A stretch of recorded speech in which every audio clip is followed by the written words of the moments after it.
very long time, I've been on a search, a hard search, for some sort of proof of life after death. Now, obviously, if spirits are remaining on Earth or here at all, that means there is some sort of life after death. This may be an aberration. It may be, but nevertheless, it certainly is, you must admit, an indication that there is something that comes after. And that brings me to why so many ghosts appear, or so many spirits appear to remain here on this world. I think they can't go anywhere else. Frequently, when a death is unexpected, early, violent, when there's something utterly unsatisfied here on Earth, unrequited love frequently will bring a spirit that seems to stay.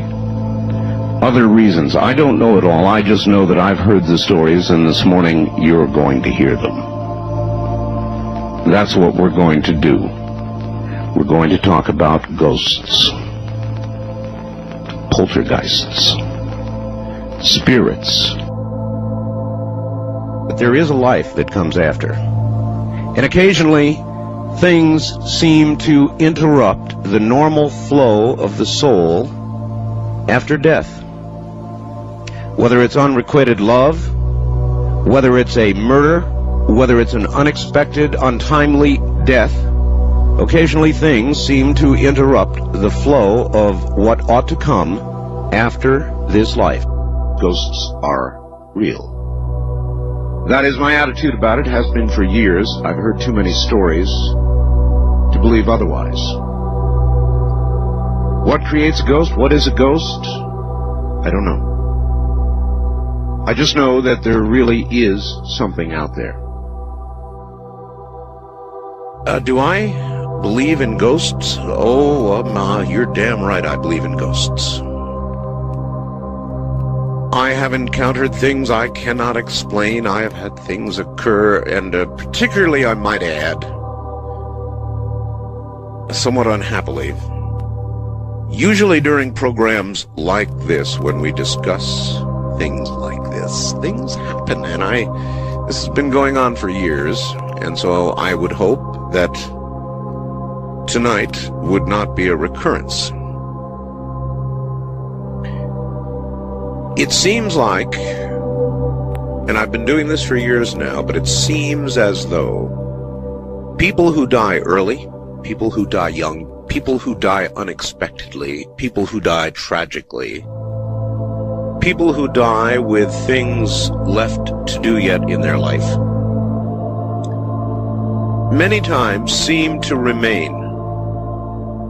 The collective evidence, I think, if taken to court, would be nearly irrefutable,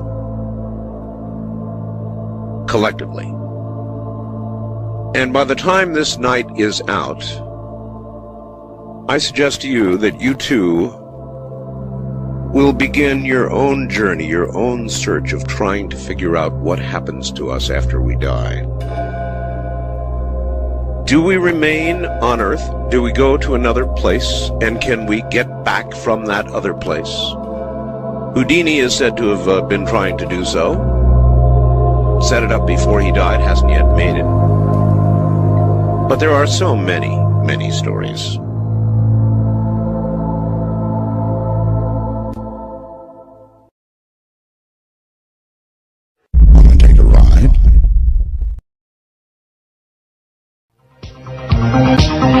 Coast to Coast AM archives, you're listening to the best of Art Bell.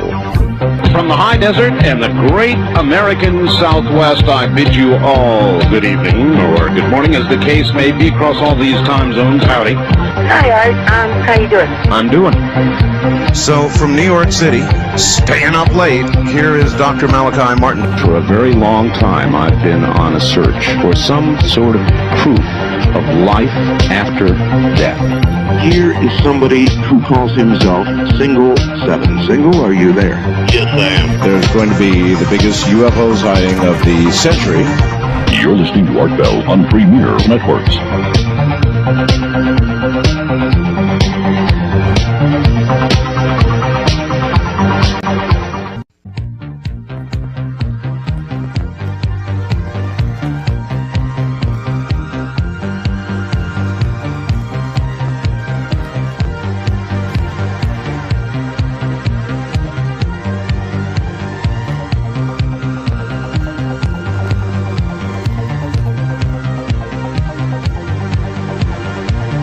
From the high desert and the great American Southwest, I bid you all good evening or good morning on this Friday night, Saturday morning.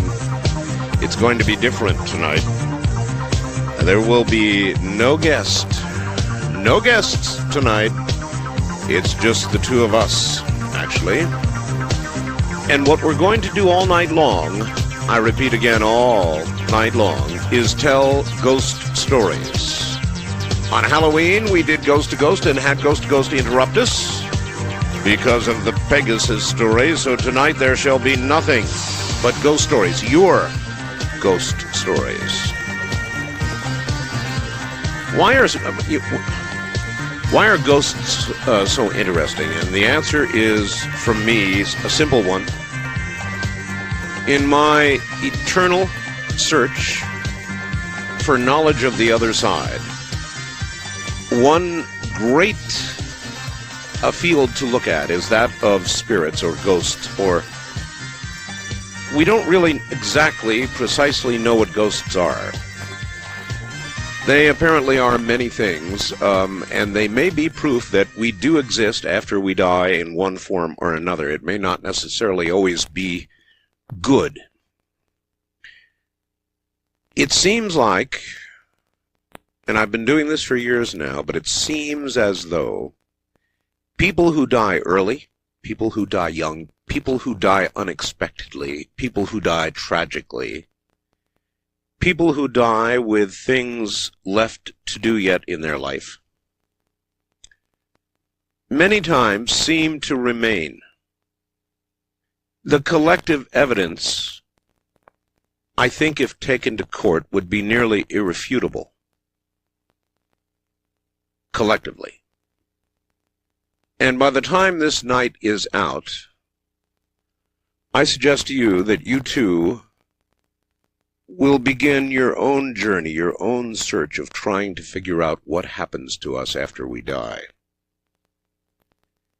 Do we remain on Earth? Do we go to another place? And can we get back from that other place? Houdini is said to have been trying to do so. Set it up before he died, hasn't yet made it. But there are so many, many stories. Now, I'm going to Vancouver next week. I'm going to be doing an episode of Millennium, which I'm going to get to play myself, kind of neat. But here is a story from the city of my destination, Vancouver, entitled The Headless Brakeman. It's a simple, short story. It is said, Art, the CPR yards at the foot of Granville Street, Vancouver, have been haunted by a headless brakeman since 1928. Now, that was the year that Hub Clark, a railway brakeman, literally lost his head in the yards. One dark and rainy night, he slipped, he fell off a freight train, and his head hit the rail next to the freight track.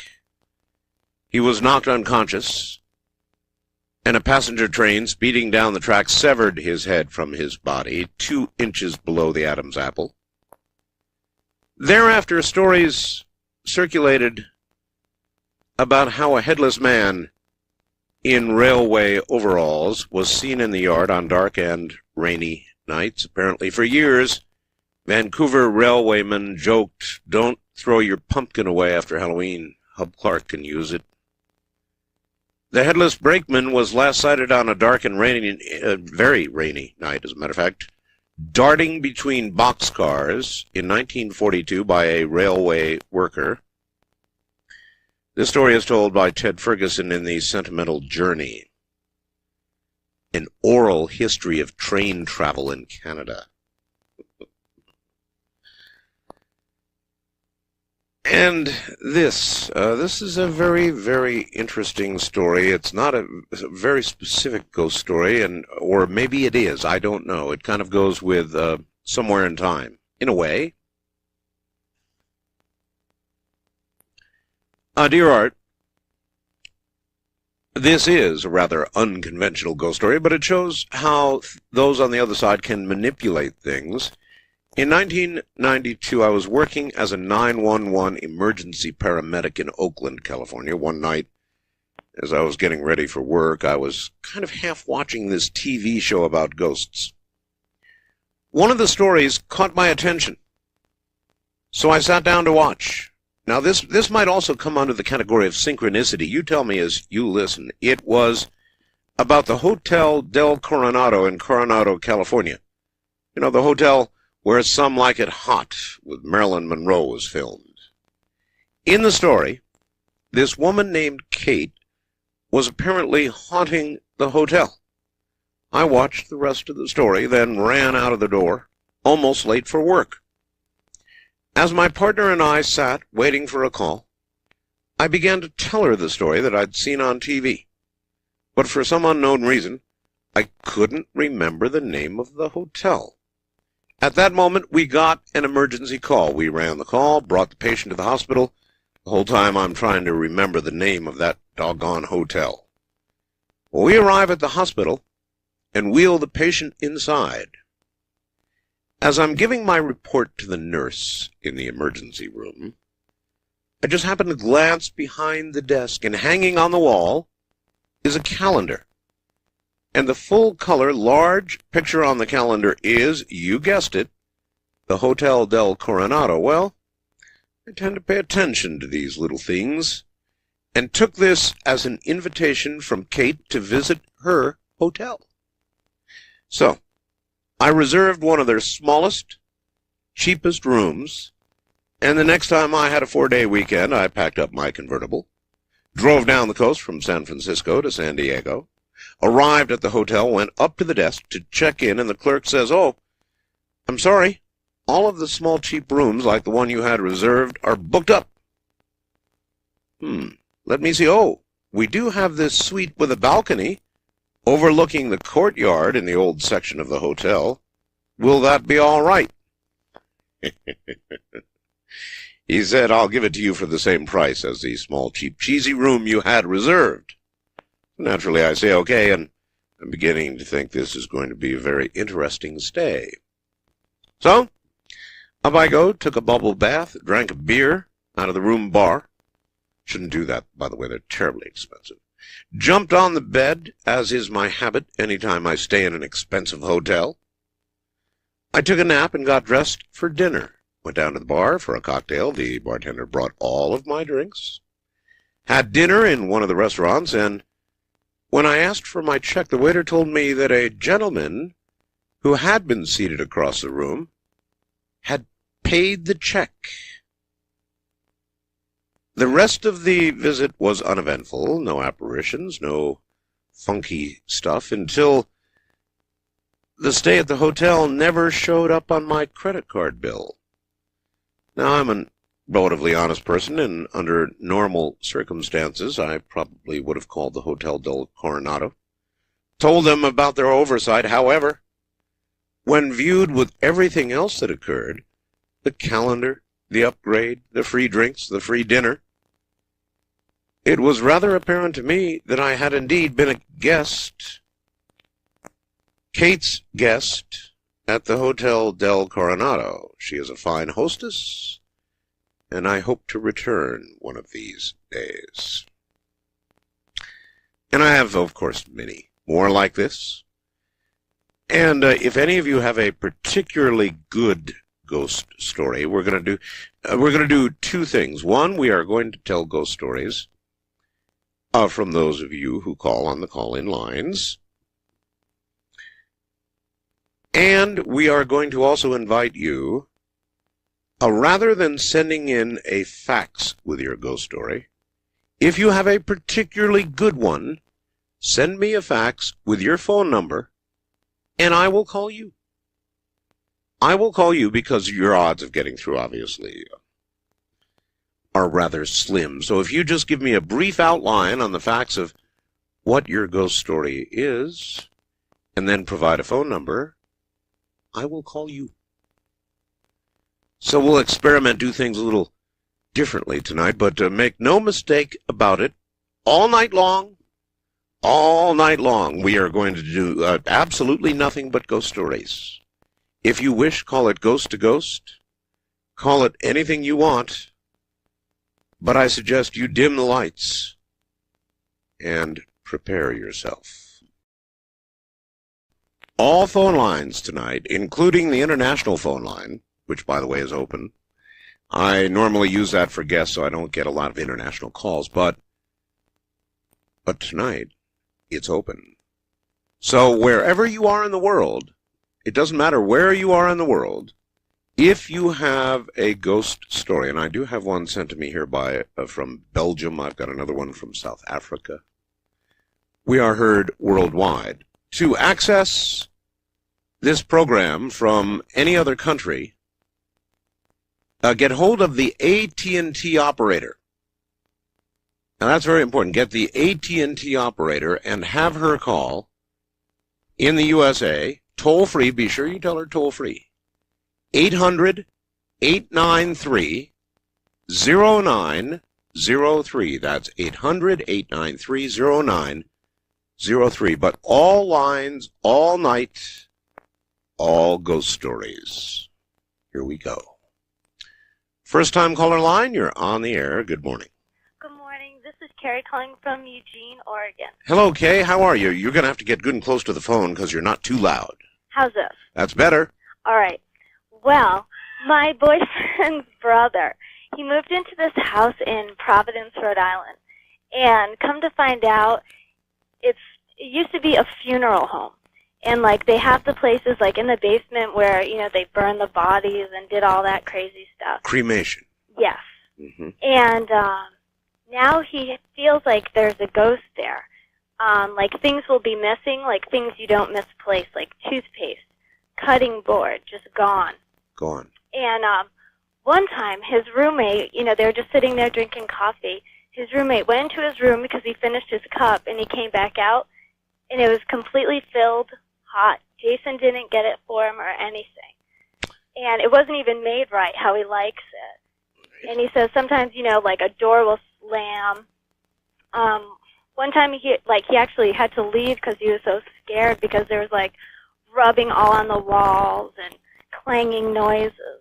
You know, let me tell you a little story back now. Okay. I saw a movie the other night. I can't recall the name of it, unfortunately. Now a million people will send it to me, but it was about a man who went to work in a morgue. Uh-huh.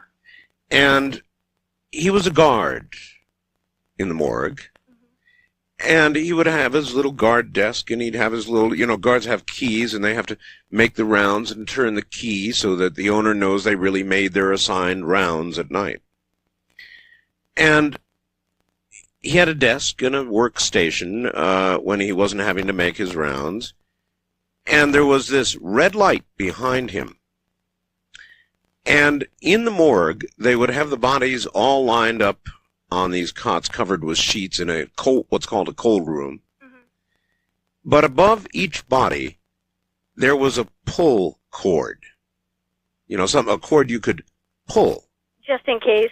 Just in case. And should somebody pull that cord, it would obviously mean to the guy sitting at the desk that one of the bodies in the morgue had reanimated. Not unheard of. And I'm not going to tell you any more than that, but I will tell you, it went off. Wow. Okay? Yeah, it's pretty weird. And well, is there, like, who would you go about calling? Say if you wanted to have, like, a specialist come in there and see, you know, what was going on. Any ideas? Oh, yes. I have many people. In fact, the guest I'm going to have on this coming Monday night might be exactly the person you're looking for. Yeah, it's pretty crazy because, you know, they have... His name now, listen to me, is Jerome Clark, and he wrote a book called Unexplained: Strange Sightings, Incredible Occurrences, and Puzzling Physical Phenomena. Now, he'll be here Monday night, Tuesday morning next week. Okay. Somebody like that is the kind of person you need, okay? Definitely. Thanks so much for your help. You bet. Take care, and good luck. Wildcard Line, you're on the air. Yes, Art, this is Greg from El Cajon, California. Hi, Greg. How are you, Art? Just fine. I have a good one for you. Okay. Do I have about 4 or 5 minutes? You do. Excellent. My wife's mother had died back in February, actually on February 13th of this year. And prior to her death, my wife and children and I had stayed with her overnight in that house on many occasions. Sure. It was just a normal home, nothing strange, very comfortable there. No problems whatsoever. You would just be visiting her and stay the night? Yes, sir. Yeah. Taking up the house at the time of her death went into probate. And, of course, my wife and her siblings not wanting to leave the house empty, of course, because of vandals and that sort of thing. My wife and our 2 daughters and our unborn son moved into that empty house on March 1st of this year. Makes sense. Shortly after, my family and I took occupancy of the home. Certain events started to take place. Like what? Well, just to paraphrase you, also at this time, on around March 10th, we adopted a German Shepherd Beagle mix that it made my wife feel a lot better, of course, because I worked late at night, sometimes till 2 or 3 o'clock in the morning. Like me. Yeah, there you go. And it gave her a peace of mind because the house was out in the country. Okay. Like me? Yes, sir. And within the first 2 weeks that we took up residence in my wife's deceased mother's home, my wife would relay to me from time to time that she felt as she was being watched intensely. I myself, at the time being a complete skeptic, dismissed the information as an overactive imagination, which I probably should not have. That was my belief until the evening of March 16th, 1998, when my eyes were widely opened. On that evening, I was having dinner with my wife and children, and my sister-in-law and her 2 children, teenage children, were over to the house for dinner. Just, a few weeks after moving into the house. Everyone had left but my wife and I was sitting in a position in the dining room, at the dining room table area, that allowed me to look all the way down the hallway into one of 3 bedrooms, which was my youngest daughter's at the time. Sure. At that point, I saw something that is still hard for me to describe. It was an aura of what seemed to be a woman's form, with a lot, to me, of what seemed to be energy around in other words, indistinct, kind of a foggy light aura. Yes, sir. All right. And it definitely was. It seemed to be the shape of a woman to me. Mm-hmm. I was so motionless and locked into what was happening at the time that I almost lost relative consciousness of what or where I was, except for what was going on in that room. My wife was sitting over to the right of me and asked me what I had seen, and I described it to her, and she said something to the effect of, "You too?" You too? Yeah. You mean she saw it as well? She had seen and felt things before me, and yet had never, over that period of time, that 2-week period since we'd moved in there. Can you hang on through the break? Absolutely, Art. Stay right where you are. When one sees it, you can imagine a bit of undigested meat. When 2 see it, well...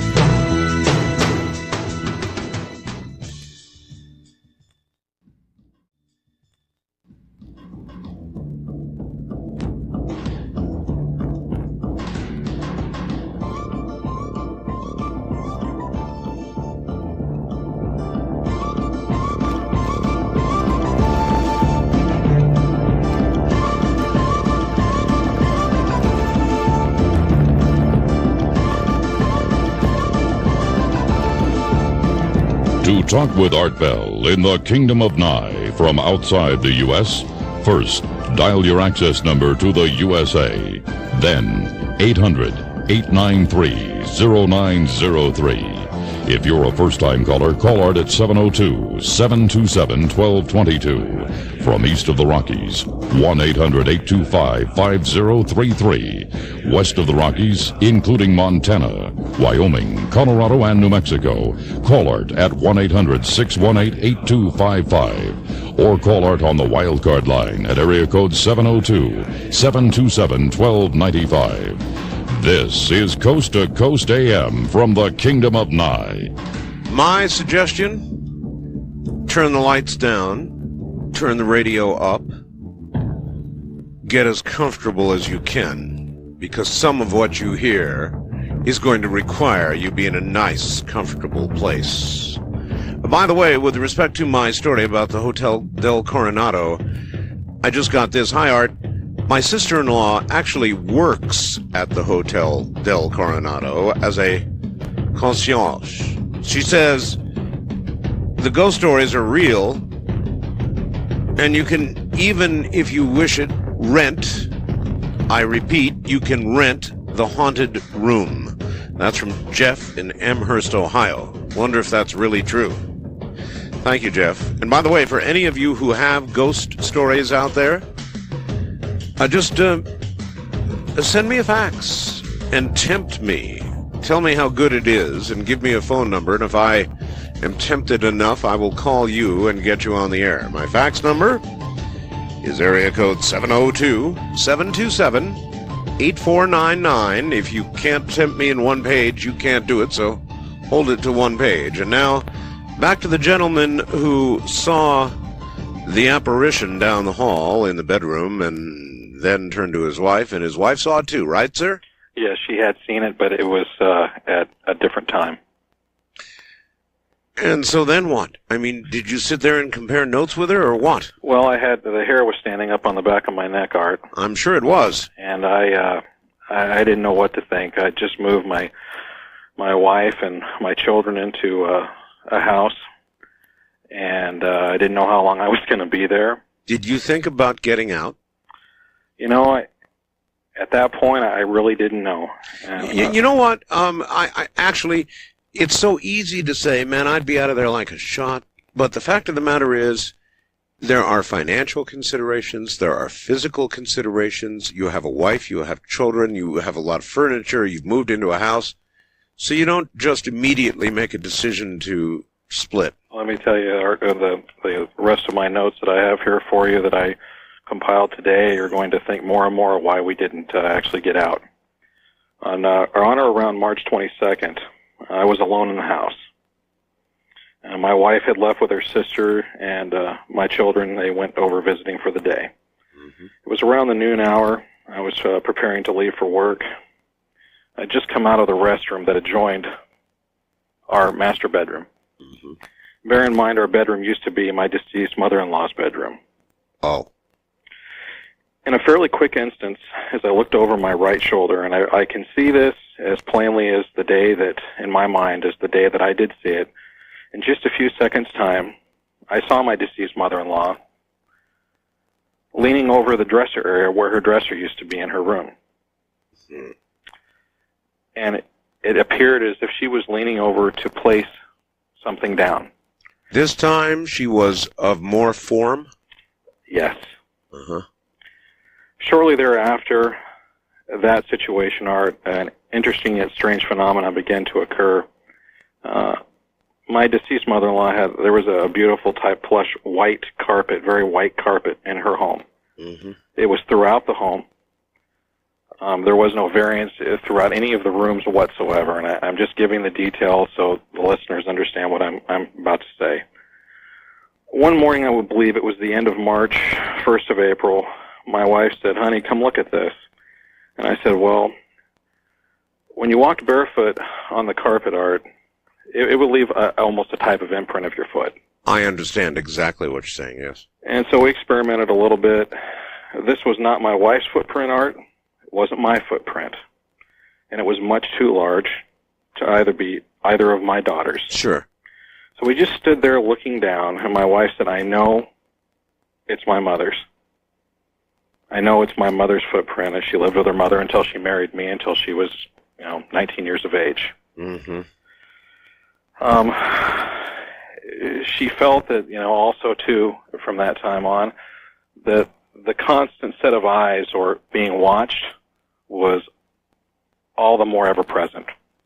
Our dog, on many occasions, Art, would stand up and stare across the house into our bedroom, whining, staring. In the summer, Now, I've got to ask.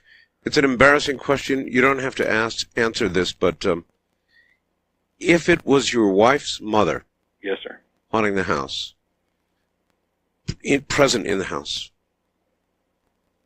didn't that kind of take the edge off moments of intimacy for your wife? Well, at that time, Art, and that is a personal question. My wife was only about 3 months from delivering our son. I see. You say no more. That's fine. She was very pregnant. Otherwise, I can imagine there would be a problem. I can understand what you're saying, and I do agree to that with that. Mom, if you're listening, you know what I mean. Okay. In the summer months, another factor started to come into play, Art, and this is one when I was writing it earlier this evening.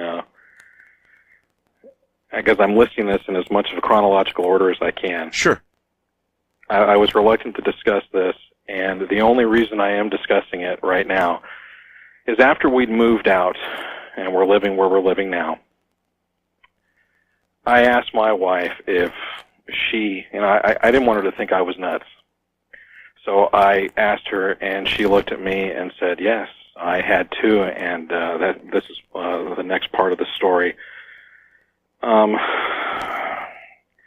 At night in my wife and I's bedroom, which of course was my deceased mother-in-law's, at times my vision in the dark, I would lay awake at times and it would start to blur.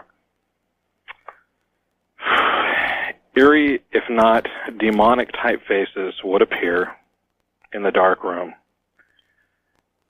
They would come, it was very sharp to me, and they would fade out slowly. That would be enough for me. The thing that bothered me about this, Art, was if this was my mother, it wasn't that obviously to me was not my mother-in-law. Obviously. Her appearance was not as foreboding as this particular situation.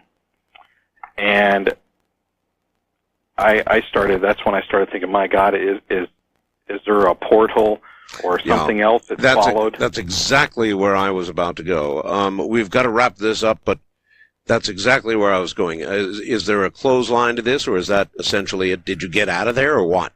Well, at that point, those things were starting to happen at the end of the summer. There were thumping noises on the wall.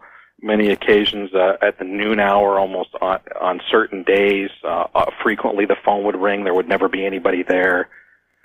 And the one thing that I would like to say, Art, and this is probably of some interest to you, I often wonder at this point if the intrusion, taking that nothing but a appearance by my mother-in-law in the last few recent days to my wife has appeared, and there hasn't been anything since we moved to our new home. Mm-hmm. Well, all right. Listen, thank you so very much. There are two things here. One, it's pretty well known, and I can't explain why. Maybe you can. Maybe one of you can. Why a spirit apparently trapped on Earth, or one that has not yet moved on, remains essentially in the same place, the same house, same geography, the same place. Why? Why? And the second thing that I would draw from that is, he said it himself. Do you think it might be true that once something has come through or is visible on both sides, depending on how you want to look at it, that in essence a portal has opened, allowing not just the spirit of his mother-in-law, but more to come through? That's worth some thought. On our international line, you are on the air. Good morning to you. Hiya, this is Mark from Auckland, New Zealand. Auckland, New Zealand. Yes, sir. Welcome to the program. Yes, I have a bit of an unusual ghost story to tell. All right. I frequently have out-of-body experiences, and one time I managed to catch a glimpse of my own ghost. What? What? Yes. Now, if anything would stop me from having OBEs, assuming I could have them at will, that would do it. You saw your own ghost. Yes, well, people who frequently have out-of-body experiences will know that you can sometimes get stuck in your corporeal body or physical body. This frequently happens to me, and this one time, a part of me separated while my vision remained in my body, my physical body, and I saw this watery ghost. Oh, my. In other words, you saw your spiritual self in a visual way, with the vision from your own body leaving your body? Yeah, I saw it walking across the room. Well, I saw myself walking across the room with sort of like a third-person perspective. Did that stop you from doing that? No, that I've had more hair-raising experiences than that. That was unusual though. But no, it hasn't stopped me. It would have stopped me cold. All right, my friend, thank you. That's from New Zealand.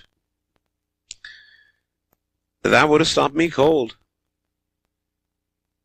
To have the physical vision remain in a somewhat active mind, and to see your spirit leave your own body, and to realize that your essentially dead, spiritless body is observing its own spirit leaving.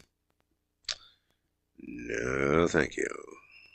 East of the Rockies, you're on the air. Good morning. Good morning. Hello, where are you? I'm in Austin. Austin, Texas. All Yes.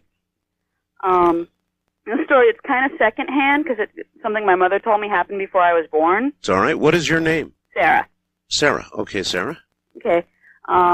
She was living in Salem, Massachusetts with my father. They'd gotten married recently. Right. And in the house they were living, I think it was probably an old house, these things started happening. First, the cats started acting weird. Like, they'd be running across the room, and all of a sudden they'd stop like there was a wall in front of them. Yes, I've seen cats do that many times. They see things we don't. Yep. And once or twice she said she found them in shut dresser drawers. Cats? Yes. They'd have gotten inside the drawer and it was shut behind them. Yes. She was alone in the apartment. And once the bathroom door was stuck, and she wasn't sure why it was stuck. She kept trying to get it open. My father wasn't home, so she had to get a neighbor to help her open it, and it took him a lot of work to get it open. And when they got it open, it was like 20 degrees colder in the bathroom than it had been anywhere else in the house. Really? Yes. And then my father would start, he would say he felt a hand on the back of his neck, but my mother was across the room or in a different room and there was no one else in the house. Mm-hmm. And then the last thing that happened, my mom said this was the last thing that happened, and after that nothing ever happened.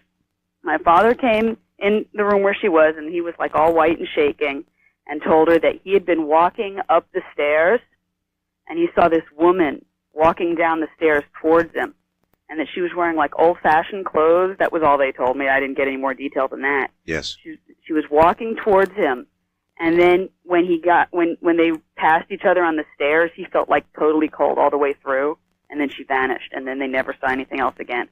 I sure do appreciate the story. I thought you'd want to hear it. Oh, you're right. Thank you. I wonder what it is about the presence of an entity that causes temperatures to drop. And by the way, I might add measurably drop.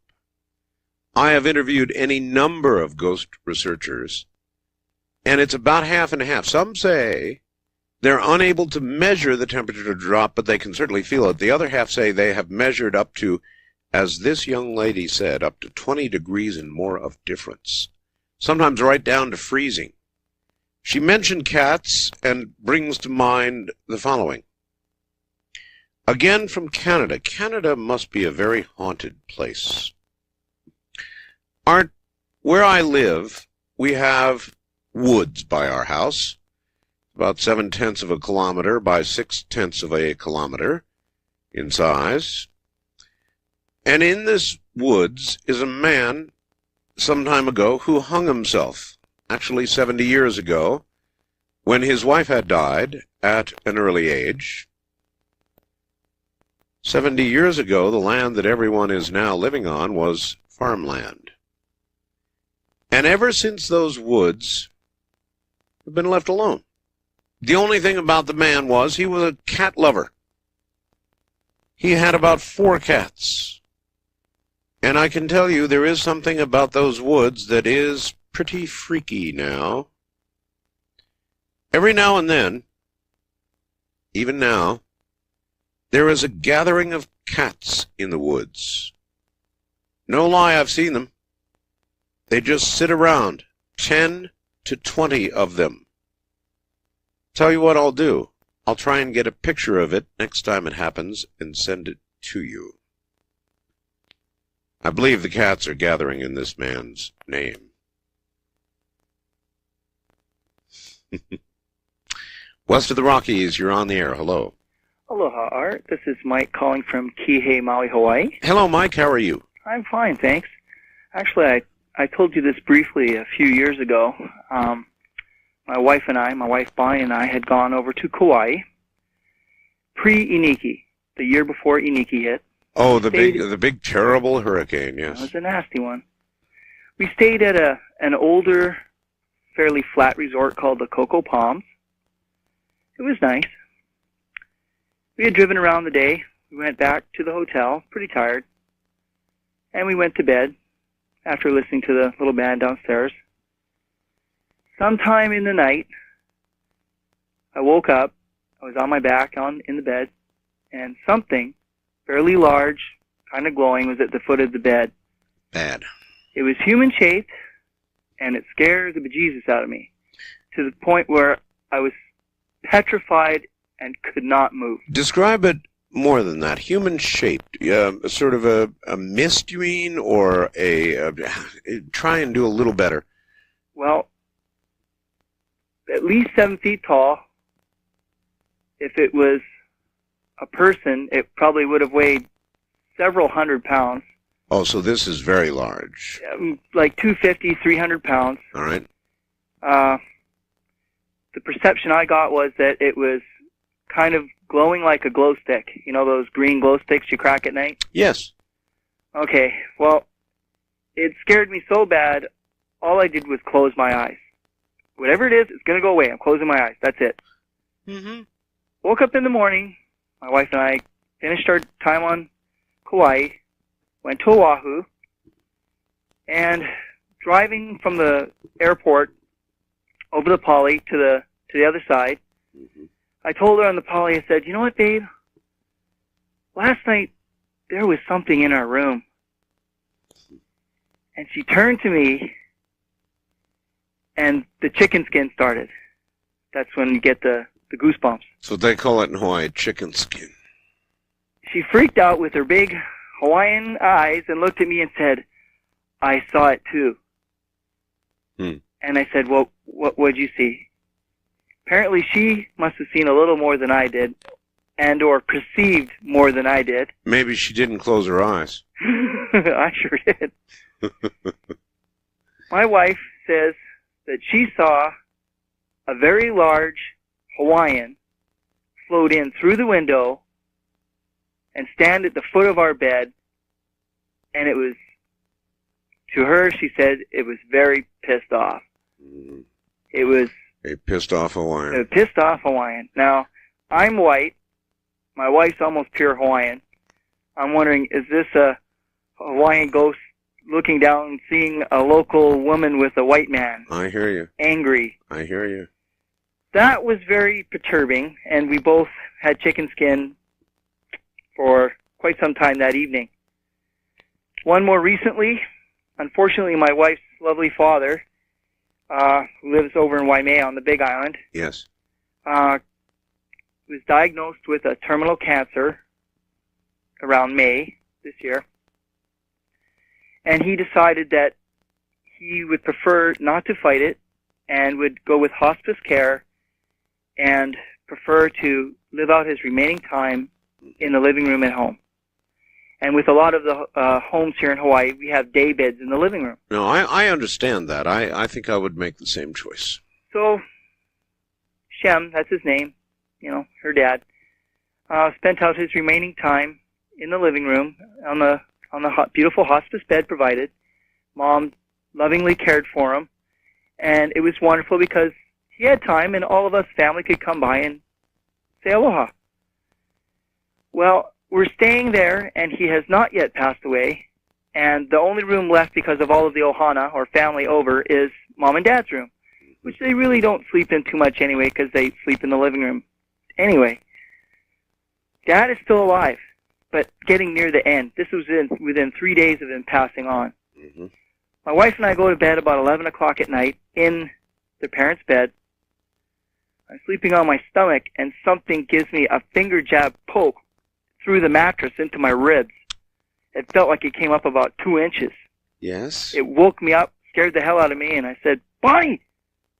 She goes, "What?" "It was something poked me in the ribs." And I rolled over onto my back, and she goes, "Are you okay?" I go, "Yeah, but what was that?"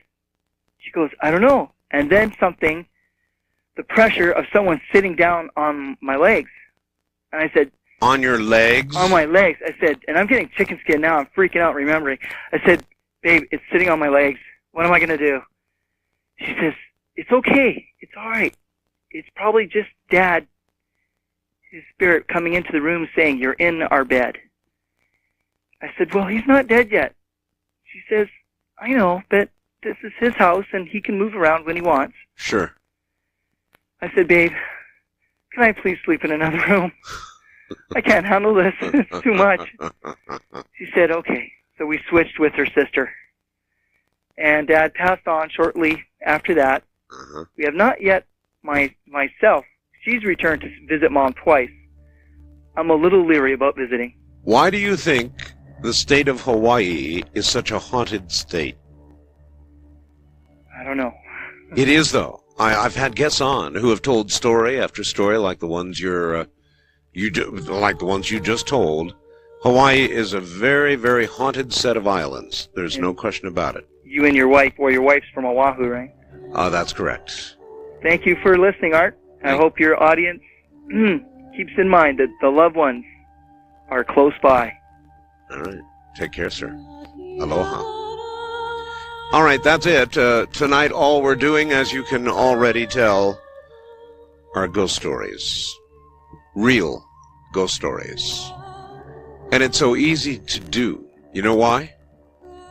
Because there are so many of them. Almost as many of them as there are you. We'll be right back.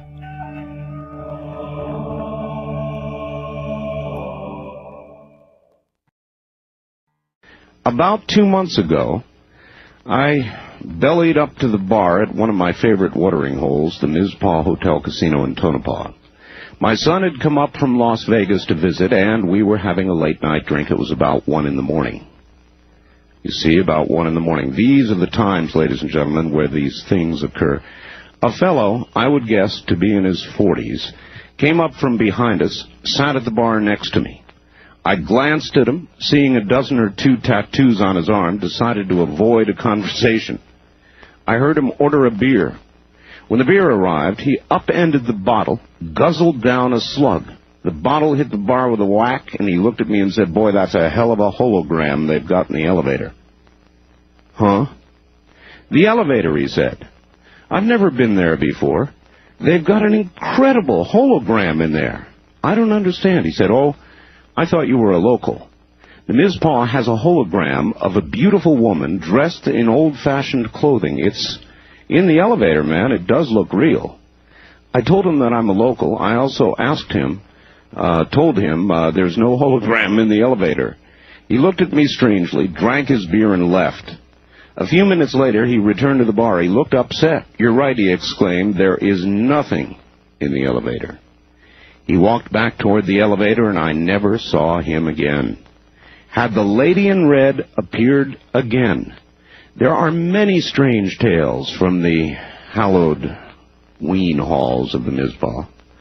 The most popular tale involves the murder of a pretty young lady on the 5th floor of the hotel. She was a lady of the evening and became involved in a love triangle. That's according to the assistant manager now of the Mizpah, Sue Harmon. She was caught with another man by the man who was madly in love with her. He stabbed her to death. According to Harmon, there have been many sightings of the lady in red. She resides on the 5th floor, but she'll wander all over the hotel. She loves to pull pranks. She's the one that causes the Keno board to light up. Wait till you hear this. Many employees and visitors to the Mizpah claim they've seen the Keno board begin to flash numbers as if a game were in progress. The Keno boards at the Mizpah haven't been connected to an electrical source for years. Many claim she can be heard at night, moaning and walking about the floors. She's been known to carry on a conversation with people. We'll only later find out no one is there.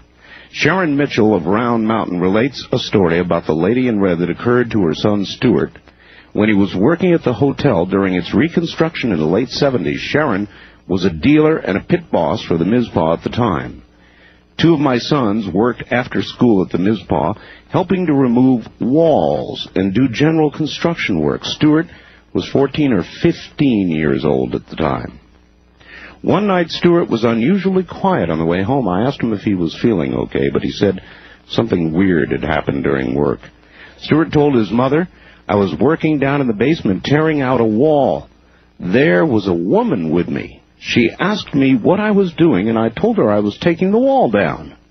She told me she didn't want the wall taken out. I asked her who she was, and she said, 'I live here, and I don't want that wall taken down.'" Stuart went to get his boss. When they returned, the lady was, of course, no longer there. Sharon told her son that it didn't seem much to be upset about. Stuart responded, "But, Mom, it isn't Halloween, but she was dressed in a costume." According to Sharon, her son then described the lady as wearing a long dress with a bustle that looked like turn-of-the-century clothing. He was very upset. Mitchell said she really didn't believe in ghosts, but if they exist anywhere, they're at the Mizpah. Pat Dennis, a former Mizpah waitress, is one who has personally seen the Keno board begin to light up. I don't know for a fact that the Keno board isn't connected to an electrical source, so I can't really say that the lady in red is involved. Who knows? Maybe they left a wire or two connected to some source by accident. Dennis says she's heard that the lady in red will steal guests' shoes, but only if the shoes are red. George Tooley, a former slot mechanic for the Mizpah, has seen that board light up, the Keno board. It would start playing a game.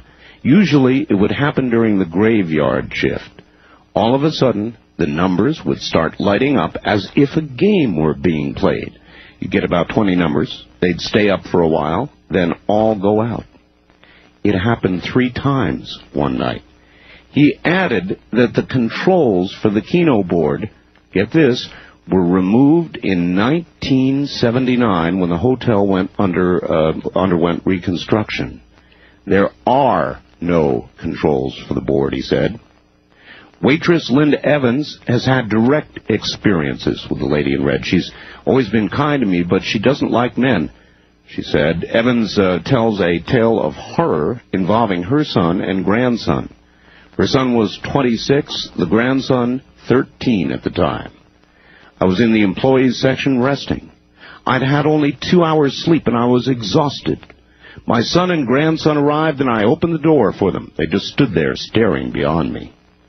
They looked as if they were in a trance. I asked them if they were coming in. They just stood and stared. I finally turned around and looked behind me, but I didn't see anything. I turned back to them and my grandson said, 'That's the first time I ever saw a person without a head.'" The boy told her they saw a woman dressed in red walk across the room and through a wall. She was holding her head in her hands. They both said they saw the same thing.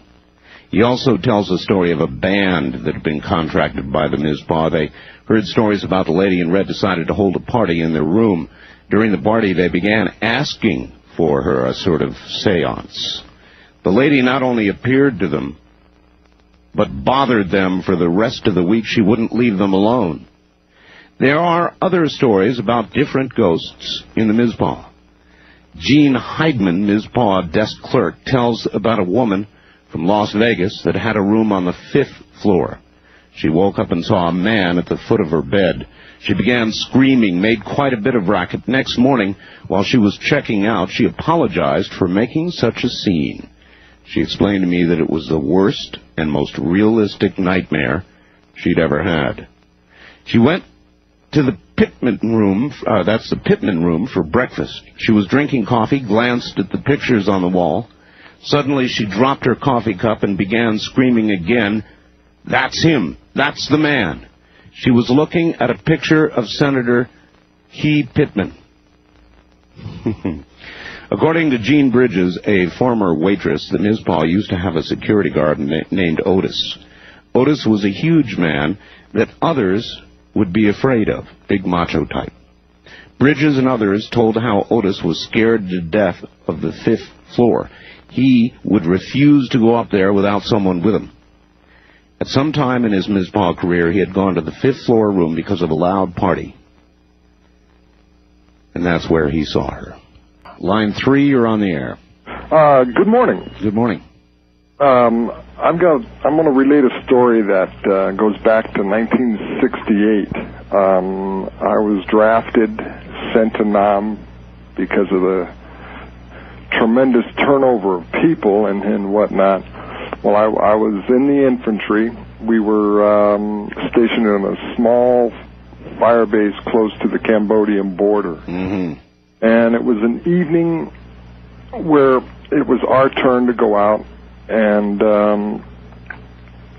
set up an ambush. We set it all up. We had everything laid out so that if Charlie came walking along, we could do our thing. Sure. And one guy was awake. The rest of us were asleep. That gentleman woke us all up. There was 6 of us, and we all saw a small party of Vietnamese coming at us. They were armed and whatnot, and at the appropriate time, we sprung the ambush and whatnot, and nothing happened. I mean, they just kept right on walking through it, not even looking at us. Like, incredible. It was the most crazy thing that happened over there while I was there. Imagine everybody check their ammunition. Well, you know, when you let go of the claymore, you know something goes. Absolutely. And it was the most. I mean, the country itself is a spiritual country, but then to have that happen. And I've never seen... You know, I don't know. Any of the other gentlemen... I don't know if it's that... with us. Yeah, I don't know if it's that surprising, sir. People who die violent deaths tend to linger, and there are a lot of violent deaths in war. I've never experienced anything like it, and I doubt if I ever will. But it was... And I've never told anybody about it. Big effect on your life? Well, without a doubt. Without a doubt, the whole thing was a big effect on my life. Well, I'm honored that you chose this moment to tell the story. It was a good time. Thank you. Thank you. Letting me say it. Thank you. Have a good morning. Do you believe him? Did he sound crazy to you, affected? Oh, I suppose you might say that with the strain of war, combat, things like that might happen. Might be a mass hallucination. Or more likely, not. Line 1, you're on the air. Hello? Hello. Hi, Art. I got a strange story. I used to live in Taiwan. Oh, yes. And a friend and I had were moving into an apartment. And the apartment had 1 bedroom, and there was 2 of us. So we had them put in a wood partition in the middle. Mm-hmm. And one night we had come home kind of late, and we had getting ready to go to sleep. And he was in his bed, I was in my bed, and we heard these noises, these strange noises, like somebody was throwing BBs on a like a refrigerator, you know, a metallic sound. Sure. And I can imagine BBs on a fridge. Anyway, I said, you know, cut it out, and he kept telling me to cut it out. You know, we were blaming each other. Right. So I didn't think anything of it, and all of a sudden I kind of see my friend, and he's sneaking around this wood partition. You know, the lights are out. Yes. And I'm trying not to laugh because, you know, I'm kind of hiding under the covers, and I see him coming around here, and I'm saying, well, as soon as he gets to the bed, I'm going to really scare this guy because he doesn't even know I'm looking at him. And so he gets to the bed, and I throw up the covers, and I, you know, scream at him, and I hear my friend in his bed say, you know, Tony, cut it out. And I tell you, I just broke out into like a cold sweat, and I laid back on the bed, and the bed started to, like it was on the ocean, it just started to move. This float. Yeah. And, you know, I told him, I says, hey, turn on the lights, you know, and he heard the way I was saying it, and he turned on the lights, and I had him check the front door and the windows, and there was nobody there. And needless to say, you know, I had like friends stay over like the next week or so. I was sleeping there. Yeah. And that was it. And you say the bed moved like ocean waves. Like I was on the ocean. Just the whole bed was just like floating. Yeah, that bothers me. Thank you very much for the call, sir. That sort of thing bothers me. That and in movies when you see doors that sort of bend inwards. They don't break, they bend. It's totally freaky. We'll be back. Good morning. On our first-time caller line, you're on the air. From where are you calling, please? I'm calling from Seattle, KVI. Seattle, yes, sir.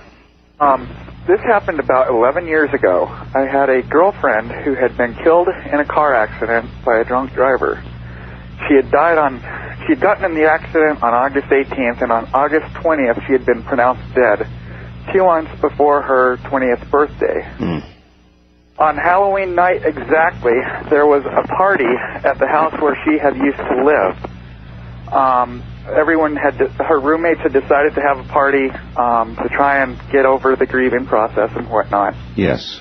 We had hired a band out of Everett, and I was over at the house to let the band in. And the band that had came, nobody knew about Lisa that had died. And the head singer for the band had gone into the bathroom back by Lisa's bedroom. It was a female with dark hair. Lisa had red hair. She was in the bathroom combing her hair, and she let out a scream like I have never heard before in my life. I went running back there, and she's standing there in the mirror, just white as could be. And she looked at me and she said, somebody has died here. And I said, what do you mean? And she goes, I looked into the mirror, and it wasn't my face. Oh. And then she said, she described Lisa right to a T. And she walked out of the bathroom and turned and looked right at Lisa's room and said, that's her room. Well, the first thing I thought was that these people were trying to play a very sick joke. And got together with a couple other people and were talking about it. And this girl from the band kept wanting to leave. And before she had gone into the bathroom, she had been so excited about playing this gig. Later in the evening, I was standing in Lisa's bedroom talking to somebody, and I looked into the window and saw her reflection from behind me and heard her voice asking me to leave. And I left the party, and then later that night, over $10,000 damage was done to that house by people getting out of hand.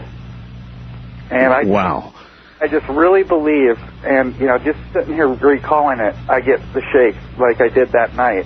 And I just really believe that she had came back not wanting people sitting there getting drunk. I'm kind of curious about something. How has this affected your spiritual life? Since that time, what's your belief system like? I mean, are you now absolutely convinced that there is another life? Oh, yes.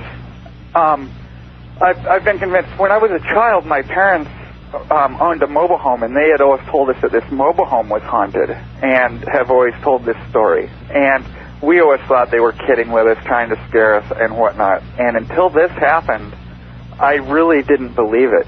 And, you know, I still get the shakes. I'm sitting here shaking now thinking about it. Hearing these other stories must be a very reinforcing experience for you. Yes, it is. Thank you for the call. Thank you. During 1970, I was visited in my mirror by my father, my biological father, who I did not know was deceased. That would scare me to death. That might scare me to death. To look in a mirror, I hear stories like these, ma'am, and that would really frighten me. How solid did the vision seem to be? Well, the first thing it was a new home. Well, it was new to me and my husband, and of course my first child was born while we were there, and I was pregnant with my second child. And we had just bought this new bedroom set and set it up and everything, and my husband was away a lot. He was active in mining and stuff. And all of a sudden, just out of a clear blue sky, I woke up and I saw this strange light. It was like a light in the mirror. Mm-hmm. And it got brighter and brighter and brighter, and I got scared. I really did. I understand. And all of a sudden, it came out of the mirror, and there was my biological father. I had not seen him since I was Wait a minute. old. Wait a minute. It came out of the mirror? Out of the mirror. In a solid form? In a solid form. And it was my biological father, and I had never seen him since I was 3 years old. And you had a conversation with this man? Yes, I did. Yes, I did. And what he said not to be afraid. And he said, kiss the children for me. And it brought tears to my eyes. I was so frightened, and yet I was at peace. It was just amazing. Believe me, I understand that cross of emotions. I've got to go. Thank you so much for the story. Did you hear her voice at the end? Did you hear that? Do you believe that, lady? I do. Do you believe these stories? I do. Do you understand what it means? I think I do. Is there life after this one? I think there is. Are these things we don't understand? They certainly are. Are they a little frightening? They absolutely are. All I can conclude so far is that in the matter of somebody's death, which is violent, or is unexpected, or in the manner of somebody who dies and has something that they must do, something they didn't finish, somebody they didn't say goodbye to, somebody they wanted to tell that they loved before they left and didn't get a chance to. Children that are left behind that you wanted to be sure understood that you loved them, because what could be more important at that time? Really nothing. Does all this add up to life after death? I think that it does. That's why we do these programs. Good morning, everybody. You're listening to Coast AM from Las Vegas. Good morning. First-time caller line. You're on the air. Good morning. Hi. Where are you, ma'am? Spokane, Washington. Spokane. This is back in the 50s. Oh, gosh, wait till I turn this darn heater down. I'll be right back. Oh, that's quite all right. Go ahead. Hold up here. Yes. Back in the 50s, my husband and I had, he was a hard rock miner up here in Washington State, and I had gone down to California, and I tried to talk him into coming down there and get a job in the shipyard, which he used to work in, and got that all arranged, and I had just a one little apartment, and I went and got had a lease option to buy on a place, and I transferred my mail over to a little mailing thing. Well, he called me up and said he would be down in a couple of days. Mm-hmm. So I was busy from one place to the other and so forth. I'm driving down Vermont Avenue, and I look in the rearview mirror, and there he is in a black sedan with another guy driving, and he smiled and waved at me. And I thought, oh, that son of a gun, he got here 2 days early. I drove on home and got everything ready, made a pot of coffee and everything. He didn't show up, and I had to go over to the other house. I left a note on the door, went over, took care of the apartment that I was going to rent with option to buy, and so forth. It was a duplex. Right. It paid for itself and everything because the beauty operator was in the other half, and I was real proud of that. Went back home, didn't hear anything. About 4 days later, I got a letter in this little mail office. The girl called me and said, "You've got a letter from a poem," and I went over, picked it up, and he had written to me. And a couple of days later, I got a telegram that he had been killed the day after I saw him in the car. Oh, gee. I have never remarried. It was such a blow. I just couldn't believe it. I mean, he was killed. He had sold the house. He had sold our furniture. He had packed up things to ship and everything. And he was killed the day before he was supposed to work one shift and leave, and the next morning, and he was killed. And so as a result, you have never remarried? No, it was too much. I understand, and I really appreciate your taking the trouble to call us. Thank you. Take care.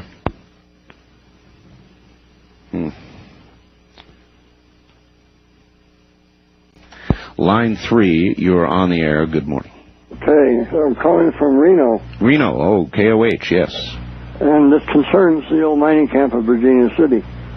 Where the big mines, excuse me, the big mines been abandoned for many years, but there are 700 miles of shafts and tunnels and drifts and winzes underground. Yes, sir. 200 miles in a big labyrinth. And I was having lunch with my parents in Virginia City, and knocking at the back door, and in came an old friend of my dad's, very agitated, a big lump in his forehead, and it was split, his cuts, and blood was coming down, so folks patched him up, and he, like many of the old retired miners, he liked to roam through the abandoned mines, pick samples out and stuff like that, and he was in the mine called the Ward Mine, southeast of Virginia City. Is that W-A-R-D, Ward? Yes. Uh-huh. And I guess he had his carbide lamp in his hat. And he turned the corner and come down a corridor. There, kind of illuminated, was a man buried up over, almost to his head in cave-in dirt. His arms were free, and he was shaking them and waving his head back and forth. His face was contorted, and obviously a cave in there. Our friend was so startled that he turned around and started to run the timber over the roof of the mine, and he ran into it. That's where he got that knock on the head. Well, when he told the story around town, people just laughed and said, "Well, he must have bumped his head first and had a Sure. Several years later, some mining engineers were looking at the maps of the old mines, and they were examining the Ward, and it has all the details, and said, "My goodness, there was a fatal cave-in in the tunnel number so-and-so," and that was the one. That is really eerie. True. That's really eerie. I understand, sir. I understand. I really thank you for the call. Okay, Art. And so there you go. There is a mining story.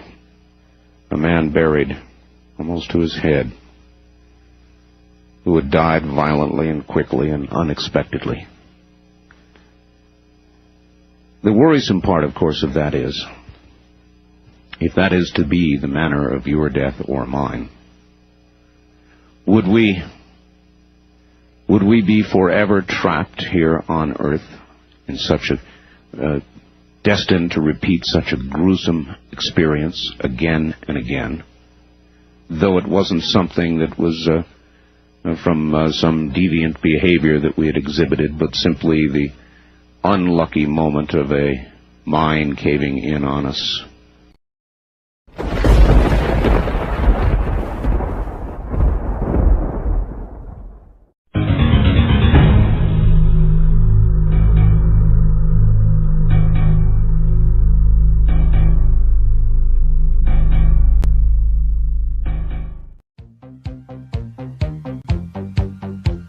Hey, Art, here is a true story about my cousin and her son. At the time, my cousin's bedroom was upstairs while the son's was in the basement. One night, the son was having a dream, during which he walked upstairs, entered his parents' bedroom, saw his parents covered in blood. And when he looked down, a gun was in his hands.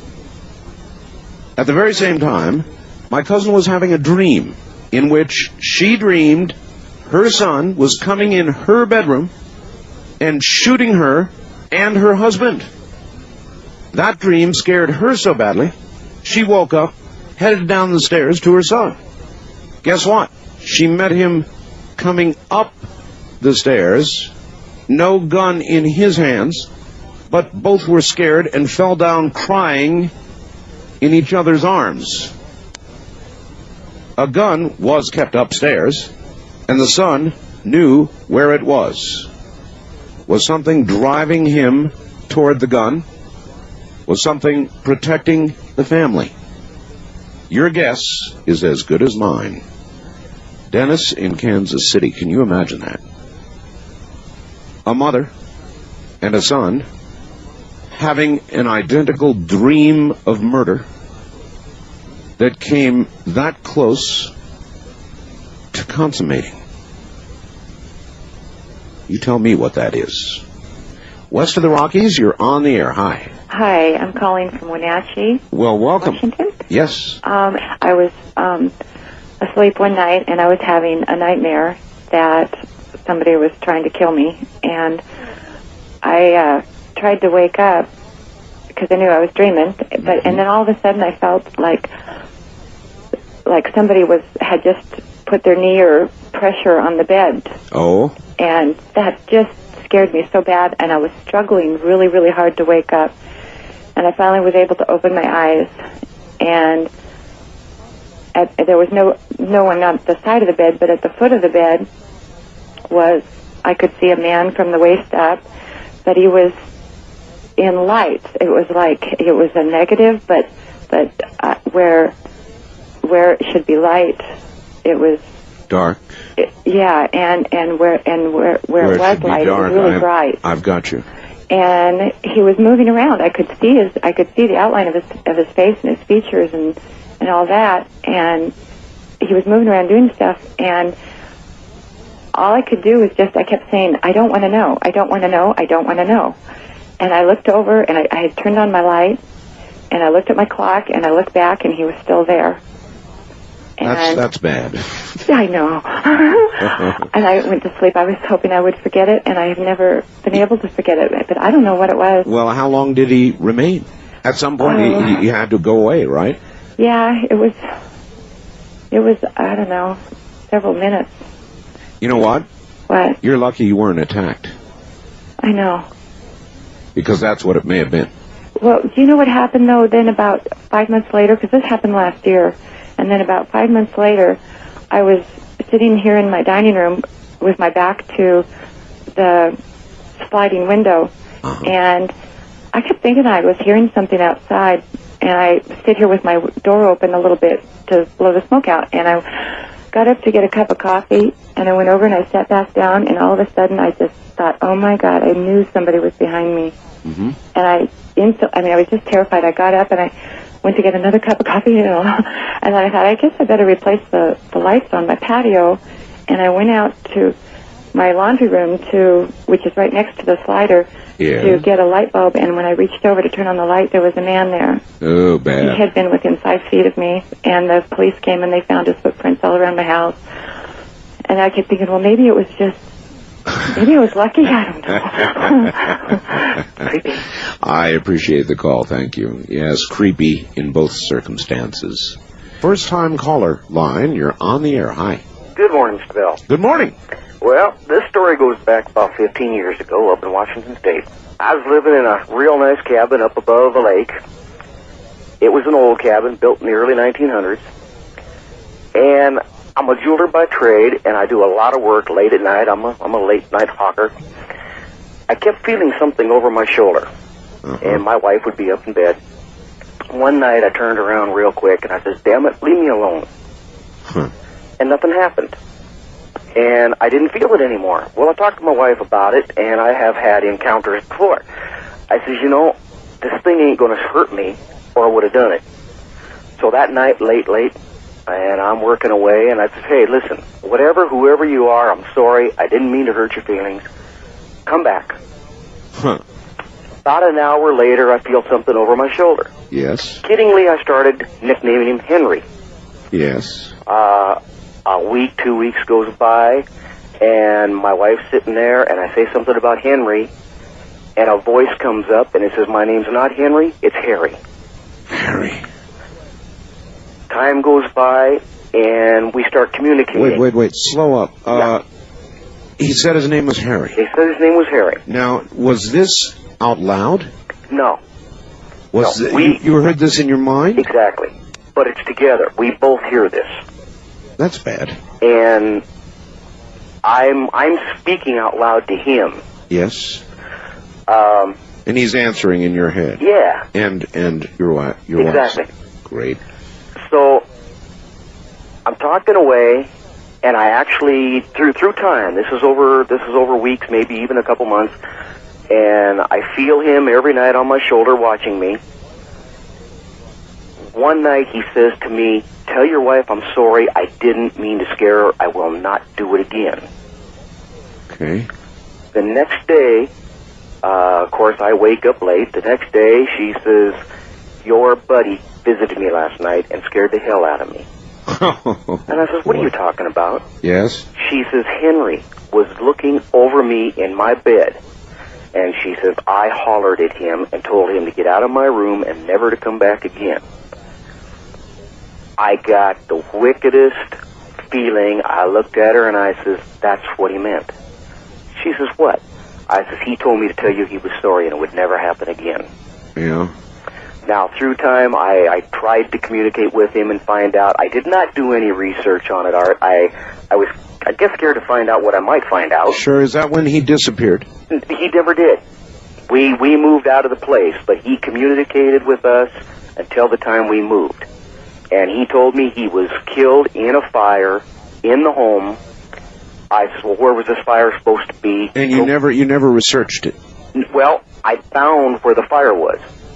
You did? I found where the fire was. He told me where the fire had been and how I could find boards. And I went to the far end of the house. Mm-hmm. This room was, the front room was very, very big. It was very beautiful. Now, like I say, this was an old house, but it was still beautiful. And it had been redone. I went to the far end of the room where the stairs start going upstairs. Yes. I removed a board, and there was burnt charcoal lumber underneath it. Oh, man. And that's really all there is to it. He never meant to hurt anybody. That's enough. He was neat. Well, your idea of neat. I very much appreciate your call, sir, but I don't know that that's my idea of neat. That's more than a coincidence. I guess if it happened to you and it didn't come to you in a frightening form, it would be, his word, neat. But I think I would have to experience that calm and that lack of concern and worry personally before I would regard it as neat. Burning is not a good way to go. First time caller line, you're on the air. Hi. Hi, I'm calling from Kalispell, Montana.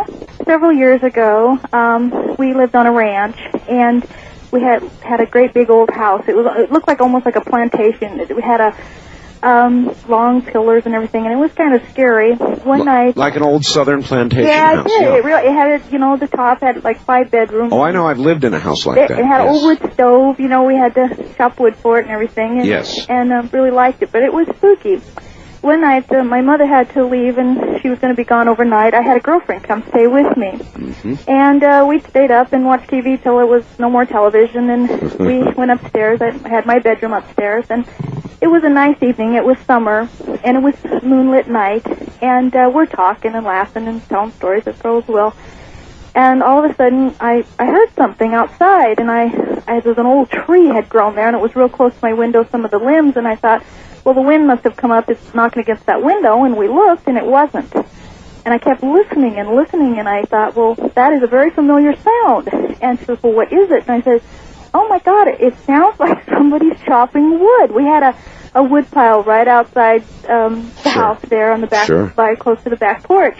And I chopped a lot of wood, so I knew what that sound was. You bet. And we just looked at each other. We were just, like, horrified. And I thought, well, we've got to go see what this is, you know. So we went downstairs, and I think she had a baseball bat, and I probably had a butter knife or something. And we walked outside this old porch and got to the end of it. And there was a very large, about a 500-gallon propane tank, a white one, at the end of this porch. Oh, yes. The sound is still continuing, only it's loud. And it's definitely something, it's chopping wood. And I'm going, oh, my God, you know. And so we were too scared to step off the porch and look around the house. And all of a sudden, the noise stopped. And we're just, like, frozen right there. And I looked over. We're looking towards the propane tank. The moon is just right. And all of a sudden, there's this long, dark shadow. And it's floating. And it's in the shape like of a person. It had a head and shoulders. It looked like a man's shadow, a very tall one. And it's floating across that propane tank towards us. And we screamed and ran to the door, and I grabbed the door, and she would shove me out of the way, and she'd grab the door, and we were out there like 5 minutes just trying to get in the house. We finally got in. We stayed awake all night. I was so scared.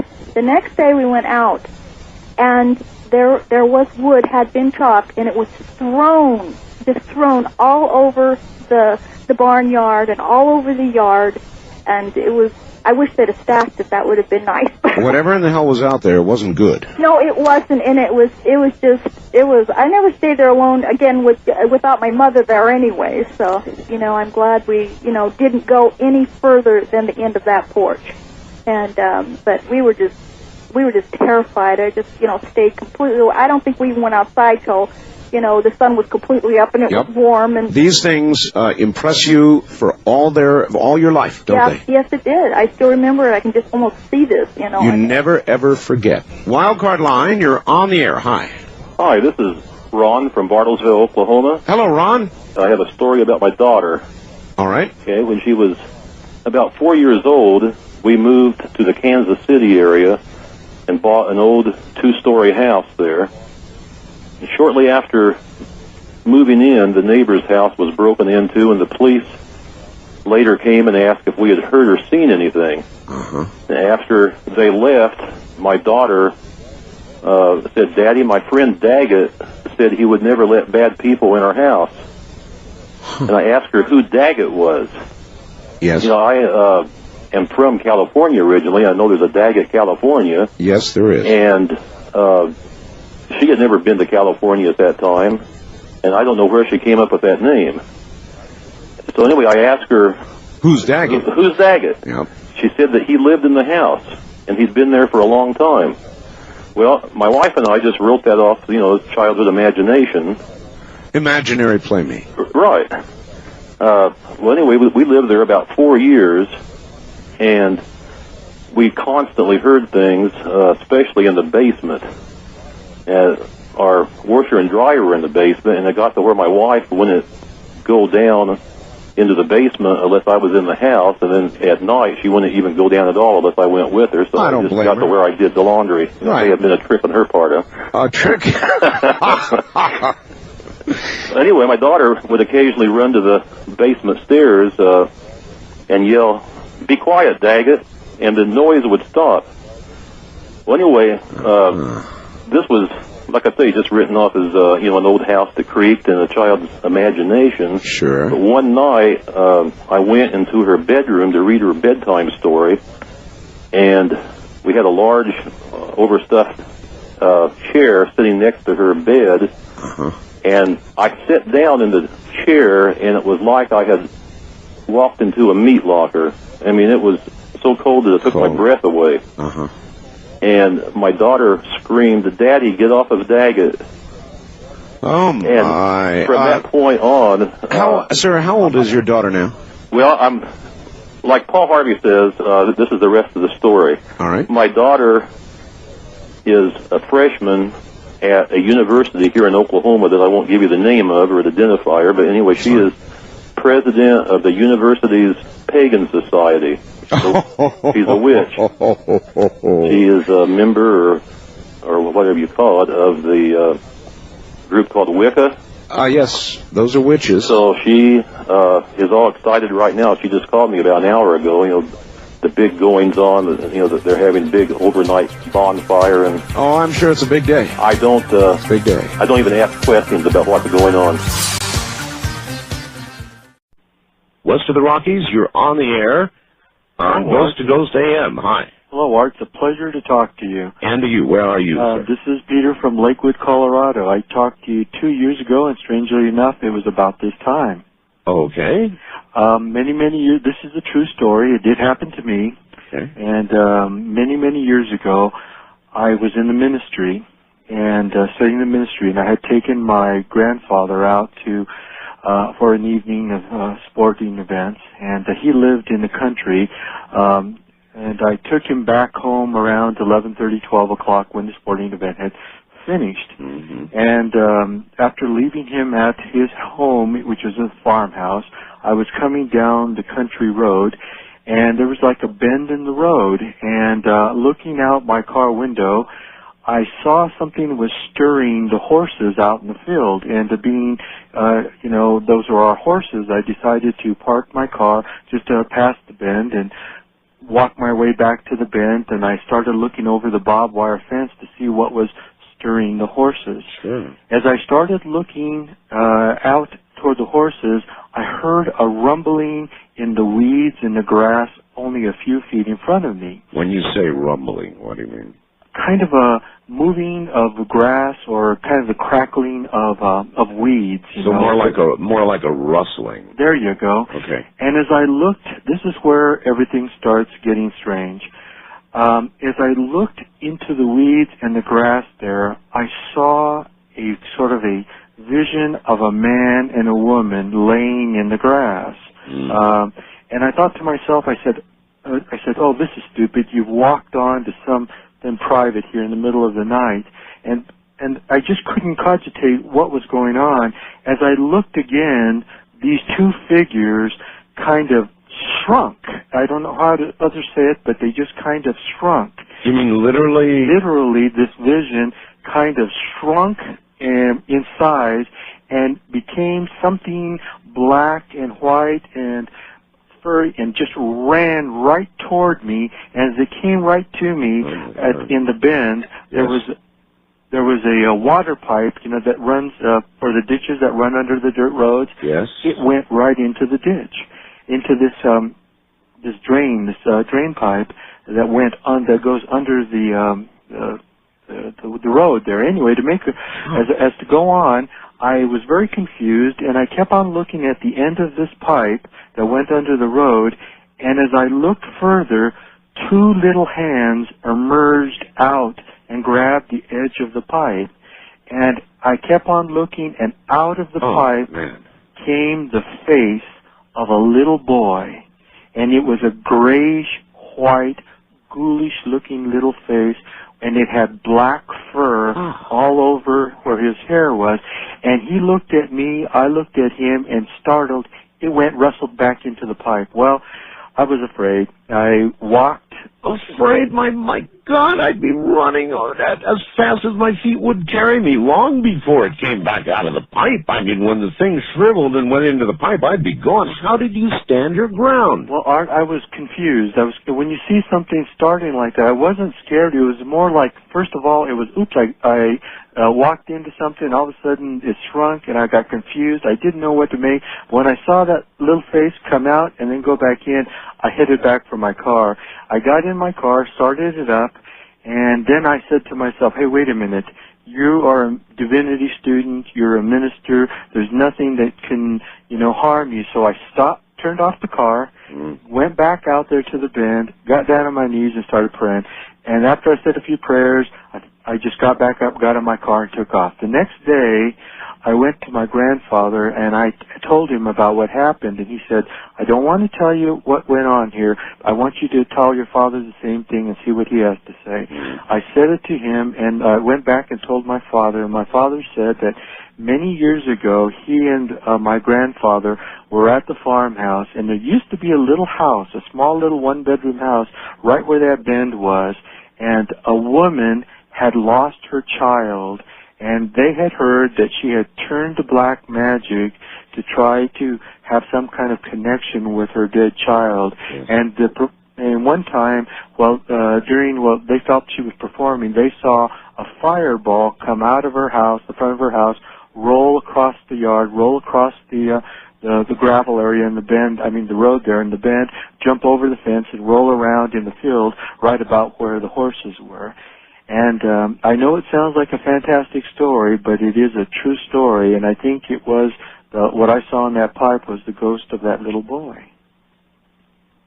And you know, the only question that I have to have answered is whether what you saw really was what was left of that little boy, not gone elsewhere, but trapped here, or whether it was just some sort of weak image, some sort of barely visible, horribly repeating little loop of, what had occurred. Until I find out the answer to that question, these kinds of stories will forever scare me. Because if it was the soul of that little boy, then obviously he wasn't where he should have been. Art, I'm in my 40s, and I've tried to figure that one out, but I can tell you, the face of that little boy, that grayish, the only other time I've seen something like that was I was volunteering in the hospital, and I saw a little child who was about to pass away. He had that same grayish pallor, and if it wasn't something supernatural that these black magic had produced, it definitely was that little child who's caught in that corner, and maybe will be there forever. But I told you this story 2 years ago, and you had kind of the same response, and it's a one that will puzzle me for till my grave, that's for sure. I appreciate your telling it, or in this case, retelling it. Thank you, my friend. Art, we love you here in Denver. Thank you. Take care. That will haunt me forever with regard to this subject. Truly, it seems impossible to believe, though I suppose it is possible, that an innocent youngster dying way before his time would have his spirit trapped through some horrible cosmic joke here on Earth. I don't want to believe that. First time caller line, you're on the air. Hi there. Good evening, Otis. Good evening. You're going to have to get good and close to the phone and speak up good and loud. Where are you calling from? Calling you from Texas. All right. I have a very good story for you. Fire away. Okay, this happened when I was 19 years old, and I was looking for my first apartment. And I had an apartment locator help me out. Sure. Of course, trying to find something that I could afford on a student's salary. You bet. Now, I do believe, because of what happened to me at this age, that spirits try to trick us. They try to make us think that they masquerade, that they are good people, that they are indeed only masquerading as good departed, and their intentions are different. Sure. What we believe. Yeah, I can't rule anything out. I mean, there are obvious good deeds. You heard the lady on the freeway in Boston. Yes, well, that was indeed a good deed. Well, but sometimes I think that they masquerade as good when they really are evil. So do I. Some of them are evil. Yes. Anyway, this apartment that I inherited, they called me on the phone. They told me they had this great apartment for me, that it was furnished, and everything was in it, equipped kitchen, everything, towels, you name it. It had it, bed sheets. It was belonged to an old woman who had died, and she had nobody left, so they didn't have anybody to give these things to, and they were trying to rent it to someone like me. I, of course, jumped at it because it was quite economical. Okay. And as soon as I moved in, funny things started happening. Like what? Well, the first week when I was cleaning house, and of course it had cleaning supplies there, I didn't have to buy a darn thing. And I was cleaning my house. Oh, and I have to tell you, the windows had locks and bolts on them. The door had deadbolts. It had 2 deadbolts. It had chain, the chain that goes over. Right. Plus, it had, the regular lock, and then the little, those little tabs that go up and down into the floor and the ceiling. I do. Okay. The windows also had those. All right. So this was somebody who had been very security conscious. Yes, she was quite elderly. So anyway, I'm cleaning, and all of a sudden the phone rang. I had the mop and the soap and everything out, and I go to answer the phone. I come back. Well, all my cleaning supplies are gone. Gone? So I thought that was weird. Another time I was cooking, and same thing. Either a knock would happen at the door, or the phone would ring anytime I tried to use something that belonged to this woman.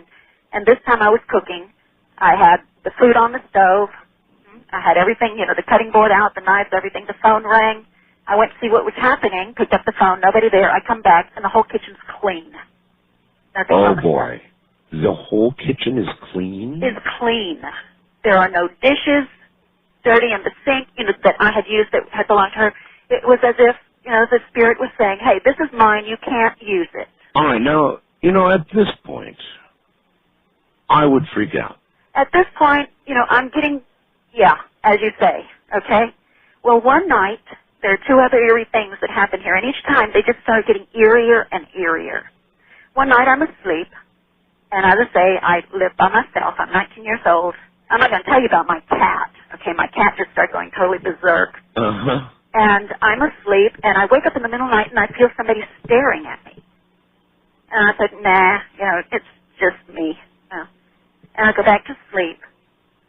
And in the morning, I wake up, and the windows are all open, including the one in the kitchen, the one in the living room, the one in the bedroom. They're all open. And mind you, they had all the bolts and everything on them. The door is standing wide open. Okay, at this point, I've got to ask, how could you stay there? Well, I just started thinking, okay, well, I'm going to beat her at her game. Okay, I would call my mom and say, Mom, this is happening. She says, nah, you can beat this. And I'm going, okay, well, I'm going to play this game. All right? So I started saying, okay, if you're good, you can stay. If you're bad, you must go. And anytime something eerie would happen, like my cat started attacking people when they came in, and my cat was very docile. And I just started saying, okay, spirit, if you're good, you may stay. If you're bad, you must go. And the spirit would disappear. Now, another time. But then come back. But then come back for more, yes. Well, as a 19-year-old, you think, okay, well, this is just a game. Anyway, the very last straw, a friend and I took another friend to the airport. We were at my apartment. We left. I locked everything up. We went to the airport. We came back, okay, just my other friend and I. Yes. We tried to open the door, and again, I had my keys in hand, and I opened the first lock, and I opened the second lock, and I opened the third lock. Sure. And I'm trying to open the door, and the door is unlocked. You can tell it's unlocked, because you try to push on it, and it would open just kind of like an inch, but not open any further than that. Yes. And my girlfriend, my hair's standing up on my arm as I'm doing it. You're trying to tell me somebody's on the other end holding the door closed. Exactly. And we're pushing on the door, and finally she's with me. I say, help me, something's happened. She won't let me in. And we're pushing on the door going, let us in, let us in. And all of a sudden I said, oh, wait, I'm supposed to say this. If you're good, you may stay. If you're bad, you must go. All of a sudden the door flies open, and we're in the apartment. I'd be out of that apartment so fast, cheap and goodbye or not, I'd be gone. We were gone. that was enough, huh? I packed up my cat, and I said, we're gone. While we're on the subject, cats absolutely sense the presence of things that we do not. That is true. There's no question about it. A lot of people will have things to... Listen, thank you very much for your call.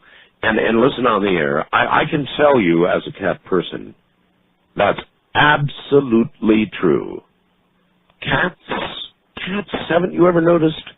They always see things that we don't see. Now, you might imagine they're just sort of concocting a little playful mouse or something in their mind, and maybe they do a little of that, but they also unaccountably and totally freak out. And I have been convinced for years that they see things that we don't. And we don't know a lot about the difference between humans and animals and what we see and what they see. And it may well be that they see in a spectrum or a dimension that we don't. Cats are uniquely sensitive to the presence of, I think, things that we don't know about. Wildcard Line, you're on the air with Ghost to Ghost AM. Hello. Hi, good evening, Art. Good evening. I'm Bob from Wilkes-Barre, Pennsylvania. Hi, Bob. About 3 years ago, I worked as a motel desk clerk. There was a gentleman in room 3 who would come over every morning at about 4 o'clock and drive me crazy with really inane conversation about, how about them Yankees and stuff like that. Yeah, I know those people. And it used to be a test of my patience to be courteous to this gentleman. And he would always end his conversation with a long tribute to his mother and what a saint she had been. And he would go on and on and on. She had passed away about 10 years ago. Sure. Well, he did this for maybe, just about every night. But one night he said, I think the spirit of my mother may be visiting me because the other night there was a knock on the bedboard. And I'm thinking, yeah, right. Well, he probably bumped it with his elbow. Sure. Okay. So I didn't think much of it. And shortly thereafter, he was invited by his brother in Connecticut to go visit. So I thought, well, finally we're going to get some peace and quiet here. So the time came, and he took off to Connecticut, and his room was empty. And I was looking forward to a night of peace. And it was pretty quiet until about 1 o'clock in the morning. And all of a sudden, the phone rang at the desk, and it indicated that there was a call coming from room number 4, which, of course, was the room next to his. Yes. And I thought, this is odd. I don't remember anyone being in room 4. And I looked at the registration sheet, and there was nobody registered for room 4. I wouldn't like that. But I thought, well, maybe the maid left the door open or something, and one of the guests walked into that room or something. Logical. So I answered the phone, and this voice from 1,000 miles away of an old woman says, "Oh, I guess I have the wrong party," and faded out to nothing. So I thought to myself, well, maybe I better go look, because as it happened, room 4 was directly across from where the motel office was. Yes. So I walked over about 30 feet. I opened the door. There was absolutely no one in the room. The phone was on the hook. And it occurred to me that maybe what happened was this gentleman's mother had come to visit him in room number 3 in spirit, found that he wasn't there, became confused and decided to look into room number 4, and somehow managed to manipulate the phone to work. And I have no other explanation. I appreciate the story, thank you. Interesting because, of course, a motel phone system is utterly private. In other words, that call could not have come from anywhere else but room 4. So I don't know. I don't know what to make of that. There are many accounts of spirits making phone calls. A Wildcard Line, you're on the air. Hi. Hi. Where are you? I'm calling from Vancouver, British Columbia, Canada. BC, all right. My brother and I both saw it. I was about 4 or 5. My brother's 3.5 years older than me. We came to town, Vancouver here. We weren't living here. And to visit our, godparents. And we'd been watching TV upstairs in the house. Our parents and their parents, like they have kids, were playing canasta in the kitchen. And at that time, 10 o'clock came around, all the good shows were over and all the news came on. So kids weren't interested in that. we decided to go see what our cousin was doing. We called him cousins downstairs.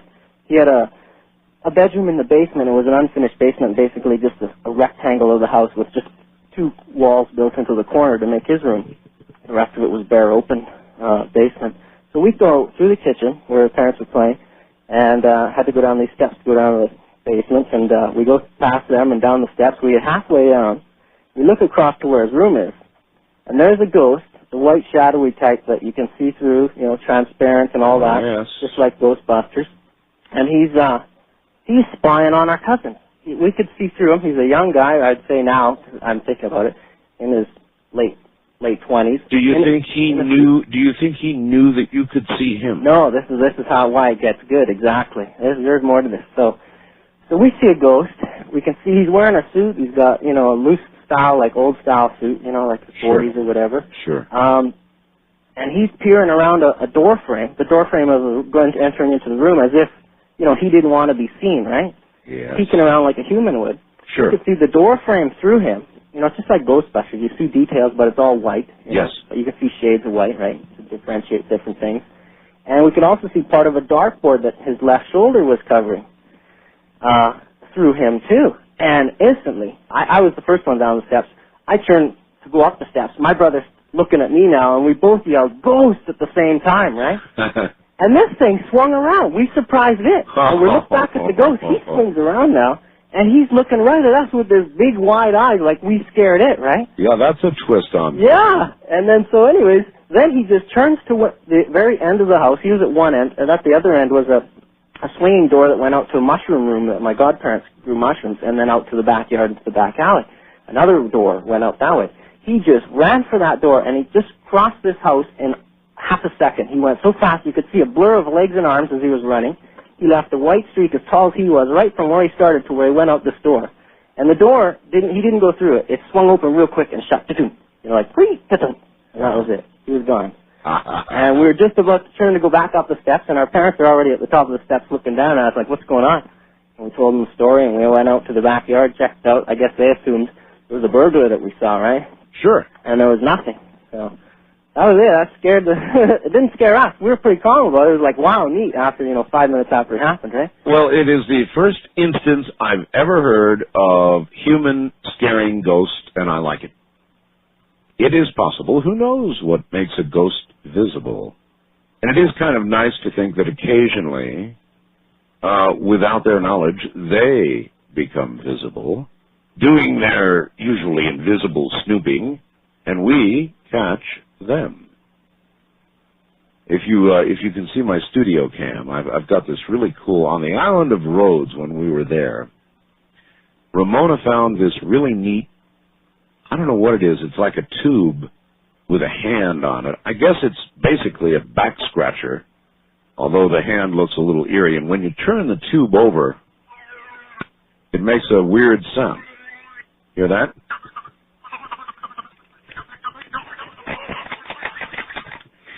And I was having more fun with this thing on the cruise, because it makes such an obscene little sound. And I will hold this up so that you can see it on the studio cam. Strange. Wildcard line, you're on the air. Good morning. Hi there, how you doing? Okay, where are you, sir? I'm in lovely Santa Cruz. Santa Cruz, California, KSCO. Very close to the ocean. I'm glad you're on KSCO now. So are we, yes. You have a ghost story for us. Yeah, I do. Actually, I've had a couple of strange experiences, but I'll just list the one that sticks in my mind the most. I grew up with, my mother was a medium and my father was a musician.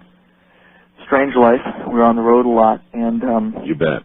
Never stayed in any place longer than a couple of, 2 or 3 months at a time. I know the life, yes. Well, then, we just moved into a place in Minneapolis, and it was a new apartment, and we were all sort of camped out on the floor. It was a big sort of studio apartment with a kitchen offset and a bathroom and a large sort of bedroom, living quarters, whatever. Mm-hmm. And there was my mother and I and my father all sleep on the floor, laid on blankets and things, and I just started to nod off, and she woke me up, and she said, "Honey, look at the kitchen." And I woke up, and I didn't sit up or anything. I just sort of opened my eyes and sort of peered through the blankets, and there was a party of probably somewhere between 15 and 20 people in cocktail outfits. I don't remember enough to remember the period or whatever, but they were well dressed. I remember women had jewelry on, men were wearing. Wait. This is in your private place? This is in our kitchen. In your kitchen, you walked in and there's 15 to 20 people? I didn't walk in. I was laying on the floor. Yeah. And my mother waked me up. I was lying next to her, and she woke me up and she said, "Yes, look what's happening." So I sat and watched for a while, and I watched a man who I will never forget how he looked. He was wearing a dark suit. He had brown, very neat hair, and he was talking to a woman. And he had a drink in his hand. She had a drink in her hand. And I watched him for a while, and he saw me, and he saw my mother, and we were awake. My dad was laying next to my mother asleep, and I was laying next to her, and she said, be real quiet, don't do anything. She whispered, and I said, okay. And he made a motion to the woman, and he came right over to me, leaned right over me, and my blankets were down sort of 6 inches from my chin or whatever, and he grabbed the blankets, tucked them around my shoulders, and my eyelids were like half open. I'm getting weird chills now talking about this, and tucked them in and walked right back to the rest of the party. It happened for less than couple of minutes maybe, and they sort of just stopped. And I remember asking my mom what happened, and she said, well, I think that we just saw a cocktail party that happened here a while back. Well, when you say they just stopped, I mean, we're talking about 15 or 20 people. You mean they just vaporized? That's right. Yeah, and it sounds really, really terrible and really cheesy, and I really hate to be a part of the whole cheesiness when it comes to this kind of paranormal stuff, but it really happened. It really happened, and also they were semi-transparent. In other words, you could see things through them, but they did seem to have a sort of three-dimensional quality. And they were dressed in what manner? Do you recall? I mean, was it a period? Could you identify a period of dress? I don't know now. I mean, now the way I remember it, yes, it was a period of 30s or 40s, but that could definitely be coloring in my part as far as the things that I've seen and learned. Was there any attendant flash or other phenomena that accompanied their coming and going? None whatsoever. Well, as far as their coming goes, I was woken up by my mom, and she. So you wouldn't know. So I wouldn't know. As far as their going, no, they just sort of left. I mean, just sort of drifted off. That's a weird story. You've got to wonder if occasionally there's not a kind of a slip in the space-time continuum. I very much believe that. I very much think that's what happened. And more than being spirits sort of that are walking around this world, I wonder if I didn't just sort of see back in time, or who knows. And the odd thing is my mom's dead now. She died of cancer. But before she died, in my adult life, I brought this up several times. And, I mean, shortly before she died, I brought it up to her. And, I mean, everything is exactly as I described it as far as her memory and my memory goes. So there may be coloring there, certainly from, my youth. But your mom recalled it as you did. Absolutely. Oh, that's a weird one, sir. That's a weird one. I really appreciate your call. Yeah, well, thank you for taking it. I love the show. Thank you. There you are. I've heard of these things before. I don't know what it is that we're talking about here. But as I said, I think a kind of a slip occasionally occurs. Maybe a dimensional slip, maybe a space-time continuum little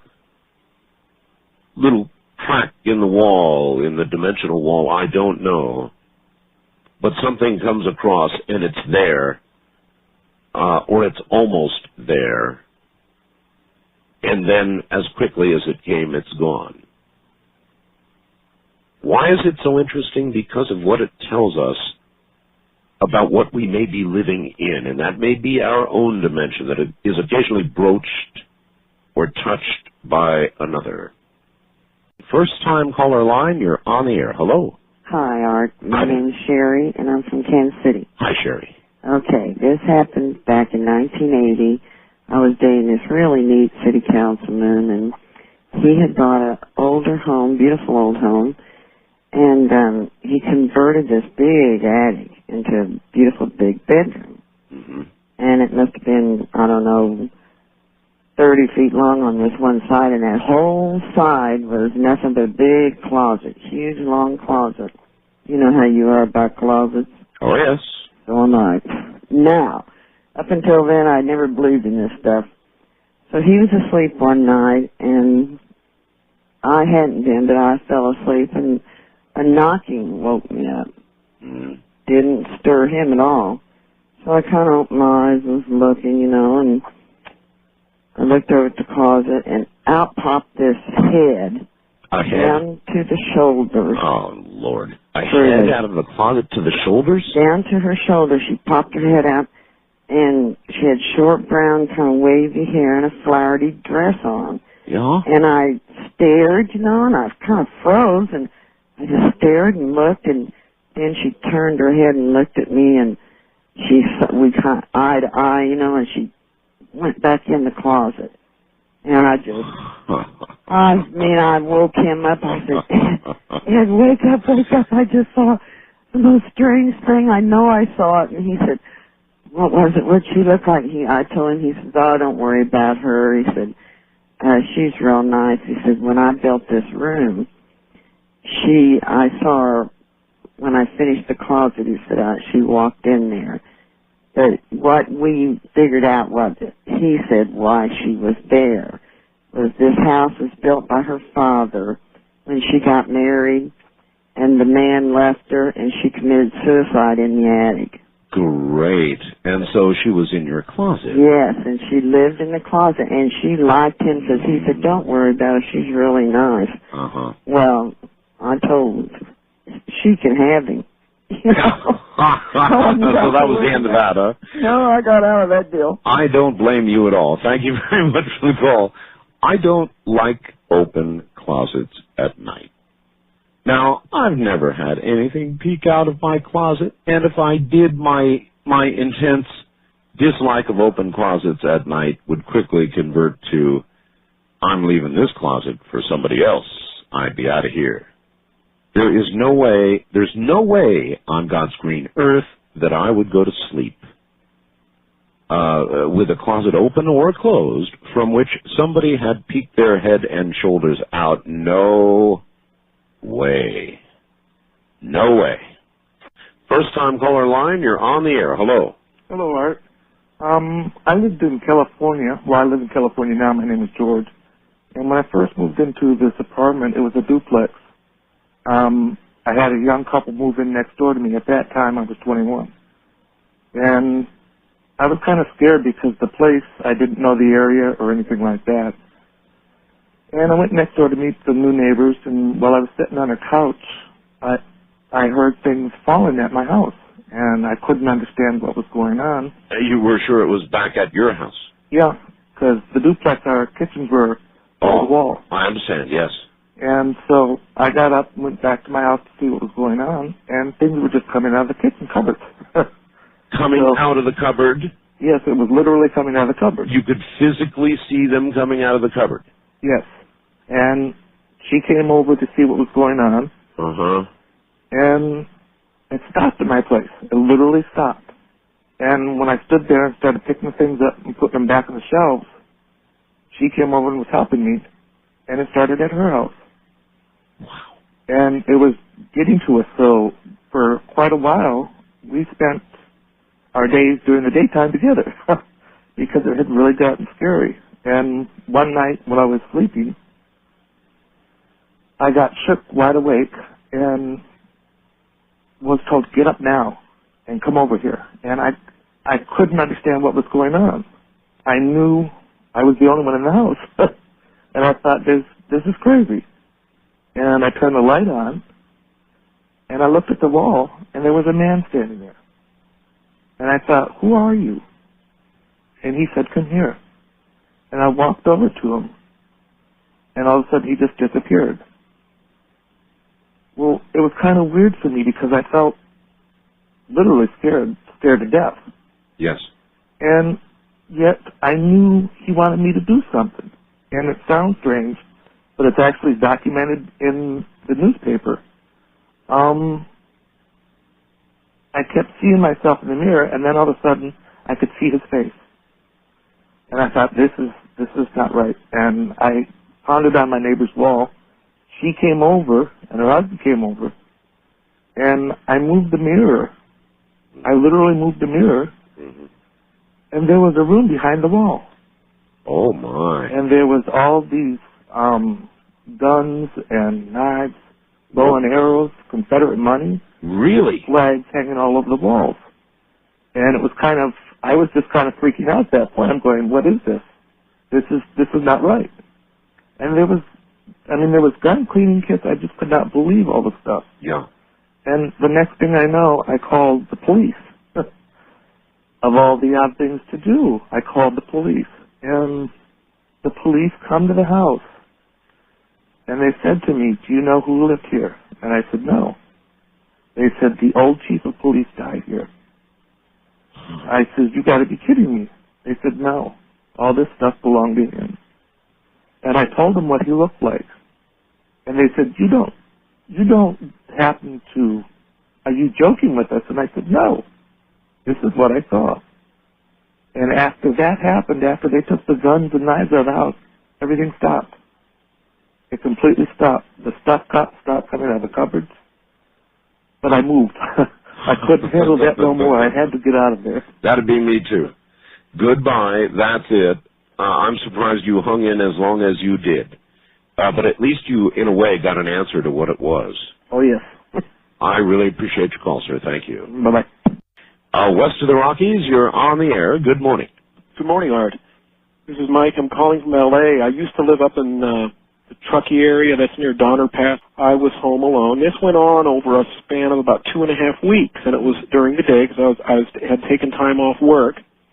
And I wasn't when I was sleeping, and it wasn't during the dark. It was in the middle of the afternoon. Yes.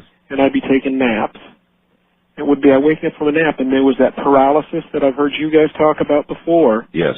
And the paralysis, and somebody would sit on my bed. Well, it's just me. Doors locked, windows locked, dogs outside. And this went on, and I could, if I just moved a muscle, the thing would go away, and then that was not a problem. But it culminated after about 2.5 weeks, one afternoon. This is absolutely the truth, is something sits on my bed. And I was more conscious, more aware of it than ever before. And I remember the time of day. The sun was out, no problem. And I had just been taking a nap, and I'm wide awake. There is a woman reclining on the side of my bed on the corner. And I go, oh, I am in trouble now. Because I'd never seen a ghost before. And this was for real, for real, for real. No, I hear you. I jump up out of bed, shoot for the back door. I've got my hand on the deadbolt, open the deadbolt, open the door a crack, and I look back at the bed, and she's right, but she's talking to me in a man's voice. And she says, pull them out. Pull them out? Well, I knew what she meant, even though it made no sense. And I feel with my right hand on the top of my head, and there are 3 nails, old rough nails, that have been pounded into the top of my head. Oh, my God. And when I look back at the bed, my body is laying in the bed. And I'm looking at her laying next to me, and I'm going, oh, geez Louise. Well, I knew enough, and you'd actually said it about 15 minutes ago, never make a deal with the devil. Yes. And I realized, okay, I knew enough that this is some kind of demon or some kind of devil or a soldier or something. If I pull them out, then I'm acknowledging. If I run out of the house, then I'm not dealing with it. So I just said, hey, I've got to face this now, or this is going to go on forever. And I didn't want to move. But anyway, I just looked over, and I realized at that moment, just in a moment of clarity, I just looked at this woman, and it was a woman talking like a man, which was scary. And I said, no. And I just remember walking back and laying back down into my body, and it never came again. And that ended it. Wow. But it was as real as anything. At the very least, you should have followed up with a tetanus shot. Well, I moved. But anyway, I got out of that house. If I had woke up dead, I would book a flight on 800 and then go find a psychic forensic engineer to call you and tell you what really happened. Well, that would imply, of course, that you could travel in time as a dead person. Well, hey, you didn't say I couldn't. You're absolutely correct. I don't make the rules. Thank you very much take for the care, call. sir. Right.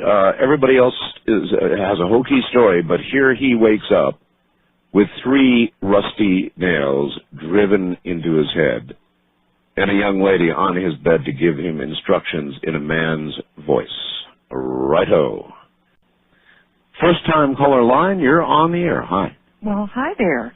This is Janice, and I'm from Oroville, California. Hi, Janice. And this story happened quite a few years ago when my family was living in Miami. One day, my mother, I have to back up to say that she was quite the psychic. And one day, my brother was preparing to go frogging in the Everglades during that night. Mm-hmm. And she begged him not to go. She said, please don't go, you can't go. And he said, what's the matter, Mom? And she says, there's going to be a plane crash. Oh, my. And he was not as much of a believer in my mother's powers as I was, of course. And when his friend came to pick him up to go frogging, she also begged him, please don't go out. There's going to be a terrible plane crash. And sure enough, there was. This was the very famous flight. I believe it was Flight 410 that crashed in the Everglades many years ago. Oh my, yes, I recall that. And as you will recall then, if you're familiar with that one, I am. It is a haunted airliner. Actually, airliners of the same airline are haunted by that crew. That crew, that's exactly right. Exactly. Well, this even goes on that it became a book, and then it later on, my father was hospitalized, and he had a very nice crew taking care of him there in the hospital in Miami. And my mother had mentioned to the one nurse, who says, are you going to be on tomorrow as well? And she says, oh no, tomorrow's a big day. She says, we have all the family coming over. We've rented a large TV. They're premiering the movie of the Ghost of Flight. I believe it was 410. And it was either 410 or 401. I can't. 401. I think you're right. I think it was 401. Mm-hmm. And she said, it was my dad was on that crew. And well, look, I can add to this. I can tell you, I have friends in the airline industry, and they will not talk because, it's a good way to end a career. Oh, yeah. But they tell me there's no question about it. Stews and crews, pilots, co-pilots, have reported seeing crew members from that flight on flights, and this has been going on, not told generally outside the airlines now for years. Eventually, when some of these people retire, we'll get the stories. I know some of them, but I promised, it is definitely going on. What I have heard about that when they recovered certain parts and put them into other airlines to recycle different parts that were salvageable. Yes. That any plane that received parts from that flight ended up with crew members of the downed plane on it. Well, I don't have any comment on that, but I thank you for the story, and I can verify without giving details that crew members of that flight have indeed been showing up on current flights. Okay, this is from Pam in Anchorage, Alaska. Art, this is my story. It's a true one. I was a young 24-year-old stationed at Whitman Air Force Base in Knob Noster, Missouri. I hope I got that right. I was living in an old house that had been remodeled. The house about 150 years old. Now, I'd been living there for about 3 months when one night I woke up because of a terrible stench. It permeated the entire house. The smell, a combination of dirt, rot, and alcohol. It was so bad that it woke me up out of a deep sleep. I got up, went throughout the house to try to find the source, couldn't find a thing. Next night, again, awakened, the same smell. This time, I went across the hall to my roommate's bedroom and woke her up. She woke up asking what the awful smell was. So it confirmed in my mind I wasn't dreaming. The third night, again awakened by the smell, but this time an old man was sitting at the foot of my bed. He had distinct features, but he was transparent. He smelled of rot, dirt, and alcohol. He just sat there. I was so startled, I sat up in bed afraid to move for hours until daylight. I went to work the next day, exhausted because of the lack of sleep. I worked with a woman whose father owned a house that I lived in. And so I described the old man to her that I'd seen at the foot of my bed. I told her about the awful smell of dirt and alcohol. She had a strange look on her face as I described it all. She began to tell me about the couple who'd owned the house before her father. They were an elderly couple, married for 50 years. The woman got sick, and he took care of her until she died in the house that I am now living in. The old man became so lonely and distraught that he began to drink, never leaving the house. They found the old man dead.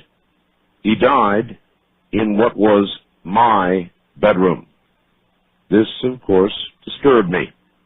I had to do something about it because I was not getting any sleep.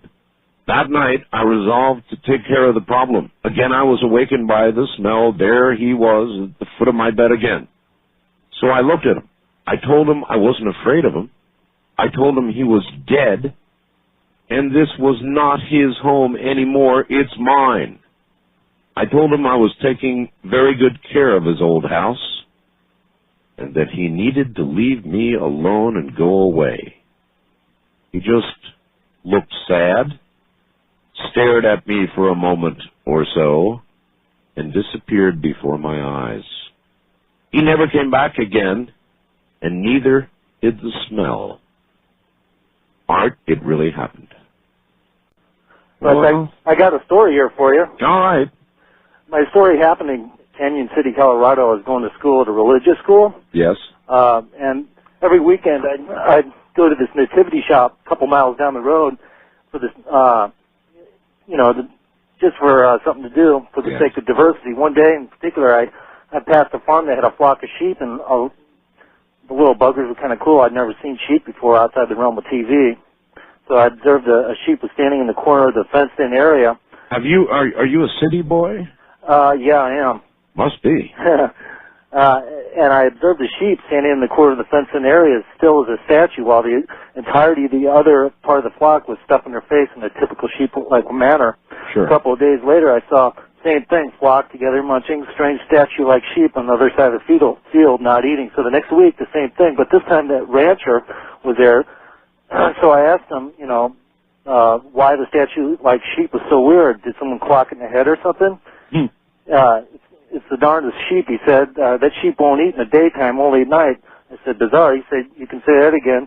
It's still scared of others. It's also scared of other sheep, but product is product, and that's what counts. I said, that's for sure. So that one night I was coming back from the party, and I was walking by, and I could see a lone sheep, the lone sheep eating it or chewing in the moonlight. All the other sheep, needless to say, were sleeping, but I couldn't see the sheep put its head down to pull up grass or hay. What's going on here? It was kind of it was weird. You mean it was eating in midair? Yeah, it was eating in midair. It was totally bizarre. I couldn't understand it. So one evening I had just purchased some night vision goggles on the black market for a tidy price, tidy in the sense that it was cheap. I thought I'd walk by the sheep again that night. I looked through my goggles as I was approaching the sheep to test them out, since it was absolutely dark and there was no moonlight that night to speak of. Yes. Looking through the night vision goggles, I had to check my goggles thinking they might be lemons because of what I was seeing. I tried again, and there it was again. The sheep was stretching out its neck, standing on its hind legs. There, to my absolute amazement, was this neon green image of an upside-down man holding his hand high, apparently hand-feeding the sheep. And around him were other people walking upside down with an occasional neon image of what looked like dogs.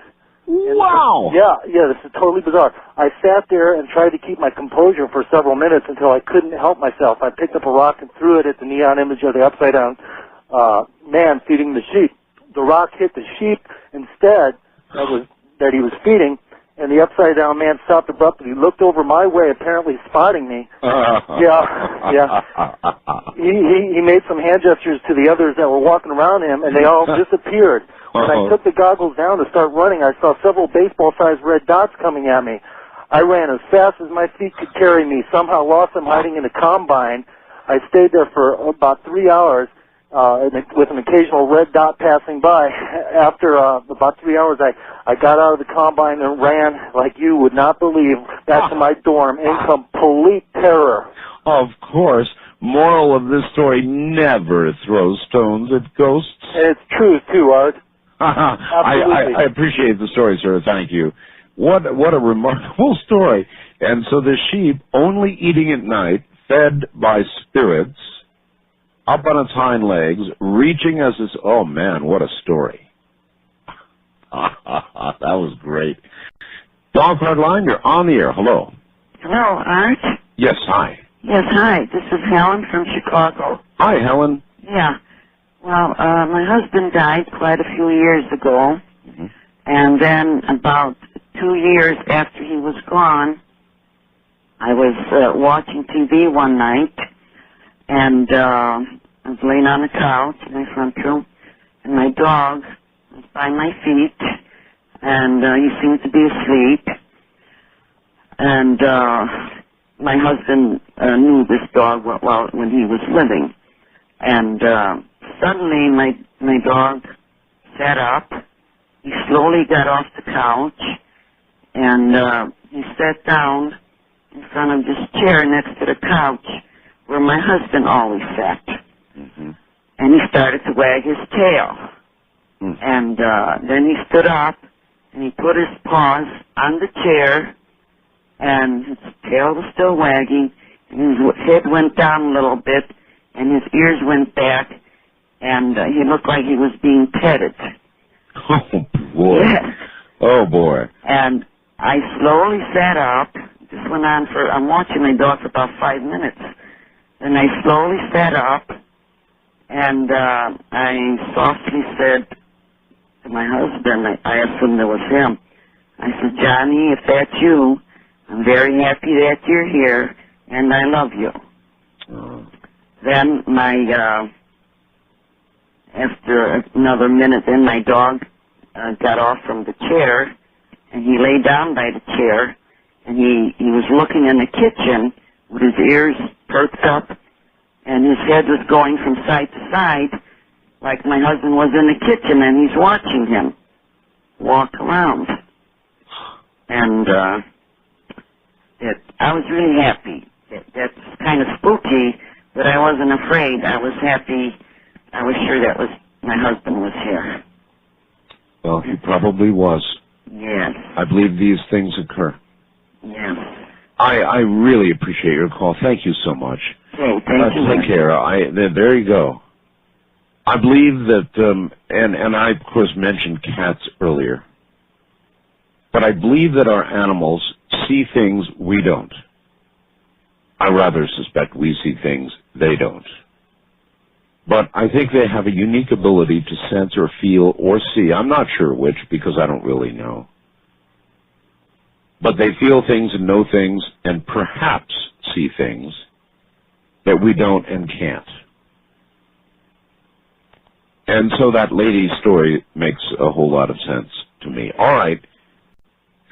East of the Rockies, you're on the air. Good morning. Good morning, Art. Where are you, sir? I'm in Montreal, Canada. Montreal. All right. Welcome. I listen to you every night as I'm driving around. Excellent. Tonight I got home a little early, and I thought I'd call it. It's not a spooky story per se, but it shows me that there is life on the other side. Okay. I was at a Native American church ceremony, which is a grandfather ceremony. It starts at dusk and goes until dawn the following morning. Right.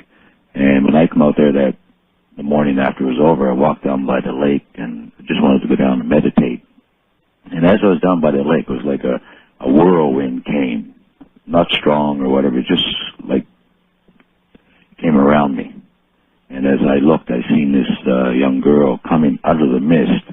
And as I got closer, I recognized her as my sister. But as she got closer and closer, she started growing up and becoming a beautiful young lady. Wow. And then as she came towards me, she just kept on going and smiled. But as she got on the other side of the lake, she turned around and said, "Thank you, I love you, and I'll see you soon." So I got scared out of my wits with that. I ran back to the teepee and I told the elder, I said, "Listen, I don't want to die."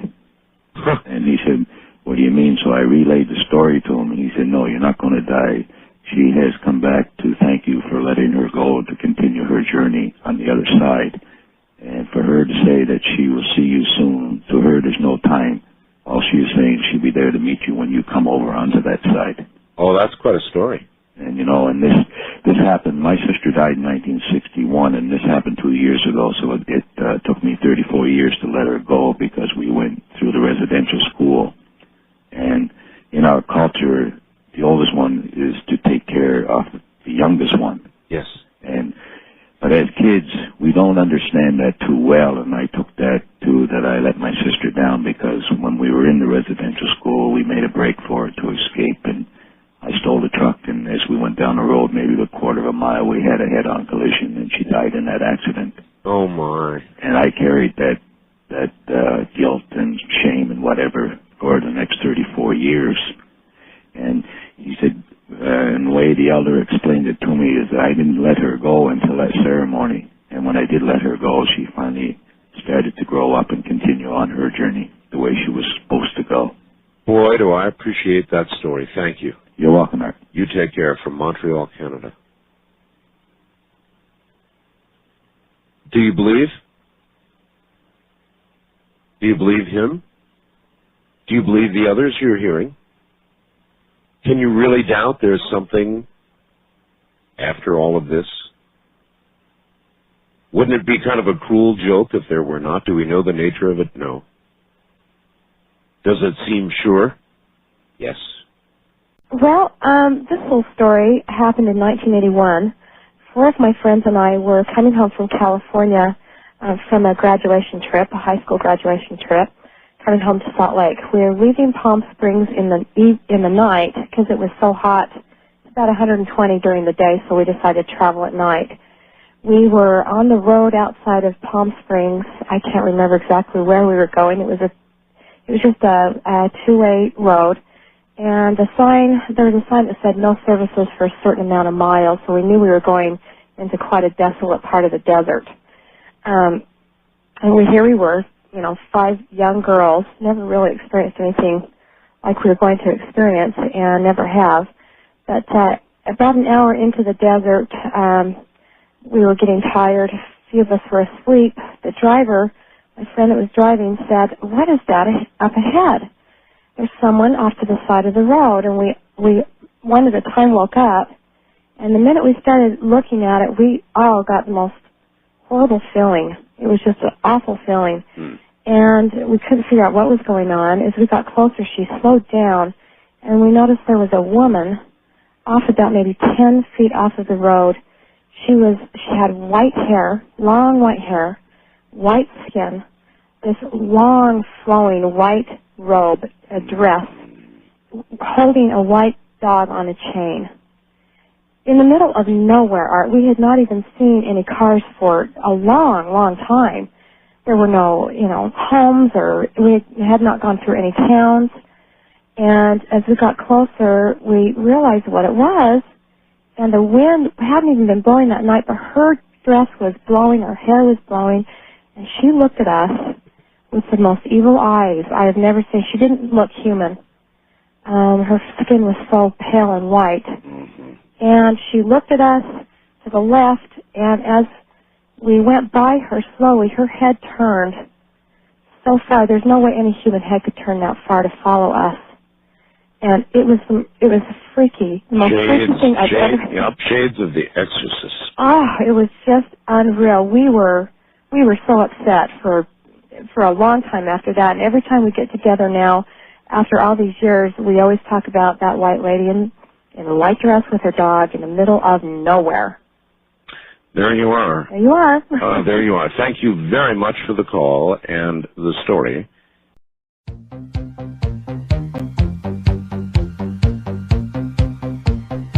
First-time caller line, you're on the air. Good morning. Hi, my name is Bob. I'm from Alameda, California. Hello, Bob.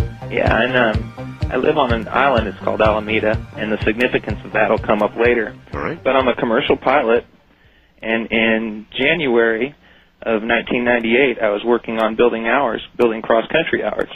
Right. And so I Do you fly big jets? No, I fly the small little airplanes. I'm still building up hours, going to do my certified flight instructor rating. Gotcha. But off of that, we'll go up to, I was going to fly up to Ukiah. I flew up there and visited with my friends, and it got kind of late. So I started to fly back, and it was about 11:30 at night. And as I left the airport area, it was about 3,000 feet, and all of a sudden it got really, really cold in the cockpit. I was like, man, this is real cold. In the cockpit? Yeah, in the cockpit of this little 172 Cessna. And so I reached up and closed the vents, and I pulled on the heater, and it just stayed really cold. And I didn't think much of it, and I listened to a station called 960. It's an old 40 station. And I had that going on, and they were playing the old music. And all of a sudden, over my headsets, I hear, "Check your six, boy."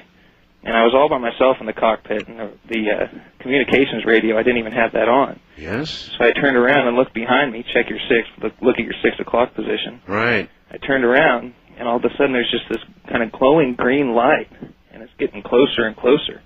And I was like, yeah. I was like, oh my God. Oh, God. Yeah, so what was the voice like? It just sounded like some old 40s voice, you know. Check your six. Yeah, check your six, boy, is what he said. Yeah. And I turned around, and this light was getting closer, and so I go to turn and push forward, and the yoke wasn't moving. And these little planes aren't equipped with autopilots. And this thing was not, not pitching down and not turning or anything. You couldn't change anything. I couldn't move after that. And all of a sudden the lights dimmed in the cockpit, and I'm getting real scared.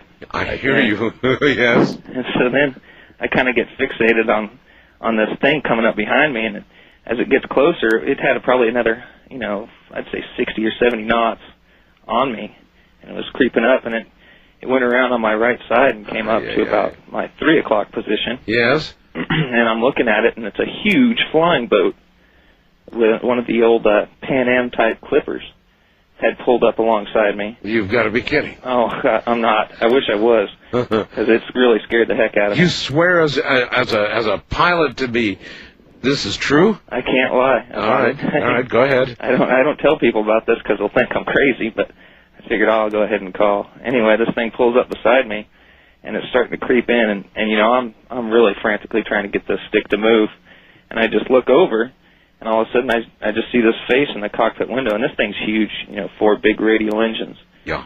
And the guy kind of gives me a wave, and then he turns off and pulls away, and then all of a sudden it just kind of vanished, and then I could start to hear things again, and I could hear the radio again. So I made it back to Oakland Airport, where I'm based out of. Yes. And I landed there, and my mom had bought me this book a couple weeks earlier, and it was called, I got it right here. It's Pacific Pioneers, Pan American Story. And I just was curious, and I was looking through it, and there's one name called, it's a M130 Philippine Clipper. It's a Martin flying boat, and it had crashed on it was January 21st, 1943. It crashed up in the Ukiah area. And I was like, wow, that's really amazing. Maybe that was the same one I saw. And then, I didn't think much of it after that. And then I was riding my bike up at the old Naval Air Station in Alameda, and it turned out that Alameda was the base for the Pan American Company for their Pacific flights. Yes, sir. Yeah, I could not believe it, but yeah, it happened. So you had a midair encounter with a ghost plane. Yeah, and ATC, I queried them on my way in. I said, "Do you have someone? Have you seen any planes around me on your radar?" And they said no. And I didn't really want to press the thing. I was kind of worried I might have a phone number to call when I got back from the FAA. Definitely, you wouldn't want to tell that story. No. So I kind of say, keep it under your hat and all your millions of listeners too. We'll do that, sir. Yeah, thanks a lot. Thank you. But what does that tell us? What hints do we derive from that story with respect to things that are gone, dead, gone? Was it the plane itself that was in some slip of time or dimension suddenly there again? Or the occupants of that plane that had crashed? What a story. Check your 6 o'clock, boy. East of the Rockies, you're on the air. Hello. Hello there? Hello? Yes, hello. Oh, it's me. Only you'd know that for certain, but it sounds like you. Hi, Art. Hi. I have a ghost story. All right, where are you? I'm in Texas, Austin. Austin, all right. Right now, but the resident ghost was living with me on Long Island. And my son was about 3 or so, and we had a pull-down attic door, and he wanted the Jeep I had hidden for him for Christmas. Yeah. Up there. And I said, how do you know what's up there? He said, well, Irving takes me up there. Irving. I said, who's Irving? He says, he visits me at night. And I said, well, how do you get up in the attic? Does he pull the door down? And he said, no, we float up through the ceiling. Through the ceiling? Through the ceiling. And in days to come, Irving had taken him to where Irving lives, which was a box of bones in the ground. A box of bones in the ground? In the ground. Through the ceiling to get to a box of bones in the ground? Yes. Okay. So, in days to come, we had an occasion to walk through the community cemetery to see the Memorial Day parade. Box of bones in the And ground. as we're walking through the cemetery, he pulls at me, he says, Mommy, there's where Irving lives. And I go over to where he showed me, Yes. and it was Irving Riggs. Oh, my God. So, You mean it said it right there? it said it right there on the gravestone. So I worked for 30 so years Excuse at a hospital. me, but this really sucks. I mean, I don't like graves. I want to be cremated. I don't like bones. I don't like things buried under the ground. And the last thing in the world I'd want is to be in a box with bones and Irving. Well, that was Irving's bones, but I asked him, I said, does it, weren't you afraid? He says, no, Irving talks to me. Yeah. That he was afraid at first. But now, there was a question earlier this evening. You said to somebody, does this child see the person? Yes, oh yes. Well, I have that answer for you. And it is? Well, I worked for years with a girl by the name whose maiden name was Riggs. So I told her, I said, Edna, do you have any ancestors by the name of Irving? She says, yes, a great-grandfather. So I told her the story. And in quite a few years to come then, she said her aunt had died. And she went over to help her take the stuff clear the attic out. And a picture fell out of a box she was carrying down from the attic. And she asked her other aunt, who is this? Yes. And her other aunt said, that's your great-grandfather Irving. And so she gave me the picture. Yes. And now my son's in his teens, and he hasn't seen Irving, and Irving has just, turned water on, and we always say, oh, it's Irving. Things are falling off the wall, there's footsteps.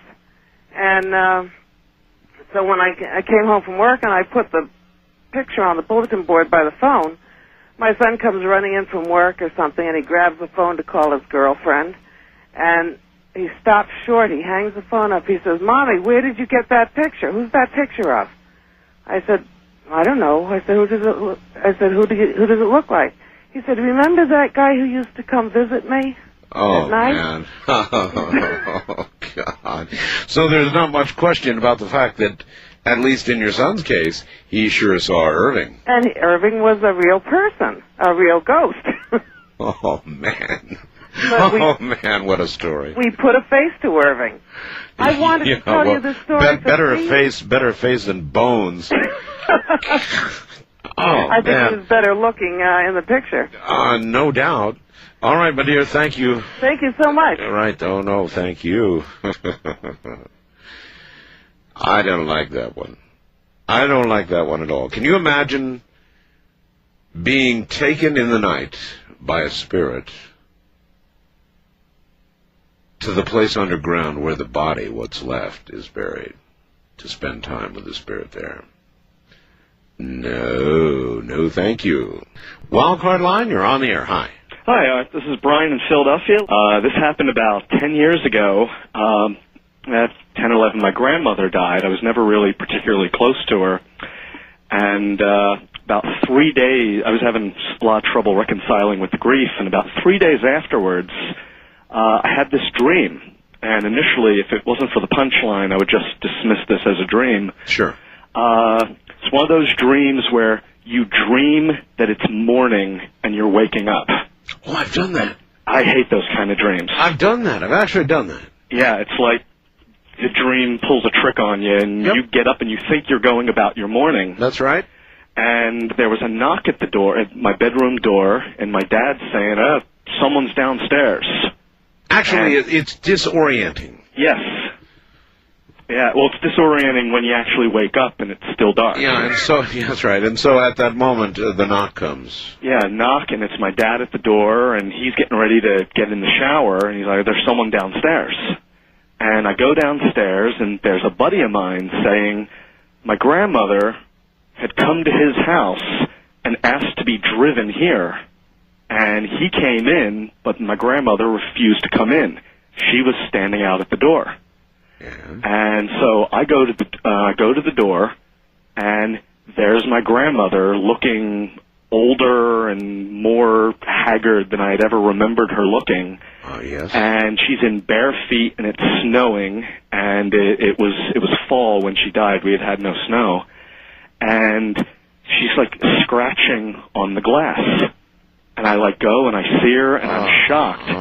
And she just says, Brian, let me in. And I just got really, really spooked by that. And I'm just standing there saying, come in yourself. And she's like, no, let me in. And I refused to do that. And finally just went, you are not my grandmother. And I closed the door on her. And she started scratching on the glass going, there is no heaven, there is no heaven. And it really, really spooked me out. And I went in, and my friend gave me some kind of comment about, man, you're really cold, or something like that. And I went upstairs, and at the top of the steps, there was my father in a dripping wet towel, because he'd gotten out of the shower, and he just said, who was that? And it was his mother that had died, and I just broke down crying, and all of a sudden woke up. Oh, my And I woke up, and it was the middle of the night, and I'm just shaking in bed, and I'm like, oh, man, that was really, really scary.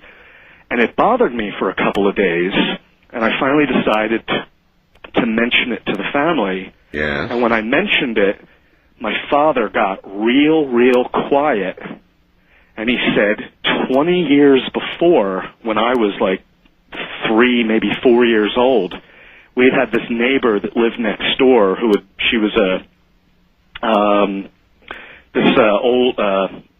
this old woman who had never married, and she had gone a little loopy, and her relatives had carted her off to an institution. Yes. And my father relayed, he had a dream one night that he heard a pounding on the door, and he got up out of bed, and he went to the upstairs window, and he leaned out, and there was old Miss Esther scratching on the glass, begging to be let in. Oh, God. And his only response to her was, you are not Miss Esther. And he closed the window on her, and he went back to bed, and then, of course, woke up himself.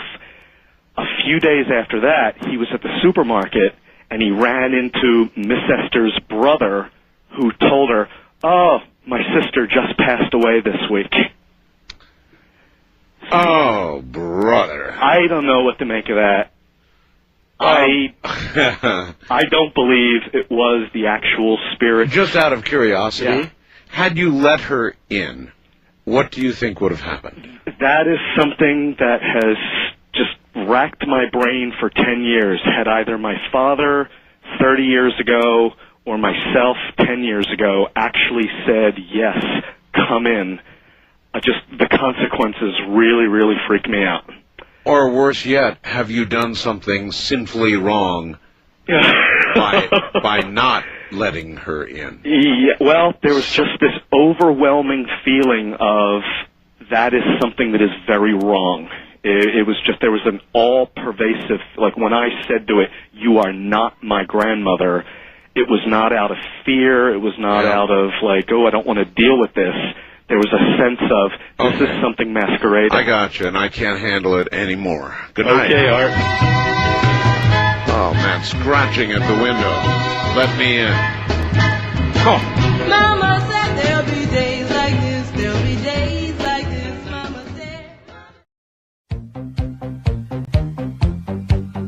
said. First-time caller line, you're on the air. Hi. Hi. My name is Debbie. I'm from Eugene, Oregon. Yes, Deb. I'm originally from Portland.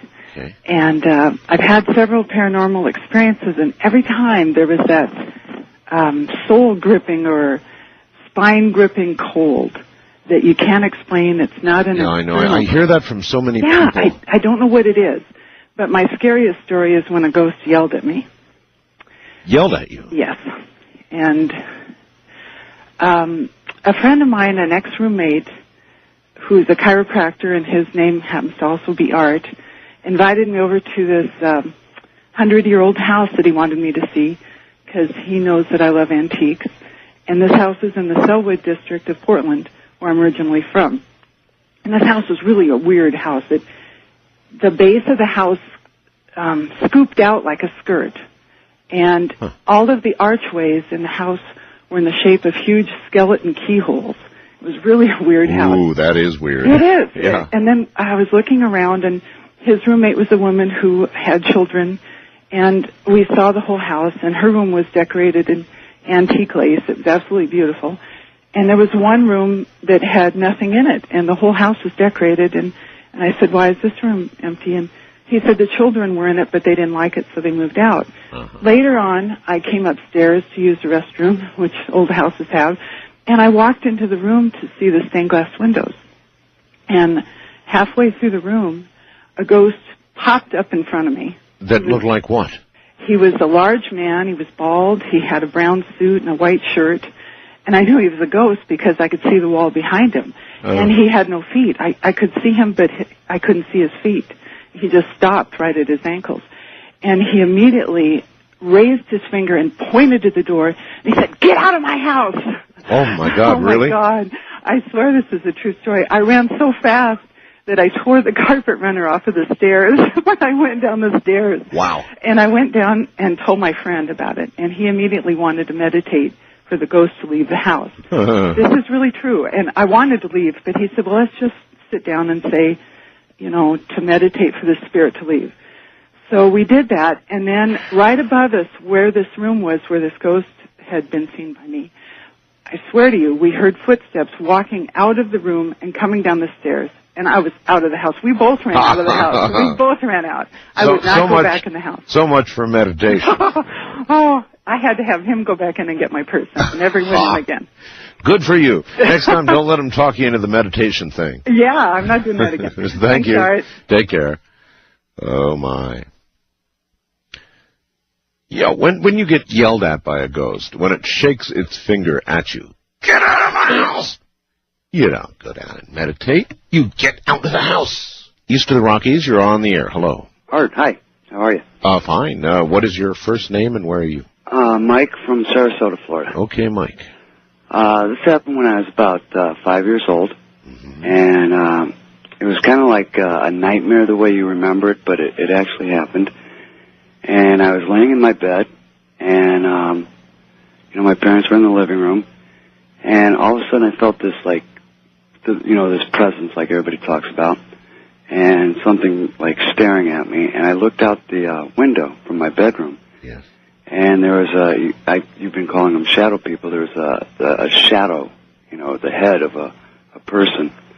And this was like in '66. You know how they wore the men would wear those hats and the long coats? It was wintertime. Yes.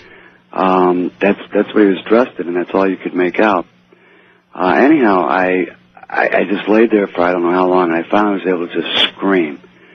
And my parents came running in, and they were like, "What's wrong?" I was saying, there's a man at the window, And my parents, ran over, and like I said, it was wintertime. All the windows were frosted up, but my window there was no frost on it. Huh. And so they went to the front door, and across the way was a schoolyard. And they could see the figure of this man, like I described, going across the schoolyard. So my dad went out after him, and he'd gone around the corner. My dad was going to, follow his footprints, and there weren't any. But what's really strange about it is, that was pretty scary for me. But my wife is the one who wanted me to call because she found out we've been married 10 years, and 10 years ago, my mother told my wife, which she'd never told me. A week before that had happened, my parents, tucked me into bed, and they came in like 20 minutes later to say goodnight. Yes. And I wasn't there. And they couldn't find me. And you weren't there? I wasn't in bed. So they thought maybe I'd gotten up to, go downstairs and play or something. They looked all over for me. They couldn't find me. And like I said, this was a little bit before this had happened. So it was winter. And they looked all around for like 3 hours. And you weren't there? No, till 1 in the morning. My father finally happened to look up. I was sitting on the roof of the house. And, there was no way I could get up on the roof. There was no ladders around or anything. I was just sitting there. What do you think happened to you? I have no idea, but Have you considered the possibility that you were abducted? Can I tell you, I thought you might say that because my wife and I have listened to you for a few years. Yes. Then you know how I think.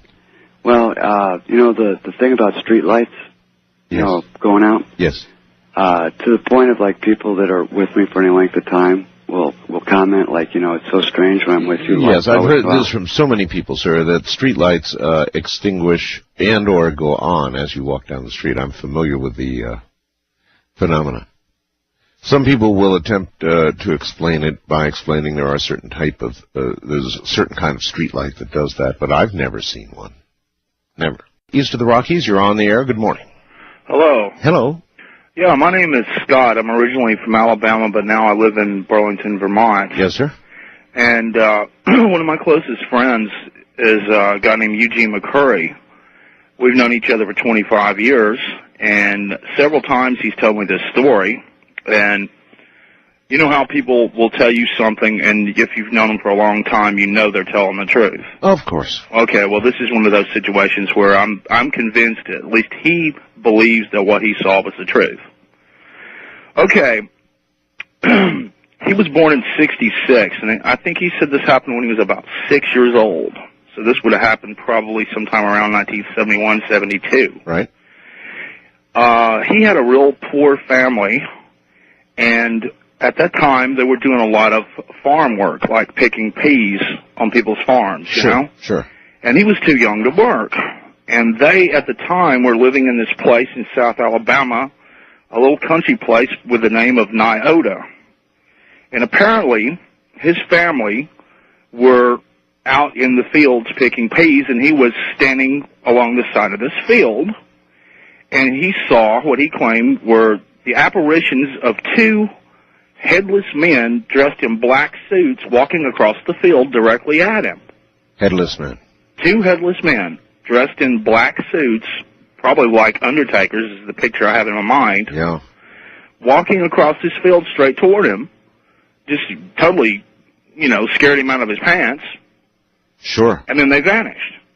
And he's told me this story on several occasions. You know what I would think if I saw that? I would think it was death coming for me. Oh, I'll tell you, of all the apparitions, me personally, of all the apparitions that I could possibly see, the idea of somebody with no head is just absolutely the most terrifying. That's headless is definitely not good. Oh, yeah, you hear these stories about Anne Boleyn in the Tower of London walking around without her head, it just gives me the creeps.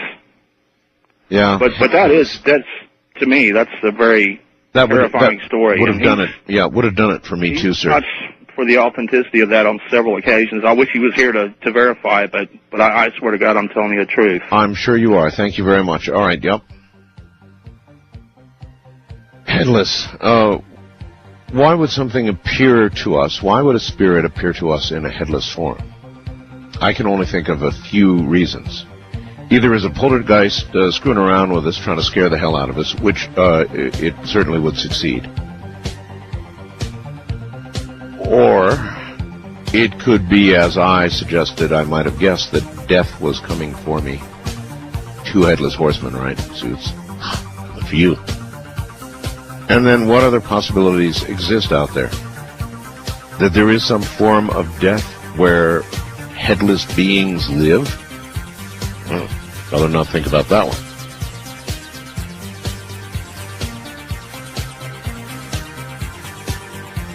Hi, good morning, Art. Good morning. Jeremy from Vancouver. Vancouver, yes, hi. Hi. This happened to a friend of mine in 1987 in Victoria, All right. BC. She had moved into one of those beautiful old Victorian mansions there. And you know how the houses are divided up into suites? I do. Has their own suite. Sure. She had this wonderful clawfoot bathtub, which I had visited her. It was lovely. So she phoned me 2 months later and said that she takes a nice bubble bath every couple nights or so. That she heard the girl next door. I guess the bathtubs are right up against each other in these kind of things. Right. And They do that. They do that for the convenience of plumbing. yeah, and you know the walls are thin. Sure. She heard her crying in there, sobbing about something. You know, maybe she thought she had broken up with her boyfriend or something. Never really Right. thought anything of it. Right. Well, she has a bath every couple of days or so, and every time, you know, she'd have a bath, she'd hear her crying in there. And this went on for about 3-4 nights. When she started to take her baths, it'd get really cold in the room. Yes. And this was like 4 days went on, and a really bad smell started to come from the other side. And the smell got worse and worse, so Oh, boy. she called the caretaker, and the police got into the suite. Unfortunately, the girl had killed herself. She had slit her wrists and neck in the bathtub. Right. But this really spooky thing about it was she had done it 2 weeks previously. She Oh, my God. Oh, my. And this is a true story. I don't know if anyone in Victoria is listening tonight. They'll East of the Rockies, call toll-free 1-800-825-5033. friend Heather didn't last too long in that apartment. She moved shortly after that. But true story. I removed the expletive, but I understand its use. Mm-hmm. Yeah, I mean, holy mackerel. Yeah. Thank you. Disturbing. Thank you very much for Okay. the call. And that expletive probably should have remained in because it was contextual. Oh, man. To hear the moaning, perhaps a plea for the body to be discovered, and to hear that after the person had been dead for that long. I don't know. West of the Rockies, you're on the air. Hello. Hi, my name's Patty. I'm calling from Northern California. Hi, Patty. Hi, and I listen to you on KDAC. All right. And my story's not really that scary. We've had some scary encounters, but it's kind of interesting. Many years ago, I lived with a truck driver named Richard, and he was a real good stepdad to my kids, and especially my oldest son was really close to him. So even when we split up, we all stayed good friends. But he had some problems, and he took his own life. Oh. And this was some time ago. But, maybe about a year after that happened, my kids and I were living at a isolated ranch in Colorado. And it was like a 800-acre ranch on the edge of a wilderness area. I mean, we were way out in the boonies. And we were 30 miles from the closest grocery store. And one night, we were sleeping, but my oldest son was 15 at the time, and he was awake. And he said, here's this truck, this diesel, come up our driveway. And he thought maybe it was a hay truck or something that had gotten lost looking for a ranch or something. Yeah, diesel is unmistakable. Yeah, and he's thinking, well, maybe it's a hay truck, whatever, but he said the guy gets out and starts knocking on the door. So he tried to wake me up, tried to wake up his sisters, tried to wake up his brother. Nobody would wake up. He said it was really eerie, because normally I'm a light sleeper, but he said none of us would wake up. So he answered the door, and it was Richard. You're sure? Oh, he's sure. He's sure. Oh, yeah. He said he came in, shook his hand, sat down and talked to him, and Richard was a big Pepsi drinker. He loved the stuff. And he went out to the truck and got some Pepsis and brought them in. And my son said they sat there and talked for a couple hours and drank Pepsi. And Now, your son said that Richard was full form. I mean... Right. I asked him, I said, well, what did it feel like when he shook your hand, you know? Right. And he said, just like if anybody else shook your hand, solid and real. That's very unusual. Normally, spirits are unable to manifest that physically. Well, he actually came to him another time after this, but on this occasion, the odd thing is in the morning, you know, he's telling us the story, and we're kind of going, oh, yeah, all right, sure, you know. Right. And but we looked, and there was Pepsi cans on the table. And like I said, we were 30 miles from a store that was, even if there would have been one open, you know, at this time of night. Yep. Well, again, you know, there's something about those who take their own lives. I don't know what. I just know there is something different, and by percentage, there are many more of them than of others, and I don't know what that means. Yeah, well, he really identified with his job, too, so I wasn't surprised that he came in his truck, you know. Well, it's good to know there's diesels on the other side. Yeah. Thank you. Okay, good night. Good night. Take care. There just is something about those who take their own life. They're in for a bit of a different ride, I suspect. You're not supposed to do that. First-time caller line, you're on the air. Hello, Art. Hello. It's Jack, and I'm calling from Fairborn, Ohio. Yes, sir.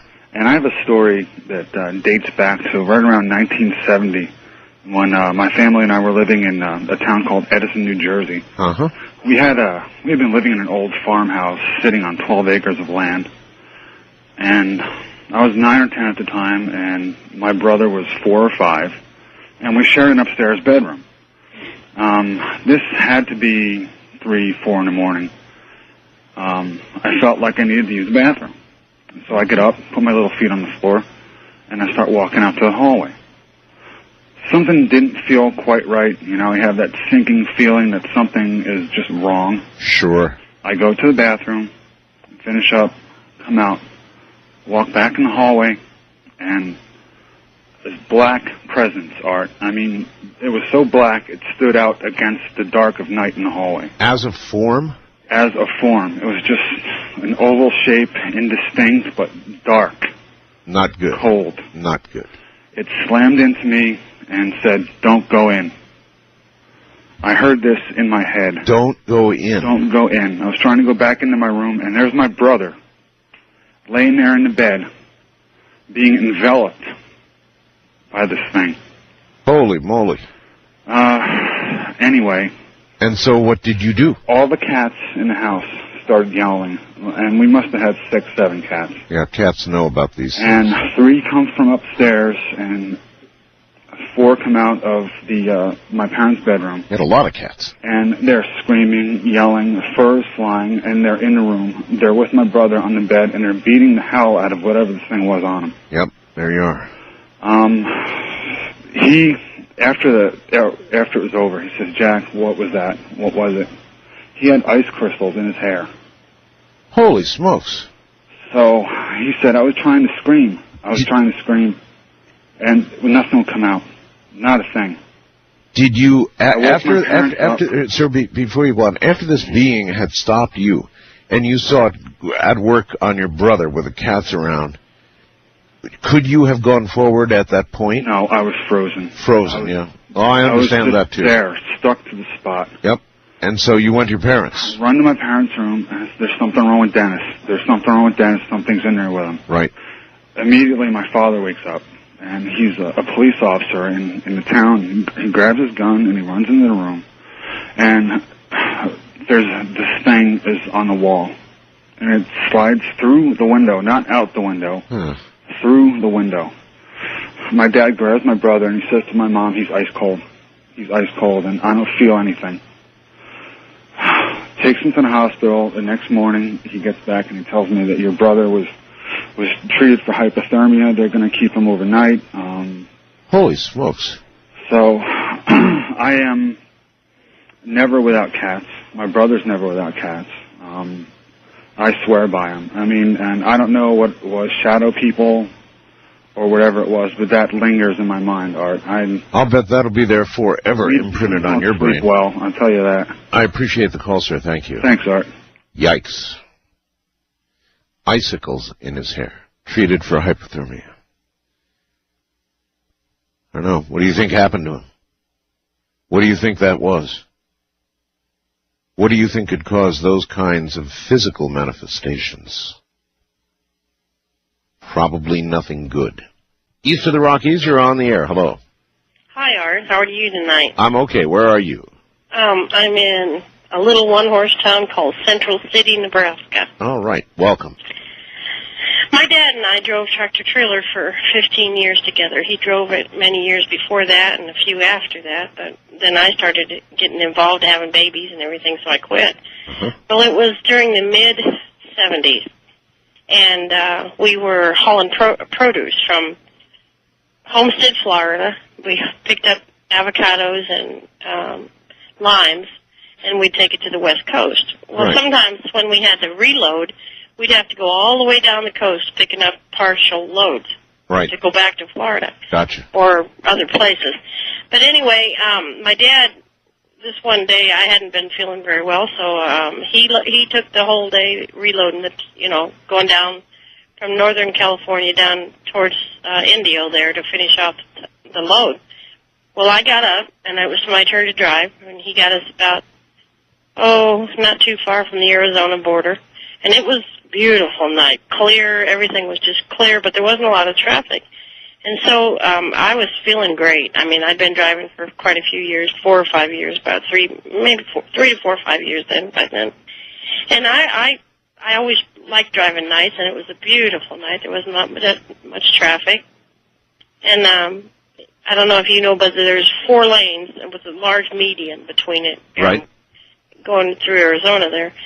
Anyway, I was feeling good, laid back, just going like mad. And I guess I had my headphones on, and good music, and going real well that night. And all of a sudden, I guess about 2 hours into the night, my dad was already in bed sleeping, and I saw about, I don't know how to judge this, but I saw way out in front of me a woman, what appeared to be a woman with long hair in a white dress. A long white dress. In the middle of the highway?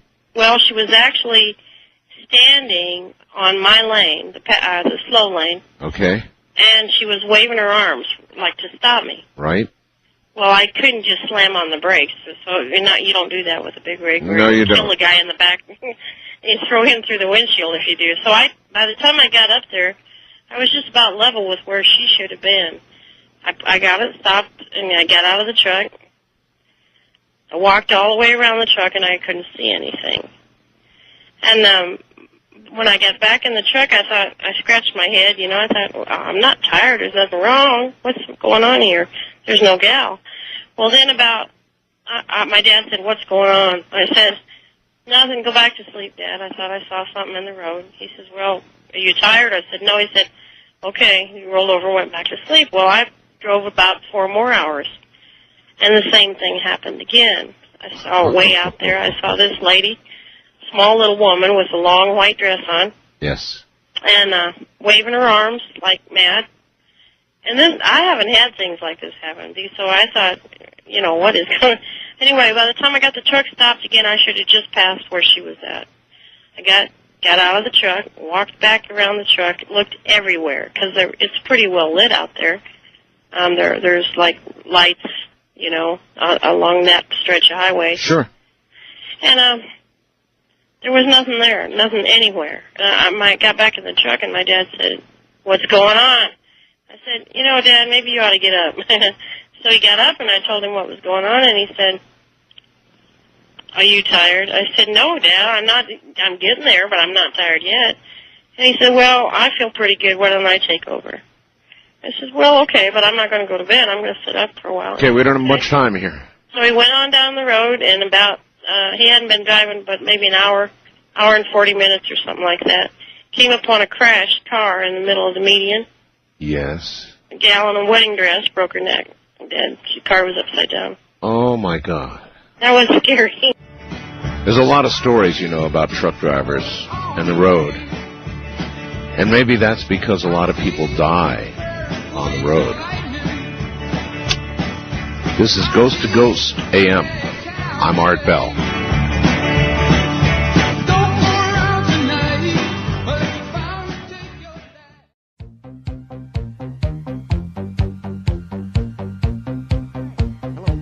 Hi, Art. What is your first? Oh, I'm so sorry. I'm a little nervous. That's all right. My first name is Diana, Diana. and I'm calling from Brighton, Colorado. Excellent. My true story, my experience happened some years ago when I was attending the School for the Visually Impaired in Louisiana. And I was about 16, 17, around that age. And I had just laid down to bed, and I was living in a dorm. And my room was like at the end of the hall, and I was the only one in that room. Were you completely sightless? No, I'm totally blind in one eye and have some vision in the other. Oh, I see. Okay. And so I just lay down for bed and starting to doze off, and all of a sudden I hear this like kicking at the wall outside. And I'm like, okay, what in the world is going on? Maybe it's some of the boys that are playing a prank, you know? Sure. So I get up and I look out the window, open the window, okay, nothing out there. I'll go, okay, go back to sleep. Then I start hearing scratch at the screen. I'm like, oh, okay, now this is getting ridiculous. By now, you probably figure somebody's messing with you. Yeah. And so then it's like, okay, it's like, I got to get some sleep. I got to get to school, you know. So I lay down again, start to doze off, and then I hear this voice that goes, sleep now, Diana. It's okay. Uh-huh. And I'm like, all right. And the next thing I know, I wake up and my bed starts shaking. Oh. The room, everything in the room just starts like crackling all over, and then I look toward my closet door, and there's this face, this like orangish red face with these reddish fire eyes and these horns on the head and like a black hood over the head, and it's like getting brighter and bigger, and it's like I'm frozen, and I'm like, oh God, what do I do, you know? And the only thing I knew to do was just say, God, get me out of here. And the next thing I know, I'm running, but my feet aren't touching the floor. It's like something's carrying me out of that room, and I ran to my best friend's room, and I said, something happened. She says, well, take it easy, you know, just sleep in my room tonight. And I didn't go back in that room for the rest of the night. Well, I'm not laughing because anything's funny, only because it's sort of so classic. I mean, running and you can't go anywhere, you know, Yeah. feet up in the air. It's just the worst of the worst. But I mean, that face, that has just haunted me all my life, seeing that. I imagine it would. What conclusion do you now, when you think about it now, you're older, what do you think? I don't know, maybe something just trying to scare me because it knew things in my future, good things in my future that were going to happen to me, maybe trying to scare me. I don't know. I could never figure it out. But, I mean, I've had other little scares through my life, you know, where certain little things have happened, like trying to stop me from doing things or, you know. But that was the most, oof. Maybe you have some sort of guardian angel. Oh, I'm pretty sure I do. All right, thank you very much for the story. Have a good night. Thanks so much, Right, Art. take care. You're on the air, Ghost to Ghost AM 05. Hi. Yeah, okay, it's me. It's you. Yeah. And your name is? My name is Marilyn from Grafton, Okay, Ohio. And, gosh, I don't even hardly know where to begin. at the beginning. At the beginning. Okay, that would probably be when I was like 6 years old. I was walking to school, and at this red light, I stopped to cross the street, and I looked both ways, nothing's coming. And I started across the street, and I was hit by this drunken funeral director, and he was driving a hearse. And the next thing I knew, I was like floating above my body, and I noticed a large group of people on the road, and I was curious, so I kind of just floated over, and I looked in there, and I was really startled when I saw myself laying on the ground. Mm-hmm. And with that, I just kind of, that's the last thing I remember. I was like sucked back into my body. That was just like the beginning of everything that started happening to me. Many, many people who have had near-death experiences have a lot of follow-on stuff happen to them. Mm-hmm. Well, I would get these, what I called visitations at night. Before a close friend or a relative in our family would die, I would have visitations by ghosts. Mm-hmm. And there would always be more than one night of it. So when it started, I would just be terrified because I couldn't fall asleep. I knew it would keep happening and happening. Well, one time, this visitations had started happening to me, and I knew another one was going to come that night. I had the bed pushed up against the wall, and my husband sleeping on the outside. I was kind of afraid there. Sure. And I was laying there in bed, just totally terrified, and I could feel like these fingers going up the nape of my neck. And I could feel the fingers were sort of like grabbing the hair. And I knew within myself that if it was able to grab my hair, it would pull me to somewhere. I don't know where, but I didn't want to go there. I hear you. So I started screaming, and I woke up my husband. And I had subsequent visitations to that. I would see, like, shadows marching up against the wall. You know, of course, your story is very similar to other NDE, type experiences that people have had. I mean, I've really interviewed quite a number of people who have had a sort of a brief instant on the other side, and inevitably they have these follow-ups. And I wonder if there is some kind of connection, kind of like, once you've been there, once you've made a connection with the other side, it maintains a connection with you.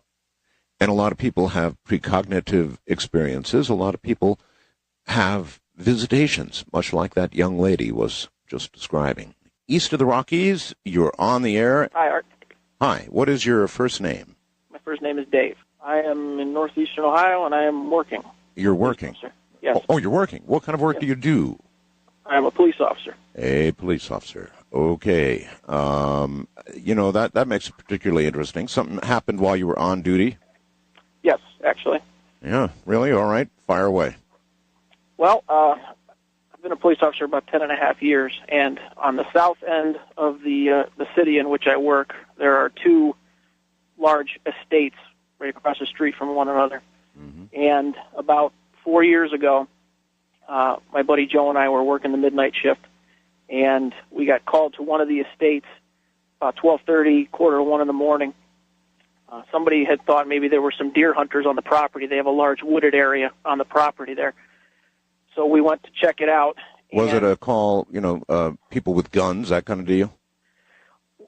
They got, all we got was that they thought maybe there were deer hunters in there. I don't think they actually heard shots. They may have seen. Yeah, well, still, if you know there's a gun at the call, your head's up. All right. Well, absolutely, yeah. We weren't going to venture actually into the woods until we figured out what we had. So I hear you.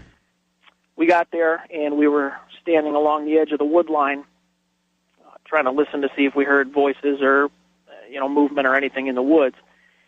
And after a few minutes, I heard, as clear as day, no question about it, the sound of a small child laughing.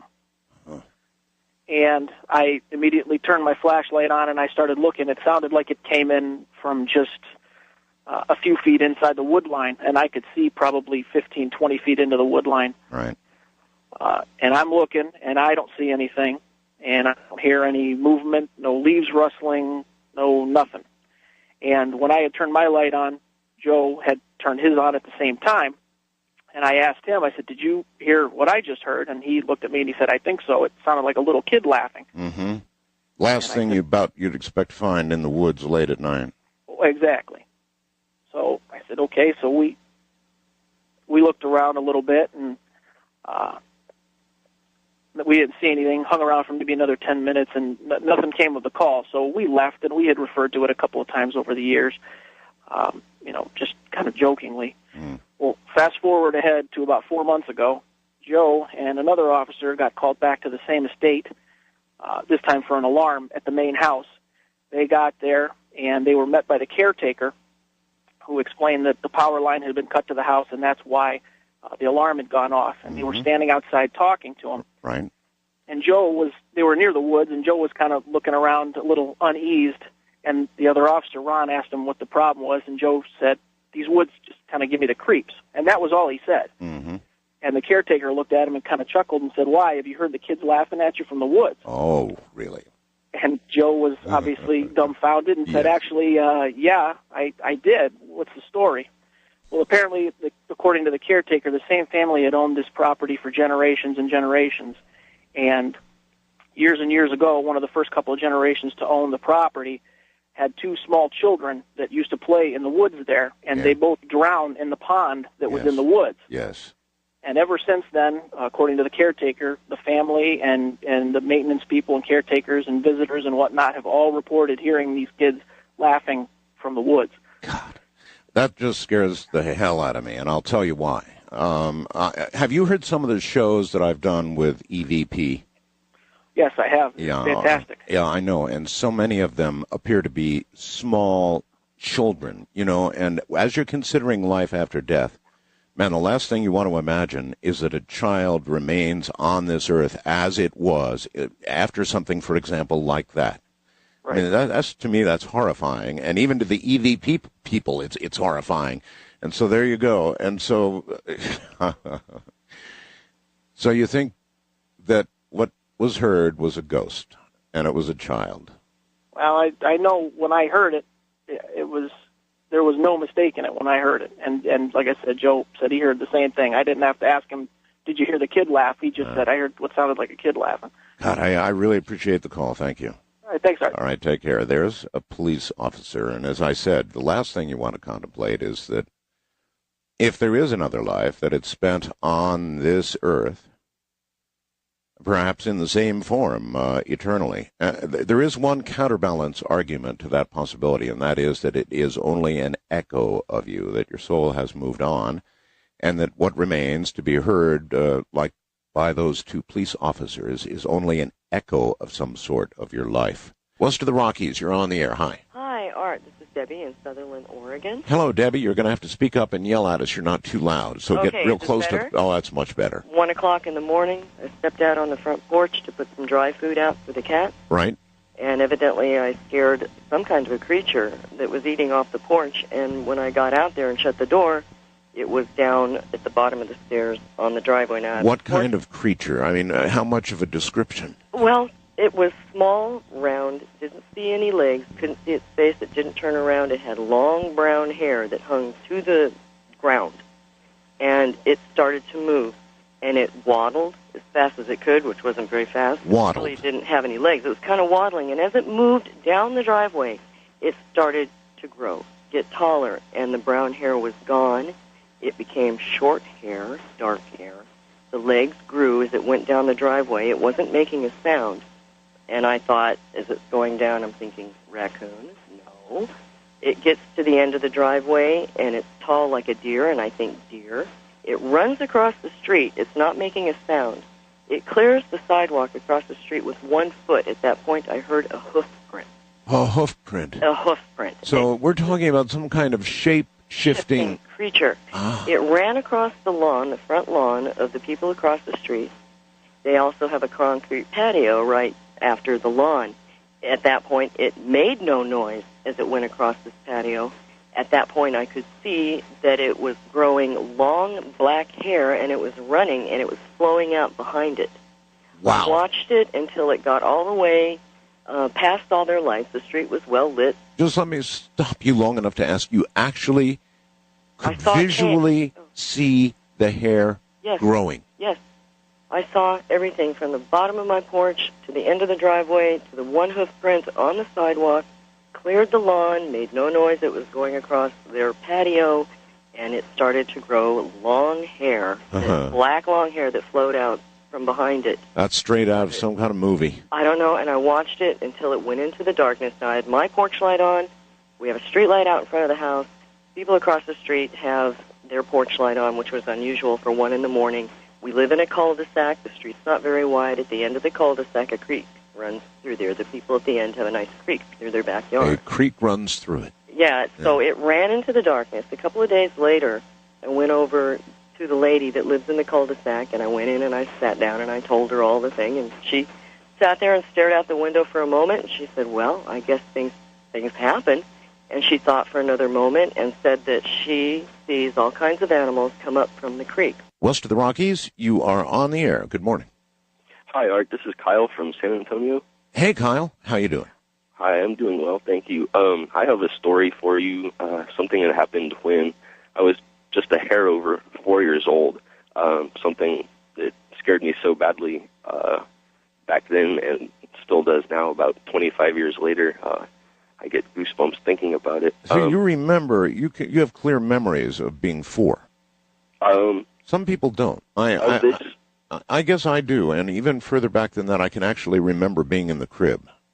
Yeah, I do have some very good memories of 3 or 4 years old around that time, but this one particular incident kind of seared itself into my brain because of how bizarre it was. All right, what happened? All right, my family lived in Northern California at the time, town of Chico, and we had a motorhome, a very, very big motorhome that we would take trips in. And one summer night, I think it must have been a 4th of July weekend, because my parents had decided to just take me and a couple of family friends on a little evening trip to some public park that was a little ways away along the Sacramento River.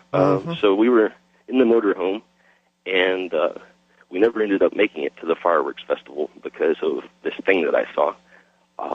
Still don't know what it is. I'm hoping maybe you or some of your viewers might have an idea. I don't have viewers. I have listeners radio, so you're going to have to describe it. Okay. Well,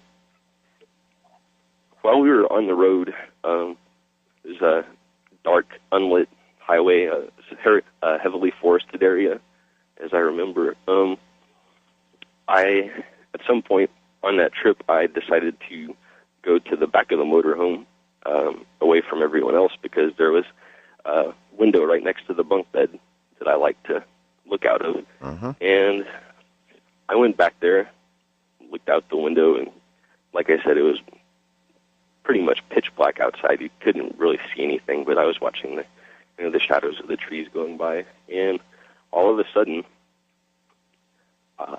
something appeared in the window right across from me. It was a face. It looked like a man's face, except it was hanging upside down. Oh, brother. All right, now wait a minute. Let me get this straight. You're in a motorhome. You're moving, or you're moving, right? Yes, we were on. Because you said things were moving by the window. It must have been a little state highway or something. And so here's an upside down face, like this thing's on your roof looking down at you. Yeah. Well, that would be the easiest explanation. Oh crap. Yeah. It had a. And so, what did you do? Well, it obviously frightened me very badly. It had these glowing eyes. The face itself had a blank expression, but the eyes looked like they wanted to do something. Let me very guess. bad to me. So, glowing red. Well, I'm actually a little bit colorblind, Art. But glowing will do. Oh man, that's. They were glowing, and they didn't look very friendly. So oh no. I went screaming up to the front of the motorhome, and freaking out, telling my parents and the couple of friends that were with us that I saw, a bad man's face looking at me through the window. And I don't know what they were thinking. I don't know why they believed me, but they obviously saw that I was scared enough that I thought I had seen something. Yeah, if someone's scared enough, you're going to read truth into what they're saying. So what then? They pulled the motorhome over on the side of a road. I would too. Yeah, my dad peeked his head out of the door or whatever, and he saw someone on the roof of the motorhome. And so he ducked back inside and he got his friend that was with us, who was, I think he was an ex-Marine or an ex-Navy guy, a very big, tough guy. Yeah. So was my dad. You know, they weren't guys that would be afraid of a hitchhiker on the So roof they both of went the out there motorhome. and did what? Well, they said that they saw what looked like a little skinny college-age guy running away into a field, and they said that they chased him into the field, but he disappeared in the field. Disappeared. And, yeah, I'm not exactly sure what my dad meant by that when I was talking with him about that. All right, skip then to this. What do you think you saw? I am not sure to this day.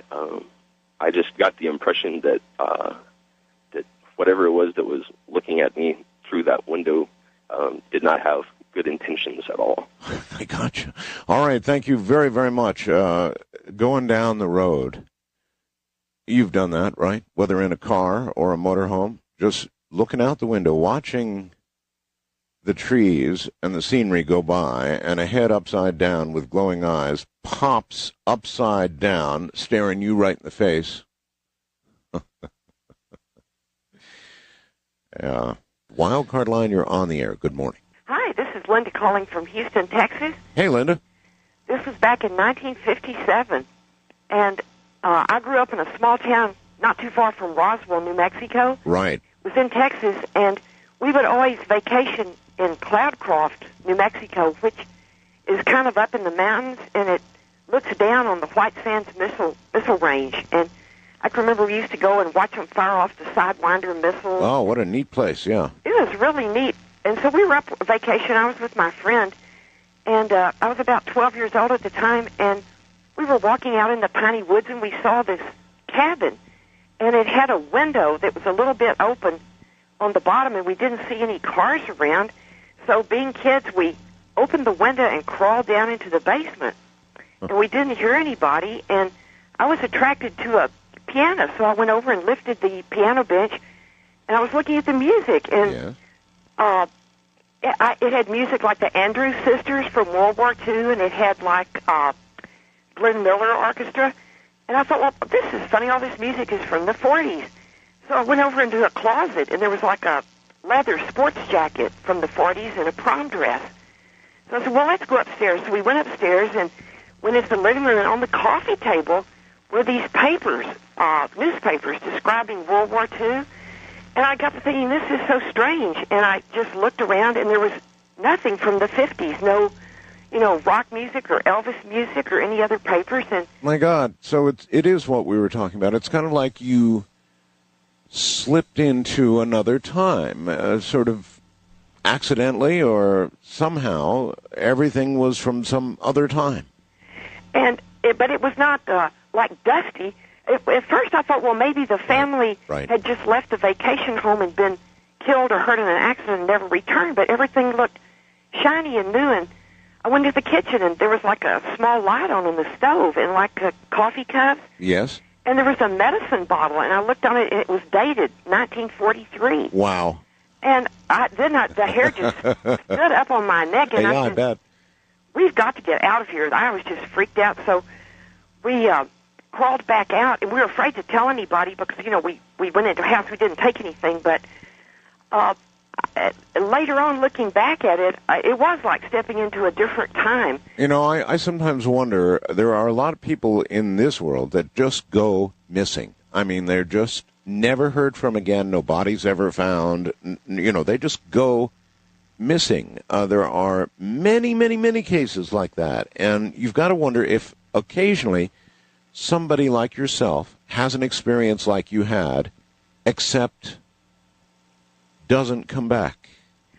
Well, in kind of analyzing this, looking back on it, my father was he was an Army airman, and he helped work on the timing device that dropped the atomic bomb. No kidding.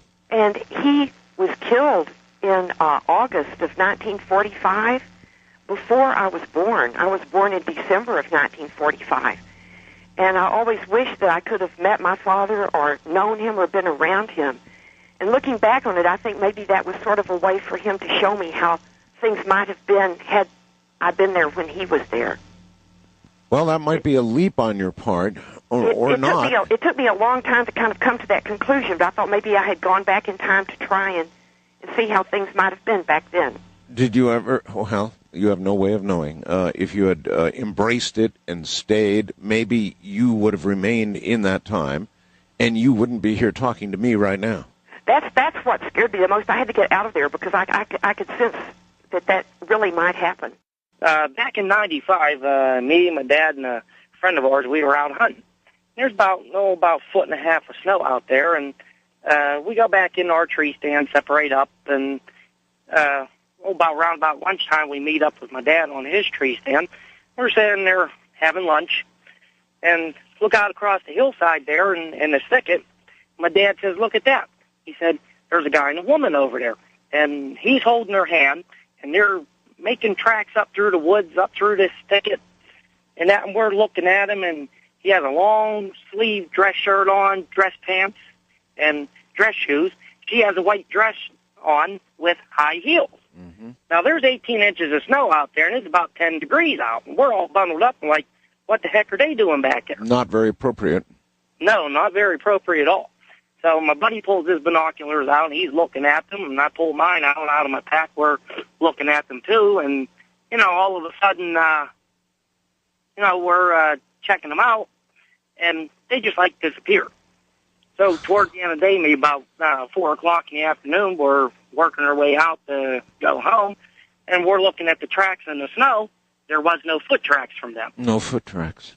There was ours. There were tracks from deer, but there was no foot tracks from them. Again, that's kind of like some kind of slip. It's, almost like you went to another time or another time came to you, or there was some little window of something that just should not have been. Well, it's more like, I think it was more like there was a window that came to us because about 3/4 of a mile from us used to be an old farm up at this place. It's up in the state park.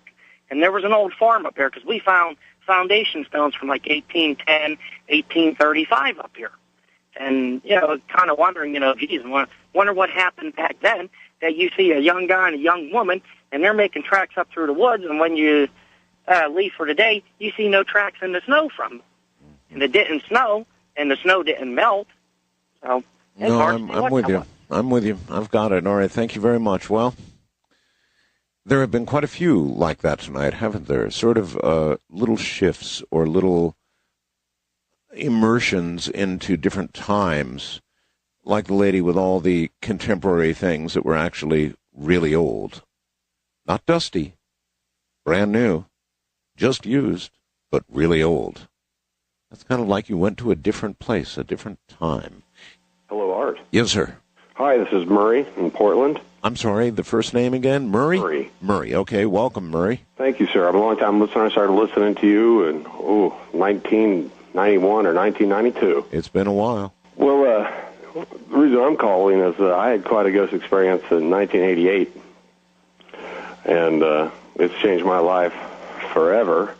And it's funny, when I found your show, I found that I wasn't the only guy out there that experienced this type of stuff. That was great. Well, that is one thing about this program, of course, that people do hear other people, and then they say to themselves, I guess I'm not nuts. Well, my wife still thinks I am. How so? All right, so what happened? Well, I was going to school in Fulton, Missouri, a place called Westminster College, and TV ended there. We were, pretty bad shape at that time. Couldn't afford cable. So TV shuts off pretty early, and you have to find something else to do. Right. We had turned on, I was with my cousin Mark and my friend Peter, and TV had ended. Yet we hadn't turned the TV off. We were just doing other things. By that time, a stereo had come on. I was going to ask, is that back to the days when TV stations would sign off, play the Star-Spangled Banner, and go off the air? That's right. I believe the last show was Star Trek, and then they would do that. And that was out of Jeff City, Missouri. It was the only TV you could get. Okay, so I remember all that, yes. Yeah, those old days. So white noise had come on through the little television. It was probably a 14-inch TV. That's right. And my friend Peter was just noticed out of the corner of his eye, you could see images running in the snow. And it looked like, a feed from another station. And it was quiet. It was odd. It was very odd. And 5 minutes of this or something. And then it just passed. And we turned the TV off, listening to a record. Right. And this is where all reality ended, and I had the weirdest experience of my life. We're just sitting there in his living room of my cousin's house, and then we just hear a large groan come out of the kitchen. A groan. A groan. And it definitely caught our attention. We're like, what was that? Human or animal type groan? Human, definitely. From behind the corner, which would have been out of the kitchen, steps a lady. It looks like she's made of black smoke. You could see right through her. You could see the wall, the door behind her. And where she stopped in front of me, I could see a speaker behind her. This is the moment you know your heart's okay, by the way. It was definitely strange. I looked at my cousin. He looked at me. We're like, what is going on? And she's looking at us, and we're looking at her. And it got really strange from there. I don't understand when she disappeared. But the next thing we saw in front of us were 3 little boys playing jacks at our feet on the hardwood floors of the apartment. Here we go again. Little boys playing jacks, and you could, same thing, see right through them. They were made of black smoke, like when you burn plastic. I don't know, when I was a teenager growing up in Missouri, like on 4th of July, you'd see plastic burn, and it was just acrid black smoke, and it was just angry. It was just strange. God. That'd be, and more? When we saw these little boys playing, and 2 were skinny and 1 was heavier, and that was even funny. We all remember the same thing today. Somehow, that made a segue. I just cannot explain it, and that's the weirdest thing of the whole story, is that suddenly there was a little girl. It reminded my mother, like Shirley Temple growing up. It reminded me of Shirley Temple. And she was doing cartwheels in place at the exact same place where we saw the older lady ghost and the boys playing. And again, black smoke? Just see right through it. Now, I've heard that term shadow people for all these years on your program, and I just don't know if that applies. I just don't even... Well, I was almost going to jump to that myself. Anyway, did this all end, or how did it... No. Did I mention that they were wearing period clothes? It was evident to us that they were... you did not mention that. I'm so sorry. I'm a little excited. When you say period clothes, what period? Minimum turn of the century... it's not a PC thing, but the You mean early, like 1900s? Or earlier. This is Fulton, Missouri. They, Kingdom of Callaway, they seceded from the state and during the Civil War and stuff, so they've had a long history there. Right. Well, to cut to the point, we were watching this, observing this, and just couldn't believe it. And then there was just no image. I think was with our thoughts. It's very hard to explain. And then in kicks the front door, and an African American guy, big old man, runs in very angry, and he's pointing and yelling into the kitchen area where that original apparition had walked out. And he's just angry. You can tell he's a very abusive man. It just scared us to death. Then he saw us. He saw us. He turned at me. He looked at me straight in the eye, and he just cut across the room straight at me. And he got to within 3 or 4 feet of me, stared me straight in the face. And? He proceeded. He pulled his hand back and tried to punch me 2 or 3 times repeatedly. My friends are screaming at me. They're sitting down a little bit lower on the couch. They're screaming. They're, no, no. And he swings at me. And he didn't make contact. He could not make contact. And he stepped back about a foot, and I sat up in my chair, and he looked at me, and I looked at him, and absolutely positively, right there, we just knew we were just worlds apart. Boy, you're right about one thing. That's where reality ended, and then all of this whole thing began. And I could just see it on his face, and I just don't remember much. I remember my friends were like whimpering. Yeah, I'm sure. And we were just so in shock. And you all remember it the same way now? Exactly. One of my friends after this quit school. It changed our lives completely. I'm sure it would. That's into a.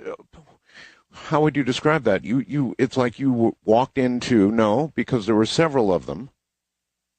So a different world opened up in front of you, different creatures, different. Perhaps a different dimension. I really don't know how to describe what I just heard. That's really weird stuff. Several entities of some sort, just a whole collage of them. Maybe that's a bevy of them. Wildcard Line, good morning. You're on the air.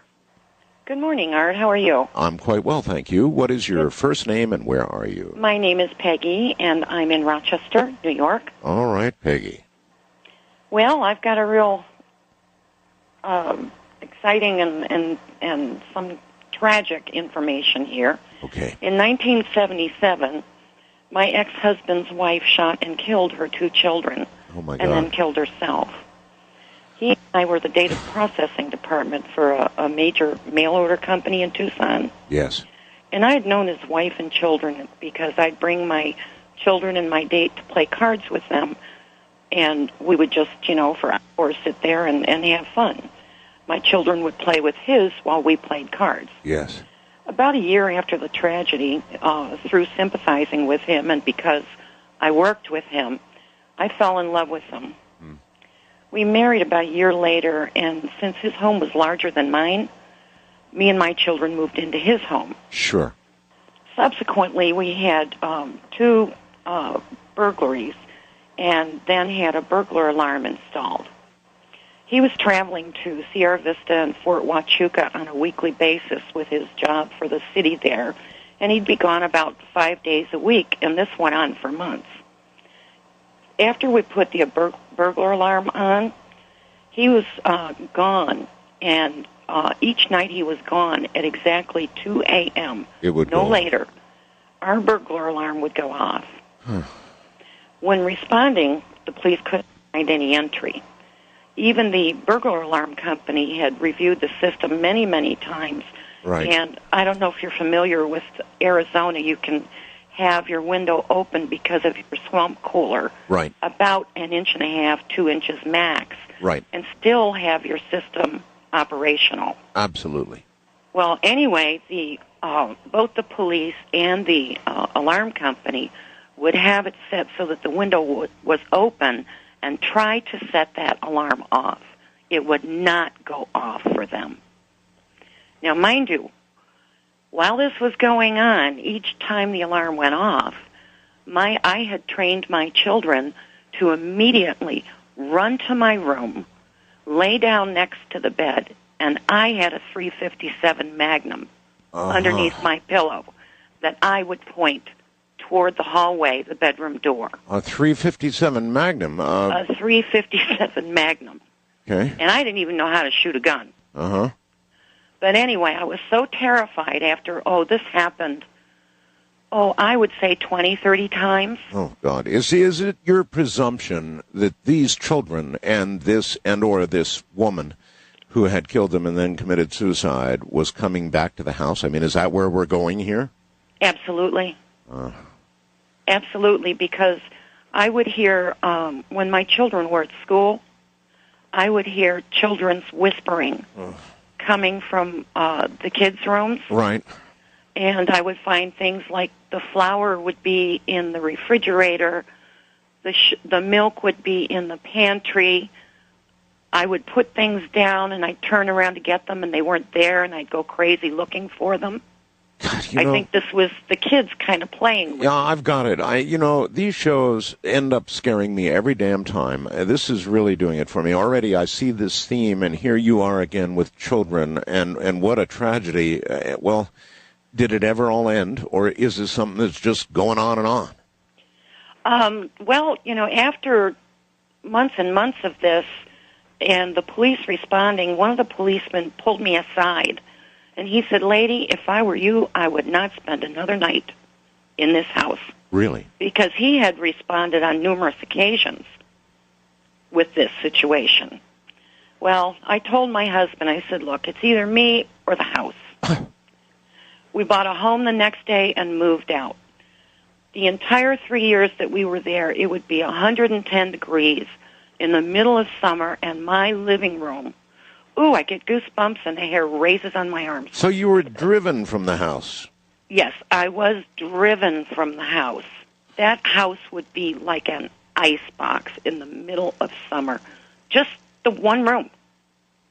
And I could always... Was there? I mean, this is something you must have talked over with your husband. Oh, yes. Many times. And so yes. By the end of this, you were both absolutely convinced what was going... Do you think that these spirits stayed with the home? When you moved, it all stopped?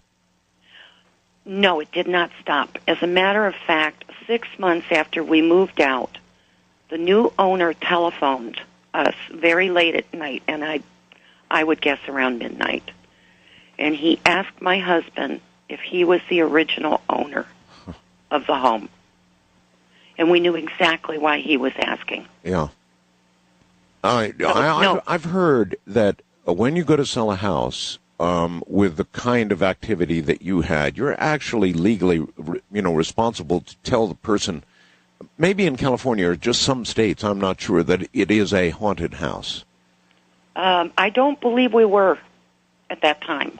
That may well be, yeah. Yeah, I think you have to now. In some places, anyway, you actually have to tell them it's haunted. That's how serious this is. So is it all resolved now, or what? No, I don't think it's resolved. Something happened subsequent to that. Did you get my email earlier? I got your email. Okay. Subsequent to that, in 1985, my daughter ran away from home. And she called me about 2 weeks later and proceeded to tell me that my ex-husband had been molesting her. Oh, God. It just gets worse and worse and worse. It was right then and there that all of a sudden it hit me. There was no motive until that moment for this murder-suicide. Oh, and wow. my feeling is that she was trying to get me out of that house. Clearly.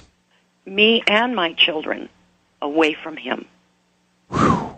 I believe she killed her children because she could not leave them with him. Oh, that's incredible. And she could not herself deal with the situation emotionally. Well. So I believe that this man has blood on his hands. And I could not get the police department to listen to me on it. Well, you sure got one to tell you to get the hell out, though. Thank you very, very much for the story. So many of these hauntings seem to have some kind of tragedy, instant, some horrible accident or suicide associated with them. Could it be, of course, we frequently speculate that souls are held here on Earth or in some kind of purgatory when it's something like what was just described. You're on the air, Ghost to Ghost AM with Art Bell. Good morning. Art. Hi. This is Jim in St. Louis, Missouri. Hey, Jim. Hi. This happened years ago when I was living in Colorado Springs in the mid-'80s. My girlfriend and I were out for a drive one night on a dark mountain road up in the mountains above town and parked at a place where we could overlook the city lights below. But we were sitting on the car facing away from the city lights and looking down into the darkness of the road as it headed back into the mountains. Uh-huh. And suddenly, two shadowy figures emerged from the blackness and were coming silently toward us.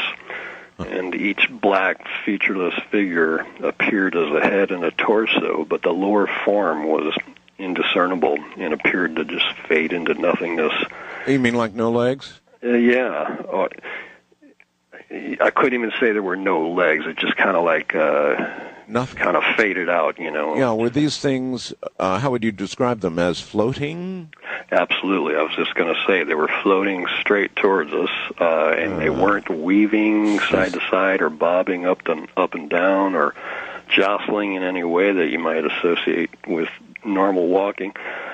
And smoothly floating is very bad. Yeah. I mean, living humans, as you say, when you move, you jostle, you walk, you move back and forth, you don't float evenly. That's horrible to begin with. Okay, so then doesn't what? make me nervous. Yeah. As we first laid sight upon them, they appeared to be about 75 yards away from us and coming straight towards us, floating straight towards us. And I just casually said, "Here come a couple people." Yeah. And about 3 seconds later, they appeared to be only about 50 yards away. And I said, "And they're coming pretty fast." And then about 2 or 3 seconds later, they appeared about only 25 yards away, and I shouted, "Get in the car!" And we scrambled into the car, nervous wrecks, and I'm shaking my keys so bad I could barely get the car started. And finally I get it started, and I gun the car, peel out, just as my girlfriend, who's looking out the back window, screams, "Jimmy, go!" And we got out of there and drove home. We were scared out of our minds, and we took a lot of time to quiet down, and I began to ask her to tell me her version of this story. I didn't tell her anything that I saw. I just wanted to see what she would tell me. Yes. See how well they match. And they matched virtually perfectly in every detail, but she did add that as I was peeling out, and she was looking over her shoulder out the rear window, these two ghostly figures had closed the remaining distance and were nearly upon us. Oh, my God. And then we were gone. Yeah, and she would have, of course, been the only one to have seen that, looking back, telling you to get the hell out of there. Yeah, I've got it. Right. And you would think by that close, something more detail would have come into view, but she didn't mention that any did, or that they diverted off the path. You know, well, there's probably a silly question for you because you have no way of knowing, but had you not made it the hell out of there, what do you think might have happened? I've wondered that all these years, and I have no idea what would have happened if it just would have gone poof and it was gone, or would have turned out to be people, you know. But I've had doubts as to whether it's people, like riding bicycles or something, because even then you would still see some wavering of some kind, or maybe hear the bikes. Plus, well, a rational human brain tries to make sense out of something that makes no sense at all, you know, like floating parts of bodies. Very bad.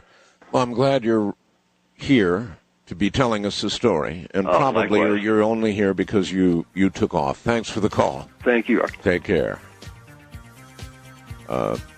Parts of human bodies floating evenly, no jostle, no movement, just moving toward you very, very quickly.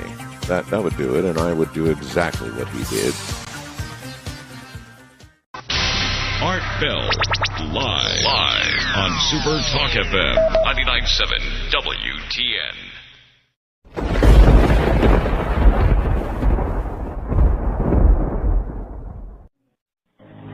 I'm Art Bell. I just happened to be in the neighborhood, so I dropped by to extend a special invitation for you to join me Sunday for Dreamland. It should be a great show. My guest will be Dr. Elvin Taylor. The topic, subliminal perception. Don't miss it.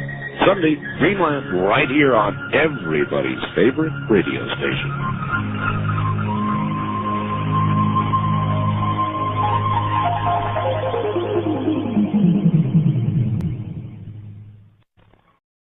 You're listening to Art Bell, Somewhere in Time.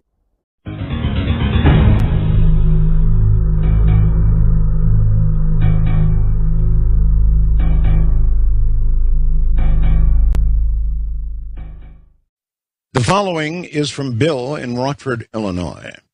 There's a house here in north central Illinois known to the locals simply as the Penfield Place. The house's eerie legacy began back around the turn of the century when a kitchen fire took the lives of 2 small children and a servant.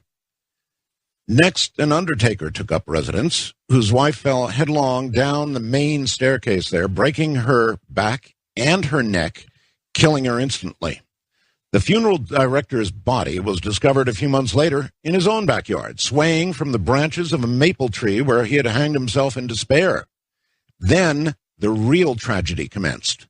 A newlywed couple by the name of Penfield bought the place, moved in, and one night, not long after, the young bride, Mara Penfield, went missing. The jealous husband was always suspected in her disappearance, but nothing ever came of it, not until a decade later in the 1940s, when 17-year-old Mara Penfield was finally found again. Her sad remains were unearthed by some workmen in the backyard of her former home, buried beneath that infamous maple. She'd been stabbed, rolled up inside an oriental carpet, appendages dismembered and removed to only God and the killer knows where. Her missing limbs were never found. After that, the house went really bad. Future tenants would experience a frightening presence there, one which loomed over them as they slept and circled the bed, sometimes even touching their extremities inquisitively. A soft voice could be heard whispering, "Am I dead? Am I dead?" And once an abomination was witnessed by a group of New Year's Eve revelers, a hideous shape crawling across the second-floor stair landing in the darkness as if searching blind for something.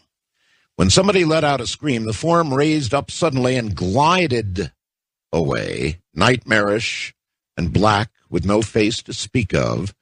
The large dwelling eventually fell victim to neglect and was converted into a tenement room and boarding. But I can distinctly remember once in the 1970s when a young expectant mother living there broke out in a high fever one night and miscarried inside that same shuttered house, giving birth afterward to a stillborn boy at a nearby hospital.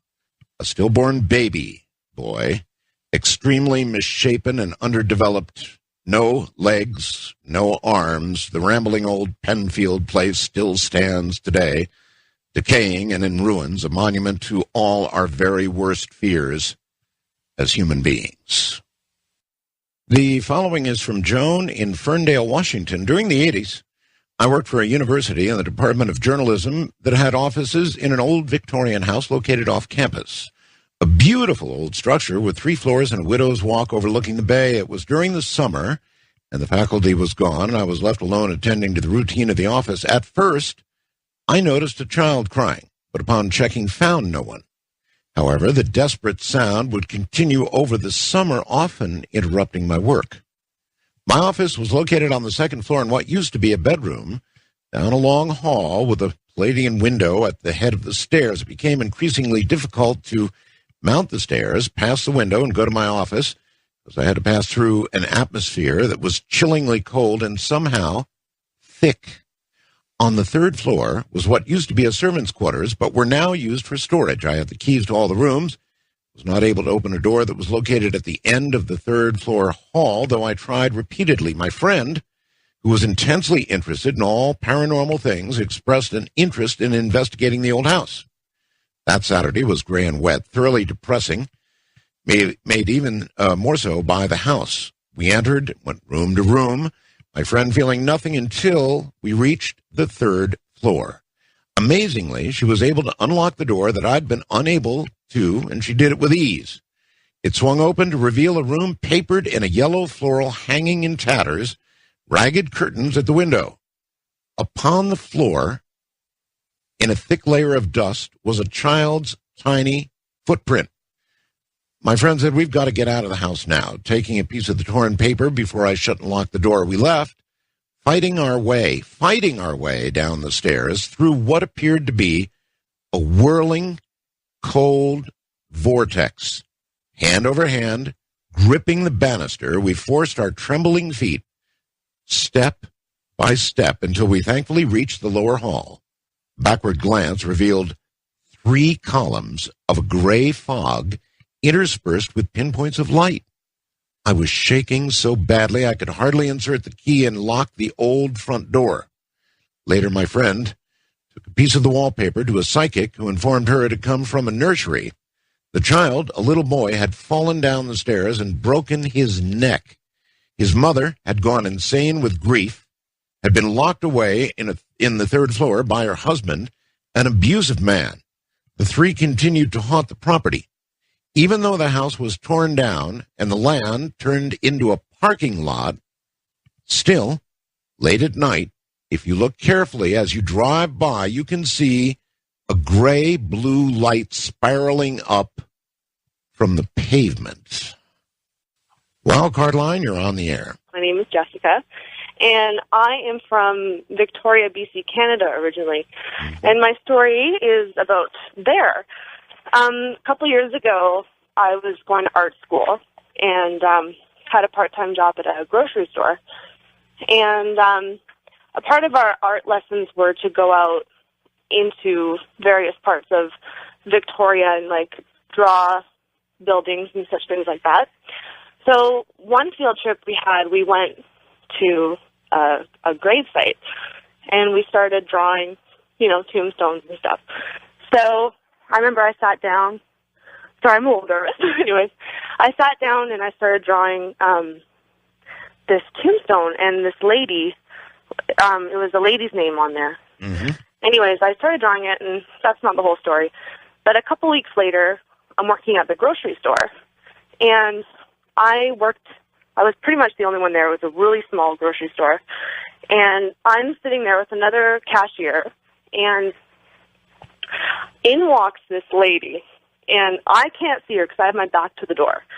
But the other cashier that I was working with, like, we're talking, blah, blah, and she looks at me like she was so freaked out. So I turn around, and I look, and I see this weird lady with this long black dress on. I'm totally not lying. She was wearing this long black dress, long, straggly hair, gross-looking skin, like grayish tone. And, like, I'm an artist, so I can tell, like, people's skin tones. Anyways, she freaked me out so much. Like, that was not what regular people looked like. So I screamed and ran away. That was, like, my first instinct was to just scream and run away. I couldn't believe it. And once I realized that I had screamed and ran away from this lady that I'm supposed to help, like, I'm in a grocery store, I realized this. I went back and said, I composed myself, and I said, can I help you? And she's like, I don't know where I am, like, in this really creepy voice. So I was, like, so freaked out by this lady. I looked at her, and I was really close, and her eyes looked like they were just held up by toothpicks, like it was, like, bugging out of her face. And I said, you don't know where you are? Let me call you a cab. So I said, what's your name? And she said, it's Elizabeth. And just a couple weeks earlier, when I was drawing this tombstone, I remember what the name of that lady was, and there were fresh flowers there, and it looked like it was a fairly fresh grave, and that name was Elizabeth. And I was so freaked out by this lady. Like, she did not look like she was walking. She looked like she was floating. Like, she had no footsteps at all, and just, like, shook me up so much. And it's been like 5 years, and I still get creeped out when I think about her. Maybe by drawing that tombstone, you essentially called Elizabeth. I have no idea, but I do know that Victoria, where I'm from in Canada, in the whole Pacific Northwest up there, is really, really big on witchcraft. And, like, I don't know if I had just seen, that parallel between the living and the dead, but that person that I saw that, like, hovered at me was not human. And I don't really tell that story very much because, like, obviously I don't think people are going to take me seriously, but my first instinct, and I heard you were talking about this earlier, Art, was to scream and run. And I did. And I don't do that with people who are living and alive, I hear you. All right. Thanks for the story. I really appreciate it. If something like that happened to me, if an obviously dead person was in front of me, floating in front of me with gray skin, eyes that just didn't look, I don't know, human, alive human, I'd scream. I'd run. I'm sure I would. To the Rockies, you're on the air. Hi. Hi. This is Elliot out of Arizona. Yes, Elliot. When I was like 9, 10 years old, my mother and my grandmother and we all went on a picnic and out in the country to this lake. And as it was getting dark, we decided to leave. And my grandmother took the wrong turn, and she didn't realize it. And we were traveling down this dirt road for a long ways, and she realized that she went the wrong way, and we pulled up to this driveway. And by this time it was night, and there was a glowing pillar that we noticed off the side of the road. It was like bluish-white pillar. And we started driving up closer to it, and I remember my mother started screaming, back the car up, and she started beating her hands on the dashboard, and we could see it was an apparition of a woman, and it was drifting towards the car. And yeah, and so we get the heck out of there. But you also saw it. Yeah. And it was indeed an apparition of a woman. Yes. All three of us seen it. All right. And so you beat feet and got out of there. Yeah. All right. Okay, thank you very much. As I would do. Wildcard Line, you're on the air. Good morning. Okay. Hi there. Hi. I got a good one for you. Fire away. Okay. My family owned a funeral home. About 3 years into my career, done plenty of removals, went to plenty of hospitals, been in plenty of morgues, been in plenty of homes. But this one peculiar situation came up where we were actually hired to remove a man from a hospital who was being frozen, cryonics. I don't know how familiar you are with that, but... I know about the procedure, sure. And, so I was on death watch that night. He was actually close to death for 3 days. And it was just a matter of waiting for him to take his last breath for the doctor to actually pronounce them, and then they give him the lethal shot of barbiturates and hook him up to a respirator, a heart-lung respirator, which actually pounds on his chest. Well, we did that, and not even thinking anything of it. We did the removal. I put him on the gurney, strapped in the gurney. This machine's pumping. If I might, let me stop you for a second. I don't quite understand the procedure. In other words, the doctor pronounces him dead. Correct. Okay, but then he's given a lethal shot. Lethal injection of barbiturates. Why would that be necessary? Well, from my understanding, because the heart-lung machine is put on almost immediately after he's pronounced dead. Okay, all right. Okay. And I asked the same question. I mean, I'm thinking the same thing, but I'm not really thinking this until about what I'm about to tell you actually happens. Sure. Anyways, I put him in the car. He's in the gurney. We're in the station wagon. The machine's pumping in the back, and I turn on the radio. And I'm just driving along. All of a sudden, in my mind, I hear like kind of a moan. And I look in the rearview mirror, and I shook my head. I said no. And then again, I heard this. Where are we going? And I look in the rearview mirror, and it was kind of like a ghostly image, but it was like I turn around and it's not there, but I see him actually sit up. And I turned around and I shook my head. I said, no. I said, this is in my head. And I turned the radio up. And as I turned the radio up, it got louder. Where are we going? And I pulled the car over. I put it in park. And I turned the radio off. I said, you've got to be kidding me. Right. And no, I said it out loud. I said, you have got to be kidding me. I said, I've been doing this for 3 years. And I said, I do one thing that is different. And can you hear me talking? He goes, yeah, where are we going? My God. I said, well, we're going to the funeral home. He goes, no, we're not supposed to go to the funeral home. I said, where are we supposed to go? He goes, I'm supposed to just wake up and be well again. I said, wow. I said, this is wrong what we're doing. He goes, well, what have I done? And I explained it to him. I'm sitting there in the car talking. So you're having a full conversation with a dead man. Well, that's going through my head. I was like, well, is he dead? If you're having that kind of conversation, I'm sorry? If you're having that kind of conversation,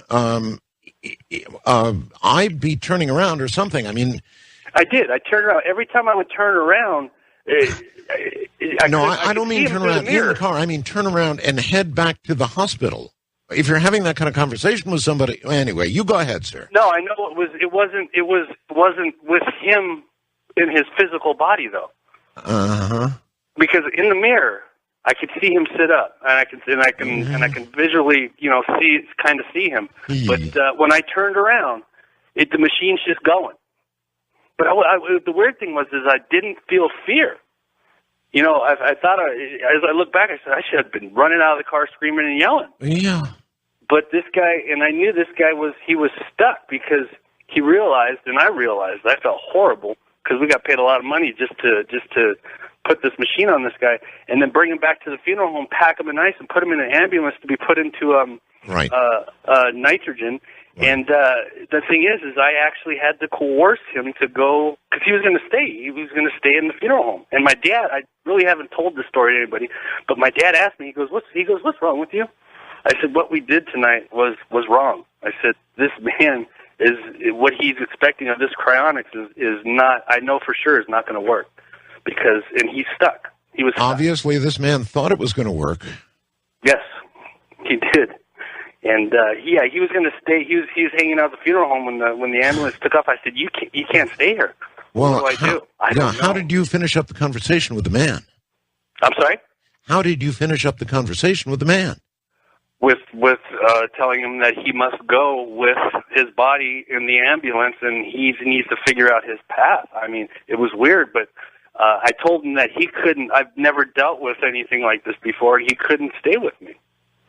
It wasn't like he wanted to stay with me. He was stuck. It was like traumatic for him.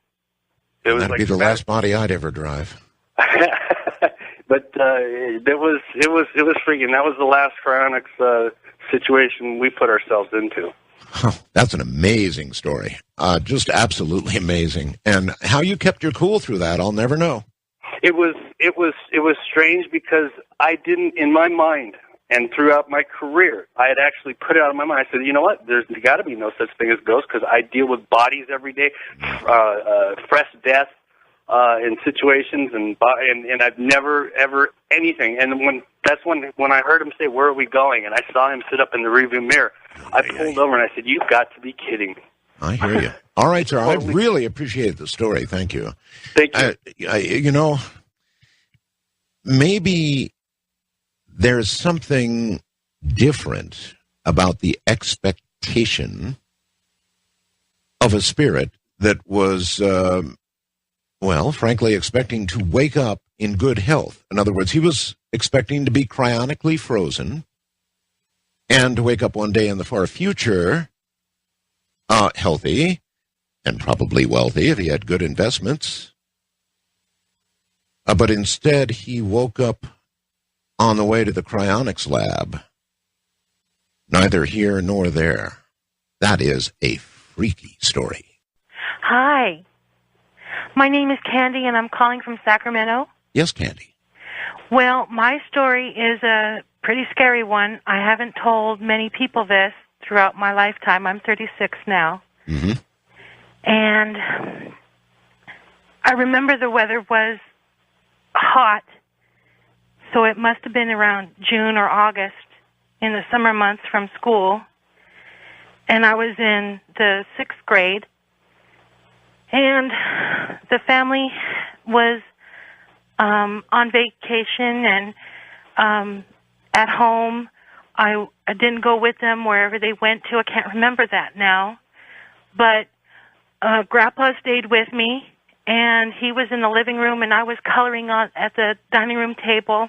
Mm-hmm. And I had one of these old organs in my room. And down the hallway, I could hear this music coming from the organ, and I knew I didn't leave it on. And it didn't play by itself. Right. And it was beautiful yet eerie. And I kept coloring, and I thought, well, it's going to end anytime soon, but it kept going. And I kept more curious about it. So when I went down the hallway, there was this chill in the air. And Grandpa had told me a couple of months previously that if I were to experience anything scary, just to call on the name of Jesus. Mm-hmm. and everything would be all right. And I was getting scareder by the moment I kept walking up the hallway to my room. And I called on the name of Jesus, but it didn't go away. Did you get into the room? I got so close to the doorway that the music was blasting my ears. And what happened was I didn't know what to do, and I didn't want to go back and get Grandpa because I thought I could handle this by myself.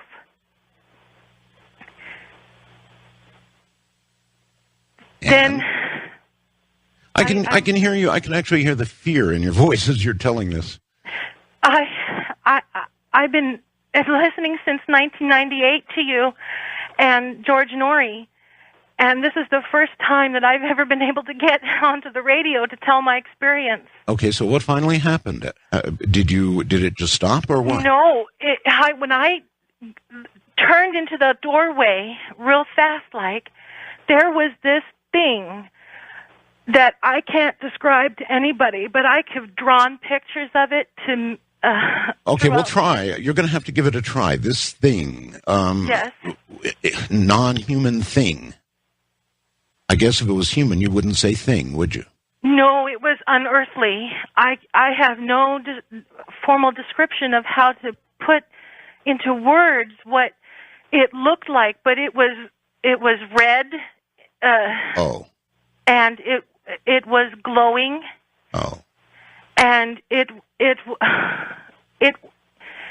must have been a demon that I saw.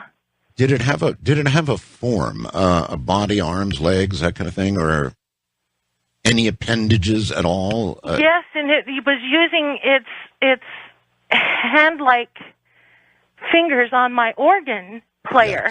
Yikes. And it looked straight at me with yellow eyes. Yellow eyes. And red with yellow eyes. Yeah, it was the most unbelievable, undescribable being. And I'm shaking right now, but I can hear it. It challenged me at the age of 6 years old. So I said, in the name of Jesus Christ, be gone, I command you. And it lifted its head up like it had never been told this before and just vanished. Whew. All right, well, that's some story. And those are some words from a 6-year-old. I really appreciate your call. Well, thank you for taking my call. Well, thank you for making it, and take care. Yellow eyes, huh? Art, longtime SWL, ham, and Coast fan. That means shortwave listener. Thought about telling you about this one for some time, so here goes. Back in 1978, I was driving out in a secluded rural area sometime after midnight on a date with a young lady. We parked on a deserted country road, talking and enjoying each other's company, when we noticed all the dogs and coyotes in the area were howling like crazy, so much so that we were a bit spooked at this point, and it was well past the time that she was supposed to be home. I started out of there, driving her on home, which was nearby, well out in the boonies. We approached her house from the long way round, as she didn't really want to go home yet. But I was anxious to get her home, lest we both get in hot water with her parents anyway. We were rolling slowly toward her house, and we approached an old church. It was about an 1/8 mile from her house. It was such an old church that it had a graveyard in the back of it, as was practiced years ago. Remember that? Anyway, my date suddenly said, "Look at that!" I looked, and I saw what appeared to be a woman crossing on foot from the old church across the road in front of our path. So I slowed the car to a near stop, and the, in quotes, woman crossed the road, probably not more than 50 feet in front of the car. But in the headlights, I could see it was a woman in a nightgown and nightcap of the old style, but she was floating about 2 feet off the ground and had no legs. I could also see that her eyes were just dark holes. No eyes visible. She never looked at us, but just stared straight ahead. My date was totally freaking out by now. I was so astounded, this part grabs me, that I stopped the car and popped the door open thinking I would jump out and get a closer look at this thing.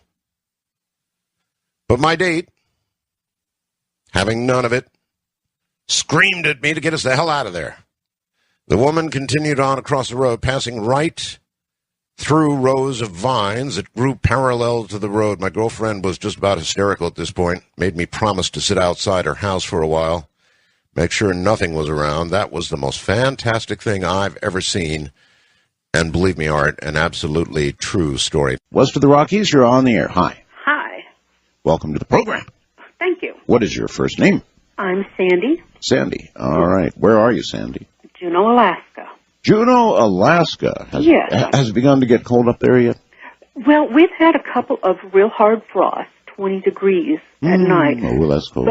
But right now it's around in the 50s. So, and we have a lot of rain. You know, we're a rainforest. Oh, I know. Most people think Alaska's all equals. Well, Juneau's, way down there. Yeah. The capital and all that. And it's right on the ocean, and we get a lot of warm currents. People don't know that your town is accessible only by air or sea. I mean, that's it, right? That's correct. They keep saying they're thinking about building a road, but it would be a very expensive project. Yes, it would. So Juneau is a very isolated town. Yes. Anyway, what's your story? Well, this occurred about 20 years ago. I was going through a really bad divorce. There was a lot of violence in the marriage and stuff. And the doctor had given me some medication to help me sleep. Mm-hmm. Now, I was lying in bed, and I was lying on my stomach. And all of a sudden, I felt a very heavy pressure sit on the side of the bed right next to me. And I tried to get up to, I was concerned that it was my soon-to-be ex-husband maybe sitting next to me or whatever. Sure. But I was trying to turn around to see, but I couldn't. And all of a sudden, I heard this, it was like a woman's laugh, and like a woman who was a really heavy smoker. Uh-huh. And she laughed. A raspy laugh. Yes, very, very gravelly sounding yes. is what I call it. And I tried to sit up again, and it was like she flung herself backwards on top of me, and it was just laughing and laughing. So I tried to reach my arm around, and I grabbed the hair on the head, and I pulled it, and the head came off. Oh, my God. And so I'm holding it by the hair, and I look at it, and it's just a real wrinkly old face. And most people would be inclined to drop it like a hot potato. Well, I fainted, actually. But, well, anyway, it woke up while it was in my hand, and that's when I fainted. What? Say what? It woke up in your hand? And so then I came to, my dog was whimpering and sniffing at me. Well, hey, I'm with you. I'd faint, too. I'd faint. Dead out. Yes, I did. Yeah. And when I woke up, there were a few strands of hair in my hand. Oh, my God. And so for a minute there, I wanted to throw them away, to just throw them out and get rid of it right away. At the very least. But I thought, I'm going to put them on the nightstand. And so I did, and I sat up in bed for a long, long time. Finally, the dog fell asleep, and she seemed pretty calm. And so I went back to sleep, fortunately. And so I woke up in the next morning, and I remembered what had happened. And I looked over to the dresser where I'd put the hairs, yes. and they were gone. But I was so very terrified. Oh, my God. Well, that qualifies as one of the worst I've heard. Thank you very much. Take care. Oh, now that's bad. That's really bad. you grab at a ghost's hair, and you grab it by the hair, and the head comes off in your hand. And then the head wakes up, and then our caller faints, and I don't blame our caller a bit. First-time caller line, you're on the air. Hi. Good morning. It's a pleasure to finally get a hold of you and be able to talk to you. Also wanted to say your family's always in our prayers. Thank you. What is your first name? Dwight, and Dwight. We're in Colorado Springs, and we listen to you on KVOR 740. All right, excellent. Proceed. We thank you. And it's rather strange. It started as a child. I have a twin brother, and my mother had tried to commit suicide, and we were clear at the other end of the house. Mm-hmm. It's sleeping, and we both got up, went to the door, and saw her in there. And we went out to shake her, and she kind of looked up and looked at both of us, and then just dropped her head. And being kids, we didn't know what the hell to do except run in and, hey, Dad, Mom's dead, I think, And that during that period of time, we went to family and friends, and that night we came back home, and we're laying there in bed, and I'm looking in the hallway. I mean, I just couldn't sleep, and I seen the head of my mother, nothing below the neck, just the head. And it comes right at me, and I didn't even find out till just recently. My twin brother saw the same thing. Really? It's like the third story like this tonight. You both saw the same thing. The same thing, and what was funny is because it was proportional to what the head size would be in the hallway. Right. And it would come towards you and get bigger and bigger until it just like encompassed you and went right past you. And then other times, in her house, her mother's house, I would be, as a kid, be looking across the street, and I wouldn't call it shadow people because I don't know what to call it. It's just a feeling you get from looking at a certain area. Yes. And I would go through the kitchen, and there's this little face of a sailor boy. It's like a ceramic piece, and every time you looked at it, it was almost like it was somebody. And just the other night, I was just sitting here going through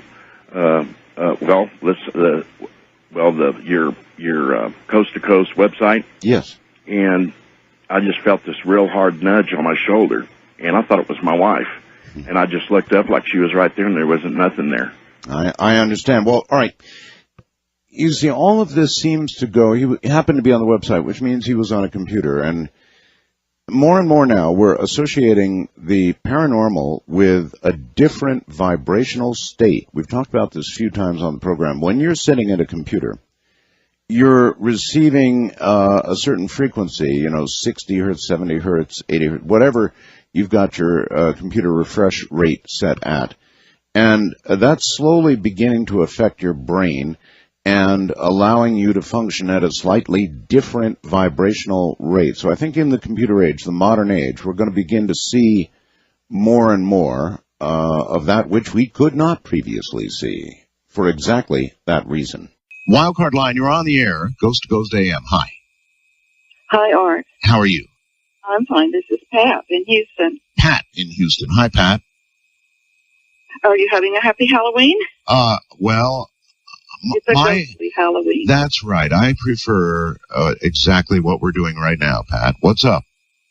Well, this is a story that happened to me several years ago. We had some very good friends, and our husbands decided to go hunting one weekend. My friends had just been able to buy a brand new house in a very plush, exclusive part of Houston. And it was a very expensive house, and we were very young, and so I wanted to go spend the night and see how her house was. Sure. Okay, so it was raining that weekend, like it can rain in Houston in the coastal areas. It just rains and rains, and our husbands went on and went hunting, but my friend had told me that I may not want to stay with her that night because weird things had been happening in her house. And I told her, nothing scares me. I was young then. Mm-hmm. And I welcomed the time to go spend with her and her daughter. So we ate supper, and it got dark, and we went to bed. Well, their house was a long contemporary ranch-style house with one big bedroom on one end and the living room in the middle and the kitchen on the other end with an attached garage. Well, we talked for a while, and then we went to sleep, and I woke up all of a sudden. Both of our daughters were just screaming loudly. They were in a little nursery that was kind of attached on the side of the bedroom we were in. Yes. So I jumped up to go see what was wrong with them, but as I was getting out of the bed, I felt a cold feeling just start from one side of me on my right side. And it must have taken maybe 10 seconds to go pass all the way through my body. It was the coldest that I've ever been in my life. It's just really hard to describe. And you could actually feel it moving across your body. It was like you were just, I don't know how to even explain it. You were just frozen. You just couldn't do anything except experience that really terrific coldness. You're doing fine. Yes. And so it left, and I got up to see what the girls were doing, and they were quiet by then. But as I was checking them, there was a terrible pounding on the living room front door. And so I started to go to the front door, and my friend started just sobbing, just saying, please don't go to the front door. Don't go, don't go. It won't do any good. And I was like, well, I'm going to go see who's at the door. Well, then the pounding kind of moved around to the garage door. You're like every lady who dies in any horror flick I've ever seen. Yeah, sure, let's go to the basement. Well, let's go open the door. See who's out there with a butcher knife, right? That's right. That's right. So you go to the door, huh? Right. So I headed for the kitchen to go to the garage door because that's where the pounding was. Well, then the pounding stopped there, and I looked over to my right, and there were big patio doors looking out at their big backyard. And there was huge, just pounding, just frantic pounding, like the glass would almost break. Yeah. But when I looked, there was nobody there. So by this time, I was really kind of afraid, and my friend was going, well, it's about time. Just come back, Yeah. Don't go. But I did. I called the police. I called 911 and got the police, and it was a very exclusive part of Houston, so they were there as fast as you could put the phone down almost. And I let them in to the house because they wanted to check it out. And my friend was going, oh, please, please, no one is here. Just won't do any good. She was hysterical by then. Yeah. So the police checked the doors, and they decided to walk around the perimeter of the house. Well, it had been raining so much. There were no footprints outside at all. Right. But they could hear the pounding on the garage door to the kitchen. So they came into the garage, to the kitchen, and tried to open the garage door. Yes. They could not even wedge that door open. My friends had not unpacked all their boxes, and the garage was just stuffed to the rafters with packing boxes. Uh-huh. And so bad that the police could not even wedge the door open. Right. So they said, well, we'll go check around at the patio door. So they went to look there, and there was nobody there at all. But when the policemen saw my friend, they remembered that they had been there once before, but they had never been able to find anybody at the house. Uh-huh. So my friend said, okay, you can leave. It'll be okay now. We never hear this more than once a night. So what do you mean you never hear this more than once a night? Well, it seems that the original owner that had the house yes had hung herself in the kitchen. This is like the third or the fourth suicide. It seems like suicides, for some reason, are more likely to remain than others. That should be telling. That's a strong message, I think. So she had hung herself. She hung herself in the kitchen, and her husband he traveled a lot, or he went hunting like our husbands did. He was not home an awful lot. Yes. But when he got home that night, he tried to get into the house, and it was all bolted on the inside. And he went around to the patio doors and looked into the kitchen, and he could see that she was hung, that she was dead, hanging. So he shot himself in the backyard that night. Oh, my God. And that's what we think the pounding on the door was his ghost trying to get in to help her. All right. I really appreciate your story. Thank you. And there's so many aspects of that I think are right on the money. The fact that there already tonight, how many have we heard that were suicides? So that must mean there's a greater chance. It must mean there's a greater chance for suicides to remain or be forced to remain. We don't know the nature of the other side, or even that represents the other side. It may be a kind of a hellish place where people who do that kind of thing, commit suicide, remain. I don't know. And the other, of course, is that things continue to repeat. It may well be that the hell you enter when you do something like that is that you are then forced to repeat for eternity. I'll put a question mark there. That act that got you there. Night after night after night. East of the Rockies, you're on the air. Good morning. Hello? Hello? Yes, sir. Hi. Hi. How you doing, Art? I'm fine. What is your first name? My name is Rob. Okay, Rob. Well, my story that I have for you tonight concerns some incidents that occurred to me when I was stationed at the Portsmouth Naval Hospital in Portsmouth, Virginia. Mm-hmm. And the hospital has an interesting history. It was built in 1830, was the very first naval hospital ever built. Mm-hmm. And the building that I was in was the original hospital building.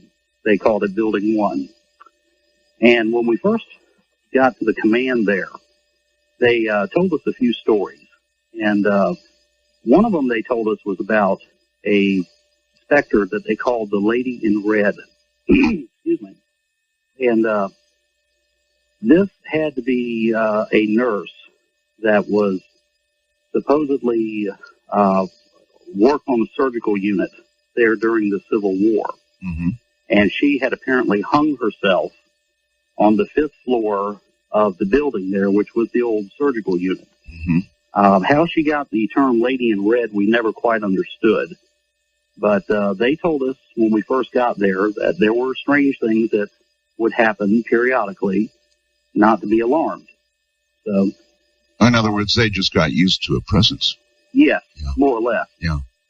So, the first thing that I had that happened to me, the first unit that I was assigned to, and I did work in the psychiatric unit, which was stationed on the 3rd floor. Strange enough anyway. Yes, Yes, I was a medic in the Air Force. Thank you. Really? Yeah. Well, yeah, then you know a little bit. A little bit. About it. So at any rate, this first unit that I was on was an open bay unit. So it just had the rows of beds on each side of the ward. Mm-hmm. Didn't have any privacy or anything. Yeah, straight ward. I understand. Right. So most of the shifts that I worked there were the graveyard shifts from the 11 p.m. to 7 a.m. So I spent a lot of time in there in the middle of the night. And this first incident, we had just a handful of patients on the unit that evening. It was somewhere around late November. Uh-huh. And it was rather cold. So we had all the lights out except for a light at the very front desk where I was sitting and just reviewing some charts. There was another corpsman with me, but he was off to the side. We had a little wing that ran adjacent to it, and he was by himself. Mm-hmm. So I was out on the unit minding the store, so to speak. Mm-hmm. And I had this young man. He is about 18, 19 years old, and he had gotten up. It was about 3, 4 o'clock in the morning, and he approached the desk and went past me to the restroom. But he looked a little shaky when he went past me. Mm-hmm. And when he came back out, he asked me if I knew who was wandering around in the back of the unit. And I told him that there wasn't anybody back there. Mm-hmm. Well, he proceeded to tell me that he had seen this woman and that she was dressed in antique clothing and that she appeared to be floating in the back, and she was circling around a pool table that they had in the very back for recreation. Bearing in mind you're in a psychiatric unit here, right? Yeah. So, And so, you're taking a little bit of it with a grain of salt. yes. So I didn't at first really think anything of it. I thought perhaps he had been dreaming, had just woke up. And so what happened? Well, he was very insistent that something very strange was going on. So I got the other corpsman, and together we went back to the back of the unit with a pair of flashlights. And we did have one little dim light that was on outside of the medicine room. Right. And we didn't see a thing. But this young man was so insistent that he had seen this woman, described her, the period dress that she wore. Yes. And he was so frightened that he refused to go back to his bunk. He insisted on sleeping closer to the desk. Well, I can't say that I blame him at all, but No, why would you give it particular credence since it was a psychiatric ward after all?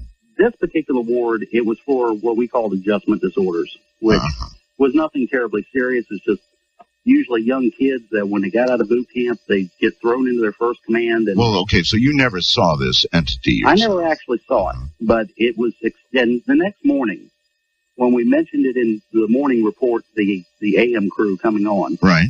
The head nurse, he was a lieutenant commander, had been in the Navy for over 20 years. Yes. And he looked at me and he said, "Did you make a note of it?" And I said, "Yes, sir." And he said, "Well, that's good." He said, "Because this kind of stuff happens fairly regular." And he said, "Don't be alarmed." And he said it so matter-of-factly, as if to say, "Yeah, we know what this is." I gotcha. All right. Well, thank you very, very much. Well, on the one hand, you dismiss it because it's a psychiatric patient, but then on the other, there's history. I wonder if the sane at death are as likely to incarnate on the other side in some way, if that really is the other side, as the sane. First-time caller line, you're on the air. Hi there. Hi. What is your name? My name's Virginia. Virginia. Mm-hmm. Well, Virginia, good morning to you. Where are you? I'm in Arkansas. In Arkansas. Uh-huh. And what do you, well, fire away. Okay. This happened 2 years ago. It was the end of summer, and I had taken my 9-year-old son down to Galveston. The idea was to lay in the sun and relax. Sure. We'd been there a couple of days. We were staying in a beach house, and I decided to take him down to the shoreline to look for shells and things. I always did that. Uh-huh. And the low tide was at midnight. So we walked down to the shore, and we just had one little regular flashlight. And the moon was about a quarter moon coming up in the east, and it was really sort of surreal, even at the beginning.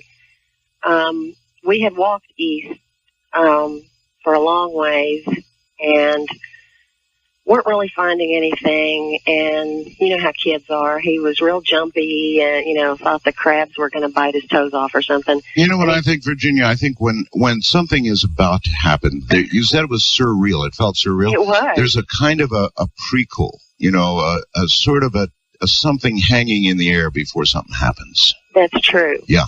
And I kept looking for something, and he wanted to go back after about the first 20 minutes. After we'd been down there about an hour with me saying, no, let's just walk a little bit more, I had heard him say the words, Mom, what's that? About 1 million times already. But he said it again, and it sounded different. His voice changed. And I stood up and straightened up and shined the light down the beach. We were headed back west at this time. And I saw feet, and as I took a few more steps, there was, the rest of this man laying right where the water meets the sand. Laying? Mm-hmm. Laying on his back, his feet towards us, laying right where the water meets the sand. Uh-huh. And so I told apparently alive or dead? Well, it was hard to tell at this point. Okay. And so to answer my son's question, I said, well, it's a man laying in the surf. Well, you know how when you shine your light on somebody, you instinctively, you just kind of have this oops reaction, and you shine the light right back off. Right. You know, you're sort of embarrassed that you sure. shined it right in their face. Sure.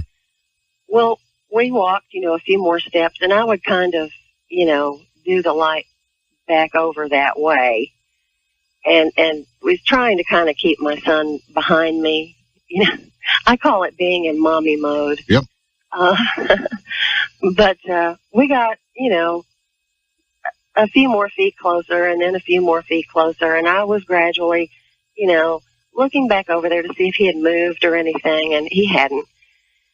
And, you know, I was beginning to know that it wasn't a man just laying in the surf. I couldn't be that lucky. And the last time I shined the flashlight over there, I saw a wave come over his head, and he made no response, and his arms kind of floated funny, and I knew that he was dead. Uh-huh. Well, I told my son that we needed to go, and I had been, you know, plodding along so slow, you know, that it scared him, you know, that, you know, how about we need to go call 911? Well, I didn't say that, and I just said, we got to go. Right. And I, you know, grabbed all my stuff and, you know, hopped. There was a long lot of seaweed that year, you know, and you kind of have to jump over that. Yeah. And he said, well, why? And I said, well, we need to get back to the house. And right when I said we have to go, I heard this man's voice clearly. I mean, just like I can hear you now. Yeah. I heard him say, no, not yet. No, not yet. No, not yet. And I thought, what? You know, I was like between him and my son, and like I said, I call it being in mommy mode, and I went anyway, you know, and I kept thinking, you know, I should run right up there and check this guy, you know, try to help him. But I don't know how to explain the feeling that you have as a mother. I did not want my son involved in anything. No. Of course not. And so then what did you do? Well, without breaking into a dead run, we went back to the beach house. I called 911, put my son on the couch. The fire trucks went roaring by. I will say they have great response time. Mm-hmm. Beach patrol, city, county, everybody was there. And so I got my son situated and I went back down there. Beach patrol told me that they hadn't even attempted CPR and that I shouldn't feel bad about that at all. That I hadn't, you know, because they didn't try. He had been in the water too long, and yes, he was definitely dead. And they, you know, of course, took my entire life history. And we stood there and talked for a while, and a search and rescue guy and one of the other cops pulled the guy up out of the water, and, you know, and laid him on the beach, and I went home. Well, nothing like this has ever happened to me. And, you know, there I was alone, and when I got back to the beach house, my son was sound asleep, and I made a couple of phone calls. I'm sure I sounded hysterical to these people. Sure. And I sat on the porch, and you know that down on the coast, the wind is always blowing. And I sat there, and I was just crying and crying, and I was, you know, talking aloud and just really just focused on, you know, mentally and aloud, who were you and what happened? Yes. Because down on the beach, they had sort of, one of the cops had said, well, what way is the current going? And one of the men had said, well, he was probably from the state park. And I immediately knew that wasn't right for some reason. I just knew that wasn't right. Any more contact with this man or what's left of him? Yes. While I was sitting on the porch, you know, saying, who are you? You know, I just had to know who he was. Right. This figure sort of materialized at the top of the steps. It wasn't like his feet were not on the porch. I don't know how to explain it. Floating? It's sort of, it's kind of hard to explain. When you say materialized, fully materialized, as in a solid human being, or sort of? No. Okay. No. I've got it. But very clear, though. Yes. And he told me that his name was Michael. Oh. And I said, well, you know, what happened? And, you know, who were you with? Yeah. Where were you? Because I don't think the state park's right. And he gave me 2 other names. And the next day, he didn't leave. The next day, he was back and told me to look on a map and showed me the next sort of subdivision down west on the beach. Well, what had happened to Michael? He had been down on the beach with 2 friends. They had been partying some. He didn't go into a lot of detail. I felt like it was a very suspicious thing. Oh, yeah, but I mean, here you are talking to a dead person, not fully materialized in front I know. of you. I mean, weren't you totally freaked? Yes, I was. And I was for a long time afterwards. How long did he remain with you in totality? Until I left. Which was? He died on a Wednesday night. Yes. At midnight. I found him actually at 1 a.m. on a Thursday. He had been in the water for a couple hours. I left that Friday, and he was not identified until that Friday when the local paper had a huge article on the front page with his physical description and all that kind of, you know, and clothing. His name was indeed Michael. His name was indeed Michael. And why did Michael wish to speak to you? Just to get it right? Was that the idea, the impression you had? Actually, the impression that I had was, this sounds a little crass, but he was really ticked off that he woke up dead. Yeah. He was not happy. I can imagine. I know. Yes, indeed. It sounds kind of bad to say that. But he was aware he was dead. I don't think he was at first. I think that's really what the no, not yet was about. Gotcha.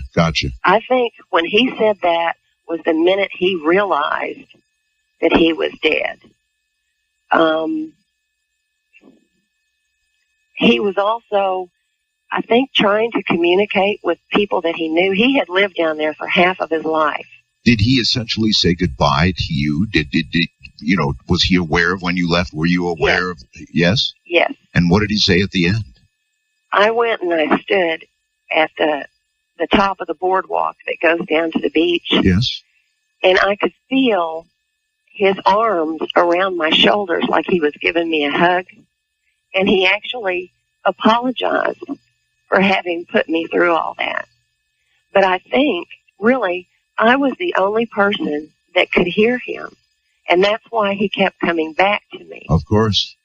Did, so many questions. I mean, if you get to talk to somebody who's dead, did you ask any of the questions a person might ask, like, They don't answer everything. You know, he never told me his last name. Yeah.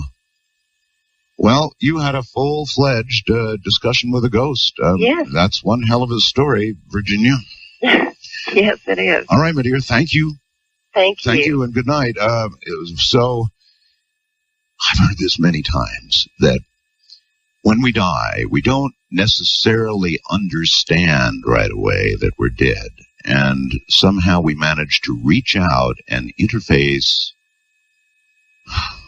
with whoever is there, maybe whoever finds our body, like that case, to find a body just sitting there, sort of swirling around in the near the sand and the surf. Hi, Art. My cousin and her husband bought a house in a suburb of Phoenix about 6 years ago. They and their 2 kids, plus another cousin of mine, moved in right away. My cousin, who we will call Linda, found herself at home all night with only the kids. Linda's husband worked the graveyard shift, and her brother took a job in Laughlin. That would be Laughlin, Nevada. The night in question was just like any other. until her 4-year-old son came into the room and woke her up. She was not facing him when he woke her up, and she did not immediately turn around. She asked him what he wanted, and he told her he couldn't sleep because somebody was in his room. She told him, of course there is. You share your room with your brother. He told her it's not his brother. It's some guy he doesn't know. At this point, she turned around to look at him, and when she did, she saw a man standing behind her son. She described him as wearing a plaid cowboy shirt, blue jeans, and a cowboy hat. She said she could see right through him to the doorway behind. She said that he was white, kind of glowing. She said a lot like you see in the movies. She immediately jumped out of bed and he was gone. She grabbed both of her sons and went to her mother's house. Her brother claimed to have seen him about 2 weeks later. Much more than I can tell here. Great show. We've got our candles burning. Gary and Sandy at KFYI in Phoenix. It was a Sunday night. I worked the graveyard shift and got done getting ready for work a little early. Since I had about a half hour to kill, I sat down, put on the headphones to listen to the stereo. As I relaxed, I got that eerie feeling that someone was watching me. Couldn't resist the feeling. So I turned around and saw someone run down the hall. I knew my roommate was out for the night, but thought, well, maybe he'd come home and was playing a trick on me. Went down the hall, turned on all the lights, called out to him, no response. Okay, my mind is playing tricks on me. So I sat down and put the headphones back on. I started getting that strange feeling again that someone was watching me. This time I turned around quickly and again saw someone run back down the hall. At this point I was getting scared. I ran out of the apartment, went to work. Later called my roommate, told him what happened. He told me I was cracked. The next day seemed fairly normal. I went to bed around noon. About 7 that night I was awakened by the sound of a girl crying. It was dark in my room, but I could see the living room lights from under the door. I thought to myself, my roommate and his girlfriend had gotten into a fight. I laid there for a while, and the crying continued. The more I listened, I could tell that the crying wasn't coming from the living room. So I sat up in bed. And there was a girl sitting on the chair in my bedroom.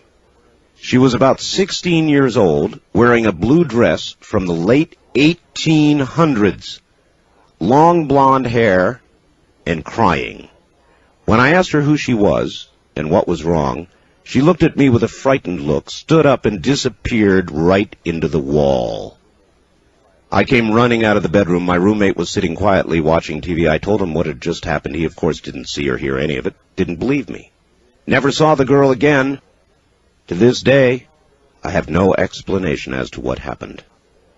That's from Pat in Scottsdale, Arizona, listening to KFYI. Thanks, Pat.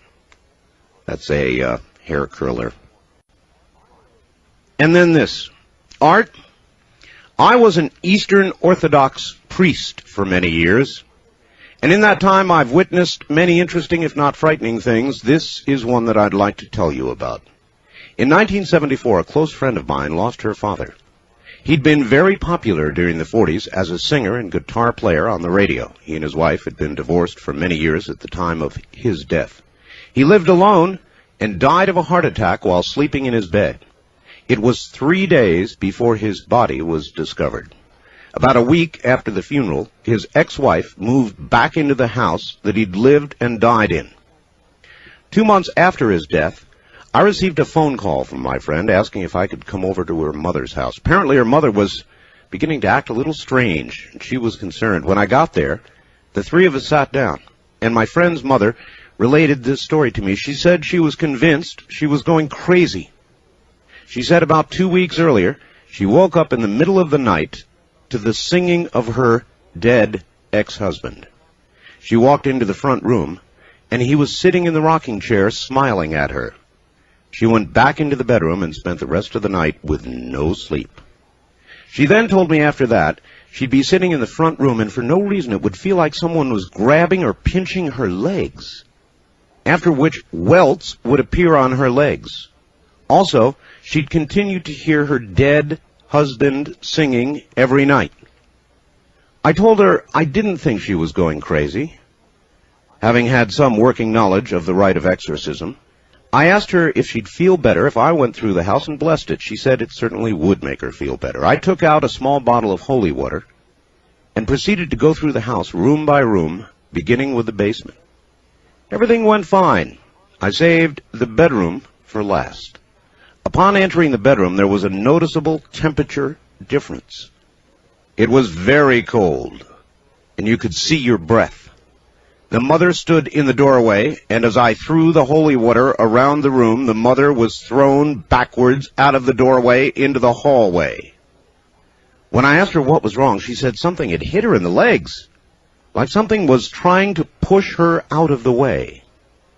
I was a little skeptical until she pulled her pants legs up, and there they were, large red welts on both legs just above the knee. I'm not trying to make any claims as to what was going on in that house, but I can say that after I blessed the house, there was no further problem with visions or physical manifestations. On the wildcard line, you are on the air. Good evening. Good evening, Art. It's Andrea in Vista, California. Welcome to the program. Okay, what happened was I was sleeping in this mobile home in a twin bed, and about 3 o'clock in the morning, I suddenly awakened, but my eyes were still closed, and I sensed kind of an energy down at my feet.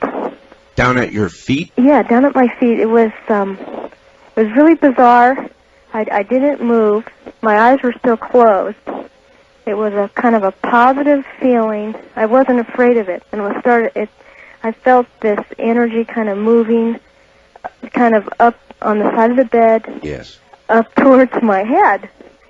Well, when it got right up to just about to where my arms were, I decided, well, I best. The first thing. Wait. I thought for a minute. It was this whatever it was warm and good. And the first thing I said was, "Mom, is that you?" And then I didn't get a response. So then I opened my eyes, and there's this figure standing there, just looking at me. It was pink and blue. Pink and blue. Pinkish. Just a pinkish illumination and blue. All right, so it was not a solid form. Not quite. Well, it was shaped like a human and as tall as a human, but it wasn't quite solid. And I said the darndest thing. I said, "Can I help you?" People say the darndest things. Well, I wasn't afraid of it. I was looking at it, wondering, what is this? Can I help you? Okay. Can I help you? And then it vanished. And it vanished. Slowly dissipated. Maybe it was shocked. I mean, maybe what you said at that moment just absolutely astounded it, even in spirit form, and it couldn't handle it. But maybe it had been wandering the aisles of large discount stores now for months with nobody ever asking a question like that. But oh my God, I remember calling my friend, and he just didn't believe me, and oh. Well, I believe you. Good. Thank you. All right. Take care. May I help you? Wildcard line, you're on the air. Hi. Hi, Art. How you doing? Just fine. Where are you? I'm in Lexington. Lexington, Kentucky. Excellent. Got two stories for you. All right. One was when I graduated from tech school when I was in the Air Force. Mm-hmm. Me and a WAF boarded a plane in Chicago, and so she was telling me about the aircraft, and as we boarded, there was two pilots sitting in the back. And I said, we can talk to them, later on when we get airborne, because there was a technicality that she didn't quite understand on the aircraft. Yes.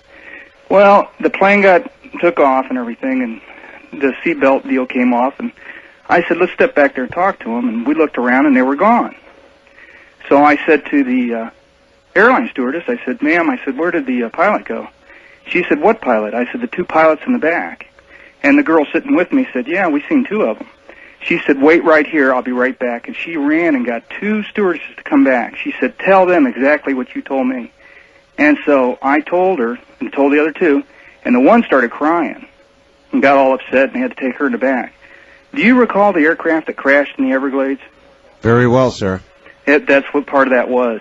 Oh, God. I've heard a lot of stories like this, and I think there are many. I have a very good friend that works for a major company, which I can't name, and when he retires from this company, I'm going to have him on the air, and we're going to tell some of these stories. But you are exactly right. That particular crash... I think it was Flight 401, wasn't it? 401 or 409. They were chalky white looking, the individuals, but they looked solid. Listen to me. I'm telling you, I've heard privately told, not for attribution, stories just like the one you're telling me right now, and it's going on to this day. Aircraft are haunted. Oh, okay. And it's because of that particular crash and a few others, and... Well, they cannibalize the parts, don't they, and put them in the other aircraft? You see, yeah, that's right. You see spirits that lose their lives unexpectedly, as in an air crash, I think are the ones that tend to be troubled, possibly remain on this earth, possibly haunt at the location of their death, in this case, an aircraft. On the toll-free line, you're on the air. Hello. Art Bell? Yes. This is the Agile Independent from Austin, Texas, on the mighty WOAI. Austin, Texas. Yes, sir. When I was a kid, about 7 years old, I stayed with my Aunt Marie in the country. Yes. It was a pretty nice thing, except for when we had to go to church, and this is a ghost story. Well, a kind of one. Okay. They were charismatic, and they would run around and act real silly in church, and so they'd make all us kids stay in the back of the church where we couldn't see them be silly, and we'd get really bored. So one day we decided to do something as a group, us kids, to offend them.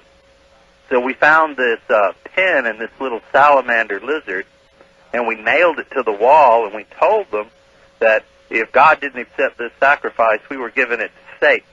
And naturally they got really upset, but they didn't do anything terribly bad. The next night when I was asleep, for some reason I bolted straight awake. And I kept my room really clean. Well, actually I didn't, my Aunt Marie did. And when I looked into my closet, there was a thing sitting there. This thing, I mean, if it weren't for the way this thing looked, I would have thought it was a nightmare. What was it? It was, if you can imagine something that's four-dimensional, it's a pitch-black room, and this thing is so dark I can clearly see it.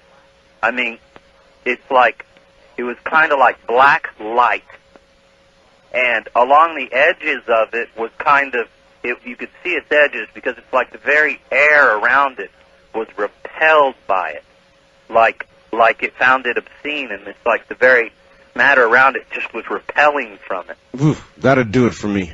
Well, the only thing about it that actually looked physical was its teeth.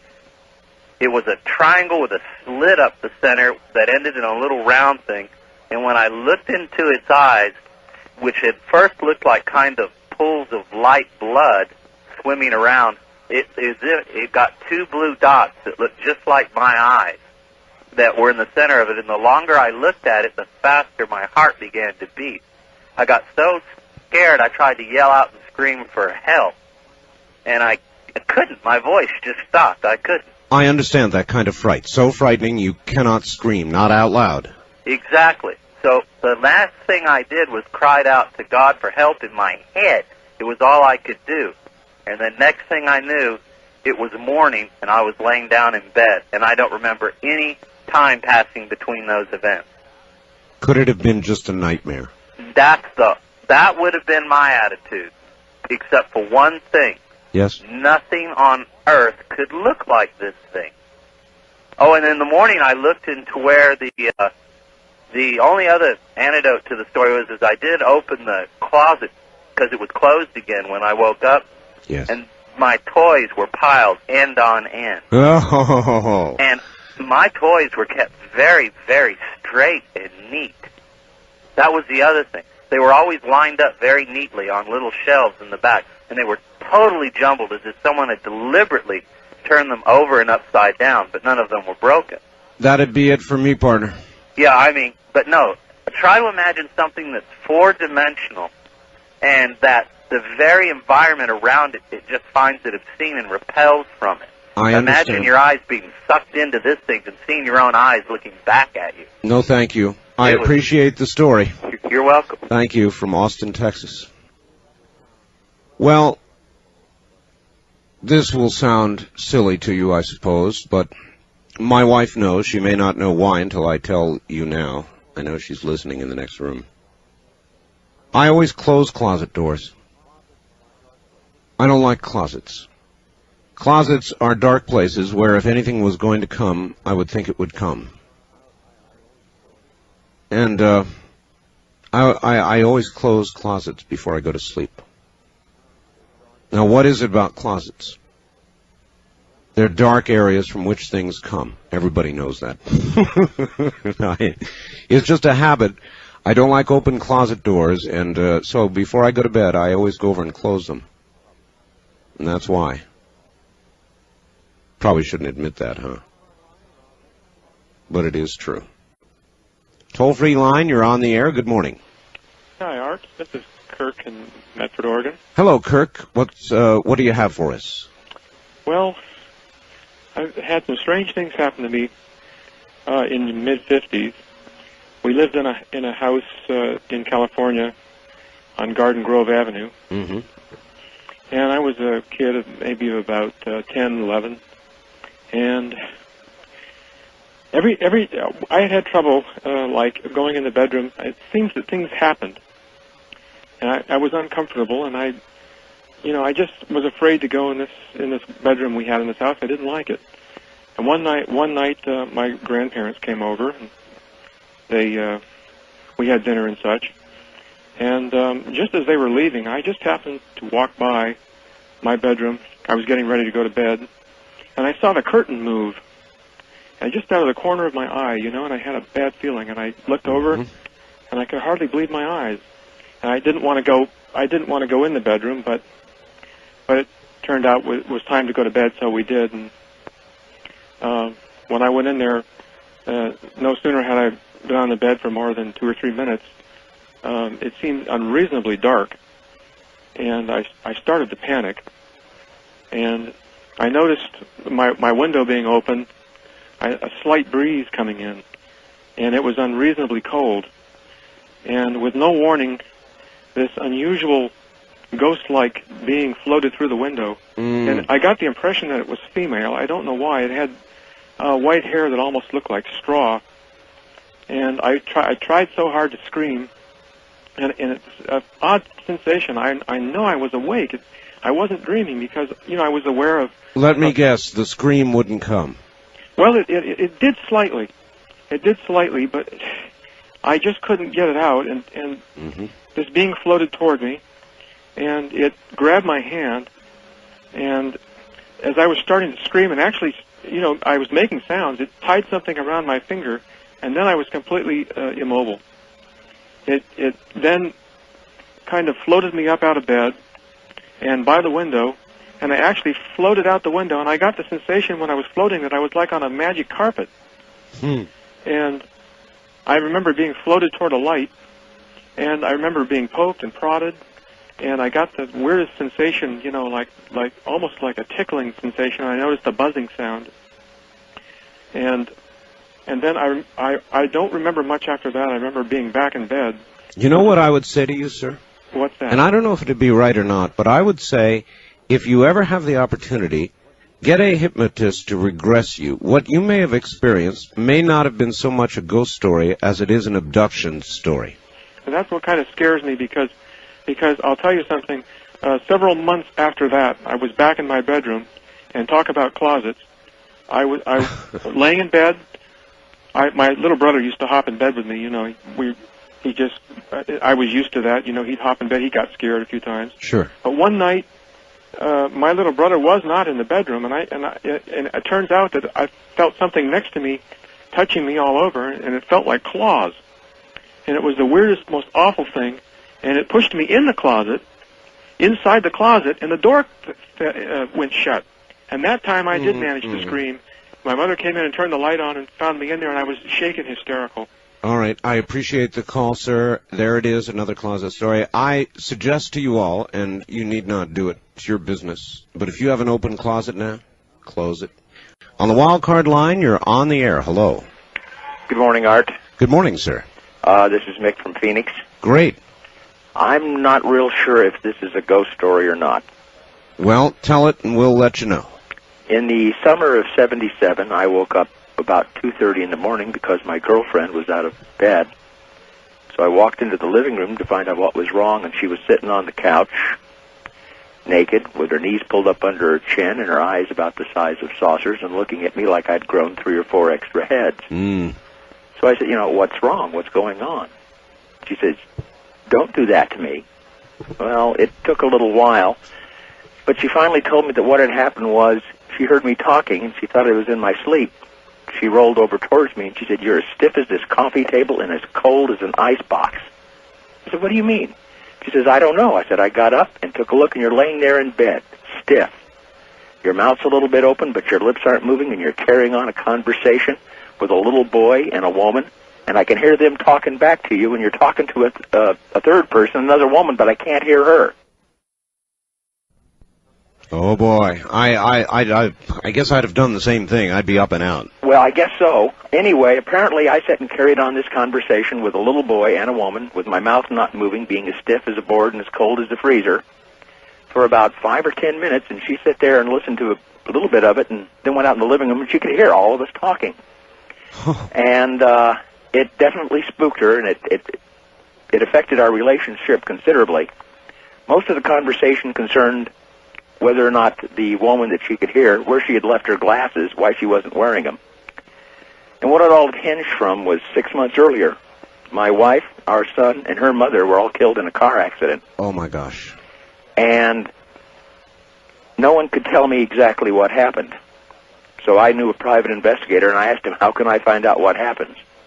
And he laid out all the rules and where I went and what I had to go and who I had to see and what kind of papers I had to get. Right. And I went off and spent about a month doing that, and I found out exactly what happened to them and why.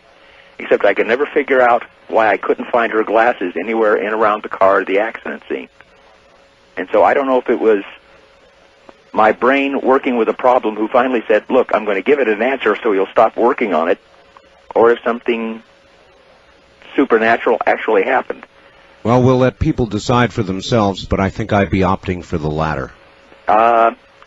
The only reason I lean to it is because apparently the way I felt to her scared her more than the voices. She thought I was dead. Thank you for the call, sir. That was a good story. I don't know. You tell me, folks. What happened to that man? West of the Rockies, you're on the air. Good morning. Where are you calling from, please? Houston, Alaska. Houston, Alaska. Right. All right. Welcome to the show. Thanks. My name's Linda. Hi, Linda. And let me tell you first that I was born on Friday the 13th. And this story that I'm going to tell you happened to me 35 years ago when I was 13 in a place called Westfield, Massachusetts. All right. And at 13, I went to a public school there. And at 13, I had a crush on a boy that went to Catholic school.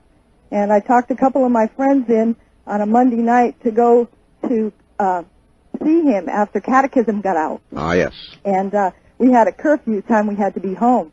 And we knew we were going to be late. So my friends, which was kitty corner to the church, was an old cemetery. And it had the wrought iron and the stone wall. Oh, and yes. As a child, I don't remember it ever being used, but it was an old cemetery. It was pretty shut down. And my friends talked me into going through the cemetery to take a shortcut home. So I was always a tomboy. I wasn't afraid of anything. So we took off through the cemetery running. And halfway through the cemetery... Well, if you weren't afraid, then why were you running? Well, we had a deadline to get home. I've got you. All right. Okay. We took off running through the cemetery, and halfway through the cemetery, I fell through the ground. I beg your pardon? I fell through the ground. Through the ground. In other words, into a hole which I assumed was a grave. Grave. Yeah, right. And the dirt came in down around me. Oh, boy. And I was screaming. I had bugs that I assumed were termites. They had wings on them that I was covered with. Oh, my God. And at that time, as 13 years old, I was only about 5'1". I didn't know how I was going to get out of here. I remember screaming. And I felt something around my feet, a pressure, nothing, that was grabbing onto me, but some kind of pressure that lifted me up out of that dirt. And I was at a dead run, and I didn't stop until I got to the other side of the cemetery. And my friends were there, and I was covered with dirt, and I was covered with all these, which I assume probably were termite bugs that were all over me. And I never, to this day, have been in a cemetery. I'm 48 years old, and I've never been back in a cemetery to this day. I cannot say I blame you. That, to me, would be the end of me, dear, because I would have a heart attack right on the spot. That was very scary. Fortunately, your heart was young enough to take it, I guess. Right. Great story. Thank you very much. Thank you. Take care. From Alaska. Oh, man. Can you imagine running across a cemetery in the dark, falling into a grave with bugs crawling all over you? Again, East, you're on the air. Hi. Yes, sir. This is Tony from Pueblo. Listen to you on KCSJ. Pueblo, Colorado. Fine. Welcome to the program. Story I have, it actually happened the summer of 1986, right before I went into the service. Yes, sir. I'm originally from North Carolina, and I can hear it in your voice. Yeah, just a little bit of an accent. Yeah. The part of the country I'm from is known very well for its ghost stories and UFO sightings and things of that nature. Uh-huh. On this particular night, me and a couple of my high school buddies decided we were going to go to this place that was reputed to be a haunted house. We went up there and went inside and was messing around, just goofing off, doing typical high school guy things. You need not describe them, I recall. So we went ahead, got pretty bored with that, didn't see anything interesting, so we decided to leave. Well, the house was located out in the country, I guess about 6 or 7 miles from the town I lived in. And we started back into town, and there's a long stretch of road called Piper's Gap Road in that area. Okay. We started down the road, and it just got real foggy. Just like it just sat down, and it's real humid back there, so I figured it was just one of them typical things, it got a little bit cooler, clouds came down. And it just lays down, yeah. And it just laid down on the road. Sure. Well, while we're going down through there, got to going and talking about people that pick up hitchhikers, and the next thing you know, they'll turn over, be talking to them, turn around, and they won't be there in the car. Many stories like that. So we're going down the road, and we come up to, I wouldn't say a fork in the road, I'd say an intersection where another road connected with the road we were on. Yes. As we approach it, we can just make out a person standing right on the side of the road, right at where the road connects. A hitchhiker. And he's got his thumb out. Naturally. Well, we're talking to each other, and I said, why don't we just stop and pick the guy up? And they're like, no, man, don't do it, because we've just been talking about picking up hitchhikers. That's right.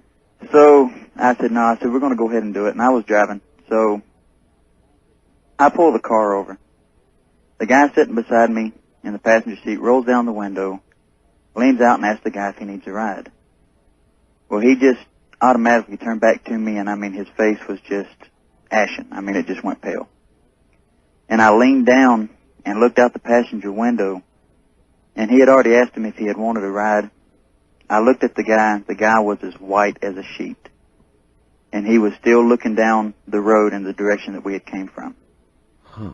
And he didn't move, didn't make any sign that he even knew we were there. And the next thing I done was hit the gas and got out of there as fast as I could. And that was, 9 years ago, and it's still, to this day, I think about it, and it kind of gives me the shivers. And what is it that you think you saw? What was he? I don't know, because I'd never seen him before, and I come from a pretty small town, and it was I guess it was a ghost. That's the only thing I can attribute it to, was it was a ghost. It was an apparition. An apparition. I appreciate the call, sir. Yes, Thank sir. you. There you are. east of the Rockies. You're on the air. Good morning. Hello, Art. Hello, where are you? Austin, Texas. Austin, welcome. Yes, I'm calling about a story that if my family finds out I'm telling this, I'm going to be in big trouble, but it occurred in Louisiana about 100 years ago, and it's still occurring to this day. It's a 100-year-old ghost story that occurred originally in Coshada, Louisiana, and I had an aunt and uncle that lived 100 years ago, several generations removed, and they were recently married, and my aunt died shortly after the marriage, and the uncle was completely devastated. And when he was going to bury his wife, she was in her 20s, they hadn't been married for a year, he had the coffin ordered from New Orleans. He wanted a special coffin, he wanted a glass coffin, and he wanted her buried in Metairie Cemetery in New Orleans. Metairie. And he was told that it would take 6 months for the coffin to be ordered, and so he waited for the coffin to come up to Shreveport, up to his area, and he would keep the corpse upstairs in his house in the bedroom, and according to the servants at the house, he would kiss the corpse every night before he would go to bed. Oh, boy. The servant said that, he would order them to take the corpse out every day and air the corpse out in a wheelbarrow, and for 6 months, and he had a Ouija board, as you were talking about earlier. Yes. A Ouija board, the servant said he would talk to the corpse every night and have conversations, and apparently this was a jealous ghost, and the servants were horrified. They would not clean this room. They said that candles wouldn't light when they went up there. There was cold air. The candles would blow out. They could hear low-level whispers, and they said objects would fall from the room. And at night, they would, after a while, after a certain point, they would hear conversations between my uncle and some other voice. Some other voice, the corpse, I presume. Oh, my God. And so, as I say, no one would go into this room for many years. Eventually, the glass coffin did arrive. They did bury her in Metairie Cemetery in New Orleans. She's still there to this day in a crypt. And did that end it? No, because up until the 1970s, all of my relatives who would go to visit this house would not visit that room. They still said that cold area was still there. They could still feel the presence. I remember going there as a child with my aunt. My aunt had shaky legs; she wouldn't even walk up the stairs. They could hear the squeaky wheels of the wheelbarrow at night of the wheelbarrow that was supposed to air out the corpse. They could still hear that in the 1960s and 70s. And there was a portrait that they couldn't photograph. Is this something that your family will not talk about? It's not something that they're proud of. There is, but it is something that everyone knows about. And there is a certain member in the family who is a keeper of the key to the crypt, who does have a key to the. Would you go in there? Yeah, I guess I would. Just out of curiosity, because it's been something I've heard about all my life, and I'm curious about it. All right. Well, I listen. I very much appreciate your call, but there's no way that I would. There's no way. Absolutely no way. West of the Rockies, you're on the air. Hello. Oh, hi, Art. Hello I'm there. Mary from Bakersfield. Hi, Mary. How you doing? Oh, pretty good, but that one did scare me. Oh boy. I boy. could just imagine that. If I'm mine scared me, that one scared me more. Now, All right. this happened when I was about 18, 19. It was about 3:30 in the morning, I guess, and it was winter time. Kind of like about now. Well, no, it's not cold up here yet. No, I meant the time. It's a little before 4. Mm-hmm. And I was asleep in bed, and I woke up, and I was sleeping on my left side, and all of a sudden I woke up, and I turned over to my right side, and I was facing the door of the bedroom, And being cold, I had the habit of throwing the covers over my head. Well, I did that this time. And all of a sudden, about maybe 2-3 minutes passed, and I started getting scared, very, very frightened. And I tried to come out from under the covers, and I couldn't pull them off. And I mean, I clawed at them and just pulled, and I couldn't. Oh, I wouldn't like that. And all of a sudden... Covers are supposed to protect you. Well, these didn't. Since then, I've never slept with the covers on my head ever since then. But all of a sudden, there was a scream in my ear, just a shrill scream, that my head just, you know how you feel when you've been screamed in your ear when you were small before, you know, kids. Sure. And my head just, it just vibrated the way that screamed. And I tried to call my father. And I'd open my mouth and nothing would come out. And I'd just be open and gasping and trying to call. And finally I managed to just say, Daddy. Just barely got it out. Yes. And when I said that, then the covers came off. I was still trying to take them off. And they came off all of a sudden. And, well, like I said, ever since then, I just do not sleep with the covers over my head, not a sheet. My dear lady, I've heard a lot of I jumped onto the cover stories, but I have never heard I went under the covers and then tried to get out and the covers wouldn't come off. That's they would not. I know, they just would not come off. And like I said, I still do not sleep with my head under the covers anymore.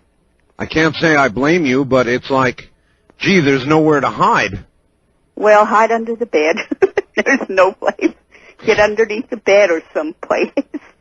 Well, look, I appreciate your story. It is unlike any I have ever heard, and I'm afraid it's going to have to be the topper for the for the day. I'm afraid. Well, I'll be. You know, the night just kind of flew by, as it were. Well, I've been trying for quite a few years to get in. This is the first time I managed. You've been trying for years? Well, about 4 or 5 years. I kind of wish you wouldn't say that. It discourages people. Oh, it shouldn't because I finally got through. Well, see, there you are. All right. Goodbye. All right. Well, wait a minute. That'd be me, all right. And it certainly is a weird night. Nights are strange. I can't tell you what's different, but it certainly isn't the same as the daytime, is it? Good morning. Covering what has happened in Seattle. And in a moment, covering something that happened in Florida that connects directly to the Ghost to Ghost show that we're going to be doing tonight. So stay right where you are.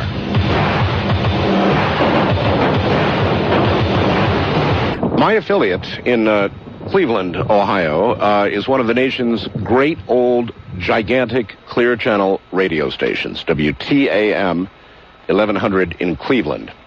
For that same radio station, there is a reporter. Mark Schwab is his name. That's S-C-H-W-A-B. He's a sports news and sports reporter. And I began getting faxes, emails and faxes a couple of weeks ago, maybe not that long ago. And as we were contemplating the Ghost to Ghost program, people would write and say, did you know that there was a major incident with a sports reporter for WTAM? And I kept getting them. And finally, of course, I decided to call WTAM in Cleveland and find out what was going on. And here's the guy who can tell us, Mark Schwab. Mark, welcome. Top of the very early morning to you, Art, from Central Florida. To you as well. WTAM had sent you to Florida to do what? Cover the Indians, spring training with the flagship home of the tribe, and the Indians happen to be my beat. So when spring training rolls around, I pack up, head to Winter Haven, Florida, where they practice and get ready for the season, and stay there until the season starts. Oh, well, so then you're the guy who kind of looks them over and gives Cleveland a preview of what their team might or might not do. Exactly. Uh-huh. How do they look, by the way? On paper, they're excellent. On paper, they're excellent. On paper, they're excellent. They lost some guys, they brought some new guys in, and now, it's whether or not the new faces blend with the old, the team chemistry clicks, and a few questions in the pitching staff get ironed out. But there's so many question marks that a few of the ifs are bound to pan out, so they should be all right this year. All right, so how long then? You stay there a total of how long? I I flew in on February 15th. I go home March 30th. What did you do? Rent an apartment or stay in a hotel or what? They rented they went to a country club and rented one big house for all of us to stay in, because I'm down here, and then eventually our show hosts will trickle in, and they'll do shows from down here, so there'll be more than one of us here eventually. There'll be 2, 3, 4, 5 of us, so they just rented one big house and put us all in there. One big house? One big house. And therein lies, I guess, the issue. Actually, I've got to tell you, now, my emails could have been wrong, but they said that you got so scared, so freaked out over whatever it was that was happening that you refused to stay in the house. Yeah, it got to the point I left one morning at 4:15 in the morning after hearing about an hour's worth of stuff. And, it was kind of funny because I'm so skeptical and hard-headed about this kind of stuff. I still don't believe in it, I guess. I don't know. It was, I'm usually the first person to tell someone they're an idiot or on crack when they say their house is haunted. So it took a bit for me to finally get out of there. Well, it's a long trip from they've got to be on crack to I'm out of here. Yeah. So what the heck happened? All right, I flew in on a Thursday, which was the 15th. The main event, I guess you could say, it really started to hit the fan on Sunday night, but for the 4 days prior, I just noticed it was a noisy house. You know, some houses are noisy, appliances are loud, or you'll hear creaks or whatever, and those are just house noises. Yeah, I've been in houses with bad pipes, and they're creepy. They make creepy sounds. Yeah. It was weird, though, because I'd be in the living room on the couch, and it would sound like somebody was walking in the bedroom down the hall. It sounded like there would be a second person in there, but I just wrote it off as noise and figured, whatever. You're the only one here. Just don't worry about it. And you knew you weren't doing lines of crack or whatever? Yeah, and I've never touched a drug in my life, and I barely drink, so. All right, so let's go through 4 days of that, and then Sunday night, technically Monday morning, 3:04 a.m., an alarm clock goes off. And I thought it was mine at first because I had to get up at 7, looked up, wasn't 7 o'clock, and it wasn't my alarm. It was one in a bedroom down the hall, a room that I hadn't been in 3 days, and a clock that I had never touched. So I roll running down the hall, I turned this thing off, and how did this get on?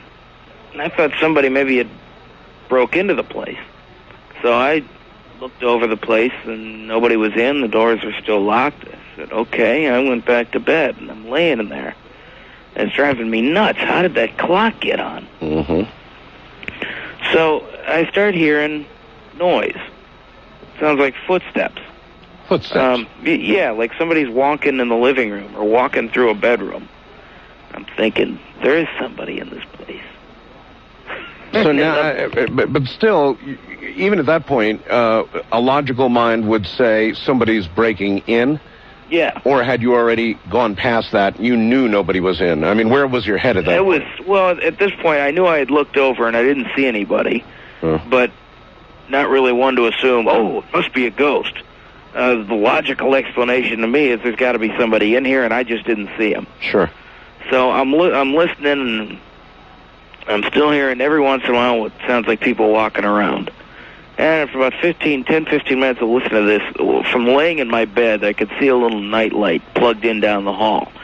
And it's one of those really cheap night lights that they just plug right into the wall, and there's a little bulb on it that lights up orange. Yes. It must be like a half a candle power, and they've been around since like 1920. I know the ones. Okay. So there's one out there. And all of a sudden it just goes off like the flash bulb in a camera. It just goes off that bright and gets dark. I'm thinking, what is that?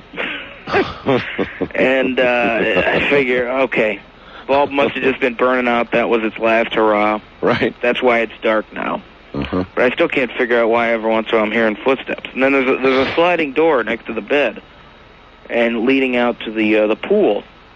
And I hear this whoosh, whoosh, next to the sliding door. And the porch isn't closed, so I knew it couldn't have been anybody in there. So I'm like, what the? Yeah, that would have been enough for me right there. That would have been my limit. Oh, yeah? Yeah. Okay, so That's I hear a swish, and I had no idea what that was. I'm thinking middle of the night, maybe I'm hearing stuff, I don't know. Well, I don't know, another 10, 15 minutes goes by, and it sounds like somebody, you know what it sounds like when you put a glass of water down on a counter? Sure. Okay, got that sound from a bathroom down the hall. Uh-huh. And I'm like, what? And this is now reassuring to me that somebody is in the house. Somebody has broken in, I'm convinced. And I still hear more footsteps every once in a while. Uh-huh. Well, another 15, 20 minutes go by. The nightlight in the hall flashes up real bright again. There went my theory of the bulb had just burned out. Oh, you mean, oh my, back to life. Yeah, came again, real bright. And then it just died. So I'm laying there in bed trying to justify all this. I look at the clock, and suddenly it's almost 4 a.m. No, it's past, 4 o'clock, 4:05. And I'm like, I'm talking to myself now, Schwab, you've been awake an hour in the middle of the night, listening to the noises, and for whatever reason being scared. Nobody's in here, the doors are locked, shut up and go to sleep, you gotta be up early. Sure. So I roll over, shut my eyes, and then had them shut for about 15 seconds, and I will go to my grave, swearing the footsteps I heard in the hallway, heard somebody walk into the bedroom and walk right up to the bed so close to it that I could have, reached out and grabbed them. Open my eyes, there's nobody there. Throw on the light, grab an iron, because it was the only thing I could find in the bedroom that resembled a weapon. Uh-huh. Did a once-over of the place, couldn't find a soul. At that point, I didn't know what to do, so I just figured I got to get out of here. I got dressed, threw on my contact lenses, and and basically ducked out the back door, got in the car, and left. Uh-huh. And went, to a motel or something? No, I went to a payphone. Payphone. I got it was about 4:10, 4:15, but by the time I got out of there, excuse me, called my wife, I woke her up, just like, hon, just bear with me for a minute, tell me if I'm crazy. So I relayed everything to her, and she's like, no, I would have got out of there a lot sooner than you did. Yeah, me too. So I don't know what I did. Went and got a cup of coffee, called a couple people, called my minister. Your minister? Yeah. Oh, that's interesting. He's a friend of the family. And what did he say? He said, I relayed everything to him. He's like, yep, sounds like you might have something in there. And as a Christian, you believe that they can't hurt you. They can scare you, but they can't harm you. Uh-huh. So he told me that, and I had already knew that anyway. He basically reassured me. So that got me enough gumption to at least go back in around 7 o'clock and. You went back? Well, I had to go to work. Oh, I see. And I had to throw on a change of clothes, and my work bag was still there. So I went in for about 5 minutes and changed and got out of there. Nothing happened when I was back. One of the other phone calls I made was to my boss. I was going to say... my program director. Who is your program director? Ray Davis. Ray Davis. So you called Ray. I called Ray at home, and I'm like, Ray, you know me to be a pretty sane guy. He's like, yeah. So I told him everything, and he couldn't believe it. He believed me, but he was laughing, but he believed me. He's like, you got to understand, this does sound kind of funny back from our end. I'm like, yeah, I can imagine that. So he knows this girl who is a paranormal expert, who apparently has been on our station before and done stuff with our station before. Her name was Mary Ann. So he called Mary Ann, and he said, she can find out just being on the phone with you whether or not they're in there, or if you're just crazy. I'm like, all right, great. Hopefully she'll tell me I'm crazy and I can just go on with life. And so he arranges it that at 3:10 that afternoon on our afternoon drive show, I'll be on with Mike, who was our show host, and Mary Ann will be on the phone too. So 3:10 rolls around. I go back to the house, not knowing what to expect. Everything was cool. Nobody. I walked in. I didn't have anything throwing stuff at me, I guess. Yeah. So I get on the phone. I recount my story to Mike, and everyone is listening. He thinks I'm half nuts, and then she starts to tell me what's up. She's like, "Well, I'll tell you this. Where's the room with the twin beds?" I'm like, "I never told you I had twin beds." So. Did you tell anybody? No. No. Okay. No. So she's like, "Well, one is in there. It's a female. She's around 55. I'm like, oh, all right. Great. No, that was a male. I'm sorry. That was 55. She said, I see like some kind of a split dresser with a mirror or something. I'm like, that's in the master bedroom. She's like, well, that's where the other one is. That's a female. around the same age. I'm like, okay. At this point, I'm like officially freaked out. And this is all on the air. This is on the air, which, by the way, was about the only thing keeping me sane through this afternoon.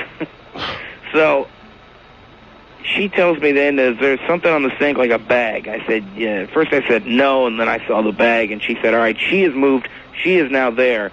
And is there something like a bookshelf or maybe an entertainment center somewhere in their room? And there was an entertainment center with a TV in it. That was behind me. And she's like, okay, he's moved. He's now there, which would put them bookending me on each side of me by about 5 feet. So she's following them foot for foot around the house. Yeah. Oh, my. So I'm like, look to my left, look to my right. I'm like, so there's one on each side of me. She said, yes. And apparently that made them aware that I was aware of them, because then the swishing sound, which she had told me earlier in the conversation, the swishing sound that I heard the night before was them moving. So the swishing sound then all of a sudden picked up. Just while you were on the air? While I'm on the air. Now, I had no windows open, no air conditioning on, no doors open. And for anyone that said, and I was trying to say at first, that's just a breeze. Still trying to convince myself that nothing was going on, but breezes don't turn corners. You know, breezes don't go straight and then hook a right. No, that's right. So it was picking up. Just they're flying all over the place.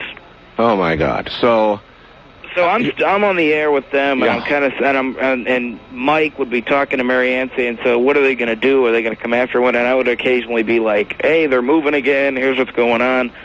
And I was on with Mike for about an hour. A full hour of this? A full hour of this stuff. Great. I would then I was on hold and ready to hang up during our 4 o'clock newscast, which would have been around the clock, top of the hour, been an hour. And all of a sudden I hear a water faucet in the bathroom down the hall just like start to run a little bit of water. Nobody else is in the house? Nobody else is in the house. And then I start hearing all this splashing. Splashing. And I'm trying to think what the heck that is. And then it hits me. The pool is behind me. Uh-huh. And nobody was in the pool. The pool was enclosed. Nobody could have got into it. I didn't have a neighbor nearby with kids in a pool. All this splashing and stuff going on. I'm like, great. They're swimming. Yeah, they're swimming. Wonderful. So I packed up. They told me they were sending me what are called smudge sticks, which I guess is like an incense that bothers the ghost. Oh, to hell with that. Get out of the house. Well, I did for now. For then, I got out. They were told me, my boss told me they had overnighted them to me. So I hung up, left, spent the night in a hotel. Now, wait a minute. Your boss thought you were supposed to take, he was ordering you to take the smudge sticks and go back to the house? The next day. I don't think so. Well, I ended up doing it. Very well. So I'm on the air with them. My wife hears me. She can tell I'm freaked out. She flies down. Spends the night with me in the hotel. Come back the next day with our smudge sticks. We light these things up. We're going through the house, and as we're putting them in each room, we can feel the ghost or whatever blow past me, out of the room. Oh my God! Holy mackerel! So, bottom line, you rid the house of them with the smudge sticks? You know what? I guess it knocks them out because we put them in every room. And then I called Mary Ann back, the paranormal expert, and I said, all right, so what's going on? She's like, well, one's in the bedroom, and it's pretty well knocked out. That's her, and the guy's out in the garage, and he's not doing so well either. I'm like, all right, great. So they were hammered or drunk, stoned, whatever you want to call them. I don't know. Probably pissed off. Well, yeah, and you know what? Enjoy. So I took that opportunity to pack up all my stuff, got out of there, and haven't been back since. And I don't plan on it. When you told your boss you weren't going back, I mean, that's it. I'm out of there. Well, at first at first we didn't know, because fortunately the folks at the country club place were nice enough to believe us, and they just got us a new house. But at first we didn't know if that was going to be the case. So you had to tell them this whole story and get them to believe you. Yeah, and fortunately they believed us, and then we sent them a cassette of the hour I was on with Mike and the paranormal girl, and that might have helped convince them anyway. So they got us a new house, but it was up for a couple of days. We didn't know what we were going to do. I spent 2 nights in a hotel, and my boss was like, well, you just might have to keep using these smudge sticks every 2-3 days. We'll have somebody come in and bless the house. I'm like, no, I am not staying there. Enough is enough, right? Well, yeah, it was... They also paged me. That was the other thing. When I got into the house, when I checked in that Thursday, 5 minutes after I had been there, my pager went off. 8888. Oh. And I didn't think anything of it. I figured somebody paged me a toll-free number, and I never got the rest of it. I called my boss, called a couple friends, nobody had paged me, and I just disregarded it and moved on. After I hung up with Mike that day on the afternoon show, when Marianne had said they're here, and I had heard all the swishing, I hung up, went into the bedroom to pack up an overnight bag, and I got paged again, 8888. And I had talked to her later on. I said, "Can they do anything with your pager?" And she said, "Yeah, they can use the phone. It's easy for them to use the 5 and the 8 button." Oh, man. So I'm like, well, Mark, as somebody who is very level-headed, because you still are, and never believed in this kind of stuff, how do you feel now? Oh, I figure there's answers to it all, and I don't know them all. And you know what? I've been alive on this earth 26 and a half years. I've had to deal with it once. Honestly, I don't care enough to try to find out all the answers. I got out of the house. Just let me get back to doing my job of watching baseball, and I'll be a happy guy. All right, brother, thank you very much for being here. Thank WTAM for allowing you to be here and telling your story. Good night, my friend. Good night, Art.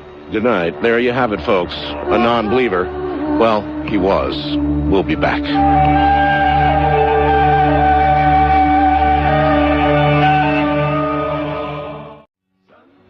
There are those who say the veil between that side and this side is breaking down. I would tend to agree with those people. As you listen to the stories tonight, the contemporary stories, the ones that have literally happened in the last few days, in the last year or so, the frequency of these stories, the intensity of these stories, to me, kind of says something is changing. Has that occurred to any of you out there? Something is changing. Maybe the veil between here and there is beginning to slip away or change. I really don't know. I just listen. Remember, I'm doing this show tonight with a temperature of 100.5, so the flu is still with me, and it may have my thinking off kilter a little bit, and I may say things I ought not say, but is it not said that in the last days, the final days, the dead will rise? Is it not possible that in the days leading up to the end, the veil, and I call it that just because that's all I can think to call it, will begin to collapse? And I'm not suggesting these are the final days, but I guess I am suggesting there's a lot going on right now with regard to entities, ghosts, whatever you want to call them. An awful lot beginning to happen. You've got to wonder if it might not be the warm-up.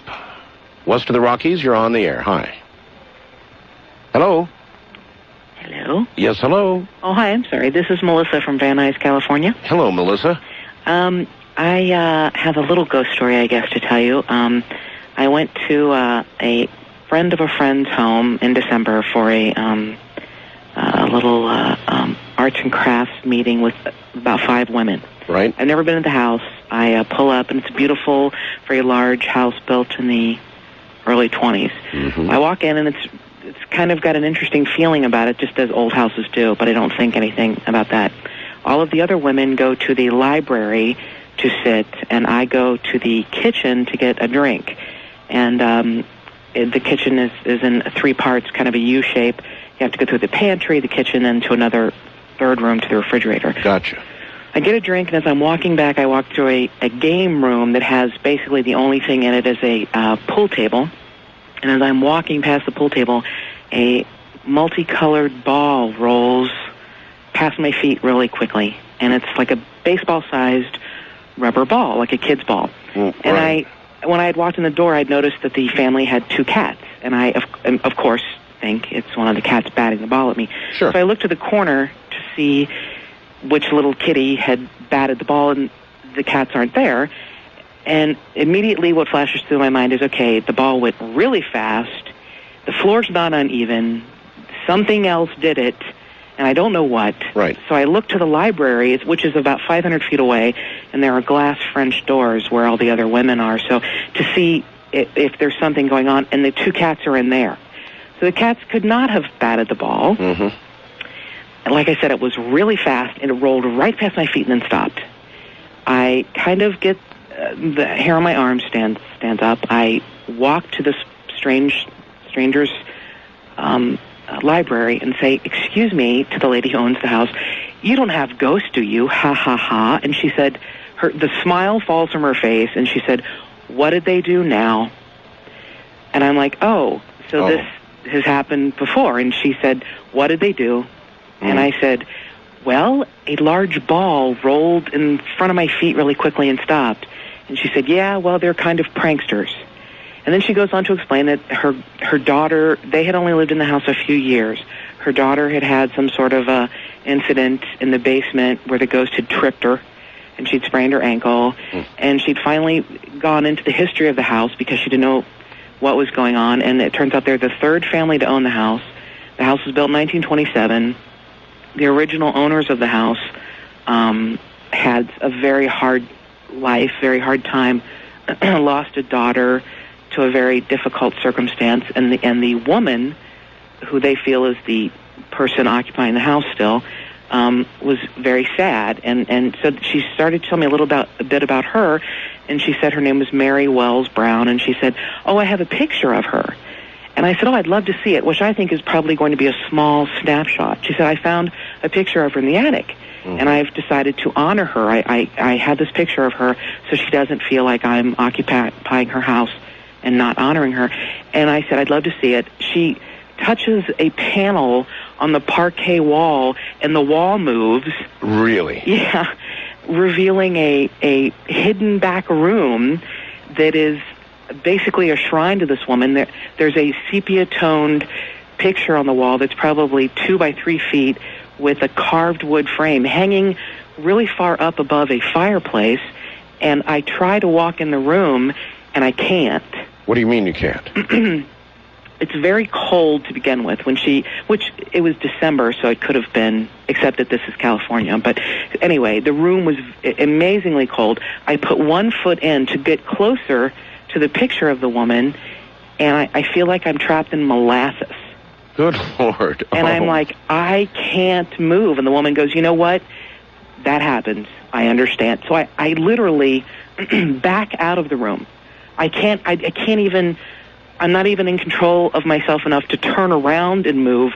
I can only back my foot out of the room to get back into the library again because I can't go in that room.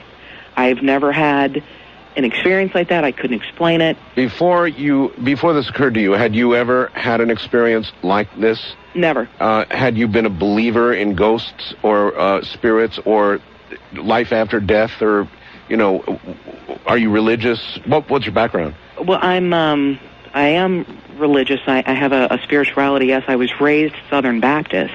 I'm from Kentucky originally. I've lived in Los Angeles for 8 years, but I wanted to believe, sure. I mean, my mother passed away 9 years ago, and I'm an only child, and before she died, I was like, all right, look, you really have to come back. Death is not going to separate us. And I have not heard from her, so I'm a little pissed.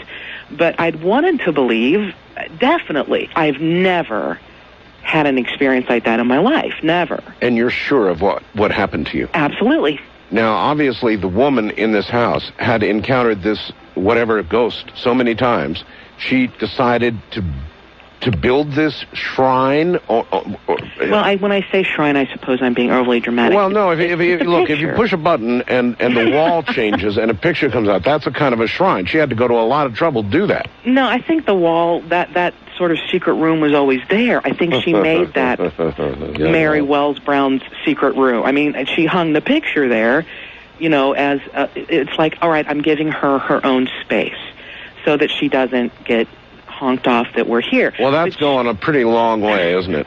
Well, maybe. Oh, my. All right, I really thank you for the story. Thank you, sir. Yeah, you take care. To the point that she physically could not enter the room. It would be sure fun to get the story from the lady who showed her the secret passageway, the secret room with the portrait of the woman. First-time caller line, you're on the air on Ghost to Ghost AM. Good morning. Good morning, Art. Hi there. How you doing? I'm calling from Akron, Ohio. Akron, yes, sir. I got a story about I went to school in a small town in Xenia, Ohio, and in 1974 they had a tornado there. Mm-hmm. And then on this campus of the school, they had what they call an armory. I'm sure you know what an armory is. You were in the military, am I correct? Yes, of course I know. At night, the kids at the school would say that this armory was haunted, and I never believed it. And they used to roller skate inside this armory all the time in the early 50s and 60s, and I went there from between 84 and 87. And one night I was walking up to, we have our hospital on campus, and going past this armory, you could hear roller skating in this armory at night. Roller skating in an armory. And to find out, back in 1974, they put all the people that from the town of Xenia when they had a tornado, and they had an F5 tornado. Oh my God! And they put them in the armory. Right, and none of the kids would go near this armory at night because it was spooked. They said it was haunted. And I've heard it from different people from the 50s, the 60s, and the South. Was the armory hit by the tornado? No. They just think this armory's haunted. People. Yes, but obviously it was haunted by the children. The only time there would have been children there was, as you suggested, when they were there as a shelter. Right. So that brings up the specter of hauntings by the living, or the fact that some living person was there. This might not be a person who's yet passed away, and yet the echo of those people remains. It's kind of weird. And you could plainly hear, it sounds just like someone roller skating. No, I've got you. No, I understand. Thank you very much. Thank you very much. That's the other thing that I think I wanted to really bring up tonight, and that is, lately we've been hearing stories, apparent hauntings, from people who are still alive. Now, what does that say? Does that say that our spirits are one in life and in death, and that we're capable of having that spirit remain in a certain place, doing a certain thing, even though we still live as when we die? I don't know. It's fascinating.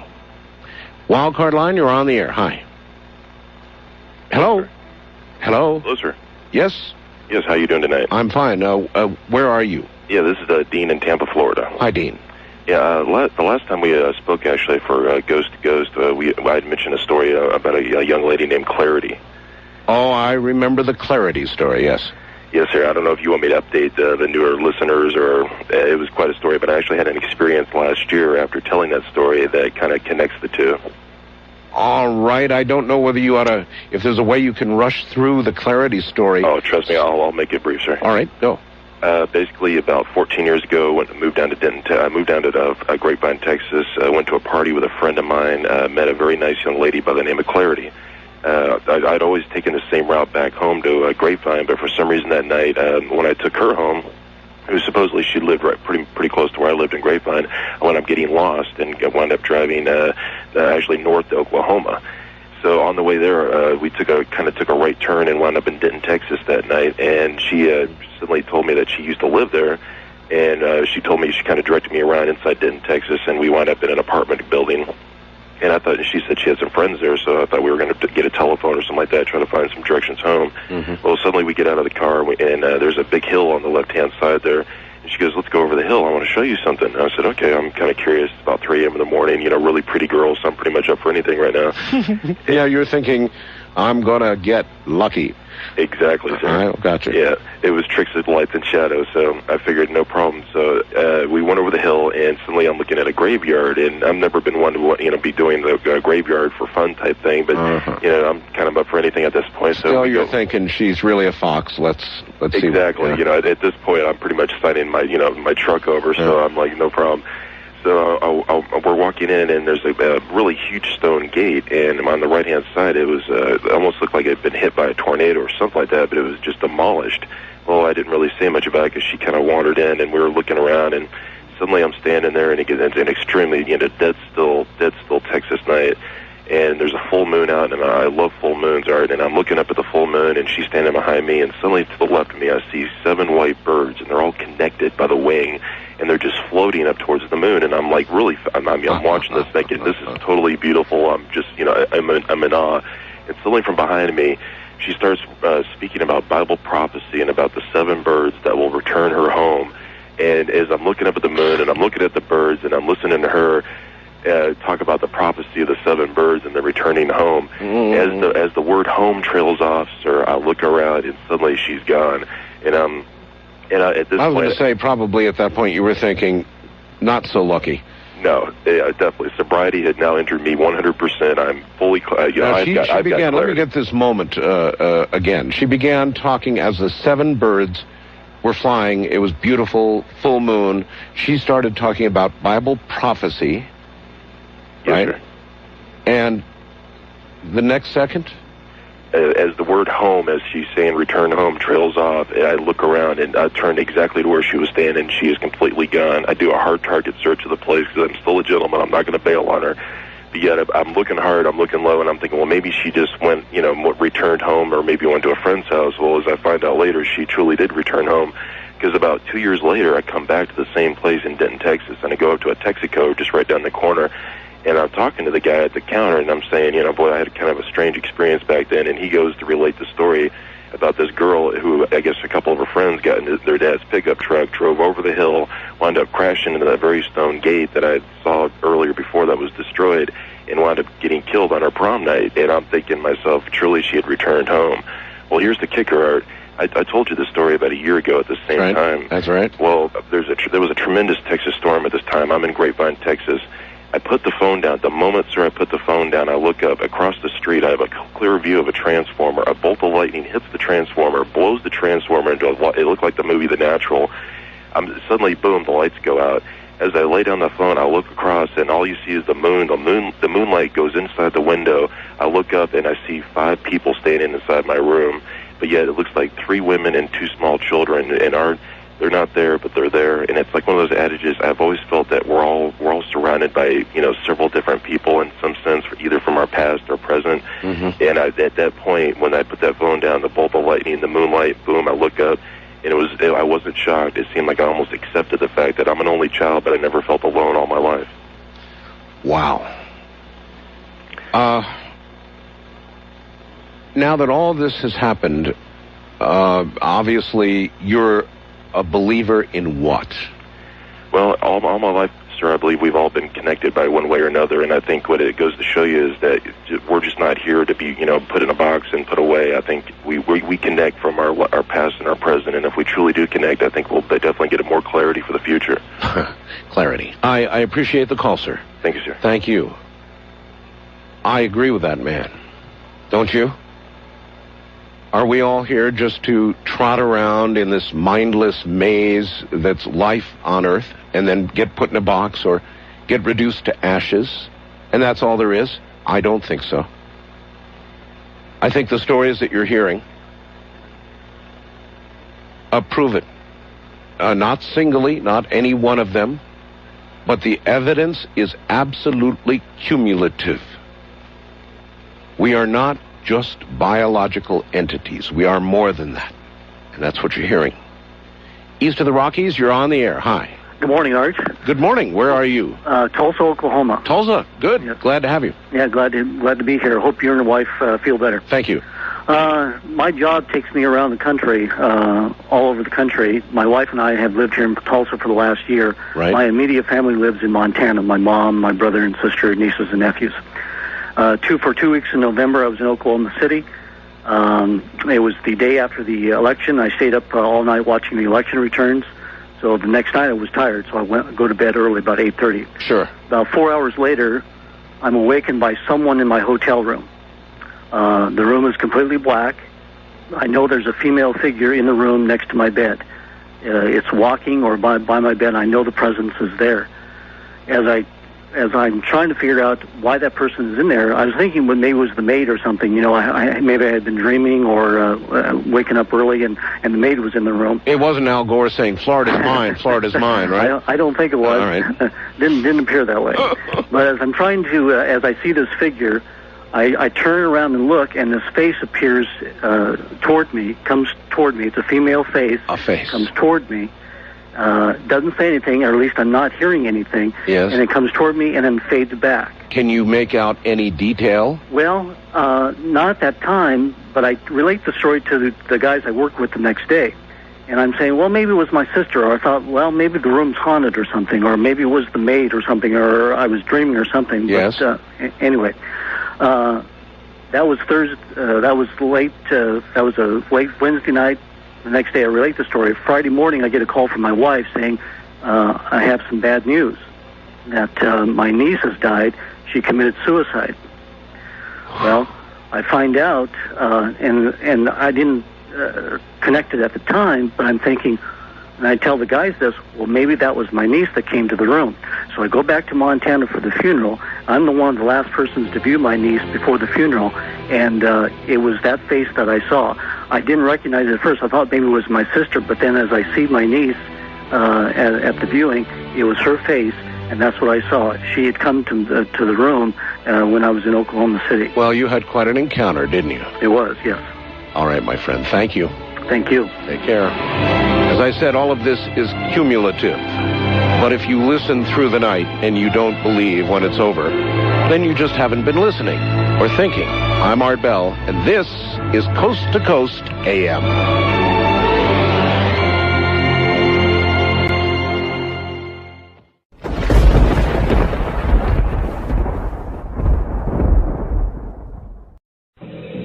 Art Bell reminds you, be careful what you call those household spooks. This night, we do only ghost stories. When I first moved in here, my wife started having dreams about an old woman. She goes, I see this old lady coming down the hallway. And my friends would come over, they'd say, hey, Ed, what's going on with the ghost? One time, my friend Benny had asked me that, and I said, no, nothing lately. The old hag hasn't been around, just joking. Instantly, my daughter had a clear acrylic grand piano music box. This thing started going like full tilt, playing the music. I picked it up and I could see it because it was clear. You could see the mechanism. The coil spring was wound up and the key was just turning, around pretty fast. And I put it down, and that shook me up really well. Yeah, that would do it for me too. One word of caution. For an entity in your house, I would think calling it the old hag might not be your best option. Yeah, I think that kind of stopped after that. You're listening to Art Bell, Somewhere in Time.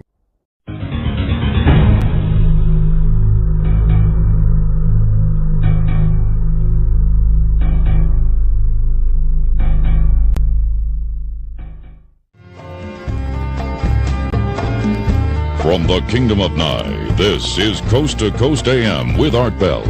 From east of the Rockies, call Art at 1-800-825-5033. West of the Rockies, including Montana, Wyoming, Colorado, and New Mexico, at 1-800-618-8255. First-time callers may reach Art at area code 702-727-1222. And you may fax Art at area code 702-727-8499. Please limit your faxes to 1 or 2 pages. This is Coast to Coast AM with Art Bell. Now again, here's Art. Actually, it's Ghost to Ghost AM. That's right, ghost stories all night long, all lines. If you have a particularly good one, send me a 1-page fax, tempt me, and I'll call you and let you tell it. Otherwise, we'll take incoming as they come. All night long. My suggestion, turn down the lights, turn up the radio, find a comfortable place, and stay in it. Because there is one thing that is true about this kind of phenomena. It is when you listen to it, when you consider it, sometimes it manifests. Here is a gentleman who works, or did work, actually. He did the same thing I did in a 911 dispatch center. I guess fire dispatch center. Where are you, sir? I'm in Birch Bay, Washington. Welcome to the program. Well, thank you, Art. You're about to tell me that you have had ghosts call 911? In a way, yeah. It was basically to, it would be well over 100-year-old emergency, I would say, of a dying woman in a small Mexican village on the banks of the Santa Ana River. My God. 100-year-old emergency. Mm-hmm. Middle 1800s, 1864 to be exact. So it's a time travel story as well as a ghost story. I guess it is, huh? Well, it may be that where the spirits are, there is no time as we quite exactly understand it or think we do. Oh, sure. And, if they have a story to tell, it can wait for eternity if it has to. Well, apparently, one did, at least part way. Well, let me tell you a little bit about how this started. I had just started at this fire communications center. It was on the banks of the Santa Ana River. This was in 1984. Okay. And basically it was a 24-hour operation. We were on a 24-hour shift, so we would sleep and eat and pretty much live there for an entire day and then be relieved by the relief crew and work that type of schedule. So normally my shift would end at 8 p.m. From 8 a.m. to 8 p.m. I would get to sleep from 8 p.m. till 1 a.m. and then go back on the board till 4 in the morning. Gotcha.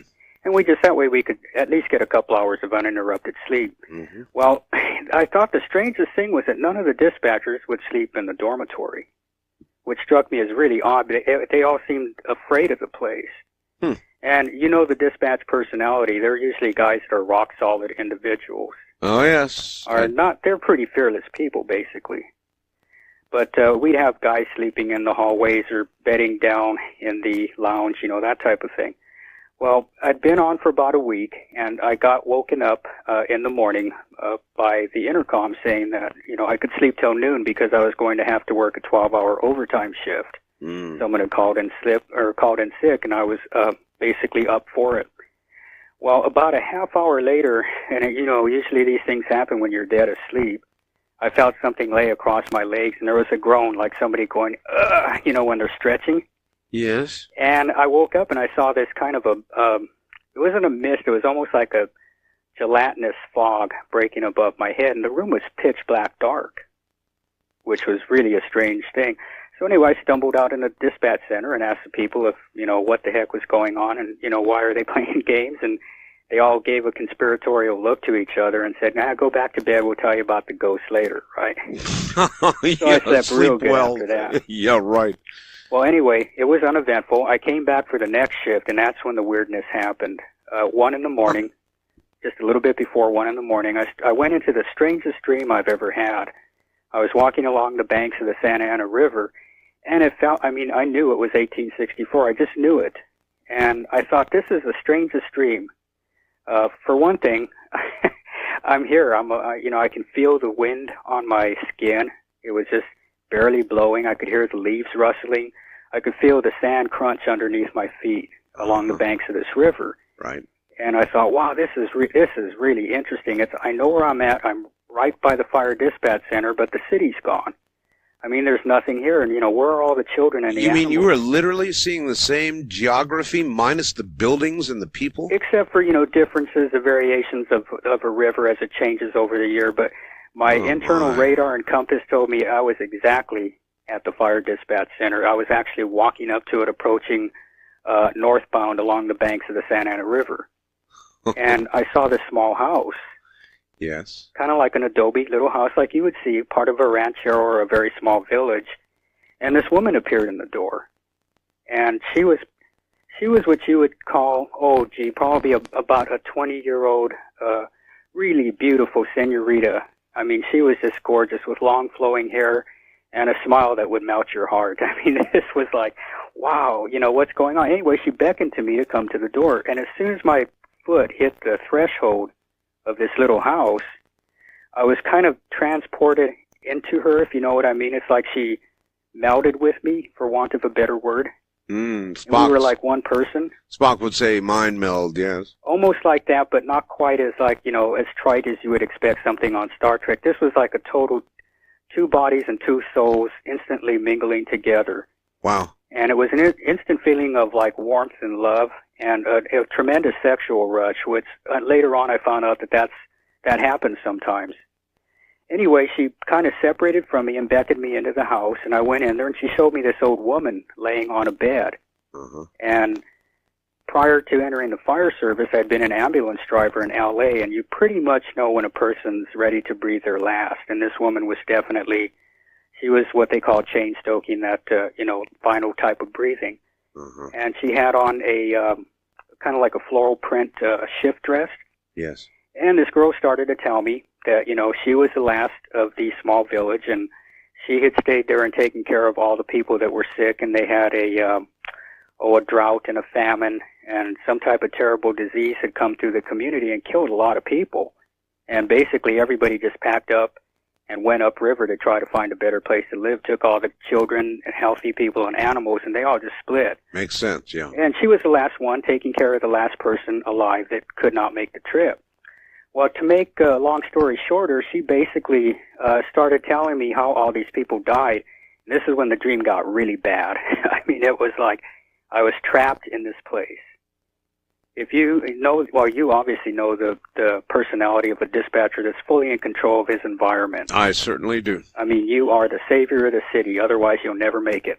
Anyway, it was the first time in my career that I'd ever felt totally trapped and scared and wanting to just get up and run from the dispatch center, even though, I wasn't there, but I was. Right. All these faces started coming at me. They were all like Mexican villagers, which is what lived in that part of California at the time. And as each face came at me, I died with them. And they were talking to me. And one after another after another. It must have been 100 faces just coming. I mean, like, literally face to face with me. And I felt the pain of their death. I take it you didn't sleep in there again. Oh, I did. I was not going to let this... I was going to get to the bottom of what the heck was going on with this thing. Anyway, there was I used to hate it when 1 o'clock would roll along and a dispatcher's voice would come on the speaker and say, get out of the sack, it's time to hit the board. Well, the dispatcher that was handling the shift came on and he pulled me out of my sleep. Anyway, I stumbled into the communications center, didn't even put on my uniform. I was drenched in sweat. I had this big lump in my throat. These tears were just like pouring down my face. And he looked at me and said, what in the heck happened to you? So I told him, I think I just got visited by a ghost. And that's when he finally said, oh, these darn ghosts, it's like they've been banging on the switchboard all night. I've had this creepy feeling like something's standing here watching me, and I can't take this anymore. I'm going to go sleep in the lounge. I'm not sleeping in that dorm anymore. So I figured, okay, well, there is something here. It's not just me. Well, what ended up happening is once my story came out, all the other guys and the women that worked there started opening up to me and telling me their stories. Sure. We had a Mexican dispatcher. He was basically a guy that, to him, true love was finding a hooker that would take $25. And, he was just the most lazy person I've ever met. Took a shower maybe once a week if he needed it. Yeah. But he told me this really interesting story about how he would have these nightmares that he was totally trapped in his bed, like something was crushing his chest. And he would talk in Spanish, and the other dispatchers would say, yeah, when this guy's sleeping, he starts speaking Spanish, and that's when he's having these nightmares. Well, it's obvious to me, sir. Thank you very much for your call and your story. It's obvious to me what was occurring. I, too, worked in a 911 dispatch center in Monterey County. And on a daily basis, even an hourly basis, you deal with life and death.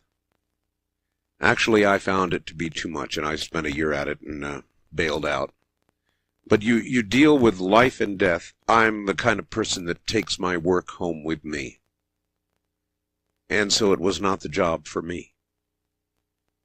But a place of haunting? Oh, yes, of course.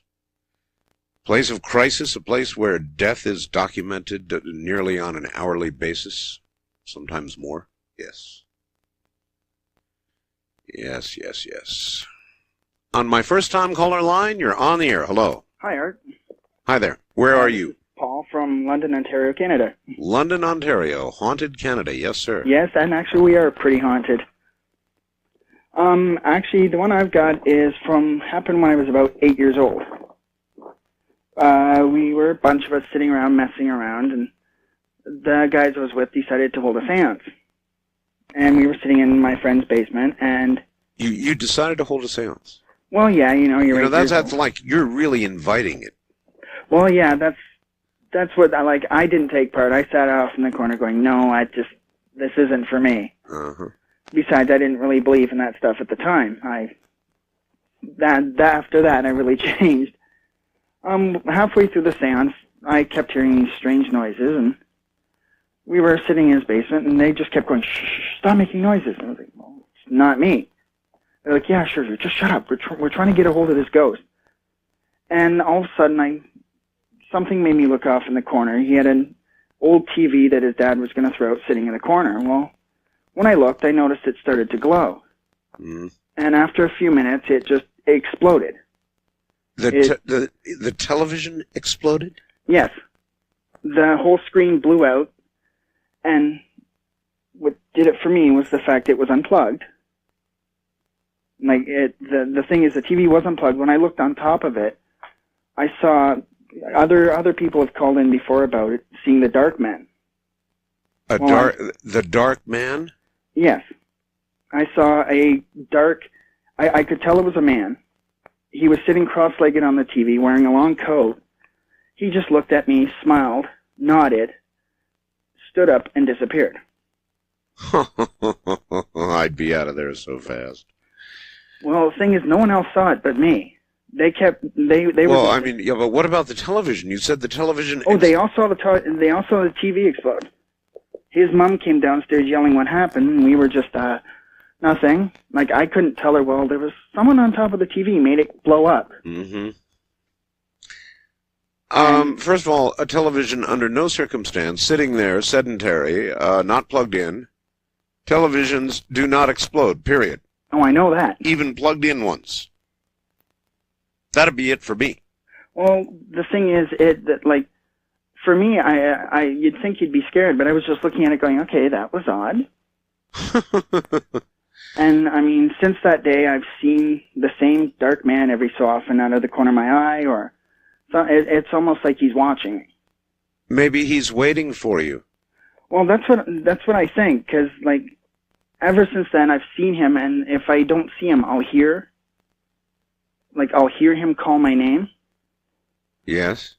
And the thing is, it's loud and clear. Other people have heard it, and we can be in an empty hallway, and we'll hear my name clear. Maybe one day when he calls your name, you will go with him. Oh, that's what I thought. And the thing is, though, like I said, I'm not afraid of it. It's almost like he's there protecting me for something. Maybe. Maybe you should be afraid. Well, everyone says that, but I don't know. Like I said, it's just something about him doesn't seem to be scary. Uh-huh. He just seems to be there. He doesn't seem to be presenting any harm to me. Uh-huh. I mean, you've got to consider that he's there for a reason. Oh, that I'm pretty sure of. I mean, it was since that day I've started seeing other ghosts as well, so. I understand. All right. Well, I appreciate your call. I'm a little hesitant to suggest to you that you may be associating with somebody who is going to take you from where you are now to where you will eventually be. Wildcard line, you're on the air. Hello. Hello, Art. This is Alan in Pahrump. Here in Pahrump? Yes, sir. Excellent. Almost neighbors, I guess. Before I start my story, I had to chuckle when I don't remember, I guess it was a letter you read or a fax about someone from Canada and the cat story. Oh, yes. You might want to mention to the listeners about the fire we had here last week, and they pulled out, what was it, about 104 cats that were dead out of the home? I don't know if you read that in the newspaper. Yes, I did. Yeah, it was pretty gruesome. Pretty horrible, yes. Pahrump is a strange place in so many ways. Are you outside? Yes, I am. As a matter of fact, I'm on the porch. Not mine, I presume. Well, I'm not exactly sure where you live. No, my wife says I talk loud, and I didn't want to wake the kids up. Oh, I see. So you're outside, and we're getting a little bit of wind tonight. It looks like we're going to get some rain, huh? It sprinkled a little bit and chased me in earlier. Actually, it's kind of a spooky night out here, isn't it? Yeah, it's overcast. It has been all day, but not quite this bad. All right, listen, I'm at a break point, so I'm going to hold you over, and since you're in Pahrump, obviously, there is no charge. Okay. So stay right where you are.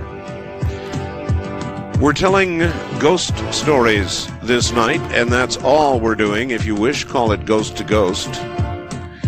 If you wish, call it anything you want. It happens to nearly everybody. As I said earlier, there are nearly as many stories as there are all of you out there. I'm Art Bell. This is Coast to Coast AM.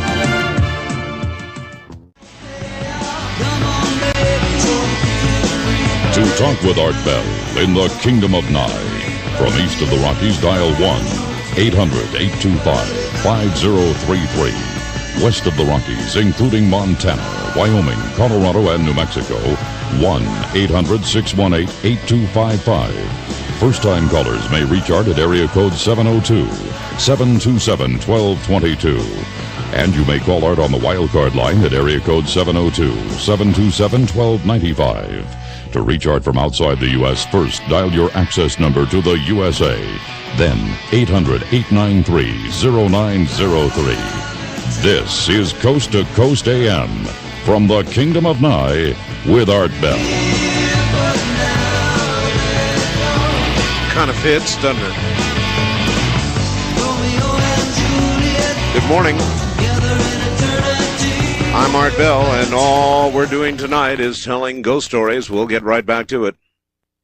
Here in the desert, when the clouds and the wind and the rain come, it's very eerie indeed. And here is my caller again. Out on his porch still? Yes, I am. Uh-huh. After a quick turkey break. All right, sir. From here in Erie, Pahrump, what have you? Well, back in 1983, I was a young married father, and I took my wife and little baby. We moved to California, to Long Beach. I had a rather low-paying job, and I had an uncle that offered us an apartment in his apartment building if we managed it, so it was for free. It was a little one-bedroom apartment, and we were so poor we didn't own a bed yet, so we had a fold-out couch. So we put the baby in his crib in the one bedroom, and we slept out on the couch until we could get a bed. Every night, usually about 9 or 10 o'clock, the baby would wake up just screaming, hysterical. We'd bring him out, and as soon as we brought him out, he would calm down and go to sleep. And it got to the point for about a month where we wound up having him sleep with us every night. We finally got a bed, excuse me, and switched rooms. We put him out in the front room in his crib, and we slept in the bedroom. Sure. I guess it was about a month or so went by. One night I was sleeping, and I started having this weird dream that turned really scary. Now, as I was growing up, there was a period where when I was a young kid, I had scary dreams all the time, and I guess out of necessity, I taught myself to wake up when a dream got too scary. Now, this happened to me. I woke up, I was laying face down on my waterbed, and something had a hand in the middle of my back and had a hand on the back of my head and was shoving me down into the water, into the pillow, and I couldn't breathe. So I opened my mouth to talk, to call for help to my wife. Yes. And whatever it was, it bound my tongue. I couldn't talk. All that was coming out was a bunch of gibberish. And so I was struggling back and forth, and whatever it was incredibly strong and shoving me down into this waterbed. And I figured, well, if I wiggle back and forth enough, I'll wake my wife up. Well, she woke up, and she says, my gosh, what's going on? And she flipped on the light. And as soon as she turned on the light, whatever it was released me. And I looked up at her, and she looked at me, and she says, oh, my gosh, what happened? I feel this. It felt, described that the room felt like it was just filled with hate. And I explained to her what had happened, and it was just, I didn't sleep very much that night. Oh, thanks a lot. I've got a waterbed, and up until now, I've loved it. Well, I can only imagine that that was attempted murder. Well, let me finish the story, and it gets even creepier.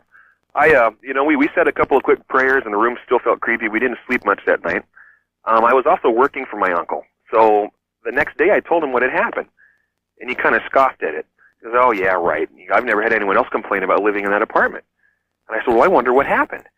And then he got kind of serious for a minute, and he goes, well, there's something I didn't want to tell you. He said, a year before you and your wife moved in, we had a couple that lived there, and the man was a drug dealer, and he wound up getting murdered in that room. Somebody came in and busted in and shot him with a shotgun. And I said, and you're trying to tell me you don't believe, what I'm telling you, that you think it's just a bunch of mumbo-jumbo. And he really didn't say much after that. And that's basically my story. Up until then, of course, I'd never believed in ghosts. And after that, I've been... That's enough for me, sir. I've been converted. I appreciate the call on the dark, rainy night. You bet. Take care. That was attempted murder. That was attempted murder. Can you imagine having that happen to you? A presence that you can't possibly fight, pressing you down into the bed. Pressing your tongue so you cannot speak, your head, your back into the bed. No, thank you. Good morning. You're on Ghost to Ghost AM. I'm Art Bell. Where are you, please? I'm in Tampa, Florida. Tampa, Florida. Yeah, I'm listening to you on the net. Okay. My story goes back to when I joined the Navy. I joined in 1980 as a nuclear power electrician and got assigned to the USS Enterprise in 1982. Oh, the Enterprise. Right. And biggest nuclear power carrier in the world. She will not fit through the Panama Canal. She has to go all the way around. I believe that. I went through the Panama Canal myself on a large cruise liner, and as we went through, we scraped the sides of the ship, so it was that close. Well, it has to do with the ghosts that have been there for quite some time. They've been there for a very long time. The refit took 3 years before I even got to the ship. They took the superstructure off, put a new one on, and I was just getting to the boat as she came out of her refit. And so these guys who assign watches were telling me, do you want a mid-watch and 5 and 6 switchgear? And I said, I don't know. And they said, well, there's a ghost. Well, I'm not a Navy guy. 5 and 6 switchgear, what's that? That's where the 5 and 6 switchgear is where the controls for the ship service turbine generators are for paralleling and taking up and down. Generators, okay. Okay. And so I didn't really much believe him, and he gave me a mid-watch. And I stood a mid-watch on 5 and 6 switchgear and heard somebody roaming around in the back room, because what we had in one switchgear, we had our little office where we had our morning meetings, and we had our gear pullers and our electrical equipment in there. And it sounded like someone opening, closing drawers and moving around. And I walk in there, and there's only one way in and out, one door, and you can see it from the switchgear where you're at. And I open the door, and there's nobody in there. And, I thought, well, maybe somebody's messing with me, but there was never anybody in that switchgear. And then I come to find out there was another ghost haunting number 2 and 3 switchgear. And by the way, if there's any listeners who were on the Enterprise who were in EE30, Electrical Engineering Group 30, they can verify this. And 2 and 3 switchgear, there was also a ghost. Now, from what I was told, these guys who were haunting had been vaporized by opening disconnects when they were fully energized. And what that had done is it drew an arc and created a fireball and vaporized him and the switchgear around him. It just vaporized everything it touched. And so these people were instantly turned into gas. Yeah, cinder. Right. And the 1 and 2 and 3 switchgear was more prevalent. One guy told me, he says, yeah, you can't sleep in 2 and 3 switchgear because he'll keep you awake.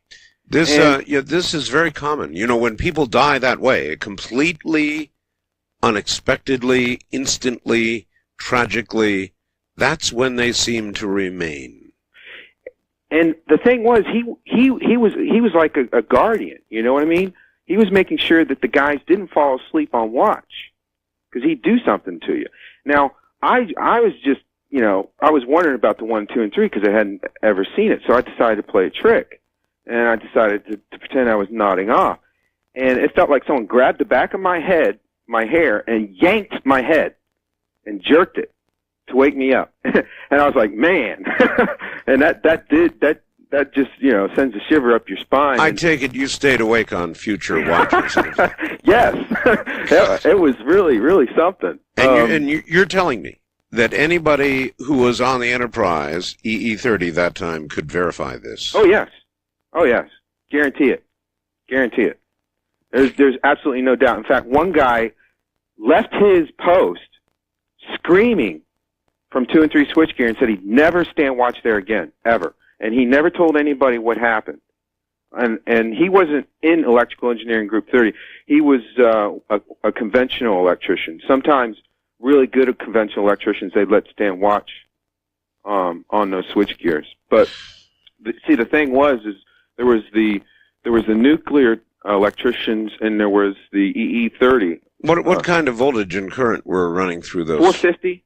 450. Right.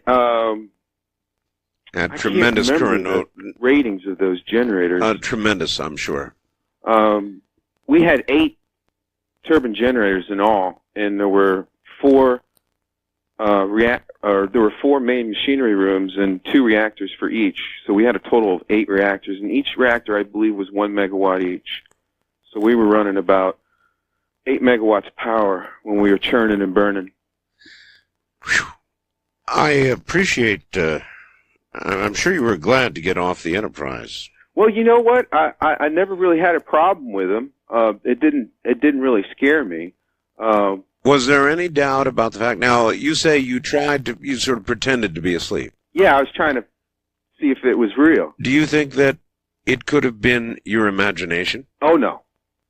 Oh, no. When someone comes up to you and grabs your hair and jerks your head, you know it.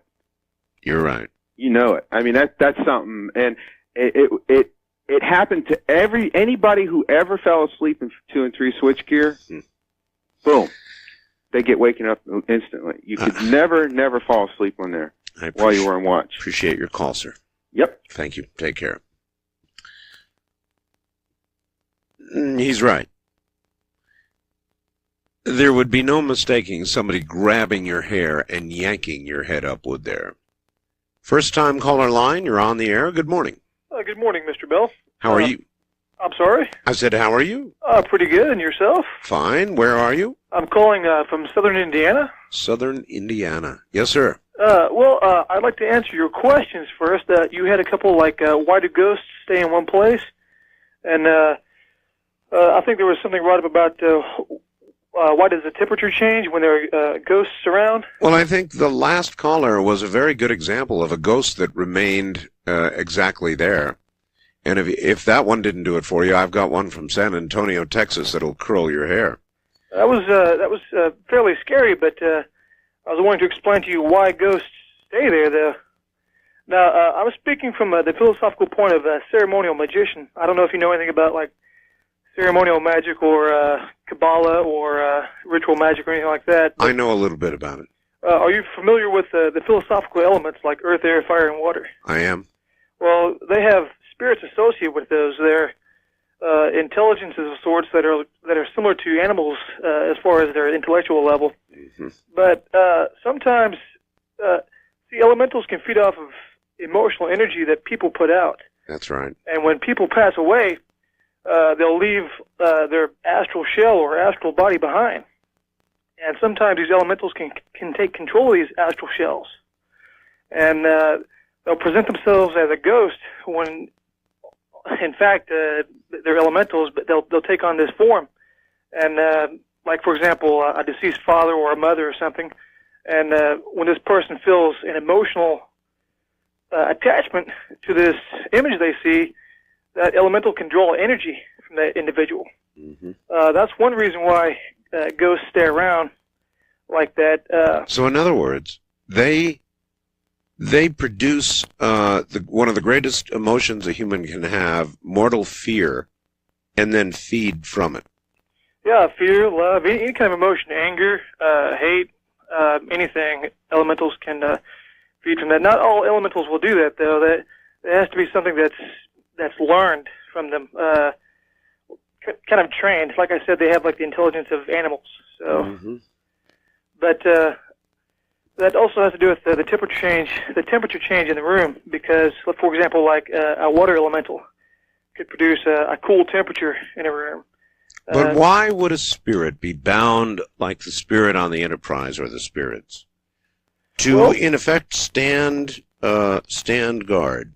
Now, I'm going to tell you a very quick story, very much like it. I think a lot of the audience may have heard this or perhaps not, but it is a true story, believe it. In San Antonio, Texas, a school bus full of children stalled on a train track. A train hit it broadside, killed all the children, or the majority of the children on the bus. A horrible tragedy in the San Antonio area.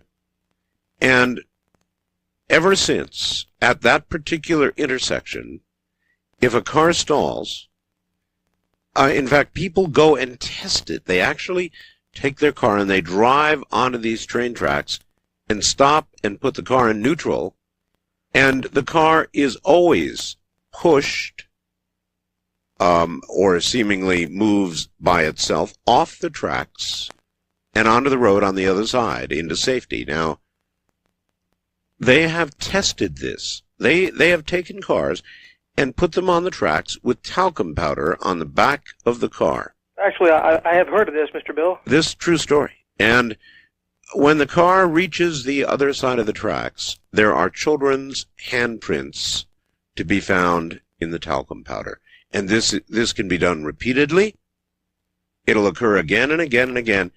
And the story from the Enterprise reminded me of that.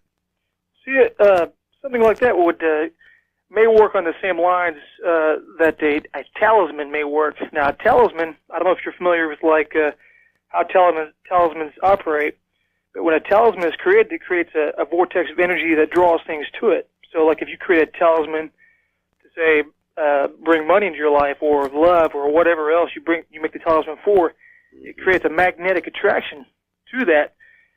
Now, it's curious that there were several people involved in the accident. When there were quite a few people together and an accident like this occurs, there's a great amount of fear for a split instant before they're killed that goes through their minds. Now, this would be imprinted on the material that was around them at the time, so that could work very similar. It could create imprinted on the material. Yeah, like, for example, the land around it, the specific area where the accident happened, the railroad tracks. Yes. As a matter of fact, iron is a very good conductor for etheric energies like that. Let me tell you a little story, because we're out of time, but you mention it. Scientists are now believing that material things, wood, glass, crystal, in fact, most material objects carry memories, and scientists are actually getting to the point where they can extract these memories, kind of like a video show, kind of like the if that motel bed could tell a story. But I'm very serious about that. Material things that soon may be able to relate what has happened around them.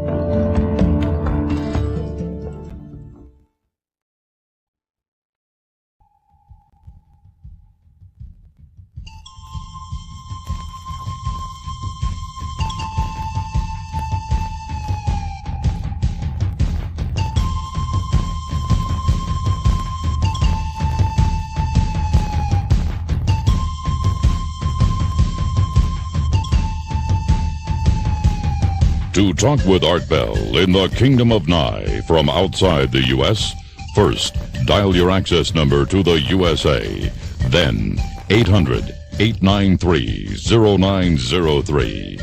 If you're a first-time caller, call Art at 702-727-1222. From east of the Rockies, 1-800-825-5033. West of the Rockies, including Montana, Wyoming, Colorado, and New Mexico, call Art at 1-800-618-8255. Or call Art on the wildcard line at area code 702-727-1295. This is Coast to Coast AM from the Kingdom of Nye. With only ghost stories all night long. I think we're going down to San Diego, California, and we're going to hear from a police officer named Steve. Steve, are you there? Yes, sir, I am. On this dark and stormy night. Yes, the bad weather, the eerie weather is sweeping up through your state toward us very quickly indeed. Steve, you are a member of San Diego PD? Yes, I am. 12 years. 12 years? Yeah. How long ago did this occur? This actually happened about 12 years ago. I was just out of the academy, and I was assigned to a field training officer, and we go through a couple phases of that. And I was working in the southeast area of San Diego, which at that time was a pretty high-activity area, a lot of crime. And the guy I got assigned with had been on almost 30 years and was pretty much the classic grizzled and beaten veteran. So it's kind of like the rookie and the old warrior. Yeah, basically the new blood and the crusty old guy. And we were driving down one of the boulevards down there about 3 in the morning. And as we approached the intersection in a residential area, we saw a male standing on the corner. And as we passed him, he appeared to be bleeding profusely from the head and from the face, and just looked like he'd just been stabbed several times. And as we passed by, we both looked at each other and said, "Hey, did you see that?" And I said, "Yeah." And I was driving at the time. I flipped the car around real quick and drove back, and we both got out of the car, and we couldn't find him. He was gone. And this happened over a period of probably maybe 3 to 5 seconds in the time it took me to put on the brakes and spin the car around and drive back. And he was gone that fast? He was gone that fast. And we got out of the car, and we checked up and down the street, and there was no blood trails. There was absolutely nothing that ever indicated he was there. And we got back in the car, and we sat there quietly for a moment, and we looked at each other, and we asked each other again. We said, "Hey, did you see this guy? I mean, he had to have been there, right?" And we both confirmed that we both saw him, and we pretty much decided not to tell anybody after that. But I was pretty convinced that that's what we saw. We were thinking maybe it was a recent murder victim or something that may have again been restless or something. And did you write a report up? Oh no, no. We just we just talked about it with each other, and I don't think we let it go out of the car at that time. It was just from that point on, it really was something that I thought about occasionally, and convinced me that certainly there's something out there that we're just not aware of. Boy, do I appreciate the story, Steve. You betcha. Thank you, my friend. Thank you, sir. Good night. Take care. San Diego police officer. Convince me there's something out there. That's right. There is something out there. Something we don't understand, we may never understand, but you can be sure it's out there. As I keep saying, there are probably as many stories out there as there are all of you. And you don't really get them until you invite them, and you've got to invite them in a certain way. You can't invite them and ridicule them. You can only invite people to share once they become aware that others have seen some of the same things that they have seen. And then the outpouring is hard to stop. First time caller line, you're on the air. Hi. Hi, Art. This is Mike from Sacramento. Hello, Mike. How are you?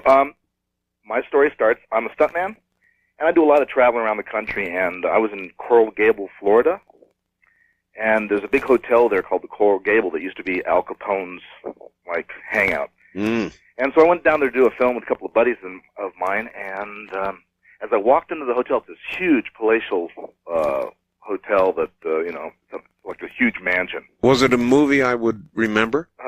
Bad Boys? Bad Boys. With Will Smith. I think I do recall that, yes. Yeah, I've been in a lot of films. And I've come across a lot of ghosts, too, but this one was the scariest one that's ever happened to me. And so I walked through the door, and I was with my friend Richard, and I turned to him, I said, "This place is haunted, man. This place is haunted." I said, "Did you feel that when I walked through the door? It's like a cold wind." Now, this place is huge. It's not little. It's massive.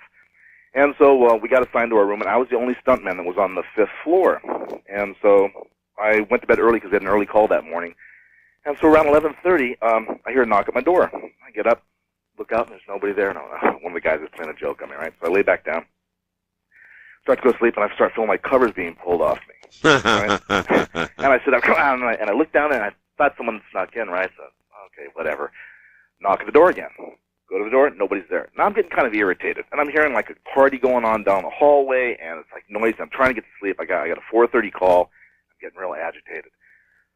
So I lay back down again, cover myself up. The covers start pulling off me again, and I'm saying, someone's short-sheeting me or something here, right?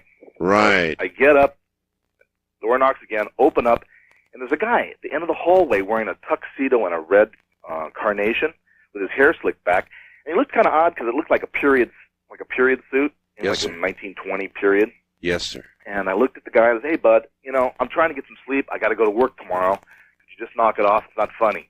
And he kind of laughed and turned and walked down the hallway. So I shut my door, and all night long, party. I called downstairs and I said, look, you know what? I'm going to have to change rooms. This floor's way too noisy. And she says, oh, you're on the 5th floor. I went, yeah. And she says, okay.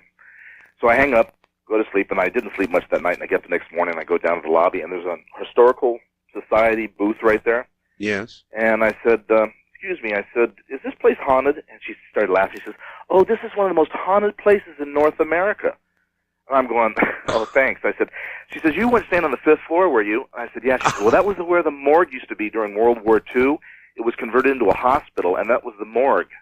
Oh, my. And I went, well, great. So immediately I went to the front desk and I said, I'd like to be moved off the 5th floor. That's what I would have done. It was pretty, and even talking about it gives me the heebie-jeebies. But can I tell you one more quick story?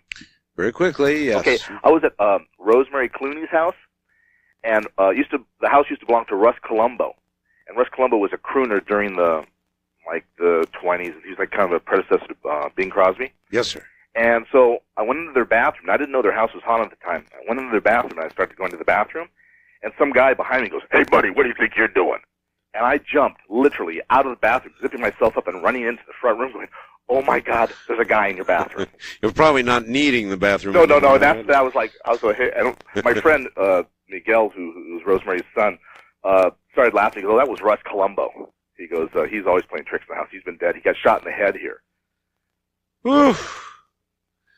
So, wow. Oh, my. Shot in the head. Yeah, he got, by accident. It was one of those fake cannons that, you buy through mail order or whatever, and someone had put a BB or a marble inside it, and when it was set off, it ricocheted around the room and hit him in the head. All right, I appreciate the call, sir. Thank you. Okay, Art. Take care. Wildcard line, you're on the air. Good morning. Good morning, Art. Hi there. Where are you? Houston, Texas. Houston. All right, Yeah. You're going to have to yell at us a little. You're not too loud. Oh, okay. Well, my name is Mary. I'm originally from Houston, but I lived in Georgia, a small town in Georgia, just outside of Atlanta, called Covington, Georgia. Very historical little town. Beautiful area. Old southern mansion-type homes. Yeah, oh, beautiful. Yeah, well, I lived behind the mansion in a garage apartment overlooking the cemetery on Elm Street. And when we moved into the apartment, my brother-in-law was kidding me about it, saying I would never be alone. Okay? Yeah. Well, I figured, it's because of the cemetery. Well, one night, my husband, he worked out of town, and he would only come in on the weekend. So I was there by myself all the time, which is kind of spooky anyway. But I'm not, prone to let my imagination run wild with me. Well, early in 1975, I was at the house, the apartment, all by myself. I'm shaking just thinking about it. And I had the TV on, and it started acting funny and was picking up Houston, Texas. Ads. Really? Right. Okay, the apartment, I could not get it to stay warm. And I was just restless that night and just wandering back and forth between the bedroom and the living room. And at the top of the landing, it was 13 steps down to the front door. Naturally. And had a little window. Okay, in this little window, I saw like a face. Okay? And I kept hearing this humming. I kept turning off the TV and everything and listening, and I heard this humming. Now, it wasn't like a heater humming, the air or anything like that. It was actually very cold. So I was nervous. I stayed up all night. I could not sleep. I kept hearing this humming, but it wasn't like a mechanical humming or anything like that, or electronic. It was like a voice humming. Okay, so being I was up all night and everything, I decided the next morning I would take a walk. So I walked out there, and I was looking at all the old Confederate tombstones, everything, all the unmarked graves, you know, Oh, yes. the cross on it and everything. And when I came back over to the apartment, there's one little sectioned area there with wrought iron and everything, and it had about 6 tombstones in it. So I walked around it, and I'm looking. This was so freaky. There was a young lady whose tombstone was there. She died back in, I believe it was 1873. Mm-hmm. Her name was Mary Robbins. She died when she was 16 years old. My maiden name was Robbins. Oh. Needless to say, we moved. You got out of there. Yeah, it was just too strange, too frightening. I must say, graveyards are very strange places. I mean, they really are very strange places.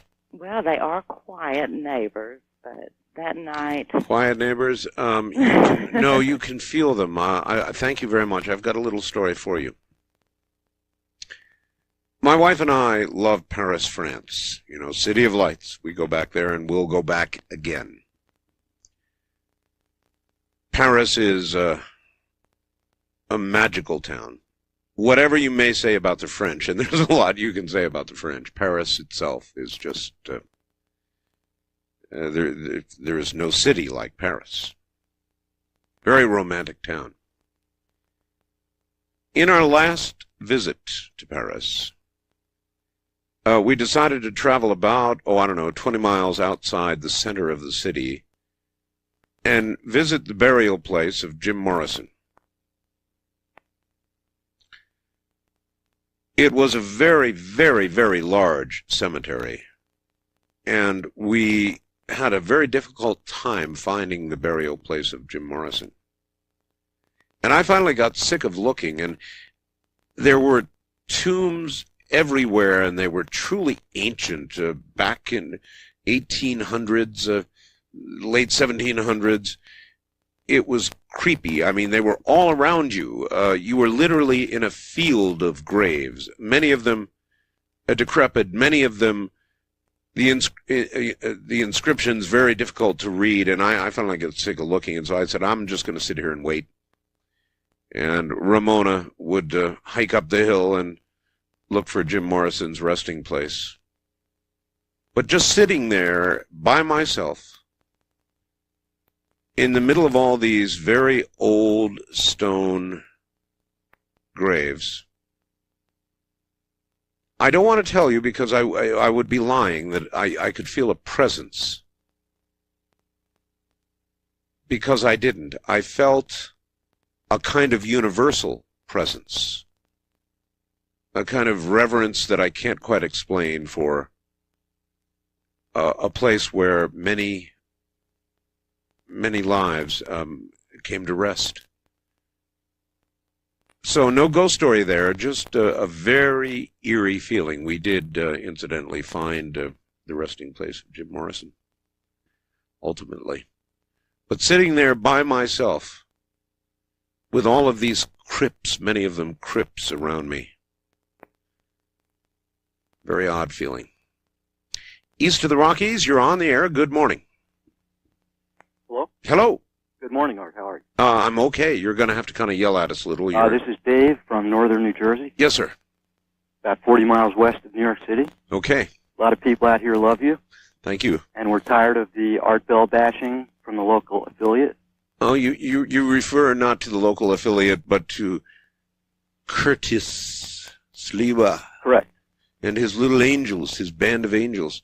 They're supposedly coming out here to talk to me. He talked about it for the whole past week and a half. Yeah, that's what I've heard. In any event. He ruins my NFL Sunday, and they'll be hell to pay, I'll tell you that right now. Anyway, do you have a story? I've got a wonderful one. All right. It's a little bit long. I'll try to condense it for you. I got my parents a puppy back in 1980 because my dad had recently lost his hearing. And I had read that it was very cathartic to healing to get an animal for a person that went through a traumatic loss of the sense. It absolutely is. It lowers blood pressure. Right. Scientifically proven again and again. Listen, it's going to take obviously a moment for this story to unwind. So let me go ahead and do the break and come back, and we'll get it full on. All right? Okay. Okay. Stay right there. Yes. Yes, if Curtis and his little band of so-called angels come out and screw with my NFL Sunday, they're going to be haunting the halls of WABC. You hear me, Curtis? From the high desert, I'm Art Bell. This is Ghost to Ghost AM.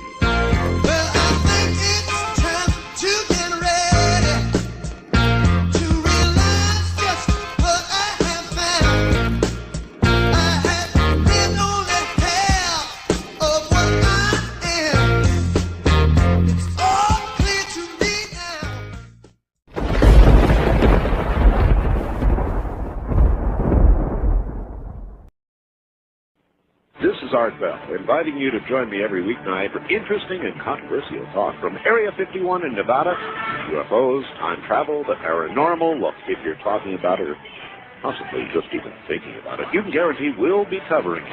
It's Coast to Coast with me, Art Bell.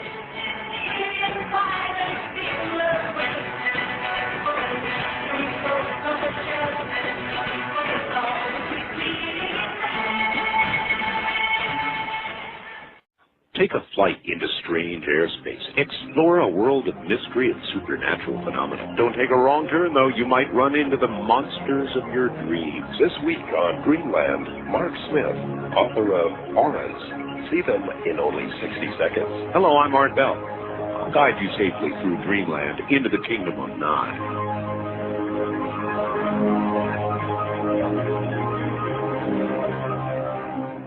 You're listening to Art Bell, Somewhere in Time.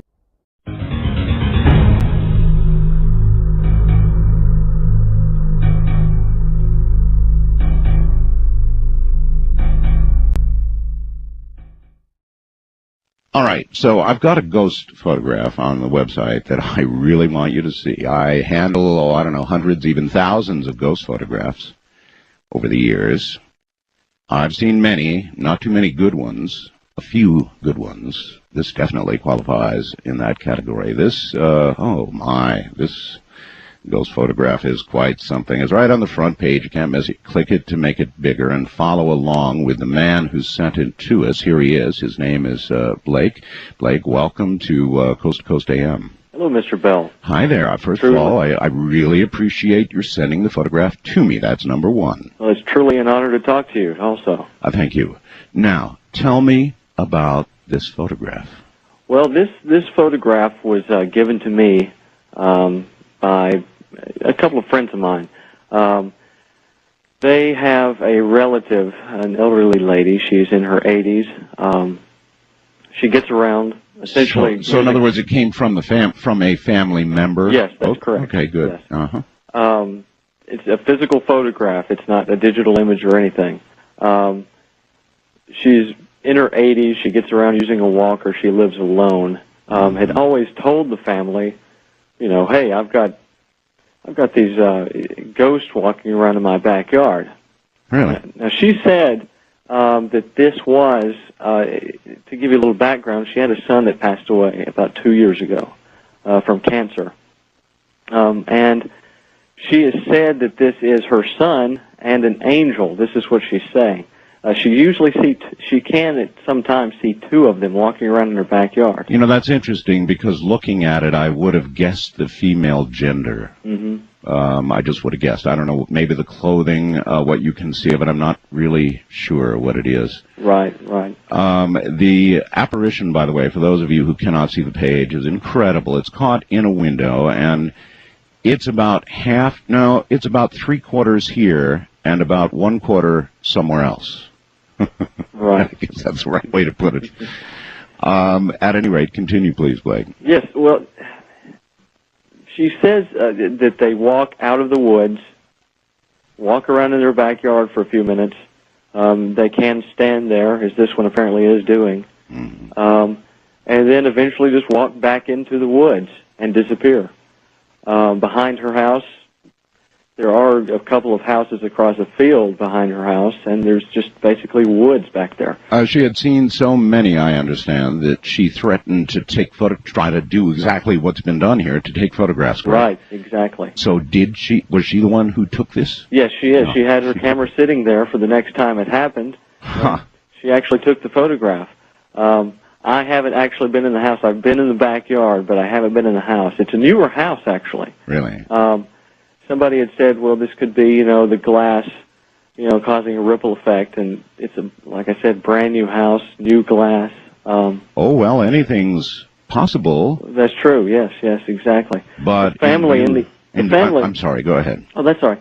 The family had gone into the house. They went through, looked at everything that could even cause a reflection of anything in the window, and found nothing. Mm-hmm.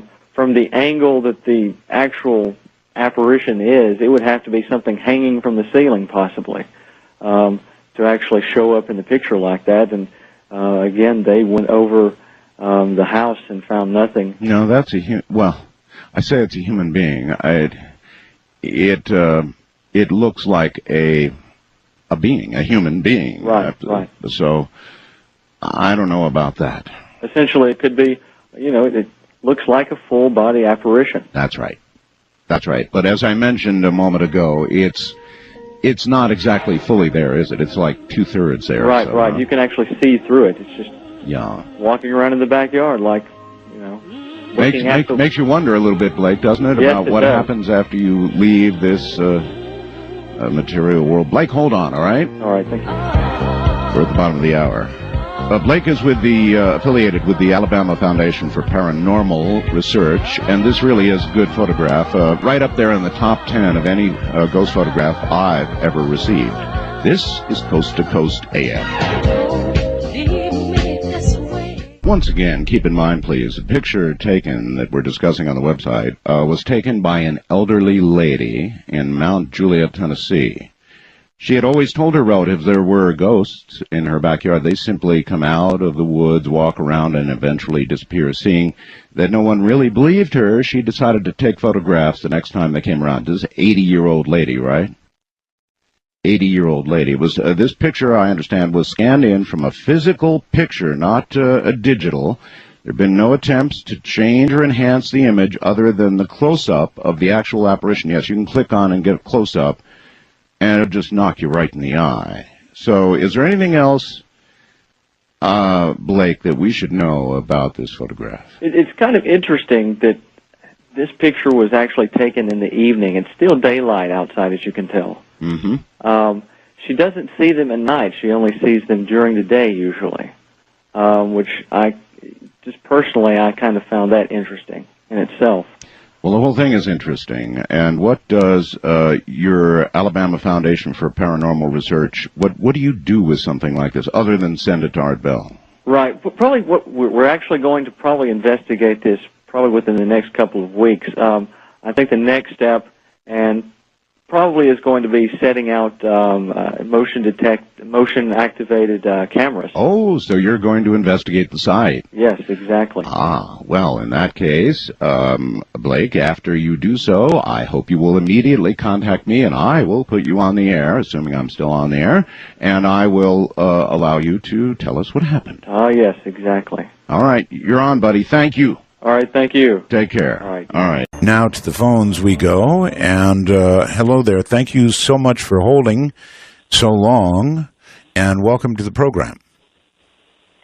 Thank you, Art. How you doing? I'm doing well. What part of the world are you in? Well, I'm in New Jersey now. I just moved here. I recently retired from Las Vegas Metro Police in July. Oh, you were one of ours. Yes. Yeah, for 15 years. All right. So tell me what happened. So at the time, this is a few years back, I was working for a team as a saturation team, and we're two-man units. Usually Metro's single man. Mm-hmm. And we were down on the strip working on a Friday, and it was busy, and me and my partner were tired, and we just kind of wanted to go chill out. So we jumped in the car, and we took off towards Lake Mead. And as we're going down, we didn't get all the way down to there. We got to about Boulder Highway, and and Lake Mead, and we pulled off, and there's a road called Pabco Road, and that road actually goes all the way around out to the desert. Mm-hmm. So we pull off into the desert, and we kind of just pulled around and turned the lights off and just turned on the parking lights and just sat there and started chilling out. Now my partner's sitting, I'm driving, and my partner's sitting there, and he's on his phone. And as I'm looking, just illuminated to our right, I see somebody walking towards us. And I said, oh, man, we just didn't even want to get bothered. So this person's probably about 25 yards away, and they're walking from my right to the left. Yes. So I tell my partner, I'm like, hey, heads up, there's somebody coming. So he looks up, and we see, as he's getting closer, we see a female. She's probably about 12 to 15 years old, short brown hair, and she's dressed in like 1950s. It almost looked like a poodle skirt or something. It was kind of light brown. And so now she's walking in front of us, and she's right in front of our car, and she's not looking at us. And then as she gets to about past my window, I look down, and she doesn't have any feet, and she's just walking by, but I can see her skirt moving. With no feet. No feet at all. God, I didn't even pay attention to her. What is when a law enforcement officer sees something like this? What do you do? Well, my partner goes, "Is that real?" I said, "I don't know." Well, by the time I turned the spotlight on, she was gone. There was nothing there. We're in the middle of the desert. They're not even scrub or anything. It was like a construction area. I take it, though, she was close enough. You got a good look. Oh, I could identify her in a lineup. And in fact, it was. And I'll tell you how busy we were. It was that happened, and we kind of just like, okay. I mean, it's Las Vegas, and we deal with that kind of stuff. It's kind of weird. I don't want to think that, but okay. Well, so we go on about our day, and I actually kind of forgot about it because it got really crazy that night. And about a couple weeks go by, and we're in briefing. And they do electronic briefing where they show it up on the wall, and they're going through the slides. And Las Vegas Homicide just came out with a thing where they wanted us to review all the cold case files. Right. So they're coming up.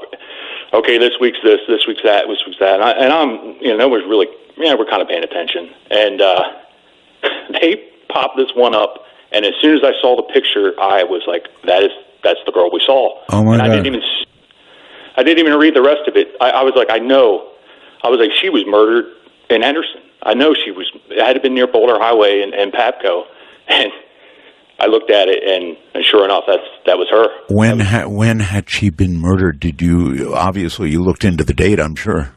Yes, it was 1975, and they don't know exactly where she was murdered, but she was found out by the Henderson Ponds near there, and I guess she was last seen walking down Boulder Highway. Well, they do say that, people who go in that violent way tend to be stuck here somehow or another. That's some story, brother. It was, and my partner happened to be off that night, and I texted him the picture of that girl, and he freaked out. Oh, my God.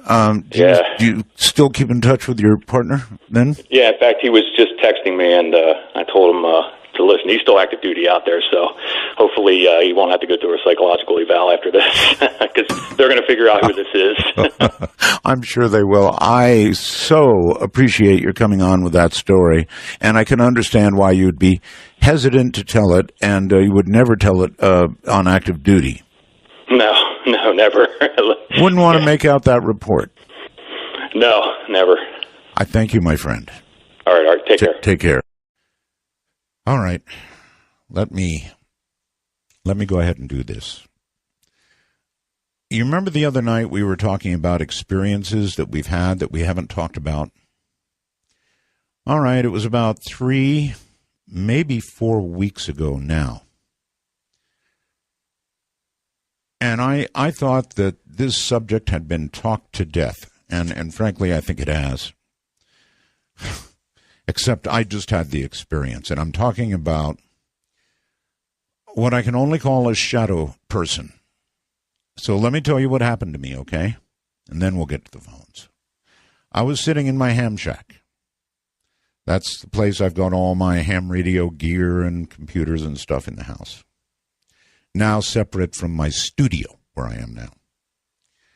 And I had been working at the computer You know, we talk show hosts do a lot of working at computers because we get a lot of email and guests and producers and everything.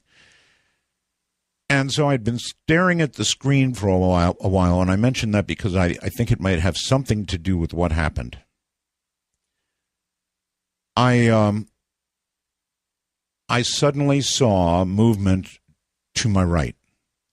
And I just looked over to the right, and there was a figure there. And I don't mean just, a figure. It was the shadow of a being. It was a shadow of something. And it just scared the you-know-what out of me. And I looked again, and it wasn't there. And I looked behind. I started looking around the room. I looked behind me, and there it was. Boom, there it was, and boom, it was gone. And I was sitting there in shock, and it appeared to the left of me. And I completely lost it, folks. Everybody was asleep in the house, so I'll tell you the truth. I went into where we store firearms and got one. And I went through the whole house. I went through the garage. I went through the yard. I got out my big 5 gazillion candle power light, started poking around with that. It just scared me to death. So I guess I've seen what what else do you call it? Shadow person? I guess. First time in my life I've had this experience, and here is what I think. And I only just think this. When you spend a long time staring at a computer screen, it begins to change your eyes, if not your brain. Haven't you ever noticed that? That when you spend hours in front of a computer screen, something begins to change in you. It's perhaps subtle, it's tiring, but I think there's a change behind just subtle and tiring. I don't know what it is. It may be a different, the refresh rate of the computer screen, or it may have nothing to do with computers at all. It just may be that these things are here. But what the hell are they? I mean, you start thinking about it. What are they? Are these entities of some kind? Are they ghosts? I mean, another person could have seen this and have said, I saw a ghost. Right? I could have as easily come on tonight and said I saw a ghost. But, through the years having talked about shadow people, that's what it looked like. Now, this being had human form, or something close to human form. If there were arms, they were down by the side. They weren't out. But there were legs. Just enough to scare the you-know-what right out of you. And it did that. So first to the right of me, then behind me, which was really freaky, and then to the left of me, and then I was so far out of there so fast. Whatever it's worth, I don't know what these things are, and I doubt anybody actually can document what they are. But now I know they are. I did Shadow People many, many years ago. What was it, back in the late 80s, 90s? So I remember the reports, I remember the drawings, I remember the descriptions, but I sure as heck never expected to see something like that. It was I almost don't want to say human form, but it was close to a human form. That's the only way I can describe it. It was not solid. You could still see something through it. Maybe that added to the terror of it all. I don't know. The following is from Jason Offutt, and it's called When Shadow People Attack. And since he brought it up, I can't resist. The first thought that crossed Stephen Painter's 5-year-old mind was that someone had broken into his house in Bury, Great Manchester, England. Around 1986, my mother took me around the local estate to her friend's house, says Painter. I believe she'd been burgled because her entire kitchen, was covered, and I do mean covered, in big black handprints, almost animal-like. Well, he didn't say anything about the obvious black handprints, not until later, I mentioned the incident to my mother, what I saw. She looked at me and said, "Nothing on the wall, Stephen." Now, he didn't know how that could be. The prints were there. His mother's friend said she saw the shadows in the image of the dark faces on the walls. His mother was immune. There was nothing on the wall from her point of view. From that point, dark images have followed Painter. The animal-like prints he saw when he was 5 have now turned into entities. "I've seen a big black mess with red eyes always at my door," he said. "The Hat Man always in the background, and typical shadow people just like our shadows on a sunny day." These typical shadow people have become so commonplace to Painter, he's given them a nickname. He calls them Joeys. He sees these Joeys mostly in his dreams, and the dreams are violent. Every time after this that I've encountered these beings, I've always been in a sluggish state, able to see my body in bed, he says. I've always been chased. They've blocked my doorways, tried to scratch or make physical contact with me. Doctors have told Painter these dreams are caused by some kind of sleep disorder. These situations are like an out-of-body experience, he says. I see myself in the bed. In fact, at 16, he dreamt he was outside being chased through the garden into the house and onto his bed that started to envelop him. I woke, but I couldn't move. I felt I'd just run the London Marathon. I had a cramp in my left leg. More recently, though, he's been discovering physical marks. I have actually awoke, usually feeling like I've been active all night, muscles tense, aching, even fingers hurting.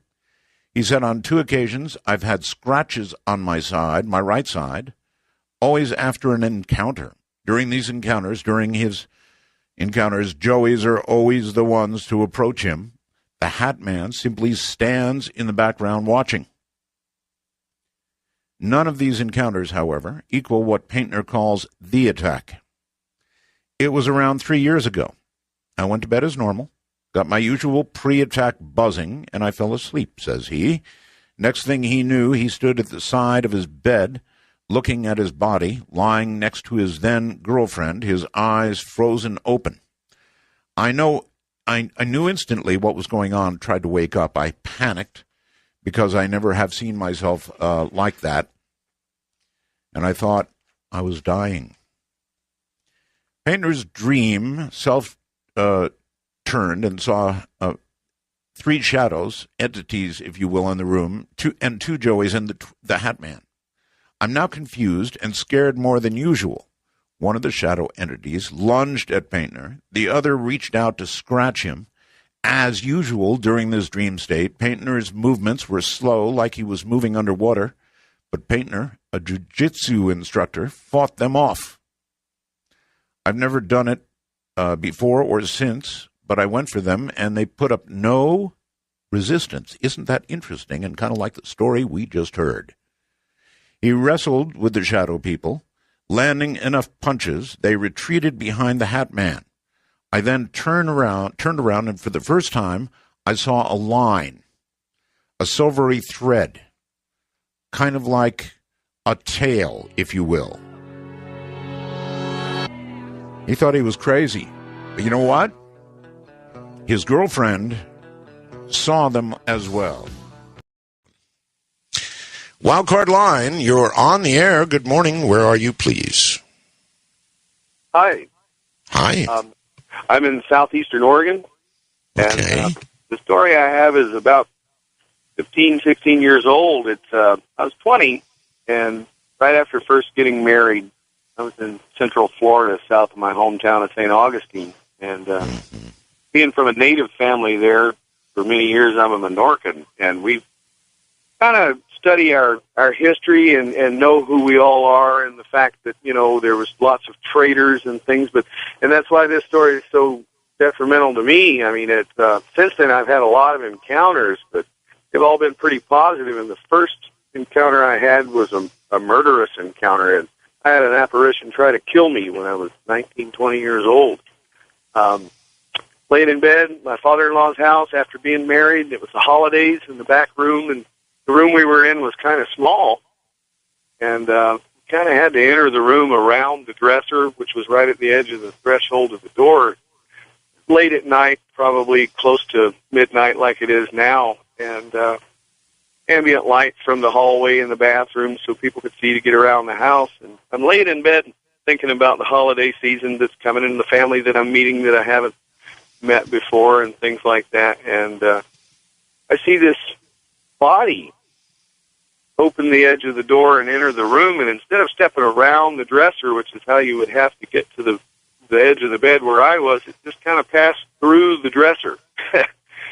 I'm looking into the dark, and all I can see is this dark figure with the light behind it, and my eyes are focusing, and it's dark hair and kind of a ceremonial-looking headdress, similar to the most popular picture of Osceola, with the white banner and the feather hanging off of it, and he's wearing white clothing like a French trader would maybe give to somebody for what animal furs they might have. And I'm looking really hard at this, and I'm thinking, well, this is one of the members of the family, and they're in a towel, got a towel around their head, just came out of the shower or something, and maybe nightgown, and coming to say goodnight to my wife. And I looked, and he's holding a bone knife, and a quite large knife, and at that time I'm just motionless. I can't move. I don't even know if I was breathing, but my eyes were wide open, and I'm staring at this thing, and he's raising the knife. It's clear he's coming for me, and I didn't know what to do, so I screamed and I reached out, and as I reached out, it was gone. I get up, turn the light on, my father-in-law gets up. I mean, I screamed loud enough it woke everybody in the house up who may have been sleeping. And he's going through the house with a pistol and looking around for any intruder or anything like that. Nobody there.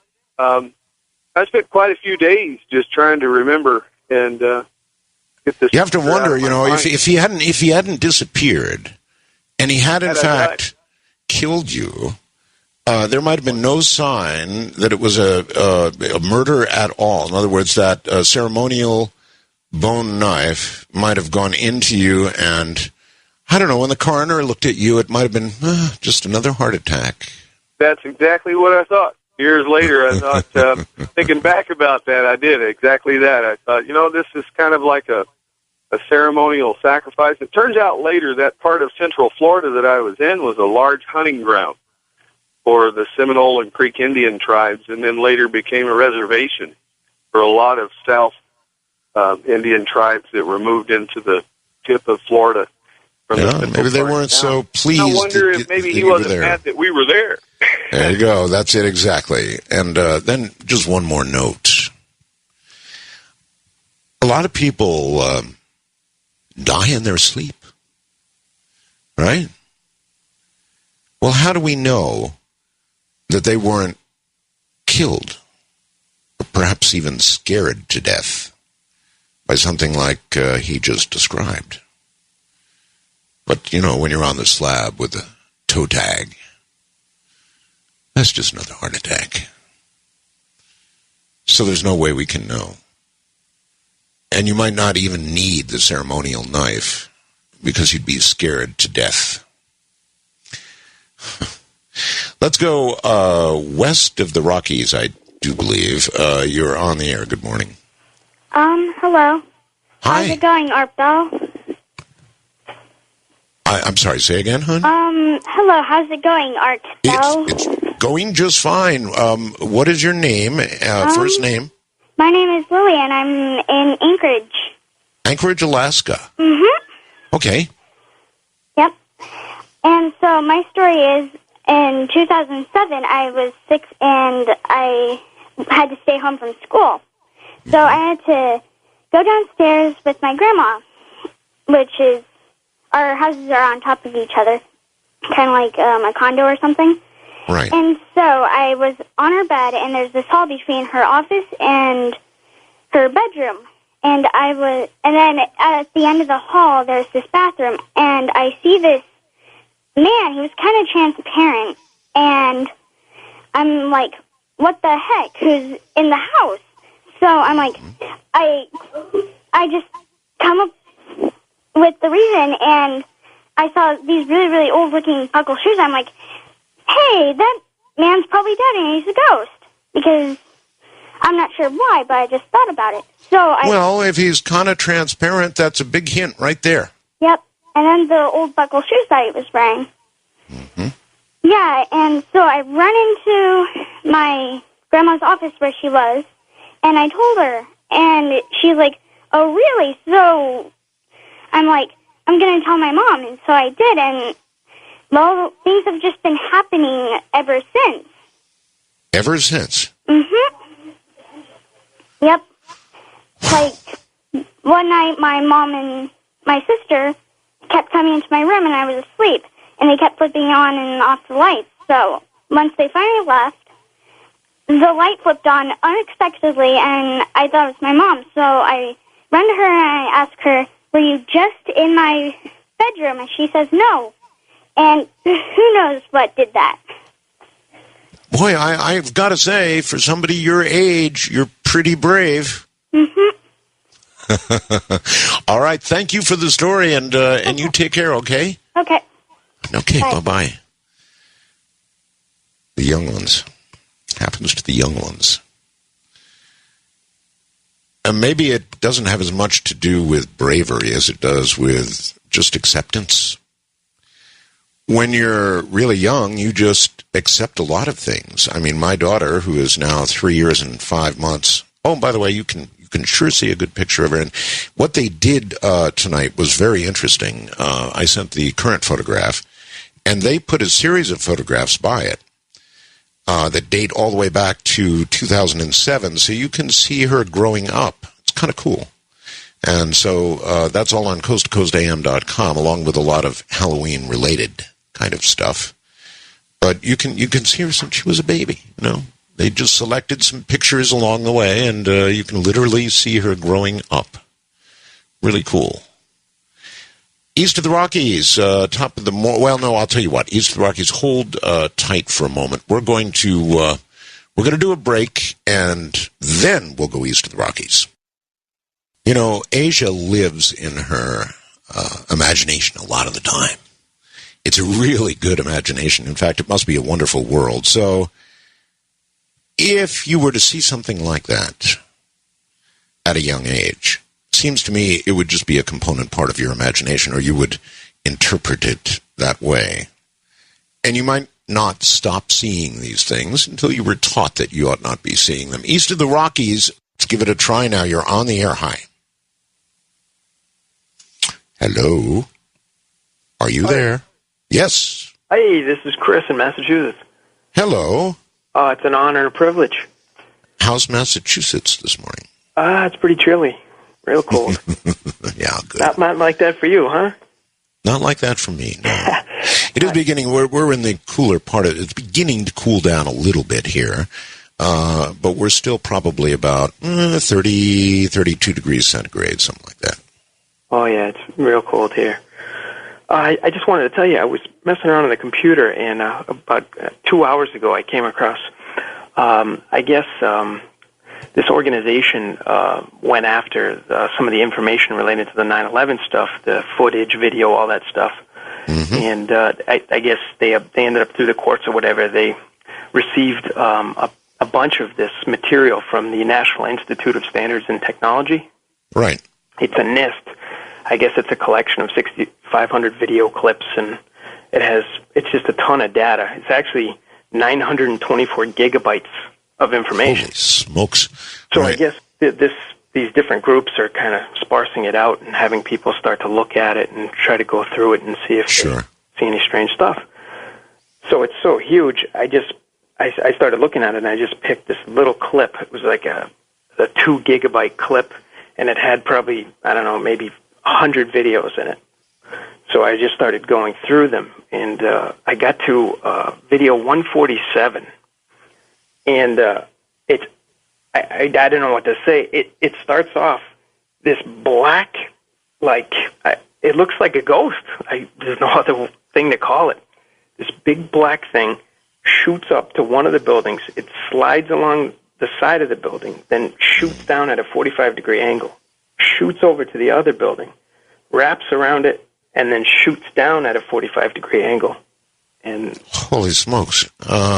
And it's government footage. It's I understand. Listen, there were a number of anomalous things like that that were captured during the 9/11 terrorist attack. Some of them involved animals that shouldn't have been there in flight. Some of them involved things like you're describing right now, and odd lights and really strange things. And I guess around really big tragedies like that, these things tend to occur. What have you done with it? Like I said, I literally came across it maybe 40 minutes ago. 40 minutes ago. What you should do is send it to Coast AM. Okay. I think we all want to see it. And I'm not surprised to hear about it, but I certainly appreciate your call and relating that. And please do send it on to the website. That was a really odd time, wasn't it? I, of course, was here on the air with you. And that's how I know there were so many anomalous things that occurred during that time. All right, let's go. Where are we going? Houston, Texas, and John. Hi, John. Hey, Art. How are you doing? Very well indeed. Thank you. My father was classically educated by the Franciscan monks, and as such, he spoke Latin, though he wasn't fluent. He understood it and spoke it. Even years later, when I was in law school, he knew more Latin than I did. He also loved your show, Art, and he would listen almost every night. When I would talk to him, he would often talk about guests and topics from your show. He even had a favorite story that he would tell from his days in the Army when he was in Alaska. But he died on 13 April 1999 from complications following surgery from which he never recovered. Right. The night of his visitation, I left the funeral home and drove about 50 miles back to Houston. And when I got home, I let the dog out on the patio by the pool. And I was looking in the den out the patio window when walking out of the shadows walked a lemur. Now, lemurs are indigenous to Madagascar, and I was at least a couple of miles away from the zoo. But this lemur looked at me. It stopped and looked at me, and its face, while an animal's, looked at me with an acknowledgement as though it were human. It wasn't smiling, but it had a calmness that was oddly reassuring.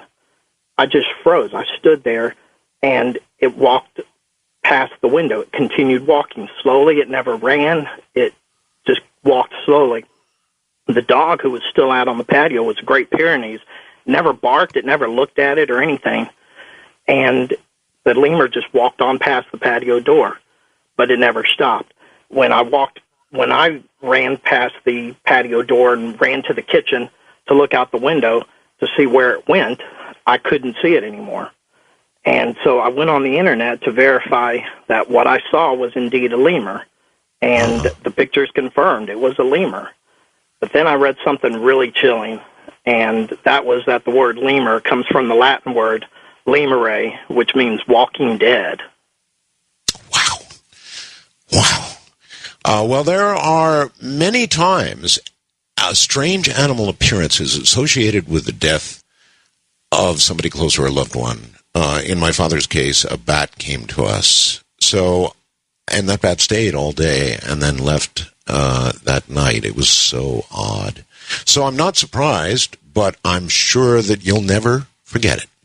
Oh, I certainly believe that my father chose to come to me as that lemur to let me know and assure me that he was okay. Either that's the case, or that's what your mind decided it meant. Either way, it certainly was reassuring. That's a wonderful story. Thank you. You're welcome. Right, take care. That really is quite a story. And I bet there's a million stories like that out there. On the morning of my father's passing, a bat came to us, just really odd, out in the desert, landed right on our porch in the sun. He was okay. The bat was okay. There was nothing wrong with that bat. He just decided to land right on our porch, right in front of our front door, We picked him up. That's right, we picked him up and carried him to the shade where he remained during the day. And then that night, once the sun had set and the desert was quiet, he flew away. But he stayed all day long on the day of my father's death. This is Ghost to Ghost AM. Good morning, everybody. It is Ghost to Ghost AM. All we're doing is telling ghost stories. If you've got a good one, and I mean a good one, then give us a call. Try and scare Gina. She's a call screener. If you can scare Gina, you'll get on the air. George, during the break, was talking about constructed terrorism for the purpose of, well, taking rights. And while I don't totally subscribe to that theory, I do want to reference something for you. If you want something that'll send a chill down your spine, go back and watch the movie The Long Kiss Goodnight. Gena Rowlands. The Long Kiss Goodnight. There is a line in there. It was made, I think, back in 96, 97, 96, I think. And there was a line in there about the trade centers, and, well, if they didn't get it right the first time, they'd just have to do it again and kill 4,000 people. And it was really, really eerie. And it was said by somebody who, in that movie, represented some rogue part of the government. And they wanted to do this so they could, prosecute the war on terror with more fervor. It is a freaky line. It's in Long Kiss Goodnight. Check it out. Then there's this. Ted Bundy, one of the most savage, awful serial killers in America's history. In April of 2001, a guard retired from the Florida State Prison at Relford, Florida. It was with the condition that no one reveal his name. He told his story to a Tampa newspaper reporter, and it was strange and it was spooky. It's all about the ghost of Ted Bundy sitting in the electric chair. Not as he waited to be executed, but after.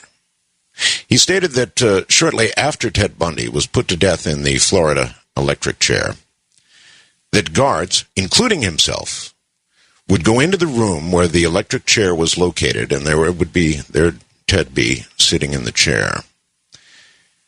He would not be strapped in or anything like that. He'd just be sitting there smiling at whoever came in the room like he knew a secret. When you'd approach the chair or speak, he'd simply vanish. At one point, the former guard said it got so bad that you couldn't get a guard to go into the room. Other guards began to report that they'd see Ted in the area of his former cell where, he spent the last hours of his life. Some claimed he spoke to them, and all reported he said the same thing, which was, "Well, I beat all of you, didn't I?" The former guard said the warden and the warden's staff went guard to guard and told them that any guard who reported what was going on at that prison would find himself out of a job, fired. Several didn't have to be warned. They quit after seeing Ted a time or two. And the former guard said Ted was not the only ghost at Stark haunting the prison. We're going to take a break and get back to your ghost stories. Just a couple of fast items. Speaking of languages, I just got a fast blast asking about my daughter Asian, what she's learning language-wise, and the answer is she's learning 4 languages. It's really something in the house because it comes out in a big mixture. She's learning a Bisaya, which is my wife's language, from Mindanao. She's learning Ilongo because we have a Yaya who is Ilongo, and so she teaches her Ilongo. And she's learning, of course, Tagalog, and then she's learning English. So 4 languages. And we read an interesting article recently which said that children, very young children like Asia, can be exposed to multiple languages when they're infants. And that by the time they become 5 or 6, this was a very recent study, they begin in their brain to separate the languages and are able to speak all of them. So right now, it's kind of interesting because it sort of comes out in a great mixture of different languages. He's learning them all. And then one more item. This is from the news, and I'm breaking a long tradition by reading this to you, but it's the Associated Press current 5-minute summary of the news, and it's impossible for me not to relate this to you.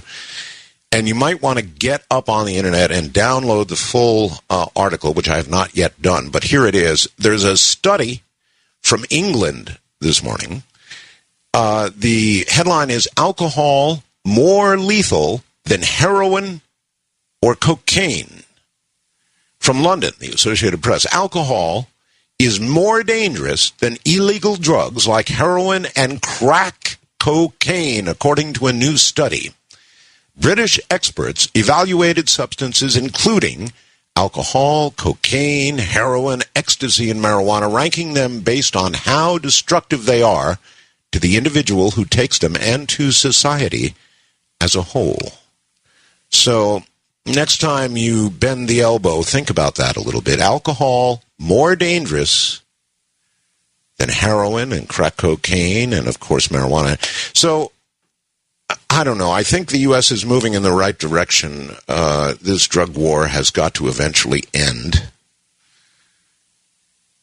We legalize alcohol, and it is by far the most dangerous drug. That's something to think about this morning. All right, back to the lines, back to your ghost stories. It is the wild card line, and Evo in San Francisco, who needs to please turn your radio off. Yeah, the radio is off. Okay. Hello, Art. Hi. Hi, I've got a story for you, and it concerns a church ghost story. And in fact, you just had talked about England, and it occurred in London. Oh, okay. So to begin with, I'm not a super psychic person, but every now and then I get these sort of glimpses, these feelings. And in 1994, I was on a tour with the Glee Club that I had been a part of back in Michigan. And when we were on tour, we had some time to do some sightseeing, and we stopped off at this one cathedral, and very beautiful Gothic style. And on the main floor of the cathedral, there I guess you would call them like mausoleums, where they had buried people in the church itself. Mm-hmm. And I was taking some photographs of those mausoleums, and I started to feel something. And if you want, I could tell you more about that later. But I proceeded to go to the second level of the church. Now, this church was really dark inside. I just remember black and brown, just very dark, stained glass windows, but they were small stained glass windows that just let in a little bit of light. And when I was on this second level in the church, they had these rooms, and I decided to go into this one room, and there was some people that were exiting the room, and I went in, and it was just myself in the room. And there was like a pew where you could kneel down and pray. And there was a very small stained glass window off to one side, just letting in a little bit of light. And it was, it's an old cathedral. I don't know how many hundreds of years old. Very dusty, kind of smelling, and sort of damp, mildew-like. And I just recall when I was in the room, I could literally hear a voice telling me to get out, you need to leave, just get out, go away. It was really strong. Mm-hmm. And it was literally like I could hear a voice telling me to do this. So, I went ahead and did it. I felt extremely uncomfortable, and I just felt like this energy was sort of surrounding me. And I said, okay, I'm cool. I can hear what you're saying. I'm going to leave. So I left I was leaving this room. And as I was leaving, there was a couple of buddies that were with me that were walking down the hallway, and they saw me leaving this room, and I was sort of standing next to the door, and they were looking at me, and they said, well, what's up? You look kind of funny. And I said, well, you might think this is nuts, but I'm telling you, this. I went in the room, and I could feel these feelings, and something's telling me to get out, so I got out of there. Mm-hmm. And then the next thing I know, they were looking sort of past me, and looking over my shoulder. And then I asked them, I said, well, what are you looking at? And they said, well, why don't you turn around and look? So I turned around, and there was a plaque next to the door. And I don't recall what year that it happened in. It was probably a couple hundred years ago.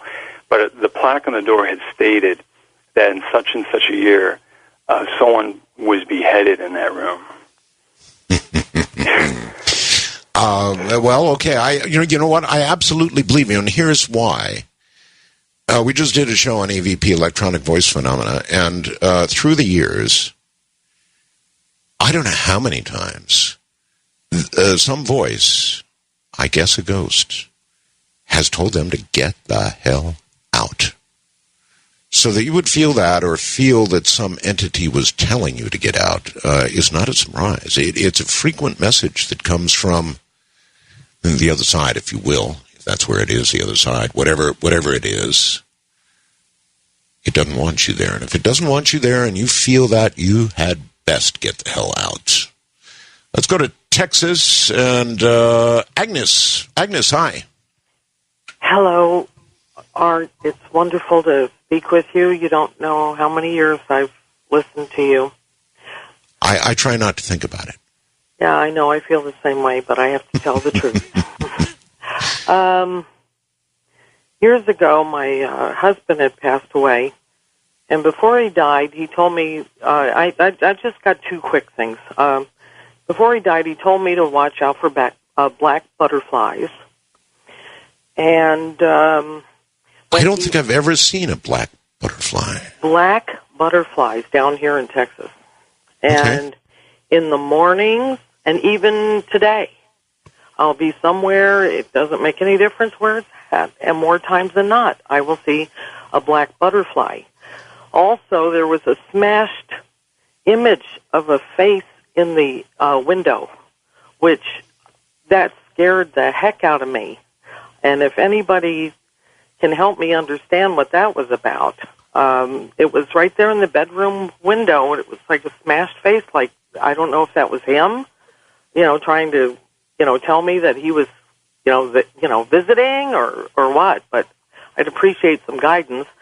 And also, after he had passed, I took care of an elderly man, and in his 80s, retired colonel, and for some reason, he would get in a bad mood, and his voice would change, and he'd start blaspheming and saying all kinds of horrible things. And I had a friend over one day, and I got so frustrated. Here he was breaking the dishes, I made lunch and everything, and so finally it occurred to my friend and myself that, he might have been possessed. So I knew that I had seen something on a program where there was a passage out of the Bible used, and I went through, and he grabbed the camera, one of those instant developing, cameras that pushes out the film. Right, Polaroids. And, yeah. Anyway, so I'm there going through this, and I keep repeating this to the old man. And as I'm doing this, the gentleman at the house, he's taking in these numerous pictures, and you could actually see when the pictures developed that there was a mist. It was a grayish-white mist and an outline of a man in a hat with a cape.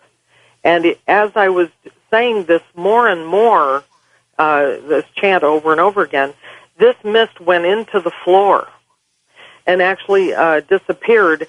The old man fell asleep, and I never had a problem with him again after that. So do you still have one of those photographs? Yeah, I sure do. We would love to get a copy, so please send it off to Coast AM, particularly if it's a Polaroid. Those were virtually impossible to fake. Not so anymore. Of course, now we have Photoshop, and oh gosh, people can do just about anything with photographs. But a Polaroid, in the sense of, hey, I've got proof. Polaroids were the gold standard.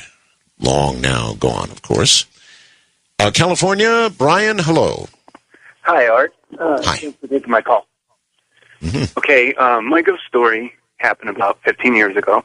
I was in my living room, and I was raised Seventh-day Adventist. My parents were very heavy religious people, and basically what happened is I was sitting in my living room, all the lights are on, and I'm talking with my friend on the phone, and I was kind of in a transitional period right now where I was kind of growing out of the religious aspects and kind of questioning everything, and I would always kind of pray, like, let there give me a sign that there is something past this life and that there is something. And I was sitting on the phone, and there was like this little dot. It started off like a gray matter kind of in the corner of my vision, and I thought it was something wrong with my eyes. So for a long time, I kept trying to wipe them. I put water in them, and I came back to talk on the phone, and it was still there, but it was in the corner. Right. And as I gained, like, it started to freak me out, it started to get bigger. And I didn't know how to take it, so I was telling the person on the phone, like, hey, man, this like thing's growing in the corner of my vision, and I can't stop it. And as I got more afraid of it, it became bigger and bigger. And as I looked at it, it began to materialize into what I could barely tell was a face. And as the fear continually grew, it started to become more relevant in my vision, and I would look at it, and it would take on a newer, clearer form. And from what I could see in its face, it didn't look human. It looked like the best I've been able to explain to family and friends is like a punch doll's face. And it freaked me out because I couldn't tell what it was, but I was like, is this real? What's going on? And my mind's going in like a million directions. Yeah, boy, this is a new one for me. I've never heard of this, and I do indeed understand what you're talking about. It was something in your eye. In other words, it was in your own vision. How long did it last? This is what's creepy. It lasted for, I lost count of time, but it couldn't have been more than a couple of minutes. It took about 10 minutes overall, but 2 minutes to materialize into something that I don't know if I fed it fear and it was able to materialize through it, or how it happened. But I've never seen anything since or after this, but it, at the tip of my experience, I looked at it, and right before I ran out of the room, right through it, it looked like about 4 or 5 feet tall, and this is the thing I battled with, is it went around the corner, and it was holding on to it, smiling at me. So I tried to think about what the heck was this thing, and it was either taunting me, messing with me, or doing something. And well, remember, you ask and ye shall receive. You asked for a sign, right? Right. And I absolutely got something, but I would think if it was something of God, it would have been something that would have been less frightening. This was definitely apparition of really Mary or something like that, but what you got was not necessarily from our Lord. No. And that's the thing, is it got weirder because I woke up my mother, I told her the situation, and she's like, oh, well, did you bring a demon into the house? And I'm like, I have no idea. I'm like, so I go to sleep, and I've got every light on in the house, and my parents' door is wide open, and I fall asleep. I wake up in my dream. I'm in my house, exactly where I slept. I got up, walked to my front door, and it kind of goes straight, and then there's like a hallway in the living room I was in. Well, very quickly, we're out of time here. Oh, no problem. There was like an abyss outside, and I saw what looked like a Pope's hat going by, but it was something screaming for me to come outside. And my parents came and fell on their knees and were like, what did you bring to our house? And I woke up. Oh, man, what a story. This is Ghost to Ghost AM. You can kind of feel it in the air, can't you? A more crisp crackling of the air on a night like this, Halloween. Yeah, it is there. It really is. This came in the email. When I was 8 years old, I lived in a small home in Terre Haute, Indiana. Woke up one morning about 3 a.m. to see an apparition of a military soldier standing right in front of my bed. the supposed ghost was in full military gear as if he was ready for war. It looked at me and said, "What the hell are you doing by my bed?" I looked down to my right side and saw a military-style bunk on my bedroom floor. I looked back at the spirit, and it vanished. 12 years later, I joined the Air Force. As I went through the years, I found myself on a training mission in Fort Dix, New Jersey. One evening, as I was retiring to my bunk, a young airman was going through some of my things near the bed. I asked him, "What the hell are you doing by my bed?" And now I wonder, could that ghost have been me at a future time? Thank you, Ryan from Indiana. That's kind of an interesting thing to contemplate, isn't it? That you, in effect, haunted yourself. All right, onward we go. Corpus Christi, Texas brings Joseph. Hi, Joseph. How are you this morning? Oh, I'm doing quite well. I've been a big fan of yours since I was 10 years old, and I've been listening to your show ever since. How old are you now? Well, I don't want to know. Never mind. I'm 27 right now. 27. Okay. And I just want to let you know a scary story that I have experienced when I was 10. I remember over at my mom's boyfriend's house, I was getting ready to go to sleep. For some reason, I couldn't sleep. I kept tossing and turning all night long. Okay. All right, we're back. It happens every now and then. The ghost in the machine, don't you know? Are you still there? Yes, I'm still here. Okay, you were 10. Yes, I was 10. I was at my mom's boyfriend's house, and trying to go to sleep, but I couldn't fall asleep. And then as soon as I was ready to fall asleep, I saw something that put in my head. It was about 6-7 feet tall, had a white hood on with a black face, and it looked like it was getting ready to come towards at me. So I was like frozen stiff, didn't know what to do. I pulled the covers on my head. 5 seconds later, it disappeared. So I thought nothing of it. I thought, okay, maybe I've seen things, whatever. Didn't think nothing of it. I let it go. And then 6 months later, it reappeared. And to this day, I can't figure out why it kept reappearing towards me. I was trying to figure out what it is. Okay, well, the last chapter of that story may not have been written, and this may be something that'll be with you all your life. I guess we'll just have to wait and find out. But that does happen. In other words, something that you see, some apparition, can appear years later, and then years later again, and then perhaps years later again, and then finally the meaning of it all will sink in on you. Listen, not that I don't appreciate ghost stories. I certainly do. Better buy a real phone. If you have a choice to use a cell phone or a real phone, use a real phone. It sounds so very much better on the air. But I understand there are some of you who, well, have no choice. It's a cellular world we live in now. Chicago brings Greg. Good morning, Greg. Hey, good morning, Art. How are you doing? Very well indeed, thank you. I am part of that new generation. I have a cell phone only, no regular landline phone.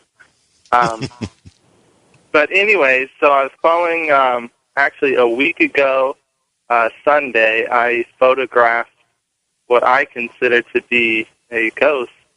I'm going around the city of Chicago photographing. I don't know if you know, probably you do, that there's quite the murder rampage going on right now in Chicago. And so I'm photographing all the different murder scenes. And I photographed one a week ago in using a photograph from the newspaper to identify the exact location. I'm going back to these locations. And where the blood is on the sidewalk in the newspaper photograph, I went back and photographed it. And right above that exact same spot is this really weird, ghostly, sparkly image thing. And I'm not using, you talked about Photoshop and all that stuff earlier. I'm using, negative film. I'm processing all my own stuff in the darkroom. All right. So it's really strange. At how many of these scenes have you photographed something anomalous?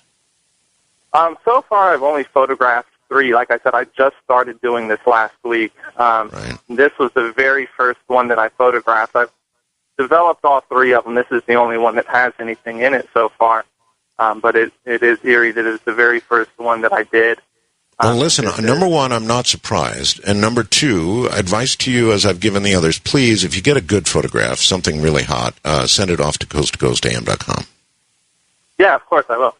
All right, thank you very much. That's kind of a strange hobby, isn't it? Live in a violent city, sort of making note of where the murders have occurred and going to take photographs of it all. Oh, boy, that's strange. But I do understand, because hauntings tend to occur around the scene of violent death. It's always been true. And it does cause one to wonder why that would be. And I guess one of the answers would be that it is such a shock to the victim to be killed that for some reason there is more likely to be a haunting. There's more likely to be a person who has not yet moved on. Colorado brings Scott. Welcome to the show, Scott. Magadang hop on, Art Bell. How are you? Just very well, sir. Thank you. Good. You make me jealous being over there in the Philippines. I wish I was over there right now. I was wondering if somebody threw some pancita in your dish up there when you had that outage. It happens every now and then. As I said, the ghost in the machine, who knows? We're going from one side of the world to the other. It's a pretty long haul. Well, if you don't have a UPS backup, you might have some power fluctuations, too, over there. You never can tell. But anyway, my experience happened actually there in the Philippines in Bayawan City, which is in Negros Oriental. Down in Mindanao. Mm-hmm. Well, yeah, anyways, I had a girlfriend over there staying in her house, and I always wanted to walk across this rice field, which they had a path and a little bridge and stuff like that, out over to the ocean. And she's like, no, the Moo, which is witch. That's their name for witch. I said, oh, come on, I'll be fine. She goes, no. I said, okay, we'll go tonight. No. So I talked her in going over there, and we walked down this path, and we got to the little wooden bridge. She goes, oh, look at the little fishes. So we both got on our hands and knees on this little bridge and looked at this little pool off to the side of the stream at the fish, and all of a sudden there was a third image behind us, like another person. I whipped around, and of course the image was gone. And at that time, I fell in the water. She grabbed a hold of me and fell in the water at the same time. She goes, what was that? What did you whip around for? So I told her. She goes, well, that was probably my grandmother. I said, no, your grandmother? And she goes, yeah. She goes, she's been known to be seen around here. So I didn't think much of it, and I said, okay, her and her moo and her grandma and all this stuff. So later that evening, after having much too much Tanduay, which is the number one rum, the houses are very close together, and right next to her place, there's probably about 6 foot span between the walls, is her cousin Marvin's. So I had to get up out of bed and go to the bathroom, and he had a little night light on, so I'm going to the bathroom, and there's the little window with the grill and stuff like that, and I kind of peered over to see if anybody was up at Marvin's or if they were looking over or whatever, and all of a sudden this image appears again in the window, and it starts merging through the wall. And I'm going, what? Who are you? Get out of here! I'm still drunk on Tanduay, And after a couple of these shouts, stuff like that, about that time, the door opens to the CR, which is comfort room or bathroom for those who don't know. And I was so startled that it whipped around, and of course with my girlfriend, except she startled me in the middle of, going to the bathroom, so guess what? She got soaked. But anyway, that was my story. Didn't have much experience of that anymore, but it was kind of interesting.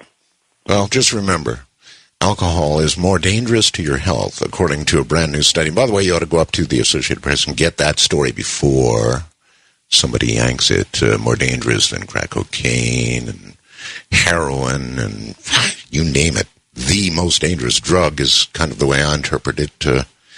That's quite a story, and I doubt that the powers that be will allow it to remain that long in the news. So I would grab it while you can. And speaking of while you can, let's take a break. We'll be right back.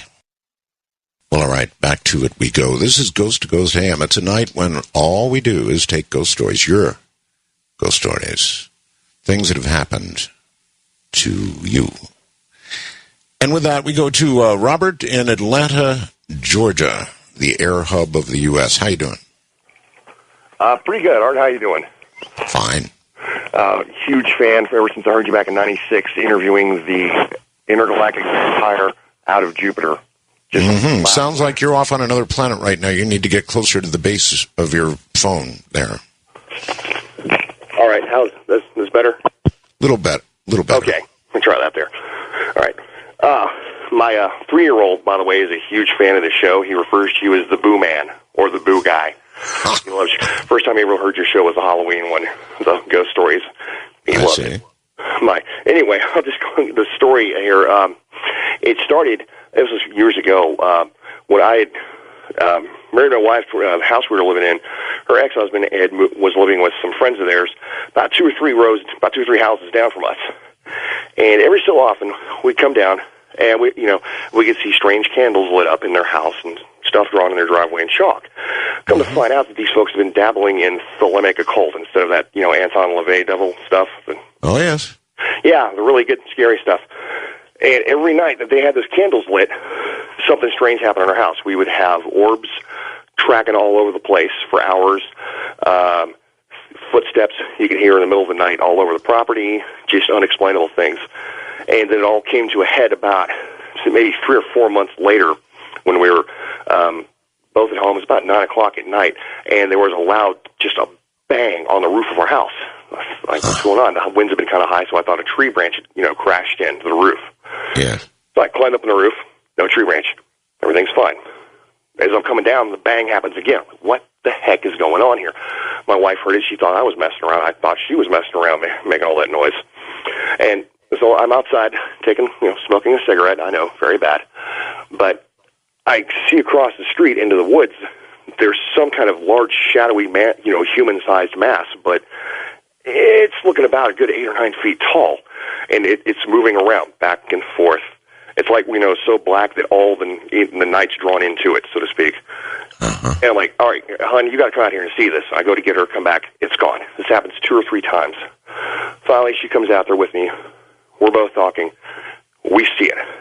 It's not walking around in the woods this time. It's running. At this point, though, it's running across the street, and the shadow, as soon as it hit light, the shadowy form of it just kind of evaporated, almost, invisible, but you can still hear the footsteps from it, slapping very hard. In fact, by the time it hit our driveway, I can feel the vibrations on our front porch. We both run into the house. As I'm slamming the door behind me, I'm just sitting here, calling out a scripture, in the name of Jesus Christ, I bind the evil spirit and all this, and it stopped. And I'm like, okay. So I'm just walking around the entire, property, doing that whole thing, trying to, claim it and all that stuff, trying to cast out spirits. And fortunately, that stuff never really ever happened again. But that was the most terrifying thing I've ever seen, because you could hear grunting from it. And it people call things to be. And apparently your neighbors called this thing, I don't want to say to life, to earth, I suppose. Neighbors. People who dabble in that kind of thing frequently live to regret it. You just never know what's going to walk through that door, do you? Northern Arkansas brings Maggie. Hi, Maggie. Hi, Art. How are you? I'm just fine. I wish you were on the radio more. Thank you. Anyway, my story is about my best friend. He was 47, and he died suddenly. He was also in an anoxic coma. That means he had been without oxygen for too long. So brain dead or partially brain dead? Well, they said no, but that he wasn't going to recover, and we took him off life support. I see.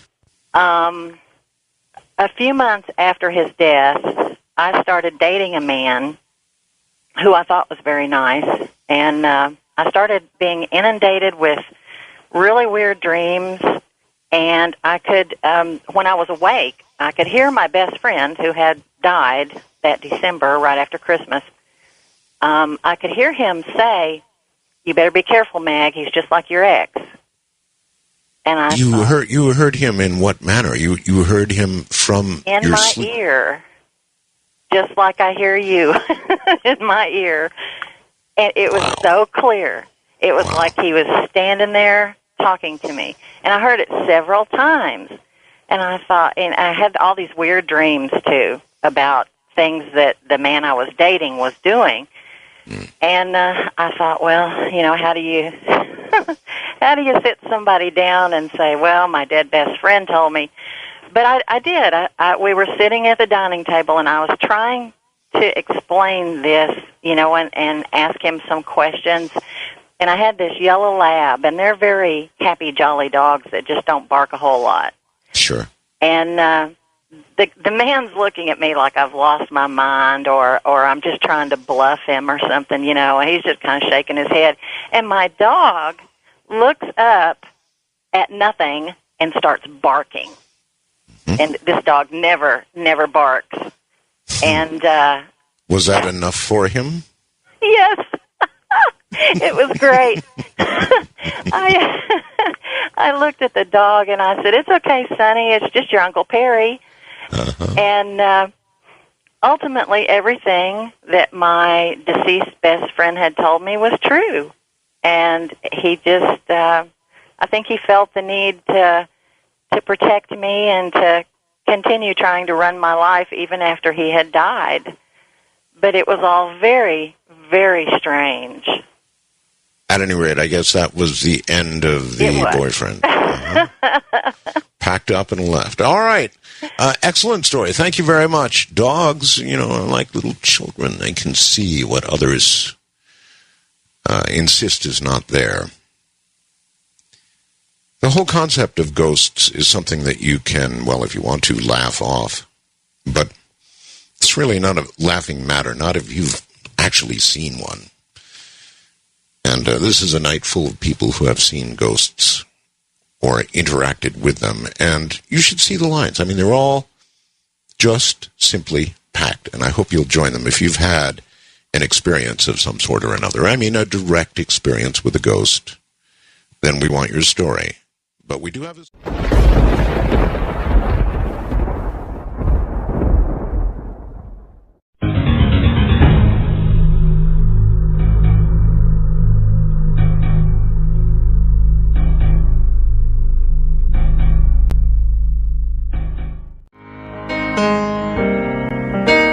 You're listening to Spooky Matter on Halloween. I'm Art Bell. Don't forget a picture of my little Halloween girl, Asia Rain Bell, on the website, artbell.com. That's me. I used to be able to scare Asia to death with that. It is Spooky Matter. It's Halloween. The little ones are about collecting candy and sometimes owns, and others are probably well done by now. Let's go to, these are your stories, Illinois, and Larry. Hi, Larry. Hello, Art. Roswell's. Thank you. And I hope Asia comes back with a whole sack full of goodies for Daddy. Oh, she will, and she'll hide them before I get home. That's when you get into your daddy experiences, and surely you know where at least half the hiding spots are. Well, usually she knows I grab the candy and run around the house with her chasing me. That's how it usually works out. Yeah, that's Daddy's job. Anyway, you have a story for us. Yes, sir, I do. Picture it. You're a corrections officer. Uh-huh. Working a midnight shift. And at the beginning of each shift, doesn't make any difference which one of the three, you send your officers out to do an external perimeter check of the sensors on the fence and make sure everything's where it's supposed to be and working. I don't need any names, but I mean, is this a pretty good sized prison or a jail, or what are we talking about? This is a state institution.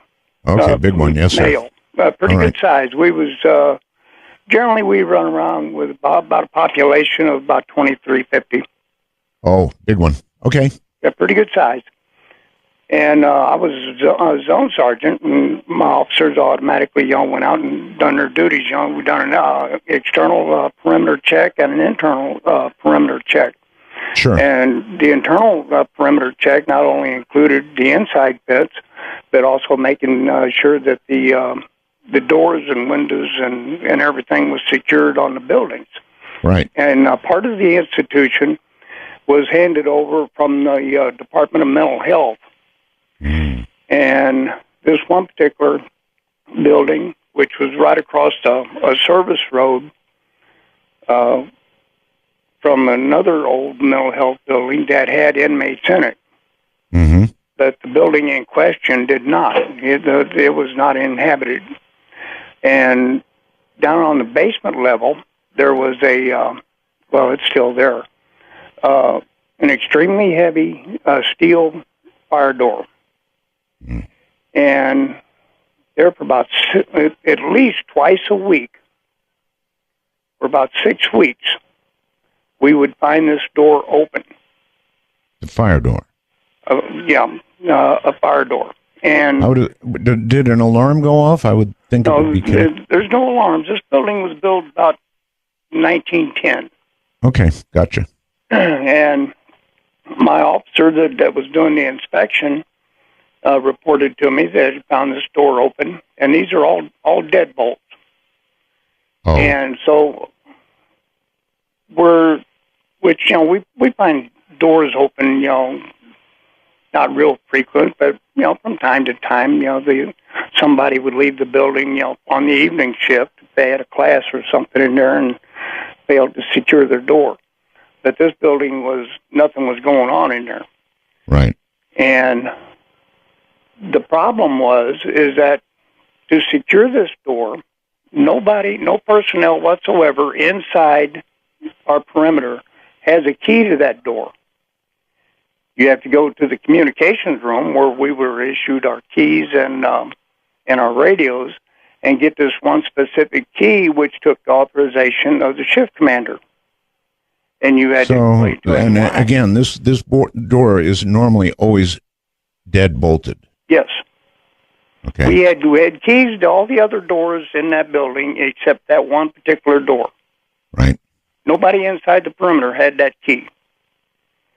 Well, I had to get authorization from the captain to get the key in writing, and naturally he wanted to know why. Well, to keep the sergeant that I relieved, keep him out of trouble, I just told the captain that I wanted to do a security check. So, fine. So, got it. We went in. Me and 4 of my officers, we went in, done an inspection, and the place was empty. And we secured the door. And I reported back to the captain, no results, everything's fine. Right. And then the next day when I come in, I talked to the sergeant that was in charge on the evening shift, told him what I found. And he said, "Did you put it in writing?" I said, "No, I don't think there's any need for that. Ain't no sense of getting a whole bunch of other people involved in this." Right. So he said, "Okay, I appreciate it." He said, "I was on the evening shift. They done 2 inspections, and one of them was right around 10 o'clock at night, while everybody else was performing a count. They'd go around and do their same inspections as when they come on yes. shift." Right. Well, this went on for about 6 weeks, and we kept. No, wait a minute. You're saying this door was open every night? At least twice a week. At least twice a week. Oh my. Okay. And I'd still have to go up there and to the comm room, call the captain, get authorization. Well, by this, after about 3 or 4 weeks, he's starting to get really curious as to why I keep wanting to go in there. Well, sure. Especially, with that particular key, because I got keys to every other door in that building, and it was a pretty good-sized building. Right. So after about 6 weeks, it was getting pretty old, and me and my 4 officers, we went in, done our inspection. Well, this time the captain called an emergency count. And this is about 3 o'clock in the morning. And while they're counting, we're going in there and looking around. Didn't find anything. Secured the door. And as we were leaving, we're going down a little service road in between these 2 buildings.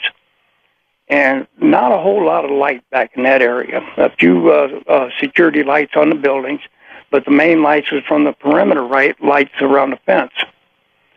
And I happened to turn around and looked up on the second floor window at the end of the wing, and I seen a little girl about 8 to 10 years old, blonde hair, and I just told my other officers, "Hey, come here." So I said, "Look up there. What do you see?" And all of their jaws went slack, and their eyes got about as big as silver dollars. I said, "What did you see?" They said, "Do you see a little girl?" They all went, "Uh-huh." And about that time, she raised up her right hand and waved at us. And never seen her again. Never had any more problems with that door. Needless to say, that did not go on our reports. No, I wonder what her connection to that door was. Maybe... There was an old mental health building. Because part of our institution, especially we had 2 sides. And the side that I was on, we had about a half a dozen of these old mental health buildings. Like I said, built around 1910, 1908. No, I know. Maybe she had a dad or a mom that had been in that building. Well, there was children there, too. Children, too? Yep. Wow. Yeah, because a few of my officers worked in there for mental health when it was still in operation. And all right, well, all right. Well, you've given us, thank you very much, another story of, in my opinion, something that's been something physical that has been manipulated by something else. All the stories that we've had so far virtually have involved things physical moved by things not physical. 6 weeks of a deadbolt opening? Well, I guess we'll just have to all wonder what's up with that. Strange. New York. Back to New York and Franklin. Hello. Hey, Art. How are you? Just fine, thank you. Happy Halloween. This story takes place when my fiance Gina and I were living in Boston. We lived there in this building for about 2 or 3 years while I was in grad school. And about a month before we were leaving to move back to Brooklyn, we had the apartment packed up and everything, and we're asleep. I'm laying in bed, and I feel someone above me just looking at me.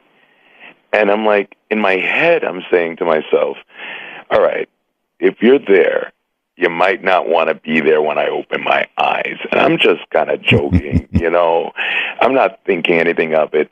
As soon as I say this to myself, I feel a gust of wind shoot to my left. And now I open my eyes and I sit up immediately. And I'm like, what is this? I look over, and there is a man in our doorway, colonial dressed, long, stringy hair, bifocals, like a tall, thin Benjamin Franklin, okay? Right. Now, the man is illuminated. The only light that we have in our apartment is the bathroom door behind him that's slightly ajar. He is producing his own light, but his light doesn't reflect onto my door, my floor, my walls. nothing. All right? And he's slightly translucent because I can kind of see the bathroom light through him. Now, this man is looking at us with curiosity. No malice, no nothing. I'm just staring at him with curiosity. I touch my girlfriend, and she wakes up, and she looks at the door, and she says, "Who's the man in white? Who's the man in white at the door?" At that point, I really get freaked out because it was like confirmation. I turn to her. She goes back to sleep. I turn to him, and he's gone. Oof. Yeah. I wake her up. She tells me exactly what she saw. It was exactly what I saw. She goes back to sleep. I could not go back to sleep for the rest of the night. I hear you, buddy. Thank you so very much for that story. Now, isn't that interesting? In other words, it may well be that many times the apparition, or ghost, if you will, is every bit as surprised at being in another place or time than it was used to. So it is as absolutely curious, perhaps even terrified, as you are. And I wonder what that says about the other side. The mixing of that side and this side on some occasions. It may well be that they have absolutely no more of an idea than you do. Think about it. Let's go to Minnesota and Allison. Hi, Allison. Well, good evening, Art, and happy Halloween. Thank you. Well, my story I have a story that actually does involve things being moved without me moving them, but the story that I believe you were most intrigued in is my story of the time I saw a shadow person. And this story goes back about 15 years. I was 9-10 years old at the time, and I was downstairs. We lived in my grandma's house at the time, and we lived in her basement. And this particular night, my mom had left to go grocery shopping, but my bedroom was in the basement right next to the stairwell. So the only way to get in and out of the basement is on these very, very creaky stairs. If anyone were to come downstairs, including our very fat cat, I would know about it. So I'm reading my book for school that night, and I'm sitting on my bed, and the setup of this basement was very odd. It was my room had two doors, one that went to the stairwell, and then another one that went into a very oblong bathroom that was connected on the other side of this bathroom to our living room. And right by the doorway to the living room, there was a desk, and my mom had a light on that, and she left it on for me so that I wouldn't get scared while she was gone, even though my grandma was upstairs watching TV. So I'm reading this book, and the way I'm sitting on my bed, I can see through the bathroom and then into the living room, and I can see the light is pretty much framed by the little slit of the door that I can see through. And I don't know what compelled me to look up, but I look up over my book into the living room, and as I do so, a 6.5 to 7 foot tall, pitch black shadow. I could see, the only definition it had was I could see shoulders, I could see a head, and I could see that it was wearing a bowler hat, of all things. And it didn't bob up and down as people do when they walk. It glided behind this desk from the living room into my mom's room and was gone. And I promptly threw my book across the room, opened the door to the stairwell, and ran upstairs and told my grandma. And she, of course, didn't believe me. Oh, that's silly. But this house, only my mom and I had just handfuls of experiences in this house. So she believed me when I got home. But the part that scared me the most about that shadow person is that it had to have walked a foot or two behind this lamp that was very bright, and it did not cast a shadow on the back wall behind it. It did not have any light reflect off it. It was like a cutout of reality. There was just blackness. And then this entity, you were seeing it full on, straight on with your vision, right? Not peripheral vision, straight on. Absolutely straight on. I watched it go by and sat there and realized what I'd seen for a second before I turned tail and ran. There was really no malice to anything that happened in that house. It actually, in a weird way, helped me out one time, but it's still such an abnormal thing to see. I just couldn't deal with it, and I ran away. Oh, I would have too. My kind of gal. All right. Well, listen, thank you for the story. It's a good one. You're very welcome. Take care. Thank you. My kind of gal. I mean, I'm being honest with you. If I saw a creature like that, I don't know about you. Perhaps all the rest of you are considering along with me. But if I saw a creature like that, so-called shadow person, straight on, and then it floated across the floor, I would be so gone. Let's go to Andrew all the way down in Melbourne, Australia. Hello, Andy. Hi, Art. How are you? Quite well. And I presume you have a ghost story for us. I do. It's the story involves my daughter's imaginary friend. Okay. For a number of years, my daughter had an imaginary friend that she described as a tall, old man that she named Roger. And it was one of those textbook imaginary friends where she would talk with him, play with him, have tea parties with him, and, you know, sometimes even blame him for things.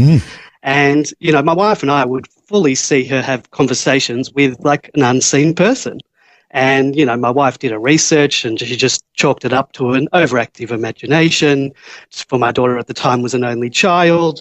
And we basically thought that, you know, the behavior was perfectly normal and age appropriate. You know what, though? It's still creepy. If you watch a child talking to somebody that's not there and even apparently getting answers, it's pretty creepy. It's very creepy. And like, you know, so my wife thought it was normal, but me having graduated from the Art Bell School of Ghost to Ghost and other paranormal shows, I always suspected that she may have been talking to a ghost. Having said that, we never had any paranormal activity in the house. We never saw apparitions or disembodied voices or red eyes in the closet. None of that. One thing happened that did freak me out is one day my daughter told me that Roger didn't like me. And that sort of made the hair on the back of my neck sort of stand up. And I said to her, you know, why doesn't Roger like me? You know, I'm a very likable guy. And she said, Roger doesn't like it when you throw cigarettes in his garden.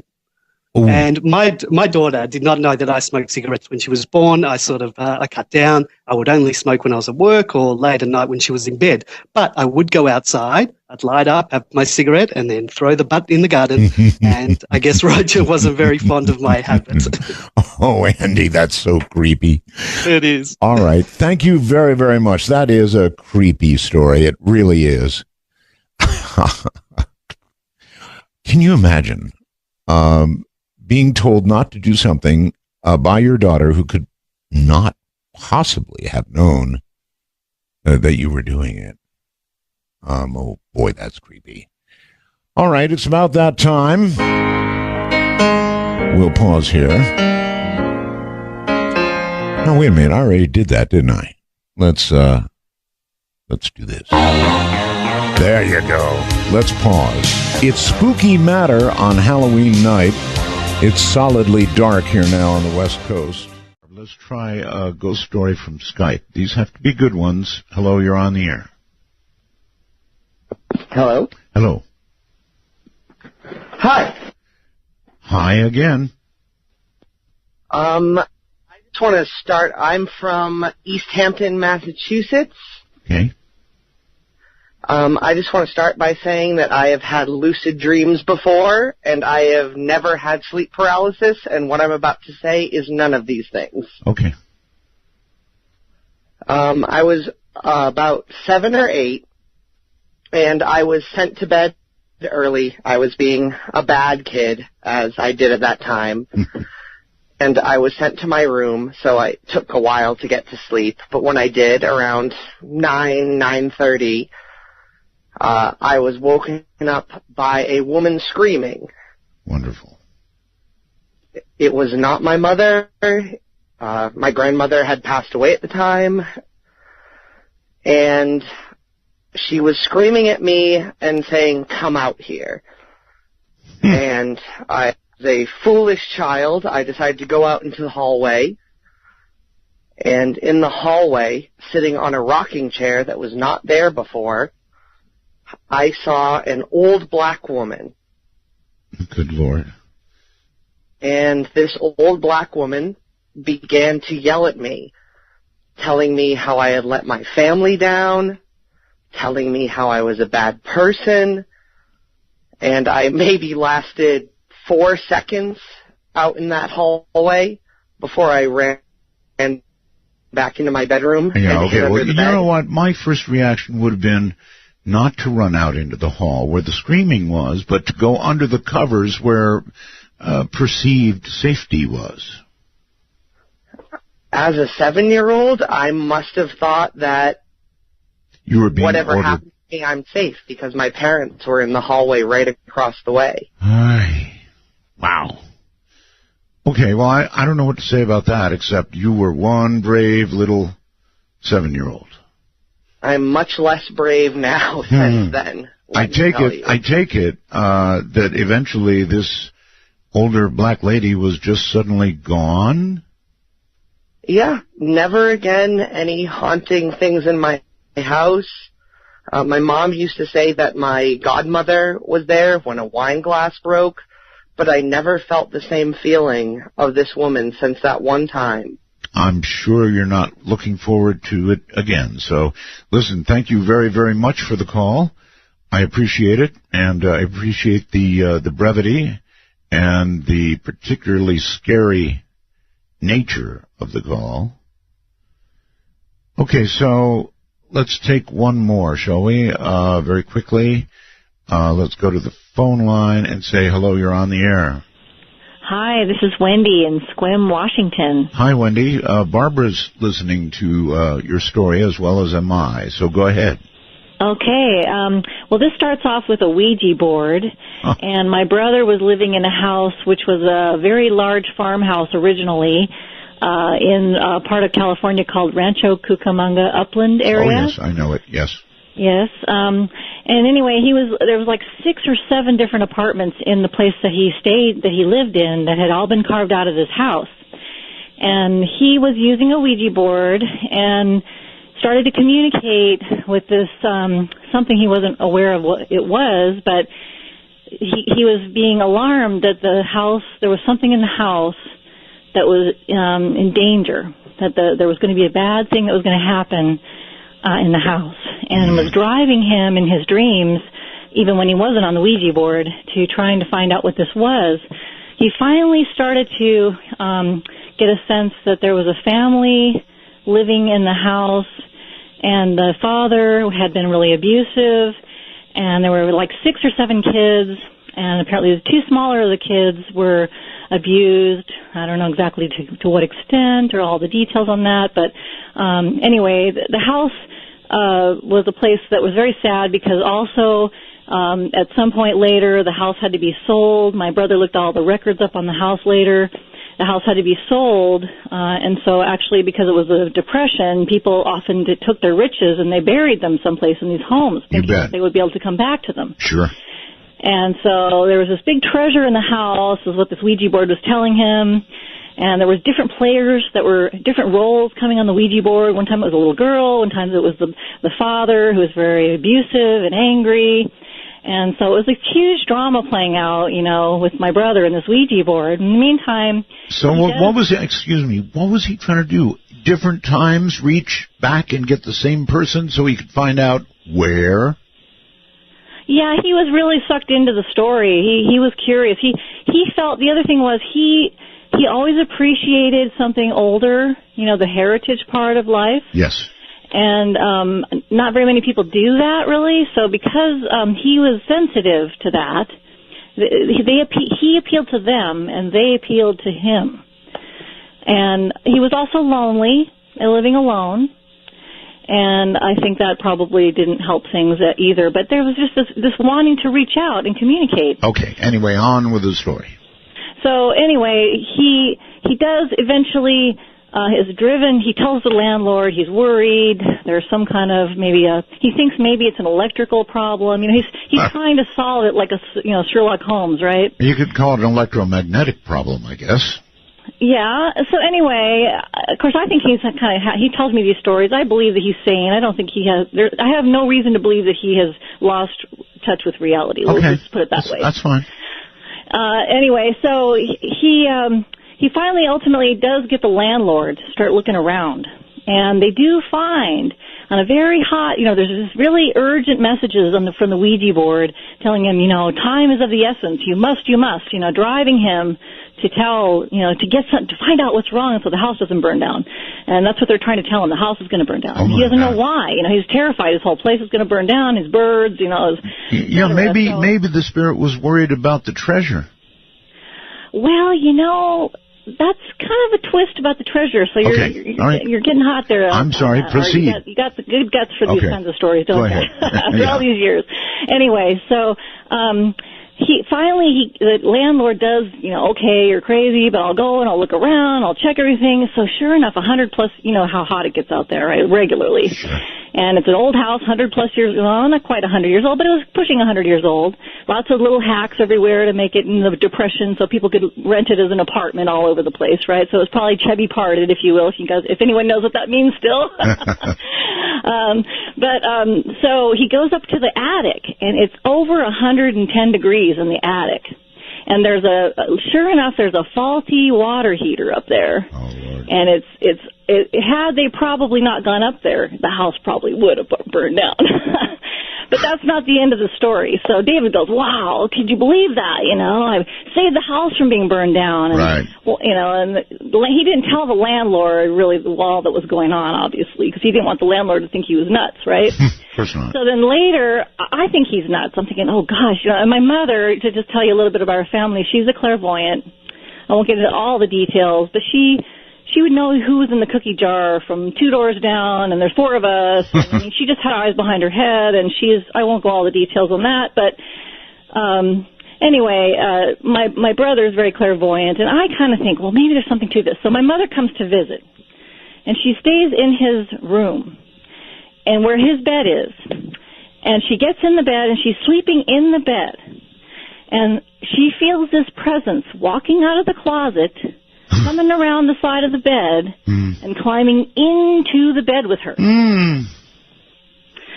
And my mother actually didn't feel threatened at all because she's so clairvoyant that she knew immediately that this was a child that wanted to get close to her, that had known her son but didn't feel comfortable with a male person. Okay. And maybe didn't have much close, personal relationship with the mother, but needed a mommy, her being a mommy and all. Got it. And so she kind of just reached out, emotionally to reassure this child, but then she told my brother, geez, Dave, Anyway, so we all believed him. There's no reason not to believe him. There was a treasure. They were trying to drive him through the Ouija board, but the last part of the story, I think my brother's kind of maybe a little off. Maybe he's just spending too much time alone, etc. So I'm spending a lot of time with him, and I'm sitting up on he's moved from one apartment in the place to another one upstairs. Yes. And I'm sitting upstairs, and there's 3 people on this futon with all of our backs up against the wall. And my brother's sitting across the room, and we're all talking, right? Yeah. And what we don't know about the house is there was a staircase in the house that had been gutted. It had been taken out, But originally the plans had an elaborate staircase like many of these homes did with the big, newel posts all the way up. And it had been gutted, though. It wasn't there anymore. All right. We're kind of running out of time here. Okay, so I'm sitting there, and I feel so clearly as day some kid sitting with their back up against the stairs, pounding on my back up against the wall. Wow. Yes. And I look to my right, and the 2 people don't feel it. I mean, I heard it. I felt it. I turned, and with my chin dropped, the people next to me, literally next to me, did not feel it, hear it, or understand what I was so alarmed about. Okay. I looked at my brother. We both smiled. God, what was the treasure? Well, we never found the treasure. He searched, never found it. Okay. Thought it was a Rolex watch from the 20s. All right. Thank you very much for the story. I would have liked for the treasure to have been located, but that much communication on a Ouija board, well, frankly, even a little communication on a Ouija board is a very, very, very bad idea. Let us go to Jesse. Hi, Jesse. Hi. Oh my gosh. I've been listening to you for so long. Really? I'm calling in because I have a story about getting kicked out of the astral plane. Really? Were you out of body at the time? Yes, I was. When I was in high school, my last 2 years of high school, I really started getting into doing like astral projection. I mean, I can understand getting kicked out of high school. I can understand getting kicked out of a lot of things, but the astral plane, my goodness, what did you do? Well, I went to this place and I was just called it the cathedral because it was a cathedral. Right. And I went in and I found this office at one point, and there was a big, like, black window behind this desk. Yes. And if you sat in the chair and you turned around, you could see stuff, like stuff that you would have no idea knowing. In other words, you're saying like you were in a different place? I'm sorry? It's like you were in a different place? It's like you were, it's almost like a scrying kind of glass or something. Yes. Because you could ask to see something and you'd see it. Okay, got it. And then you could verify it once you were back in your body. All right, so pray tell, what did you do to get booted from the plane? I'm not really sure, but I went into that office at one point, and there was a man in like a charcoal gray suit with just brilliant blue eyes and white hair, and he turned around and said, "You're not allowed to be here anymore." And he like snapped his fingers, and I haven't been able to get back. Well, I guess that's kind of sad. I guess you feel like you did something wrong, but I'm sure you did not. Maybe you just met a real really grouch. Surprising, I guess, because I'd been there so many times, and it was just, I don't know, it was unexpected. And so you've never been able to get back? Correct. Okay. Well, listen, thank you very much for the story. I'm sorry to hear that. Can you imagine being able to get away to the astral plane, virtually at will, as she described, and then, I don't know, suddenly not being able to? Bummer. Okay, let's go to our Scot-Free line, the real one, and say hello. You're on the air. Hi, Art. This is Millie. Hi. And I'm calling about another automobile one. That was strange. Okay. This was back when I was a teenager. You know how teenagers love to cruise? Well, we had a car full of kids. Right. And we were cruising down the road, and this was daylight, and all of a sudden this truck comes out from a parking lot, and he's going to make a left, and it's a divided road, so it has an island in the middle, and he stops, and his rear end is right in our lane, and there's a car on our right-hand side, so we couldn't swerve over. I wasn't driving. I was in the back seat. There's about 6 of us in this car, and so we just, I mean, we all saw it coming. We knew we were going to hit that truck. Sure. His rear, the whole back end from the back wheel well out was sticking right in our way. And at first, we just, it was so quick. We all just kind of went dead silent. And we went through it, honest. We went through that truck. And so this is like a Scot-Free paranormal story. Yes. None of us really know how. We talked about it for I actually have heard these stories before, and so I believe you. You actually went through it. We went through the back of that truck, and everybody was dead silent when we did it. And we had a bunch of guys in the car too, you know, girls and guys, and when it was over, once they collected themselves, they all started hanging out the window, yelling at the guys for going down the road. When it happened, when you went through it, did you feel anything? I was scared. It was almost, I was actually kind of almost looking at it from above the car there for a second. You know, kind of like I could see the road, and we did. And we were all talking about that. It was just so strange. All right, strange indeed. All right, that's a paranormal Scot-Free story. I got this from somebody. First of all, Roswell's Art, longtime fan, good to have you back. Always, of course, right? Yesterday, I stumbled upon a thread on Reddit detailing what I must say is the most incredible set of stories I've ever read. A man identifying himself as a search and rescue worker in an unnamed national park area. Many of these stories now are similar to the ones told in the Missing 411 series of books, which I'm sure you are familiar with. I am. Stories of mysterious disappearances, strange entities in the woods, among others. But here's the one that got me. Strange staircases now are seemingly appearing from nowhere. Staircases, really? All search and rescue park rangers staff are told not to talk about them and never to go near. So I was enthralled. Many other people have chimed in to corroborate the story, including Native Americans, hikers, and others.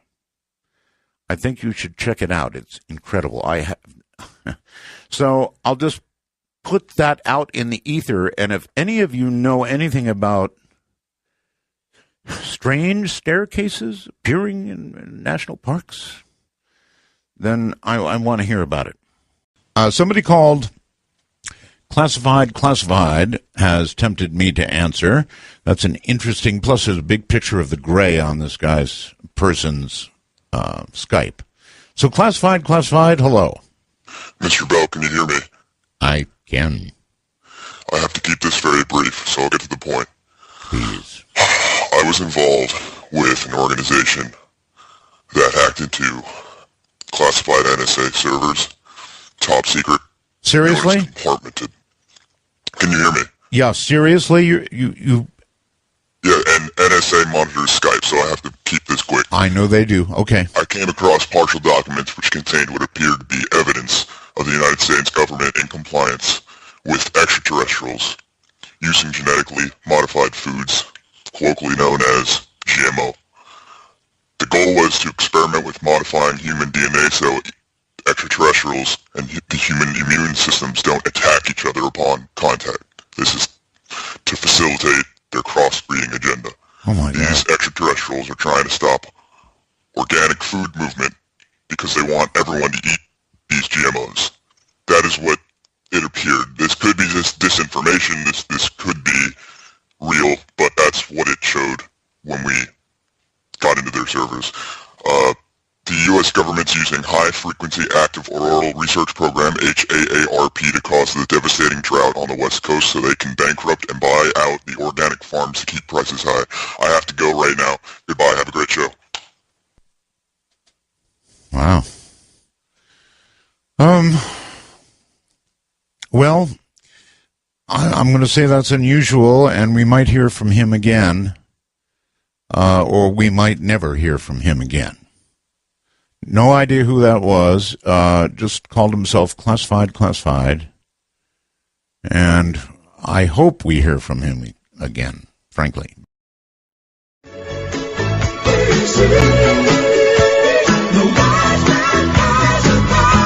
In that darkest time between dusk and dawn, from the high desert, it's Art Bell's Midnight in the Desert. Now, here's Art. Well, now here I am, and let's see where to go. It's open lines. We're talking about any paranormal event that's happened in your life that you think others would find interesting. There obviously are many. Let's go outside the country this time and say hello to somebody who names themselves the Darkness 97. Good morning. Good morning. Yeah. I don't know if you remember your first test show, Mark. Me. Of course I do. Why? Because I was one of the first callers, Mark. Oh. I was giggling all the time. I see. And you are in Australia? No, I'm in the UK. Oh, I'm so sorry. That's a pretty serious error, geographically and otherwise. Okay, in the United Kingdom. Excellent. Yes. And I'm sure glad to have you. Yeah. You know, we don't get too many of you over there, and the reason is at time. It's really sad, but what time is it there? It is 6:02 in the morning. Yes. So in other words, unless we can catch somebody with a cup of coffee and a real serious story, we're unlikely to hear from people at that hour. Anyway, it's good to have you. Thank you, sir. I have a quick story for you. Yes, sir. the apartment that we live in, we've lived here for 26 years, and the first Christmas that we were here, our doorbell plays 30 tunes. It's one of those tune ones. And the first Christmas day, 7:30 in the morning, it played the whole, went through the whole list by itself. By itself? Yes, sir. And there was nobody at the doors, either of them. So, do you consider that to be a scary horror or a miracle of Christmas? Well, this is the thing, because the following Christmas we were sat round eating our lunch, and this was obviously afternoon, and it did the same thing, and that was the following Christmas. Well, that really sounds like a Christmas miracle to me. Probably. Well, that's kind of a cool story, really. Did it ever happen again? No, it's just the first 2 Christmases we were here. No, I would say that's really cool. And I think if it happened to me, I would consider it to be a Christmas miracle. Excellent. I really appreciate your story. Thank you. Some paranormal things, can be miracles, right? And that's kind of what that sounds like. If it automatically played twice, 2 Christmases in a row, yeah, I'd consider it a miracle, sure. To Hilo, Hawaii. Hello. Hi, Art. Welcome back. Thank you. I am so glad you are back. I feel like reality has been restored in the world. Reality radio. Yes. Okay. So, when I was a teenager, this isn't a ghost story, but it is kind of abnormal. Sure. Abnormal. So, I'm a teenager with my best girlfriend, and we're in the mall, and we meet these boys that we think are way cool. We spend the day hanging out with them, and we give them our phone number, and we didn't hear from them that night. The next day, we wanted to talk to these boys. We were so boy crazy. We did everything that we could to find the phone number for these guys. The one guy, all we knew was the town he lived in, and that he was missing half his arm. So we did all kinds of crazy stuff to try and find their numbers. What did you begin to do? Call random people? Say, do you know anybody missing half their arm? That is exactly what we did, Art. Oh, my. And? 15-year-old boy crazy girls, okay? So, and I'm a Gemini like you. I have a great mind to be able to figure out anything. We called the fire department. Do you have a list of disabled people? I picked my brain all day, every single thing we could think of. Evening came, and we didn't make any headway. And we were so bummed. So we went to sleep. Then I'm sleeping, and in the middle of a dream, I guess it was kind of lucid dreaming. Right. I suddenly become aware that I'm dreaming. And what's happening in my dream is part of the day that we spent with these boys is being replayed in front of me like a video. Ah, yes. Well, it was on your mind. But it was the most boring part of the day we spent with them. It was part of the day when we were sitting in the middle of the mall, and the guy says, hold on, I have to go call home. And he walked away and walked over to a payphone to call his house. Right. And as I'm kind of lucid dreaming, I'm watching the Blade in my dream, and I'm like, why I have to watch this part of the day again?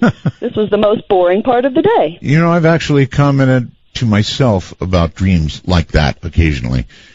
Even while you're in the dream. I hear you. Yes. Yeah. Well, I was in the dream.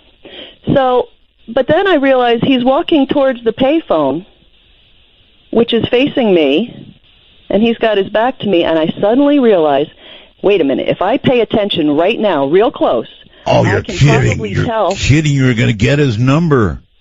I watched which buttons he pushed on the phone. Whoa. And I thought to myself, this is your chance. You watch real close and you remember this number that he's going to push. Wow. And so I watched him, and I could see I couldn't see the numbers, but I could see the shape of the keypad, Oh, sure. And I figured out which numbers he pushed, and I kind of forced myself to wake up, and I'm repeating the number over and over and over. Forced myself somehow to wake up. I turned on the light. I told my friend, Barbara, oh my God, get me a pen. I got to write this number down.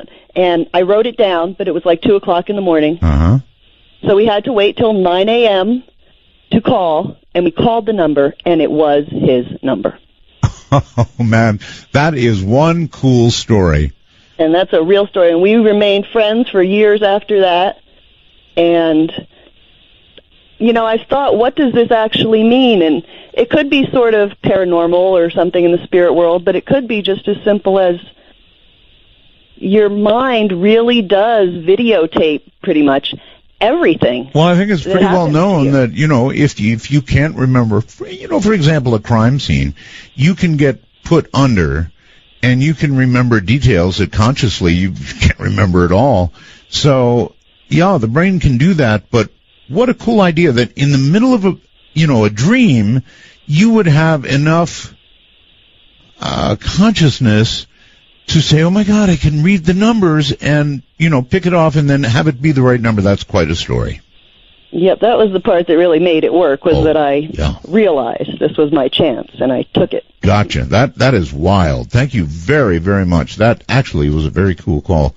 Any of the rest of you able to, I don't know, sort of participate in your dream in that way? That's the first I've ever heard of that. James, you're on the air. It's midnight. Hey, Art, how are you tonight? I'm very well, thank you. Okay, quick story for you. I want to tell you the story of the most scary event I've ever had happen in my life, and it turned out to be totally bogus, but let me get ahead of, try not to get too far ahead of myself here. Okay. It was probably about 2 o'clock in the morning. All the lights were off in the house, and I came out to get a glass of water, and in the hallway, I saw something, a figure, a silhouette, probably about 4.5 feet tall. Mm-hmm. And, oh, dear God, I was completely freaking out from this silhouette. Looked like it had mass to it. I couldn't make out a head or anything, but I just had to fight the urge to reach out and touch it. And after about 30 seconds, I just finally had to reach out, looked at what I thought was an arm. I touched it. It felt dark and scaly. It felt like a snake skin. Oh, brother. I screamed like a little girl. Yeah. I had 2 roommates that came out and turned on the lights and were laughing at me because it was a vacuum. A vacuum. Yeah, Roswell's Art. It's really good to hear your voice. Thank you very much. I have one really quick comment. Yes. Right. You're in stereo now, and it sounds absolutely wonderful. Have you thought about panning your voice over to one channel and then your guest over to the other? Yeah, and then we I've thought of it. Listen, kind of round table style. I know. Trust me, I thought of it. Thank you for mentioning the stereo, and thank you for the call. You're on the air. Somebody dubbing yourself Mr. Cool. Oh, my God. This is me. It is. I got through. You did. I can't believe this. Are you cool? Just a shout out to all the rest of the Bell Gabbers out there and Roswell's Art. Oh yes. I can see you on Periscope as well. Well, not now. You can't because I stopped it. Before I turned it over. I was on Periscope. I often worry that I don't hit it right and start it, but apparently I did. Okay. I just wanted to ask you what you thought of Jurassic World. I loved it. Yeah, I thought it was amazing. It really was good. I did enjoy San Andreas more. San Andreas really freaked me out, but Jurassic World was also a triumph of CGI. Yeah, it was amazing. I'm really, really floored by. I can't believe the sound quality. The sound quality. I mean, you sound incredible. Yes, things have changed. Where are you? You're, of course, in Melbourne. Melbourne, Australia. Okay. It is amazing, isn't it? I mean, it's like you're sitting here.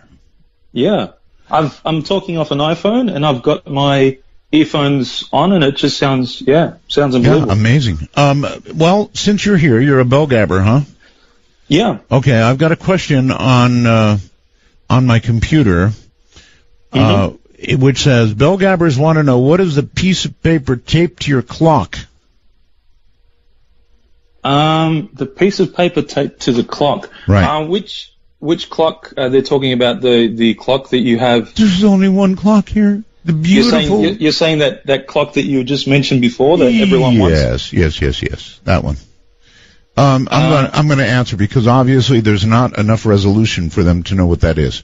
So I drew a circle with a plate from my wife's kitchen, and I built what's called a commercial break clock. So that's all it is. In other words, it's got the times where if I'm smart, I roll music and head into a break. That's what the piece of paper under the clock is. It just has a circle and a music roll time, something I made up, so I know I get enough music in just before break time. That's all. So the mystery is solved. Yes.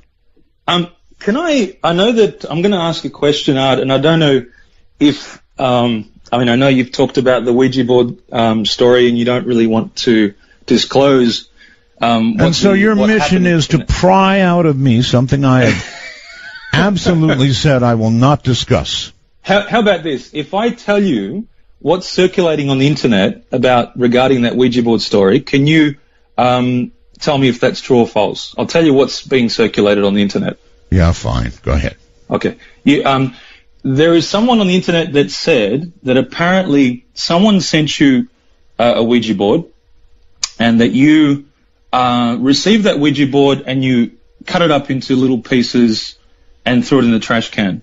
And then the following day, you came in and apparently found it reassembled.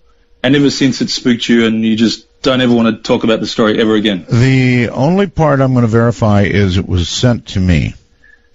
Now, I will tell you that also sent to me was, and I swear this is true, the most evil-looking old doll you'll ever see in your entire life. It was in a plain box, the old story of plain brown wrapper, no return address, and that was one evil damn doll. I'm telling you, it was bad. And that doll was hauled away by the trash guy. That scared the heck out of me. The Ouija board story, you don't get it. Just one final thing, and I know everybody probably wants to know this. Madman Markham? Yes. He's coming back? Madman is still alive as of probably about 3.5, 4 weeks ago. He said he would come back on the program. I probably might give him a call this weekend, see if he's up for it. I can tell you, he told me he's got a large warehouse, and he is scaling up his time machine. I didn't ask him where he's getting his parts. I know he's hard at work, and I still think he's going to French fry himself, but who knows? Well, right? It was great talking to you, Art, and everyone else, just to let you know, it can be done. Try calling in, people. You can get through. There you go. Thank you very much, and take care, my friend. That's the other side of the world. Pretty much as far as you can go around the world. And yet, if you were listening carefully, he sounds like he's right here. Let us go to regular old Skype here in the North American sector. Somebody named Disconnected76. I hope that doesn't mean mentally. Not at all. That's me. Howdy. How you doing, Art? Great Very to be well. back. Oh, it's great to be back. First off, I just wanted to tell you, I discovered today that the TuneIn app is also on the Xbox One, so I have it going on there loud and clear. Oh, yeah, I have forgotten about that. How could I do it? My daughter has an Xbox One, which she is on constantly. And I had heard that we're actually on Xbox One. So, we're on everything but a toaster. Well, who knows, maybe soon, right? Soon. As far as the story goes, I don't know if you remember, but the last show you did, Spooky Matter, while you were with Sirius. Yes. My wife, Stella, had gotten through to you and had discussed the house we lived in where the knives were coming out of the sheets on the counter into the floor by my feet. I kind of remember that, yes. Right, and she had found the, I guess I should say we, but she was the one who who found all this back there, and found the bones and the teeth and the 150-year-old money back there. Yeah. I remember. So so there's that whole situation, but we've since moved from that house. Don't blame you. No, it got a little much, to be honest with you. But as I reflect upon things in life, that isn't really the first instance of that's happened to me. I remember when I was really young, and we're talking between the ages of 2 and 5 here. I remember a distinct smell of bacon, eggs, and coffee. Now, the reason I say that is because I live with myself, my older sister, and my 2 parents. I remember that, too. I mean, what's so odd about that? Everybody pretty much has bacon, eggs, coffee in the morning, right? But see, nobody ever did. Oh, well, that's a problem. That was never cooked. And at the same house, again, this is when I was very young. Well, excuse me, that bacon, eggs, and coffee that you smelled? Yes. That was obviously from a prior tenant who had died violently in your room. and they just kept having to cook over and over and over again. Sorry. It's all right. But in that same house, 2 more things of note for that house. Up on the top level in the bathroom, my sister was hanging, she was 9 years older than me, so she was still pretty short. She was hanging shower curtain, with the hooks. Yeah. And everything, and she was standing on a stool. Yeah. And my mom, I saw this, and I have a fairly vivid memory of it. My mother was also there and insists that my memory is not mistaken, that she got thrown across the room into the wall, which was about 8 feet away from the shower curtains. Oh, see, now that's way into the paranormal. No question. Yes. Woof. Yes. And I remember a lot of people having weird dreams there, but the only other thing of real note before we moved out is when you would go up and down the stairs. Yes. You could hear things whispering your name, and you always felt like you were going to get pushed down. Yeah, so it's fair to say you haven't had a lot of luck with houses. Well, I guess not, no. Either that or I'm very lucky and get to experience those things depending how you want to look at it. So how's the house you live in now? We live in a high-rise apartment just outside of Minneapolis, and we have no paranormal activity at all whatsoever as of yet. Way to go, sir. All right. Thank you very much for the story, and good luck with your future real estate.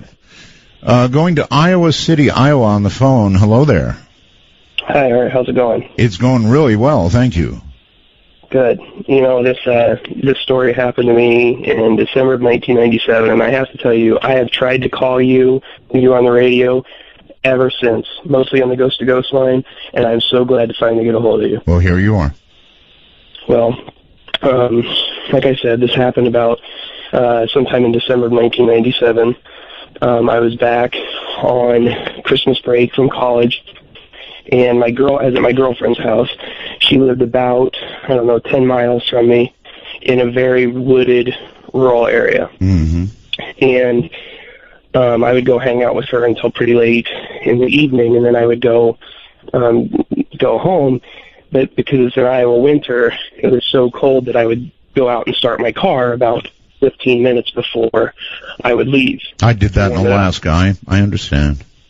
Okay, so that's what I was doing. I went out, started my car, the headlights came on, and she had like some pine trees, off to the side of her house that my headlights were hitting. And as I was getting ready to step out of my car, I saw movement in the pine trees. Now, this was like 2 a.m, so it was very dark, and snow, thick snow on the ground. Right. And I watched it for a second thinking, it was just nothing, but a woman came out from behind these pine trees, and she looked distraught. I remember she had long brown hair, and she was wearing like a nightgown or a robe of some kind, very thin, obviously not dressed for the weather. Mm-hmm. And as she was walking towards me, I noticed she was barefoot. Yes. In the snow and the ice and the snow, cold. yeah, it was very, very cold. Okay, listen. And listen to me. Hold on. Sure. We've got the barefoot lady, and we're going to take a break. Come right back to you. Find out what happened next. From the high desert, Great American Southwest, midnight in the desert.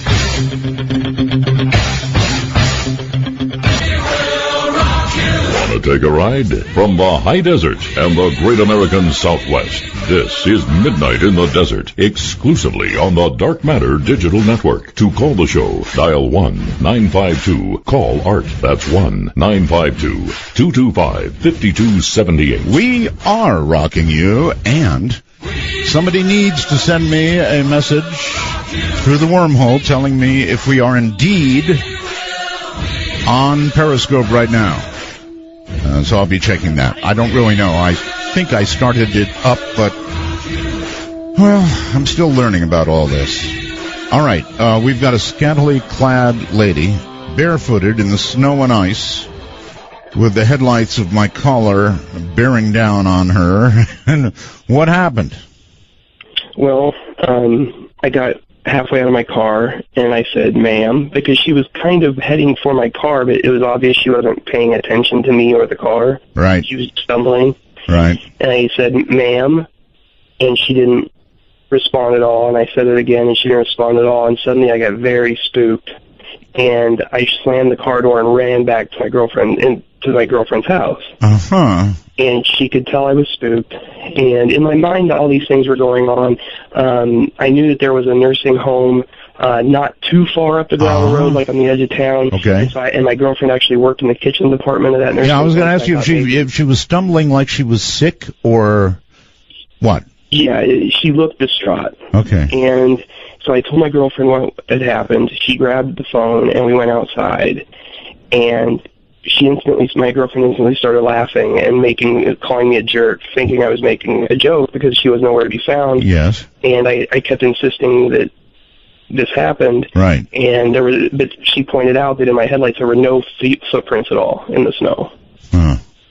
And so we kind of looked in the ditch a little bit, and my girlfriend refused to call anybody. She thought I was joking. So you probably said, honey, with something this scary out here, I've really got to stay with you tonight. Well, let's just say that if this woman was trying to warn me from my girlfriend, I should have listened. But she refused to call anybody, and I started questioning my own sanity there, that I must have been seeing things, so I went home. And like I said, it's about a 10-minute drive on a very dark gravel road. Right. And I used to listen to you because it was early in the morning, and so I'd stay freaked out on that road all the time because your show always freaked me out. My show freaks me out half the time. Well, so the next night, same thing. I was at my girlfriend's house. I go out to start my car, and I'm spooked, but the same thing happened. The woman came out. Same lady and everything? Same lady. Same stumbling from up behind the same pine trees, and same thing. I ran back in the house, but this time I didn't say anything. Wow. When it came I don't blame you. And so go ahead. I wouldn't have said anything either. Yeah, I decided it wasn't worth going through it again. And when I went back to get in my car to go home, nobody was there. Same thing. Right. And this happened off and on the exact same way for that entire break. And I went back to college after the break was over. And fast forward in time, I don't know what break it was on, but there was no longer any snow on the ground. I was still seeing my girlfriend, and I got in my car one night, started heading home, and there's a campground right off this gravel road between her house and my house. And I saw somebody standing at like this orange gate at the entry to the campground. I didn't think anything of it. I could see it in my headlights as I was coming up. And as I got closer, I realized it was that woman. The same woman. Seasons have changed, and it's the same woman. Seasons have changed. Same woman, same dress. Same like nightgown or whatever. Now we're talking same ghost. Long hair. Yeah, that's what I figured. Yep. And she looked directly at my car, and her head followed my car as I drove by her. That's the first time that as I got home, I realized that's the first time she's ever looked at me. That's pretty freaky too. Yeah, I was so scared. And so time is a little confusing to me now, but then a few nights later or a few weeks later, I pulled into I was living with my mom and dad while, I was going to school. Right. And so that's where I was going from my house to my girlfriend's house. So I pull into my mom and dad's house, and I get out, and I start heading for the front door, and my mom and dad lived in town, but a very small town, and the woman walked from around my mom and dad's house towards the front door right for me. She was maybe 10 feet from me. Same thing, stumbling, looking mostly at the ground, wringing her hands. Okay. And I got spooked. I ran in the house as fast as I could. And that's the end of the story? It's not. Okay, well, we have to get there because we do have some time limits. I definitely will get there. Okay. That kept happening to the point where I was going around the back of the house to go into the back door because I wouldn't see her. And one day, it was right middle of the day, I'm lying on the living room floor watching TV. The phone rings. I get up, and I look out the front windows as I'm going for my phone, and the woman is standing in the highway in front of my mom and dad's house, staring right at the front door. Oh, my. And let me tell you, if you think things are freaky in the middle of the night, they're even freakier in broad daylight, because they're not supposed to happen in broad daylight. Definitely coming for your soul. Yeah, because the next day, the last time I saw her was the next day, same thing, saw her standing right in the middle of the road. This time she was clutching her nightgown, screaming at the top of her lungs, although I couldn't hear a word. And it looked like there was some sort of stain all over the front of her nightgown. Well, she was looking directly at the front door, and I've never seen her since. God, this is a message for you. But what happened with the girlfriend? Oh, I got rid of her not long after that. Maybe that was the message all along. All right, thank you very, very much for the call. The lady who kept coming back until she didn't. Down to Texas, and Chris. Hey, Chris. Roswell's Mr. Bell. Thank you, sir. I'm glad to finally get in to talk to you. Since the first time I heard you, you're talking to Mel Waters. Mel's Hole. Yes, I've been a fan ever since.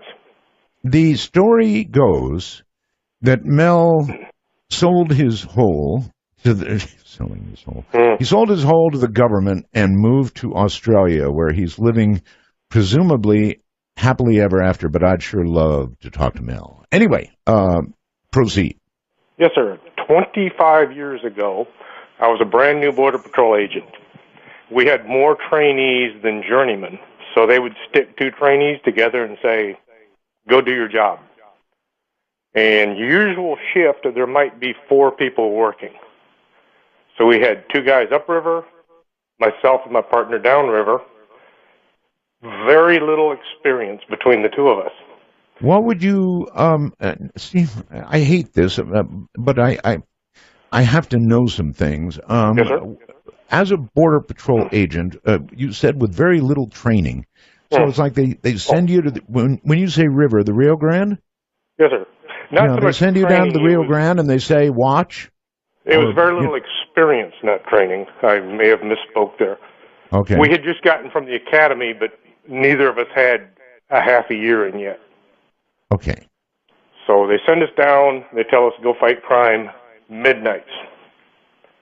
So we're driving down the river looking for anything that we could see that didn't look right, not really knowing what we were doing, but trying to get on the job experience. We see a bonfire out on this hill that we used to refer to as the party house.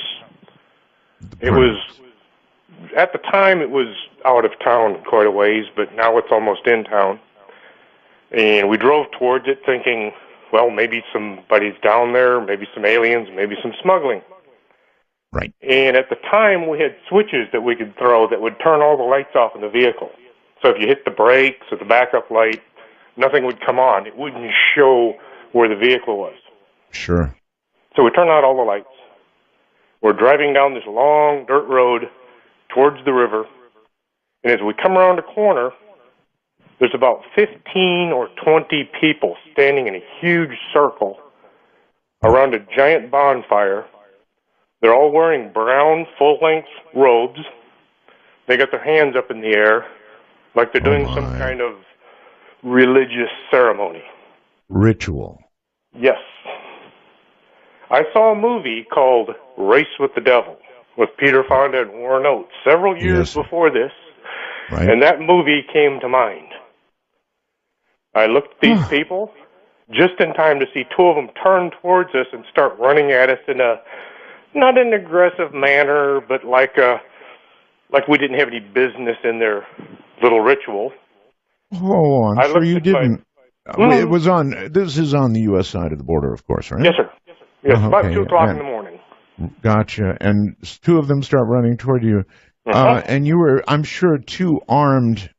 Oh, yes. Yeah. Okay. But they were armed in Race with the Devil, too. Oh. Well, so what do you guys, you two armed guys, do? I looked at my partner, he looked at me, I threw it in reverse, and I hit the gas. I said, I don't see any immigration violation happening here. I went backwards with no lights. I made a 90-degree turn, and I didn't slow down until I hit the highway. I'm with you all the way. Once we get to the highway, we're trying to decide what to do because our nearest backup is a good 20, 30 minutes away. Right. There's one sheriff's deputy, and he's way the heck out of town. Right. Now, who would you report this to? They didn't cover this at the academy. No. Local law enforcement? I don't know. Well, we're out of town. We were in the county, and like I said, there was one deputy working, and he was way the heck out of town.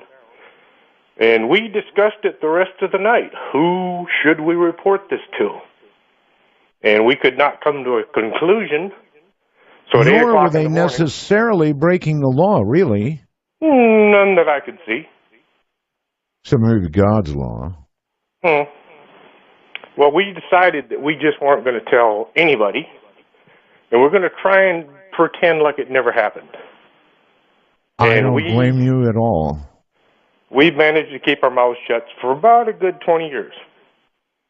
Well, finally, about 3 or 4 years ago, I was invited to tell my story on the other show, and unfortunately, the night that they called the house for me to talk, I had a schedule change, and I had to work that night. So you never got to tell the story? Not to them, but it really upset me because I've listened to that show, like I said, ever since Mel's Hole. So a couple of weeks go by, and I'm teaching a class, and I mentioned to the class that I'd almost made it on the radio. And I told them this story about what had happened to me and my partner, and how it would have been neat to tell people I'd managed to tell my story to the entire United States and parts of the planet. And one of the students said, hey, you know, about a couple of years ago, I was driving around down by the river, and I came across the exact same situation. Oh? Yeah, so apparently whoever these people are, they're still out there, and they're still doing their little ritual, and I have no idea who they are or what they're doing. And this person, this student, what did he do? Exact same thing. As you did. And as I would have done as well. I really, really appreciate your telling this story on Real Radio. It was an exciting night. Thank you, my friend, and take care. So now that we have open lines, what is on your Aussie mind? So I have a little story for you about one of your favorite topics, and that is red eyes. You know, I know how much you love red eyes. Yeah, don't call it a favorite topic. It's. I really don't like red eyes. Glowing red eyes are creepy. Anyway, go ahead. A few weeks ago, my daughter came running into my bedroom in the middle of the night, and she was screaming that there was a monster in her room. So, you know, I bolt upright in the bed, and I try to calm her down, and I try to usher her back to her room. And when we're on the way down the hall, she sort of says to me, the monster had red eyes. And I stopped dead in my tracks because I graduated from the Art Bell School of the Paranormal. So I know that red eyes are bad news. And I didn't want to shatter any illusions that my daughter might have that I'm some indestructible superhero. So I bravely soldier on and continue on to her bedroom. So I open the door, I enter the pitch dark room, and as I gaze towards the closets, I think I actually let out an audible yelp, and my heart just absolutely sank, because staring across at the other end of the room were two little red eyes. Oh, God. And well, Art, if I wasn't frozen in place with fear, I would have turned tail and bolted and left my daughter for dead to fend for herself. But then I realized that we didn't have an encounter with a red-eye monster, and fortunately for my daughter and I, the red eyes belonged to the little oil heater that we had bought for her the week before. So, look, I might not have actually had the experience of having a red-eyed monster, but I certainly got the fright and the fear that would come along with an encounter such as that. So. The part that got me is you might have run and left your daughter for dead. Oh, Jasmunda. Buddy, thank you. I got to go. Goodbye. Hi. Left her for dead. Ay. Yeah, red glowing eyes. No, thank you. This is Midnight in the Desert. I'm Art Bell. Open lines. Whatever you want to do, bring it on.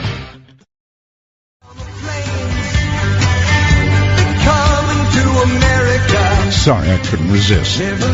We're in open lines. And our guest tonight was a no-show, or late, at any rate not there. So, sad, but I think we'll make it with open lines. You and I will make it just fine. Hi, Cam. How are you? Good. I like that last comment there. Well. Hey, what a great show. Who needs a guest when you got all these callers? Well, there is that. I just put Skype on my phone tonight, and this is the first time I'm trying it. So you see how well it... Oh, an echo? Really? Let's see. Let me turn down the volume. Actually, you sound cool to me. Okay. Oh, what are you on, actually? A computer or a phone? iPhone 6 Plus. iPhone 6. Oh, a Plus, huh? You know, I always wondered about those. It's like holding a, I don't know, big thing to your ear. Yeah, but I kind of liked it for the bigger screen, and then later I got glasses, so maybe I didn't need that. But well, let me tell you, your audio here is like you're sitting next to me. That's how good it is. Oh, well, great, thanks. You're very welcome. With when I hear you over my mixer, I just turned it down. You sound like you're sitting in my room with me too. So there you have it. Like that. Hey, I wanted to share a shadow cat story, but first I wanted to express my concern over anybody that dresses up as Bigfoot and walks across the highway at night. Boy, no joke. You know, there's been talk about the first person that can shoot one and capture it should be not illegal or something. So it's really dangerous to dress up as Bigfoot in the Northwest and walk across the highway. It sure is. And I wonder how it would resolve if you shot what appeared to be a Bigfoot, and it turned out to be some idiot in a costume. I wonder legally how that would come down. I guess the guy could say, look, this monster was coming at me, and I was scared for my life, right? Yeah, I mean, I think technically shooting the first Bigfoot may not be illegal, but so... Well, if it's a real Bigfoot, yes. Yeah. Sure. But, I mean, if he's tall and you really thought he was Bigfoot, you know, I don't know. So... Yeah, it's a good point, and I really appreciate it. Anything else? Well, my shadow cat story. Yes. I bought my house some years ago, and it's an older house, and I had my friend with me, and we were taking out a temporary wall, and we pulled back the ugly paneling, and we both saw this, what we thought was a cat, jump out from behind the paneling in the wall and run out the front. But when we both acknowledged it to each other, we realized... First of all, it had no solid form. It was black, it was kind of fuzzy, and it dissipated once it got out of the room. Ooh, that's weird. Turned into nothing. So, but we both saw it at the same time. Well, see, there you are. You both saw it. Now we've got a sighting by two people. Yeah. Yeah, very impressive. Thank you very much. And I submit to you that really counts. When two people see it, my word for it, you don't have to take my word for it, even though I guarantee you what I told you was the absolute truth. But if two people see it or more, that has some pretty serious meaning in my mind. Kimberly with a bunch of zeros. I can't read the number, but Kimberly, you're on the air. Hi. Hello, Kimberly. Oh, I guess she bailed. She was probably somewhere outside the country. No idea where. But Kimberly, you would have been on the air. Hello, Debbie. Hey, Art. How are you? Well, I guess you can hear how I am. Well, I'm really enjoying the show, and it's really great to have you back. Thank you. Anyways, I've got two stories. I guess I'll let you pick. One is a shadow person thing that happened to me back in the 80s. Really? And, yep. And the other one was an out-of-body experience that I had back on May 20th, which was equally as amazing. Yeah, but right now, let's go with the shadow person, if you don't mind. No, not at all. Can you describe to me what your shadow person or what it looked like? You know what? I know it's going to sound corny, but it looked like Dick Tracy. Do you remember the Dick Tracy cartoons? I do. From the 60s, and they were in the funny papers. Sure. Yeah. It looked like Dick Tracy, only in the shadows. And this being would stand at the end of my bed any night that my husband didn't come to bed with me. Oh, good Lord. So, yeah, he would stay up and watch television sometimes. Well, it must have been the point. The first couple of times, you must have been dragging your husband into the bedroom. I can't tell you how terrifying it actually was. And I had 3 small children at the time. So I was exhausted by 8 o'clock, and I would go in, and sometimes I would just fall asleep. And this presence was, you could tell that someone was there. It would wake you up. It would wake me up out of a dead sleep, and I would see him standing at the end of the bed. Well, that's even more horrifying because at that point you're between sleep and being very awake, and boy, if that doesn't give you a heart attack, I don't know what will. Well, it was really, really frightening, and and this went on for, I don't know, I'd say years. Okay, did your Dick Tracy years? Years. Did he have arms, legs, discernible, everything? Only thing I could tell was, this person was in the shadows and just, I could see a hat and a face and kind of like just square shoulders long and black. I couldn't discern any arms or legs, but what I later determined and what I later found out, which is the really interesting part of the story, is that someone very close to me had put a hex on me. Oh. And I wasn't a big believer in hexes, but I got it on pretty good word that this thing that followed me for so many years was a familiar, and this was a male that had put this hex on me. Was his familiar. Was this some male that you had felt you had treated him incorrectly or something? I had not. The male figure was actually my father. Oh, your father? My father. Why would your father put a hoax on you? A hex. Or a hex. Sorry. Well, I married someone that he didn't like. And that person was killed in a motorcycle accident, and he sold him the motorcycle. Now, dads don't generally put hexes on daughters. I mean, it's not one of those things that a dad would do. Your dad must have been, what's the right word? Well, it was hateful, spiteful. Definitely hateful. And you'd think he would put the hex on the husband, not you. He did, and he was killed. Okay, so it was the both of you, really. It was. Yikes. And there's many other things that go with that, and I'm not going to go into all of those because it'd take an awfully long time. But anyways, the Dick Tracy shadow figure stayed with me for many years. And I tried to call in when you had Evelyn Paglini on several times, way back when. Right. God bless her. I hope she is well. We are now looking for another Evelyn.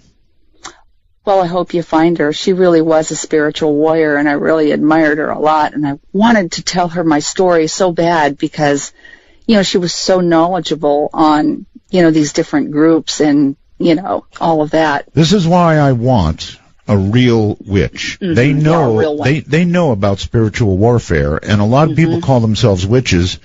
You know, they're not spiritual warriors, and that's what I want, because frankly, a lot of the serious things are battles. Oh, absolutely. All right, thank you so very much. I appreciate your call. Good talking to you. And again, anything you want to talk about is fair game tonight. That was a good one. That was definitely a good one. Can you imagine that? A hex on the both of them. What daddy would do that to his daughter? I could understand a hex on the guy. But his own daughter. Wow. Let's go, I don't know where I'm going. It doesn't really matter. It says anonymous. Welcome to the program. Hi, Art. Hi. It's funny you're doing this topic. I was going to call you on Friday. A few years ago, I had a serious problem with the shadow nonsense. What is this? Yeah, what? It's so common. I know what it is, and I can tell you how to see it for yourself, and then I can tell you how to get rid of it. Getting rid of it, part of it, I want to hear right away. Okay. Well, it's kind of like getting out of sleep paralysis. You know, the harder you fight it, the worse it gets. You have to relax and let go of the fear. And it's kind of the same thing with these things. Right. I saw one. So how do you do that? How do you get rid of fear? I mean, when you see something that is pretty much not of this world, I mean, you can see through it, and you can see other parts of the room, right? It's just a figure. I don't know how you conquer that fear, because it's just abnormal. What I did was, the first time I saw the thing, it scared me to death. I mean, and I'm a fairly rational person, and I looked at this thing. I didn't blink. I didn't look away, because I assumed it was one of those things where, you know, my mind was mistaking shadows and making a shape that wasn't really there, like a coat rack looks like a guy standing there. Anyway, it wasn't that. And I never looked away from it, and the thing was standing in a stairwell, and it just kind of tipped back. And, you know, I got up, I turned on all the lights, I got a gun, I freaked out. Next day I was telling a buddy at work about it, and I never heard tell of the shadow person my entire life. And I was describing it to him, and he said, you know, that's a real thing. You got to look it up on the internet. People have seen these things. So I went home and looked it up. I thought, well, this is horrible. So the more research I did, I never found anybody that got hurt by one. There was never you know, nobody was sent to a hospital by a shadow person.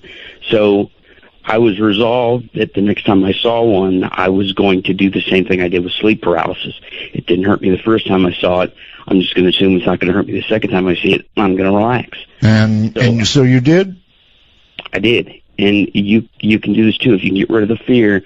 And the trick is to not look away. Okay. What happened? Okay. You relaxed, and then what? I relaxed. The second time I saw it, it was a praying mantis. And wonderful. That'd just cheer me right up. Well, it sounds ridiculous. And what's weird is same height, same place, same kind of like standing in the shadows. But this time it was, you know... Praying mantis. Praying mantis, like things on the wall. Yeah, okay, so small, like you would have on the wall, or big? No, it was like 8 feet tall. I mean, it was terrible. So sure, I'd just relax away with that. Well, I looked that one up too, and apparently in the area in which I was living at the time, that was something that people saw commonly. But anyway, I guess it has something more to do with the extraterrestrial experience. But all of that aside... Listen, I'm sorry, I've got to interrupt you. I'm 70. If what I saw had turned into a praying mantis, I'd be dead now. I don't know, you're talking this relaxation stuff. You're going to have to do better than that. I don't, you know, once it turns into, I relax with the shadow, and it turns into a praying mantis, and you're telling me that was a good finish.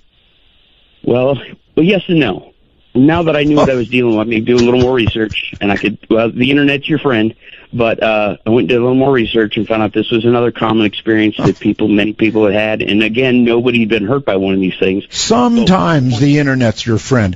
I remember back when I started this whole damn topic in the first place, long ago, I went and looked it up on the internet, and all it had was terrifying pictures of these shadow people. I didn't even think it was real when somebody first brought it up. I said shadow person. It's all over the internet. But anyway, the way to get rid of it, is positivity, and that sounds kind of cliched. The way I got rid of it was with Howard Jones music in 80s comedies, but it kind of feeds on, it seemed to get worse the more afraid I was, but the less consumed, because at the time when I was seeing these things, I was miserable, my life sucked, and I was upset about a few things, and it seemed to kind of show up more often the angrier I was. So I consumed myself with, I made sure I wasn't watching anything dark on television. I surrounded myself with, upbeat music. And anyway, it just kind of went away after that. Like, okay. I still see one occasionally, but I'm not afraid of it. It doesn't bother me. It's not this. But it seems to be, you need to relax, get rid of the fear. I would like to say that you have calmed me right down, but you have not. And nevertheless, I appreciate your attempt. Thank you very much. Good luck. Bye-bye. Yeah, take care. No, that didn't do it. I mean, the shadow person is terrifying enough, and then see it move, or have it move on you, and then be first to your right, then behind you, and then to your left. I just fled. Once I saw it to the left, and it disappeared, and it did, I fled. And I've already told you. I went and got a gun, went all around, was prepared to try a shot if I saw it, and I didn't. That's probably how you end up shooting the wrong person or something. God, it was terrifying. And if I had managed to somehow suddenly relax, do you honestly think this thing, had it turned into a gigantic 8-foot praying mantis, would have relaxed me? No. Not even close. Let us begin and say, hello, Trey. You are on the air on Skype. Hey, Art, it's interesting that you brought up the shadow people. Yeah. About 2 or 3 months ago, I was sitting outside smoking on my porch, typing on BellGab, as usual. Uh-huh. And I looked across myself, across the parking lot, and saw what looked like maybe a 7 or 8 foot tall shadow of a person just sort of like meld into the ground. Yeah. The lower half of the body was not there. Uh-oh. And it looked like it ducked down almost as if it had recognized me seeing it and was trying to hide. And at first, in my mind, immediately I thought we'd had a bunch of break-ins and it's just somebody creeping around the parking lot. At least I had a whole body. I don't want half a body of anything. That's... Yeah, it's no good. I'm telling you, though, this scared me so badly. I was completely terrified. I froze for a moment. I didn't know what to do, and I just sort of casually backed up, like hopefully he doesn't notice what I'm doing. Okay, so question. What do you think these things are? I don't know. Maybe this has something to do with time travel, too, possibly. Maybe we're seeing echoes of other things that were and maybe. Things that were, that's a pretty good guess, actually. Things that were. I wonder if there's sort of a lingering echo of things that were. It's very possible. Maybe it was even me at some earlier time. Don't do that to me. Now I'm not going to be able to go to sleep tonight. Well, it could be. It could be me or anybody else, but whatever it was, when these things happen to you, you're not the same after it. Absolutely not. It's bizarre, and I don't really believe in this sort of thing, and it's just so odd to have that happen. Well, there's nothing like having it happen to you to make you a believer. Exactly. Hey, Art, can I give you a movie recommendation? You may. Have you seen the movie Pontypool? What is it again? It's called Pontypool, and actually the author wouldn't make a good guess. I haven't seen it. Why? It's about a radio DJ and the power of words, and I don't know, it's maybe sort of zombie-ish. I don't know. It's a pretty neat picture, and it has a lot to say, and the book's pretty good, too. Most of the movies they've made about talk hosts are... Well, you're the ultimate talk host to me. When I think of talk host, I see you smoking and wearing black at your computer. That's the romanticized idea. All right. Well, here, I'll give you the truth. The truth is, I've got these electronic cigarettes now. Anybody who has been a smoker all their life will learn very quickly that they either give it up, the tobacco version, or else. And when I say or else, I guess you know what I mean, right? It's going to get you. Let's go to, I think, Lockport, New York. You have achieved airdom on Midnight in the Desert. Extinguish your device and proceed. Turn that off, please. Okay. All the way off. Very good. It's off. All right, good. Welcome to the program. Yes, how are you? Art, how are you? I'm very well, thank you. My name is Steve Legase. I'm calling you from Lockport, New York. Yes, sir.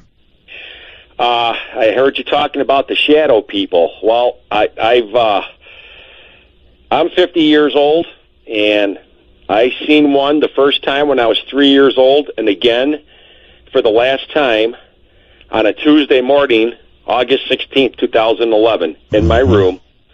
The thing had orange eyes. It locked up my body. It was 5:30 in the morning. It locked up my body for 5 minutes.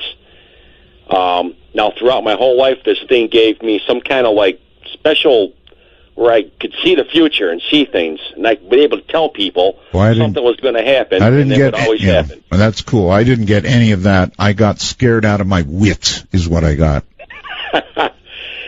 I hear you. You know what? And at first it scared me too, and then I realized 3 days ago and up until today that it was a positive experience for me, and I kicked myself in the ass.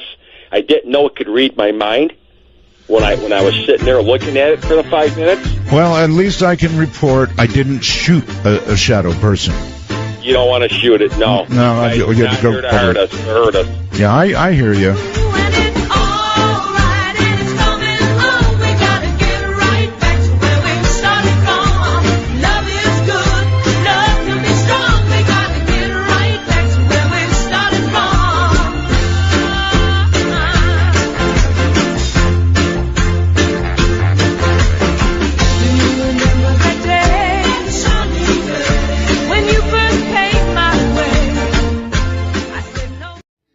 This is Coast to Coast AM from the Kingdom of Nye with Art Bell. It sure is. Good morning, everybody. Alex Hurd, an editor from Wired Magazine, is here. Used to work for the New York Times Magazine.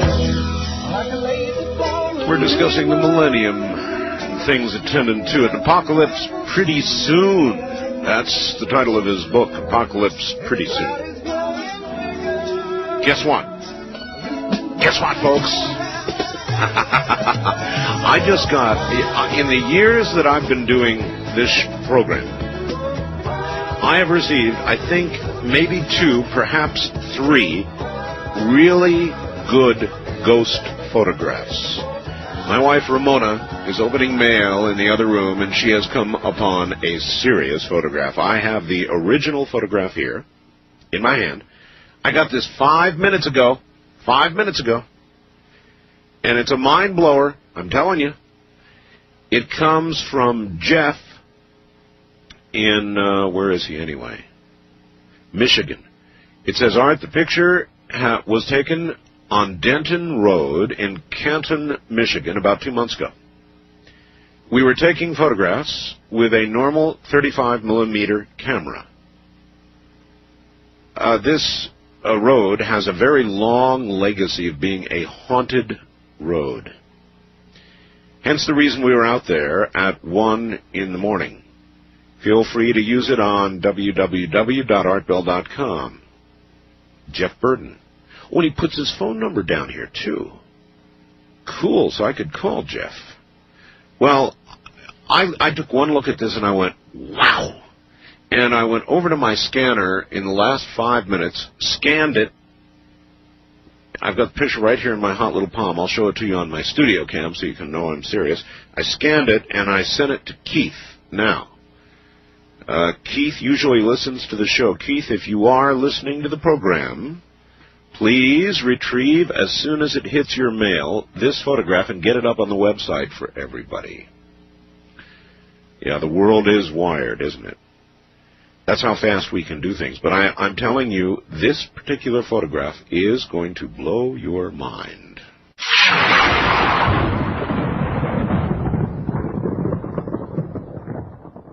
I really love the net. It's the only thing that lets me do this kind of thing. I mean, my wife opens an envelope. Here's one of the better ghost photographs we've ever received. Poof, here it is. Incredible. Jeff, thank you. Keith already has it. Now, it may not be up yet. It'll be a few minutes, but in a few minutes we'll have it posted for all of you, and I just, so that all of the people out there who will say, oh, it's a manipulated computer file, won't do that. I have a copy of the 35mm photograph that I have scanned, and I've just held that up to my studio camera, so you might know. Now, it's not to say that photographs cannot be manipulated, but I don't think this is. At any rate, one thing's for sure, it's not a computer file. It's a 35mm photograph, and if you doubt that, go look at my webcam, and then Keith will notify me when it's up. I would imagine nearly any minute, and I'm telling you, this is one really, really good ghost photograph. Really good.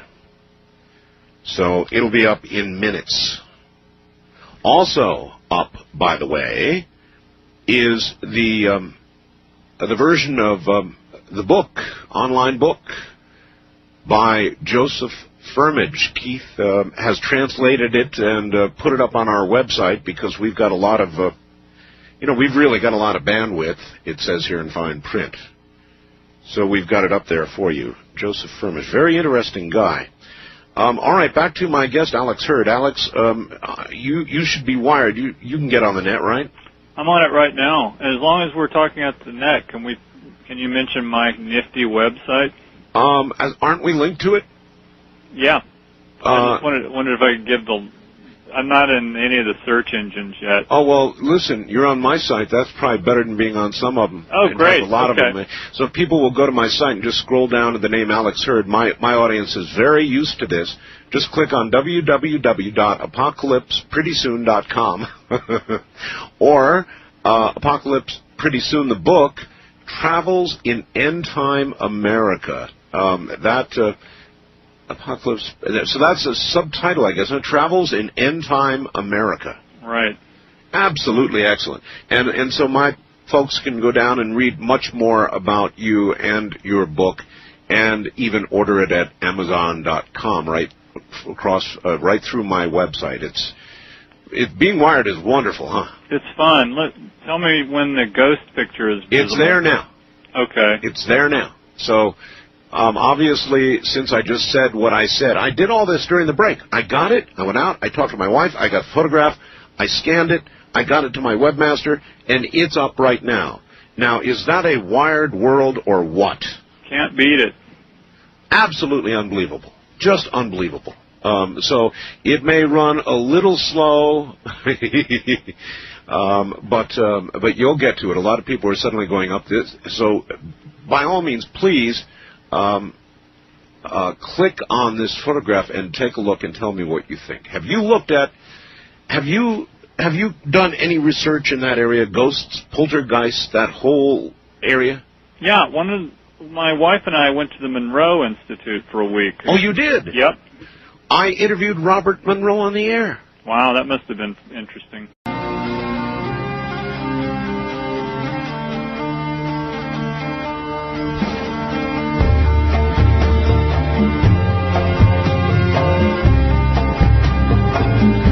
To talk with Art Bell in the Kingdom of Nye from outside the U.S., first, dial your access number to the USA.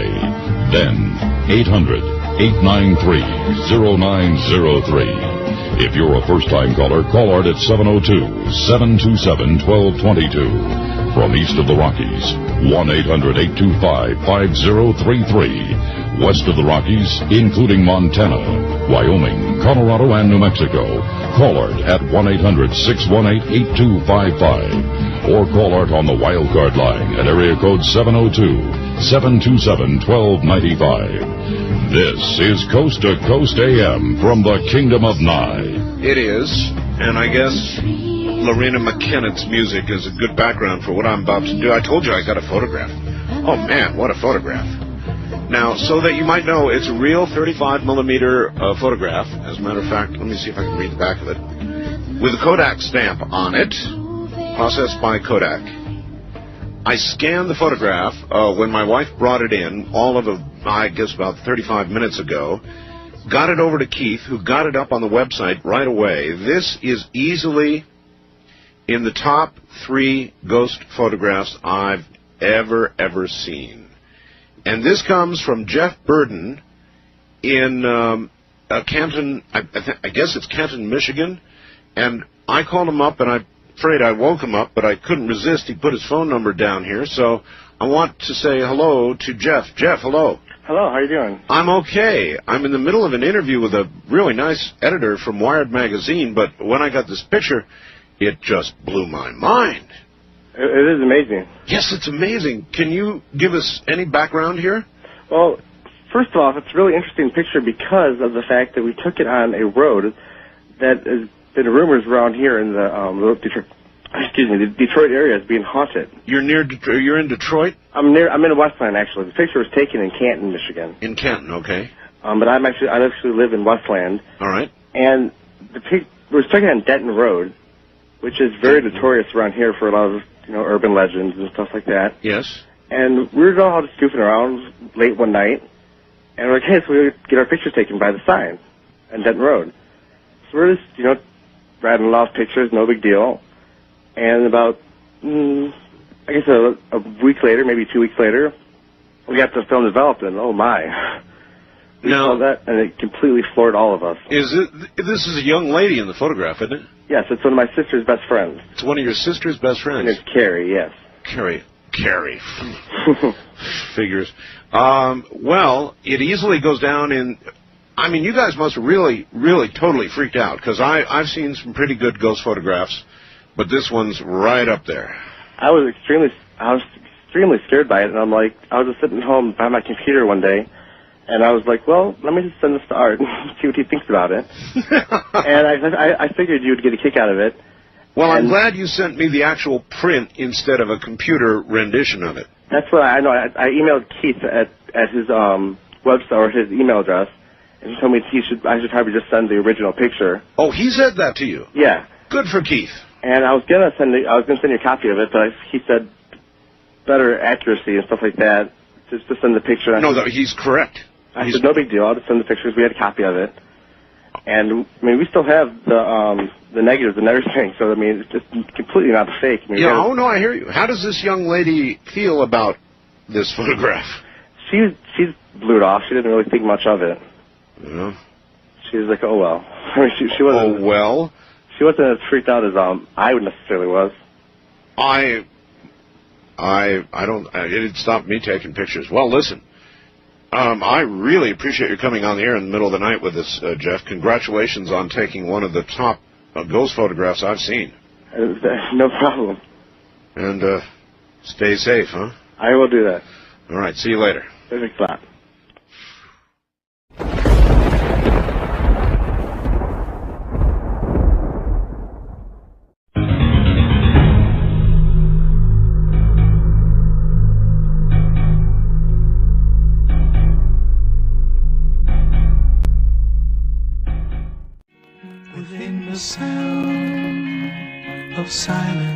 From the Kingdom of Nye, this is Coast to Coast AM with Art Bell. From east of the Rockies, call Art at 1-800-825-5033. West of the Rockies, including Montana, Wyoming, Colorado, and New Mexico, at 1-800-618-8255. First-time callers may reach Art at area code 702-727-1222. And you may fax Art at area code 702-727-8499. Please limit your faxes to 1 or 2 pages. This is Coast to Coast AM with Art Bell. Now again, here's Art. Once again, here I am. We're only doing one thing tonight. That's ghost stories. And they've been good ones, too. Back now, I think, to New Jersey, right?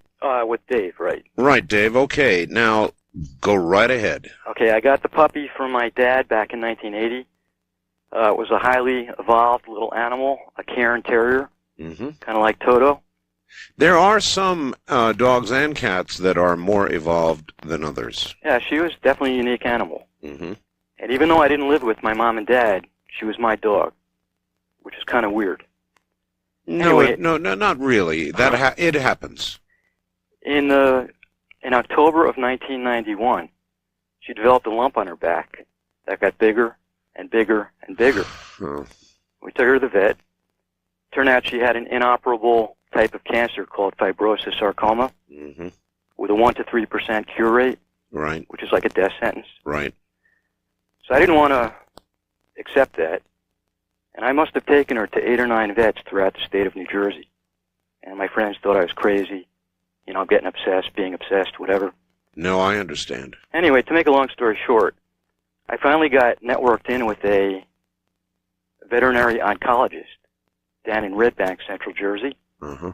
And he was affiliated with the University of Pennsylvania Veterinary College, a teaching college.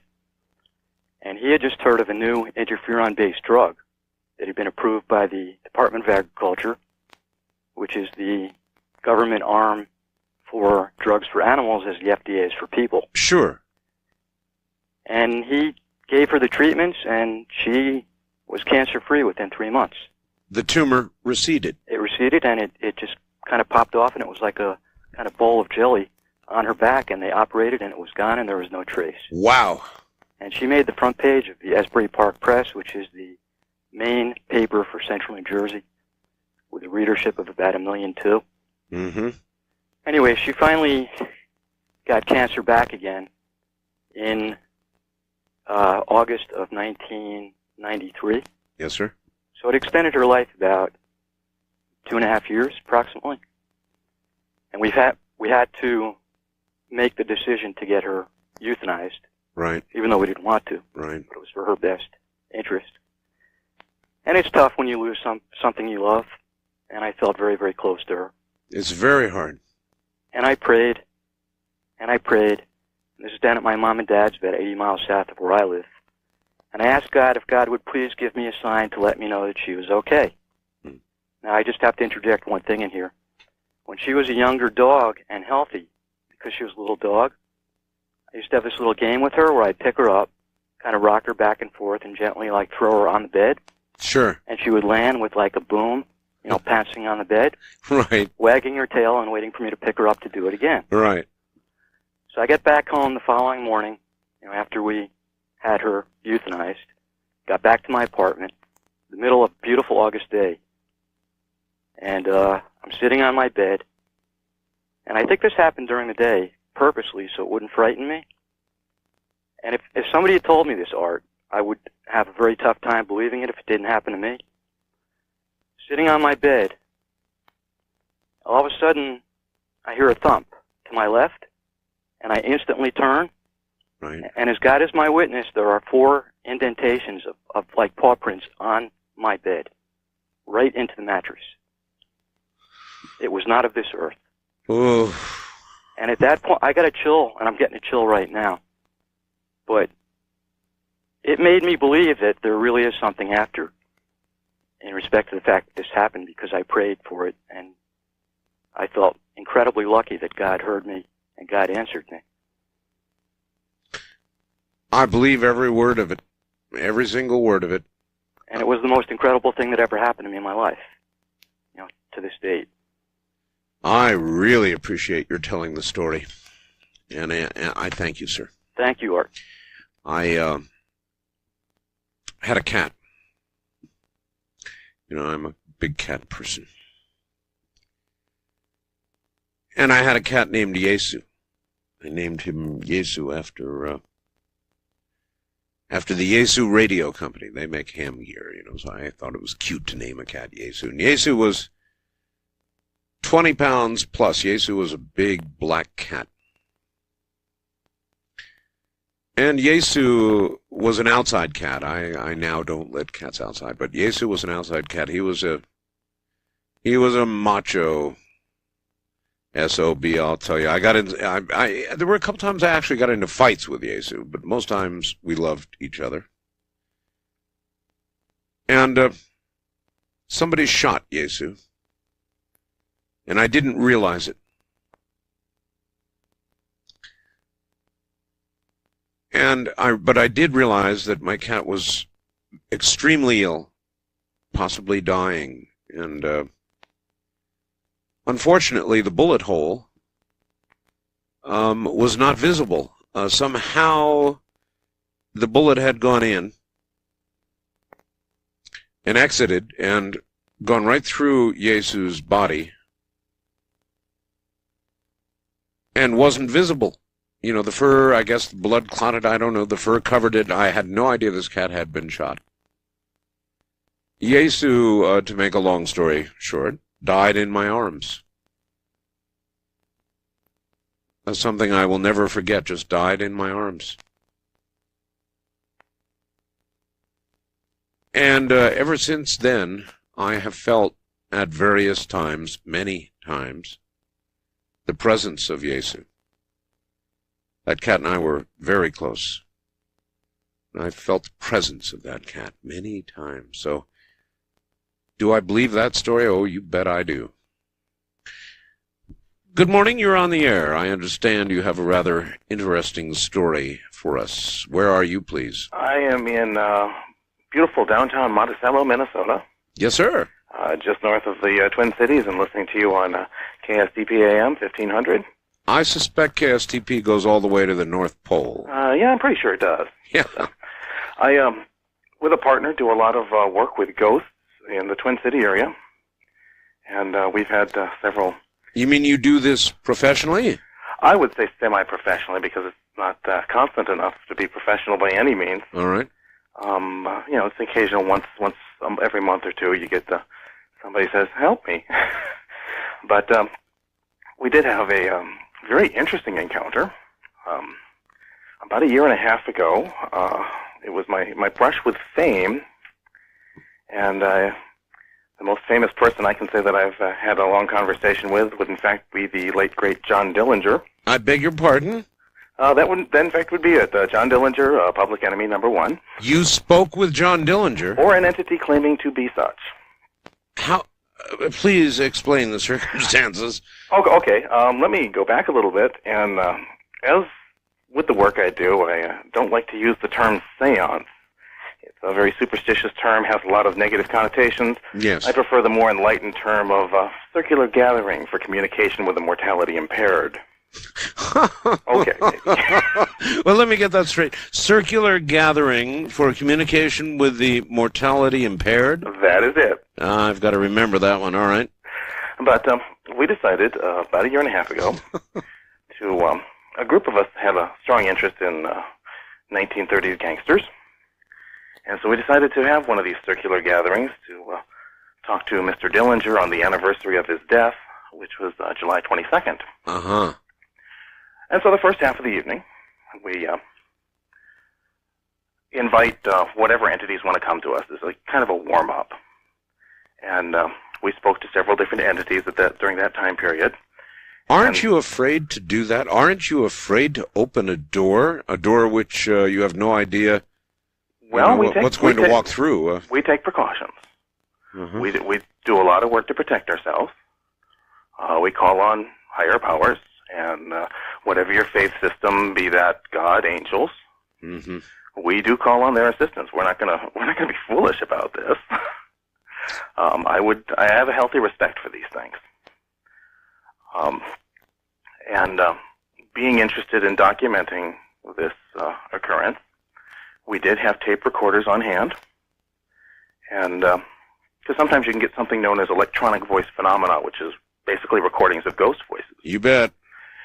And, that was the ultimate hope, but at least just to kind of document what happened that night. The first half of the evening, we spoke to several different entities, and we did have the recorder in operation, and the played back that first half of the tape.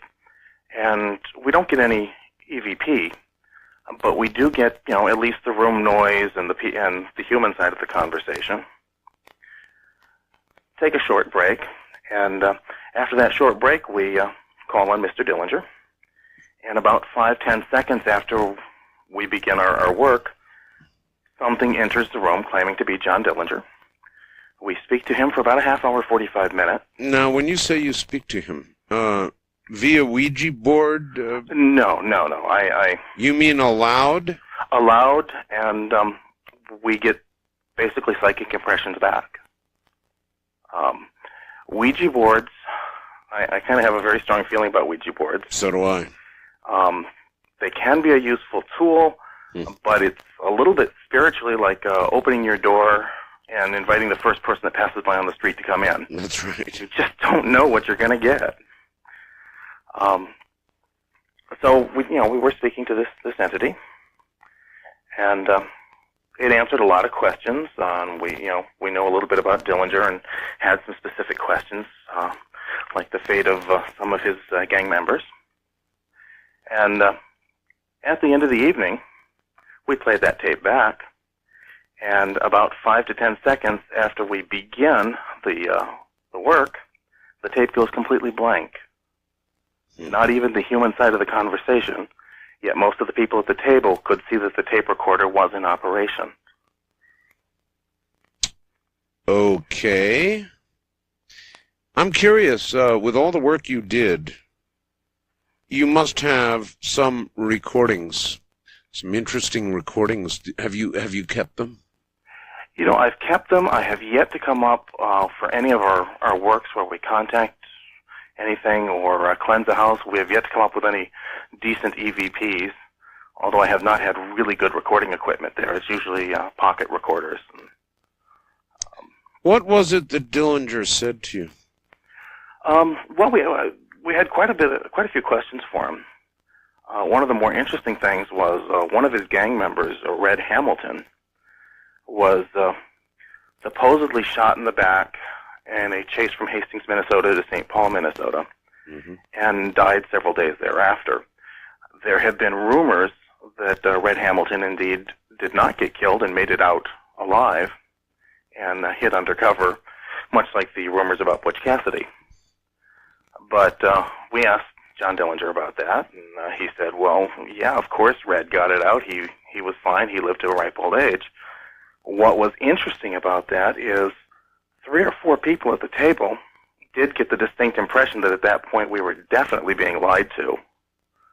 And some of them even went so far as to suspect that maybe John Dillinger killed the guys to speed the death along so he could run further faster. Well, what would you expect from John Dillinger? Yeah, well, I mean, he got a reputation as a cold-blooded guy, and then there were some apologists recently saying, well, no, he wasn't so bad, but maybe he was. Maybe he was. I sure appreciate the story, sir. Okay. Thank you, and take care. Hello, Art. Having just heard the story from your fellow townsperson, or Perumpian, if you will, I thought I would multiply the impact of that story. About 15 years ago, while sleeping in my upstate New York, very old residence, I was aroused by the growling of my husky shepherd, but I could not awaken. I was paralyzed, unable to move or speak. The absolute sensation of a person kneeling on my chest and restraining me delivered one of the most solid moments of panic I've ever known. I was, I assure you, totally conscious, but powerless to move my limbs or cry out, as the weight of this apparition seemed to increase. The entire time, my dog kept barking and growling. I concentrated on the sound of his voice until I was suddenly able to sit up and force the intruder off my chest. Within a heartbeat, to my utter amazement, the curtains of my room were shoved aside. Even though the window was closed, my dog confirmed what I had seen by leaping to the window and continuing the barking and growling. It took a full 30 minutes before my dog would come and sit with me on the bed. And there was no more sleep to be had that night, and I stayed with friends for a few nights following that incident.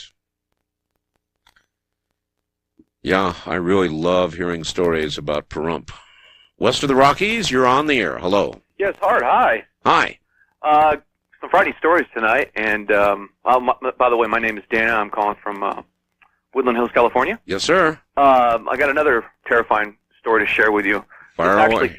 Yeah, it actually happened to my father back in 1961 down in Dana Point, California.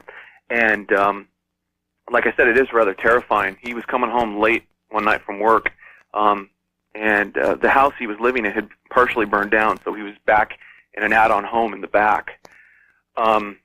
He was getting ready for bed, and like I said, this is 61, and there were some of those rather kind of deco lamps hanging up in there that had the strings that you pull to turn them on.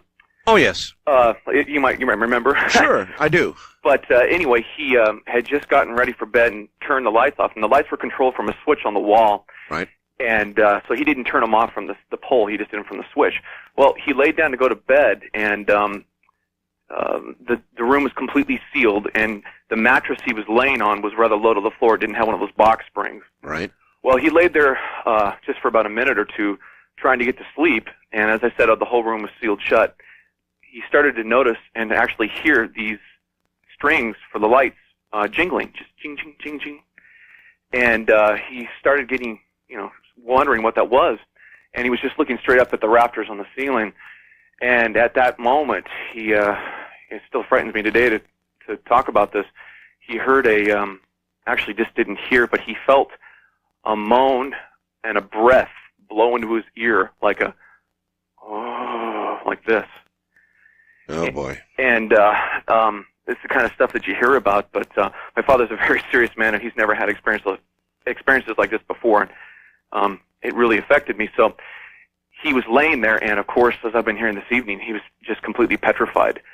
But he heard the thing still rattling, as if there was some kind of motion in the room, and this thing did it again, moaned into his ear louder and longer.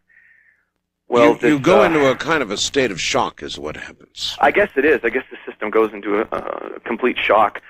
But he definitely had a sense.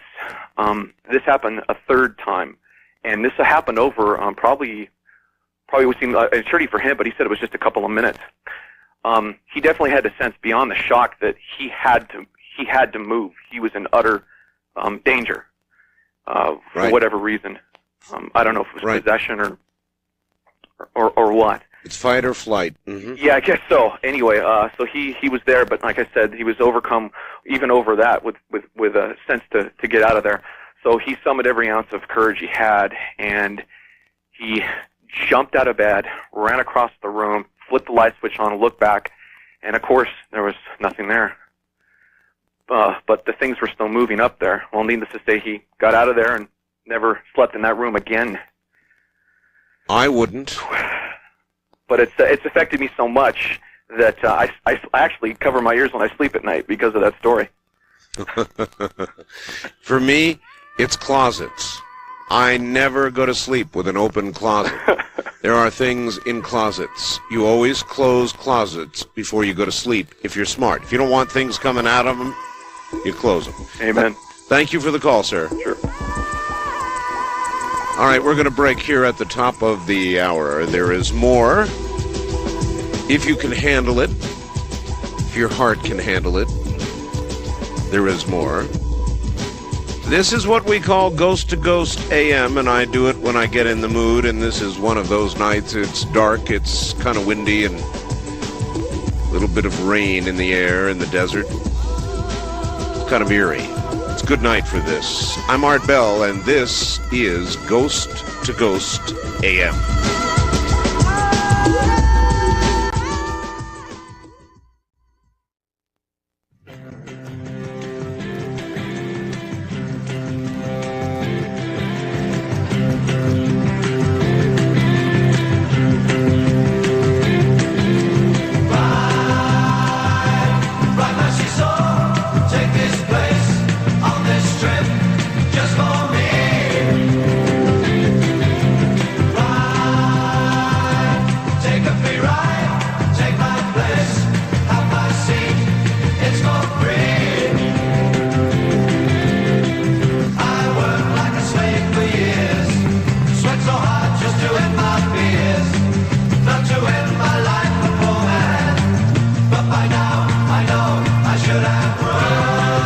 Talk with Art Bell in the Kingdom of Nye.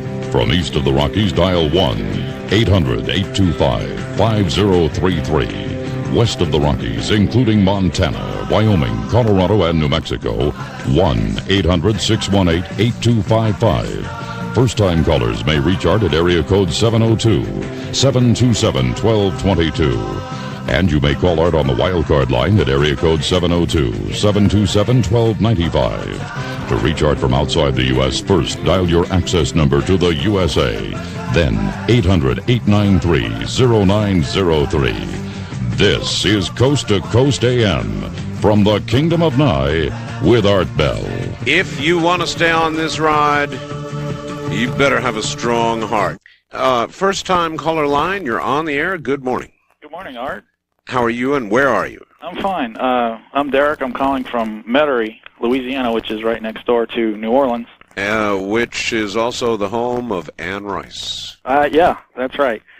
She gets lots of attention around here. Sure, We've got she a nice spooky night down here too. It's extremely foggy right now. So. Well, look, you live in an area, fog or not. That's right. That's right. It feels like you're swimming no matter what time it is. Right. But anyway, about 10 years ago, around 1988, me and my girlfriend and my girlfriend's friend, ex-girlfriend, these are all ex, but me and my ex-girlfriend, my ex-girlfriend's friend, my ex-girlfriend's younger sister, and my ex-girlfriend's younger sister's friend were all together one night. It was a Friday night, and we were looking for something to do. So we said, hey, let's try a Ouija board. What's that? You know, and I really wish that I would have known what your earlier caller said about you never know what you're going to get into, because we really didn't. And I, being the scientifically minded, decided to do it in a way that it couldn't be faked. I just wanted to make sure that all the bases were covered, and that whatever happened would really happen. Yes, I have a lot of respect for Ouija boards. Thank you. Okay, good. We turned off all the lights. We lit a few candles, and I had my girlfriend and her friend sit across from each other with a Ouija board on their lap, and the other two youngsters were just on the side watching. This was great Friday night entertainment. So I just started asking questions, and I said, the two girls, my girlfriend and her friend, had their hands on a little pointer thing, and I said, I want you to look eye to eye the whole time, because I wanted to make sure that they wouldn't be able to see what was going on the board. Okay? Right. So I was asking questions, very general questions, like, is there anybody out there? Stuff like that. And, they'd move the thing around and it'd go, close to yes, stuff like that. And I was like, okay, well, let's narrow it down a little bit more. Are you a boy or a girl? And it fooled around the board, and eventually we ended up getting some sort of man. Okay, I couldn't tell you the history of this man, but it started to feel a little bit eerie. It started to feel like the board was not joking around. It was starting to talk to us. Right. And so needless to say, we were all feeling a little tense to begin with. And I started asking questions like, are you a good man? And, I go to no, of course. I say, you're a bad man. And then I go to yes. And this whole time, the people who are moving the board are not looking at the board. And I was asking the questions, and I was reading the answers. So the younger girls are starting to freak. I'm starting to freak. So I say, well, it's about time that I ask a question that's going to call his bluff, that's going to prove that this really isn't happening. So I said, well, how many people are in this room right now? And it went to 6. And at first I was like, oh, you see, I told you. But then it hit me that there were 5 of us in the room, and he was the extra one. And it was 6, and we just freaked. Yes, of course. The young girls bust out into tears. We felt a presence in the room that scared the living daylights out of us. I understand. It was unbelievable. So all I can tell you is my experience with the Ouija board was similar, and I won't get within 1,000 miles of one. I'll never touch one again. And the weekend after that, we were like, y'all want to do it, but no thanks. No thanks. It really, right. To this day, 10 years later, I'm still remember it, and I still tell this story. And I believe every word of it. Thank you very much for it. Look, I won't even talk about it, but I'll tell you that you be wary. Don't think it's fun. Ouija boards are invitations to... It's like... I guess it's like getting on the radio and inviting everybody in the audience over to your house. You know, you have no idea who's going to come through the door. Wildcard line, you're on the air. Hi. How you doing this morning, Art? Well, I'm okay, I guess. I'm getting a little freaked out at my own program, like usual, but I'm all right. It just goes with the territory. Yeah. Now, this is from an earlier caller. He was on the Enterprise back in 1982. That's correct. I was on the Enterprise in 1984. Really? I can verify what he was saying. I was in a different department, but I can definitely verify what he was saying. Really? Yeah. Mine is from the same time frame, 84 to 88. I was in a squadron, one of the fixed-wing squadrons that was on board. We were to do some temporary duty on the USS just for Independence. And so a few of us went over there with it. I'm one of the cooks out of that squadron, so I said, yeah, I'll go with the guys, no problem. Right. And we were told that, some strange things happened on board that ship. And I'm going, okay, yeah, whatever. Well, I'm in one of the voids. It's a room that's just used for whatever. And this one just so happened to be for a lot of our dry storage for the galleys. Mm-hmm. And me and this one guy from that normal ship's company, we're sitting there, we're talking, we're going over inventory, and he goes, hey, you want to hear something really freaky? I said, okay. I said, first of all, you got to turn down the radio. Well, there was no stereo in the room. Okay, there's a bunch of music. He goes, well, that's part of it. I said, okay. And he goes, you just stick around here for a little while. You're gonna see something really strange. Now, there's boxes all over the place with cans of dried goods or from fruits and stuff like that. You're talking around 25 to 30 pounds each box. And all of a sudden, at the complete other end, the boxes are just starting to fly. What? Like something is just going right through them. And I'm the one that's facing it, and the guy's looking the other way. We're standing right there by the hatch. And he just sees this look on my face, and he grabs me, and he pulls me right through the hatch, and he slams it shut, and it sounds like something just ran right into the hatch. Oh, and I'm going, what in the hell was that? He goes, oh, that's just the beginning. You don't know about this ship. And there was nobody else in there but us two. And we had already looked everywhere. Right, we were going through making our inventory. He goes, come on, I'm going to show you something else. So we go into this other void that's completely empty, except over on one of the bulkheads, one of the walls, there was a former hatch there, but it was all bolted down. Right. And I'm going, okay, so this is, nothing new. I used to play poker in some of these rooms and stuff like that on the Enterprise. And he goes, oh, no, just sit here and listen. So we're sitting there just shooting the breeze for a little bit, and all of a sudden I hear a whole bunch of banging and a whole bunch of yelling. And it was kind of muffled. It sounded like it was coming from the other side of the wall. And I'm going, okay, so what's going on? And it was getting louder and louder and louder, and the more that you listen to it, the more you can hear, help us, don't let us drown, just, help us, all this. I'm going, what is going on here? And he goes, come on, we're going to go explain it to you. So I'm sitting there with a whole bunch of these other guys. You're telling me this is a bolted hatch? Bolted hatch. What had happened was a torpedo hit perfect right into the one of the old tanks where they used to hold the jet fuel. And there were a whole bunch of guys down there at that time scrubbing it out because it had been contaminated with something. They had to completely empty it, scrub it down, dry it, and then refuel it with jet fuel. No problem. Well, these guys were down in it. I believe it was during World War II. A direct torpedo hit right into that tank. It was already empty, so it didn't, completely blow up. But all these guys drowned in there. They had to close all the hatches that led to it, so it was called watertight integrity. This way, the water wouldn't spread out throughout the ship. Right. All right. But all these men drowned in there. And that's what you were hearing? Oh, yeah, that's what we were hearing. I don't know if I could stay on board a ship like that. Well, there's a lot more. Going up now this is all on the Independence. Go up there to the bridge to go visit a couple friends of mine that I knew from high school that I knew were there. And I was telling them about these two experiences, and they said, oh, that's nothing. Oh, yeah, there's more. And just as I said that, all the instruments were blinking. The standard compass that we have, a humongous compass, at least 3 feet in circumference, Yes, sir. was just spinning.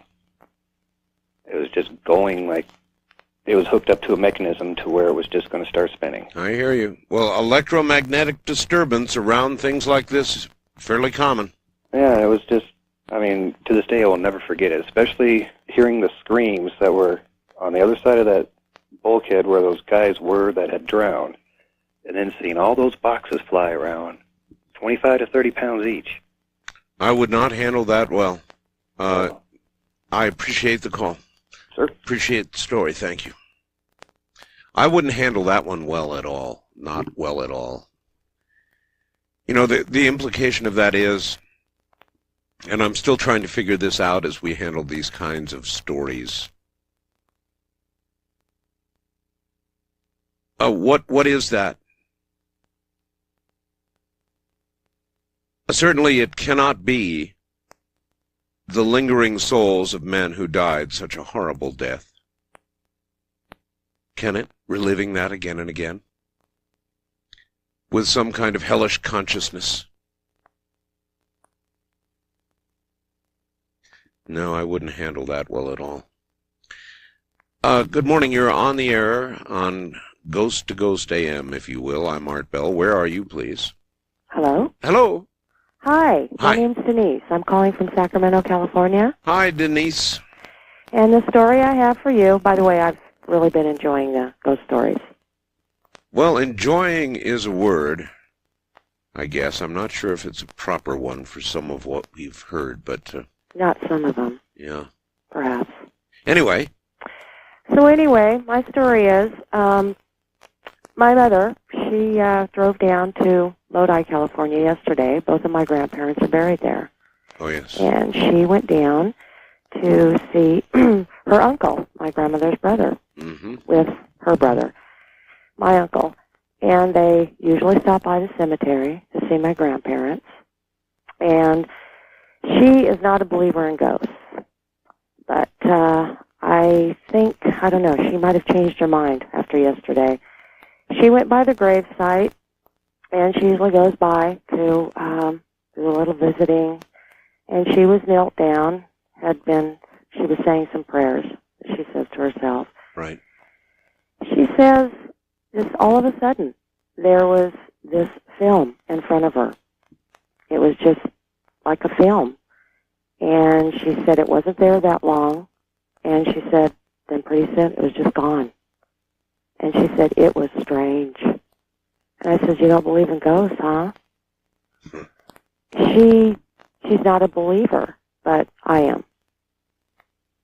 And there are a couple other odd things that have happened with that particular... Well, I'm a believer. I don't know exactly what ghosts are. Oh, I don't either. But they are something, and what I'll tell you what I want to believe. Thank you. I want to believe that they are the echo, the remnant of what once was, not the remaining consciousness of what is. Because to believe that, as that man said in that terrifying story, that those men eternally remain reliving that horrible death again and again, that drowning, that's too much. I don't want to believe that. I would rather, I'd much rather believe that, like an endless tape loop, it's some sort of a weak echo of what was. But I can't be sure of that. Can you? East of the Rockies, you're on the air. Hi. Good morning, Art. Good morning to you. And how are you doing this eerie evening? Well, I was better earlier. I understand that. Well, like one of the previous caller, I am calling from New Orleans. New Orleans again? Unlike Metairie. Yes. Now, for most listeners, if you've never been to New Orleans, it is a very eerie place to come to. It really is. Yeah, especially at night. They have vampire tours now. Oh, vampire tours? In the French Quarter, you can take a vampire tour. You can take haunted, mansion tours. I absolutely am coming to New Orleans. You know what? Art, it's amazing the things that you'll find out here. especially one of the most amazing things to visit if you are not, a native of New Orleans. One of the things that you'd want to come to if you were a tourist is the cemeteries. Mm-hmm. The cemeteries are unlike any other cemetery in the world, okay, because all the cemeteries are above ground. Mm-hmm. Okay, so they're tremendous, and just some of the sculptures and statues in these cemeteries are just... It kind of sounds like the one I was in Paris. Oh, yeah. Oh, God. But what I'm calling to tell you tonight is there's suburbs of New Orleans called New Orleans East, and I do live in these suburbs. There's one particular suburb called Village de l'Est. Now, as story goes, from way back when, Village de l'Est used to be kind of like an Indian, you can't really call it reservation, but the Natchez Indians used to settle on this land. It was a lot of swampland. Right. Now, how the story went was when an Indian died, or when a Native American died, one of the Natchez tribe, they would take the Native American and put him in an old oak tree. When that oak tree fell, whether naturally, or if lightning struck it or something, the soul of that Indian would go up, to wherever. Okay? Now, here's how the story goes. There are a lot of haunted houses or houses that are haunted or people hear things or whatever in this subdivision, especially on one particular block where I have a good friend of mine who lives there, Teddy. Now, we've heard, things go on in that house. Like sometimes real late at night you'd hear like a faint jingle of bells, something like that. Or you'd hear beating on walls, or you just feel gusts, small gusts of wind from nowhere. Yes. Eerie things. So we had a friend of ours who she was a Native American also, and she had an uncle who practiced and always went to the tribe things. I can't remember what you call them. Tribal gatherings. Yeah, exactly, in Mississippi. Listen, we're at the bottom of the hour. I've got a break here, so stay right where you are, will you? All right. Now, I've never heard that before. It reminds me of a book I read. They would actually bury their dead in a tree and wait for the tree to fall for the soul to ascend. I'm Art Bell. This is Coast to Coast AM.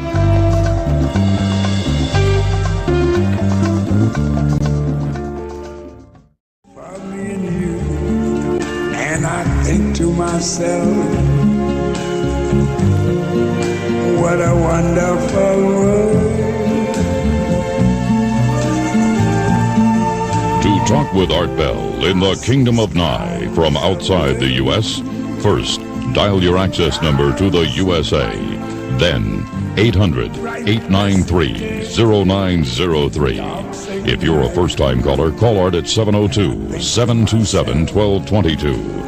From east of the Rockies, 1-800-825-5033. West of the Rockies, including Montana, Wyoming, Colorado, and New Mexico, call Art at 1-800-618-8255. Or call Art on the wildcard line at area code 702-727-1295. This is Coast to Coast AM from the Kingdom of Nye.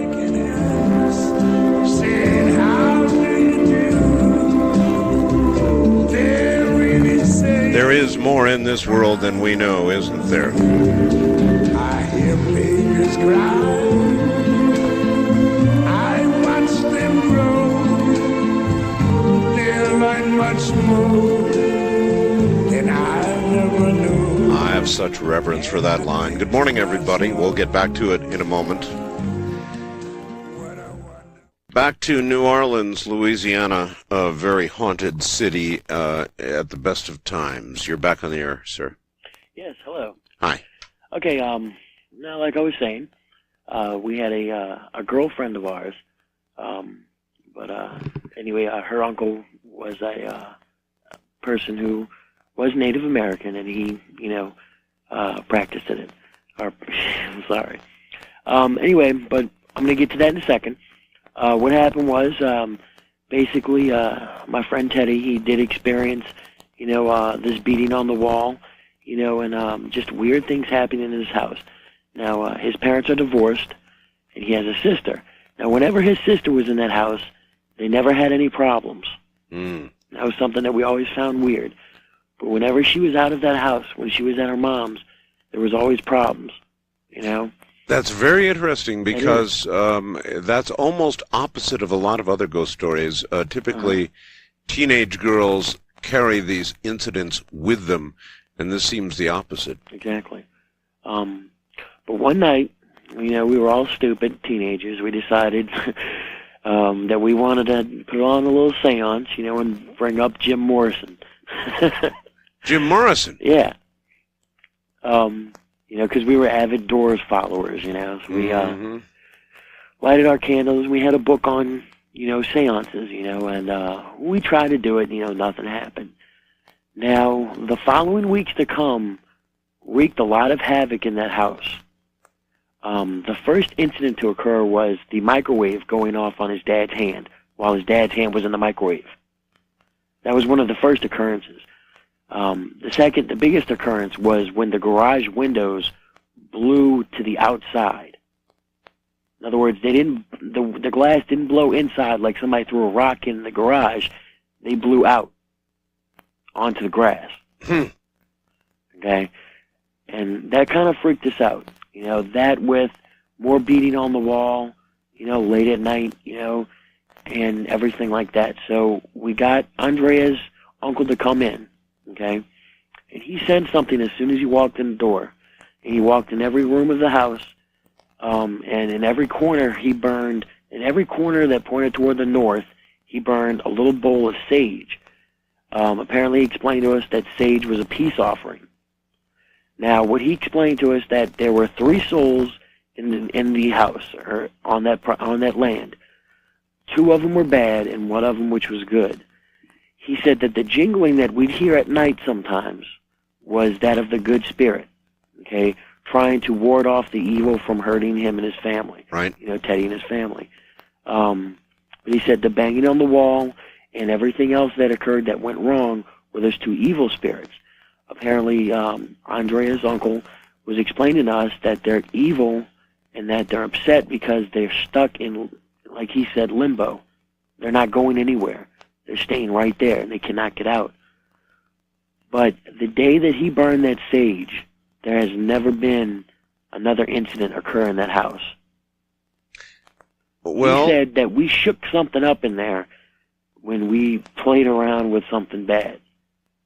He said that what happened was we were getting in over our heads, in other words. Very easy to do. We were playing, he said, we were playing with fire too close to gasoline.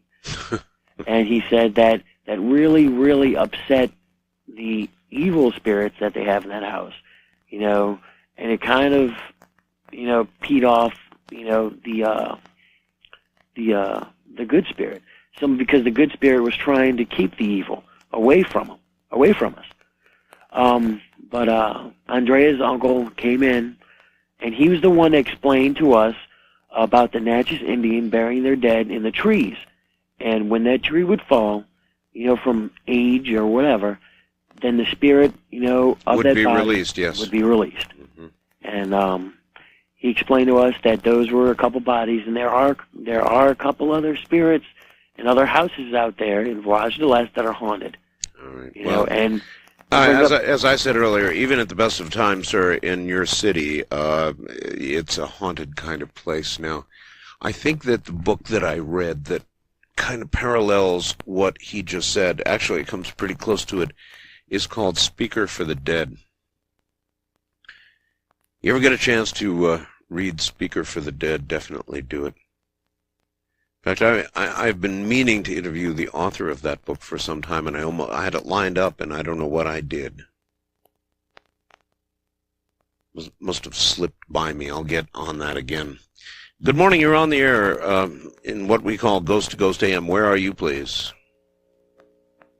Hi, this is Kelly in Soda Springs, Idaho. Kelly, we have a big hum on the phone here. Oh, okay. That's the other line. Can you hold on 1 second? Sure.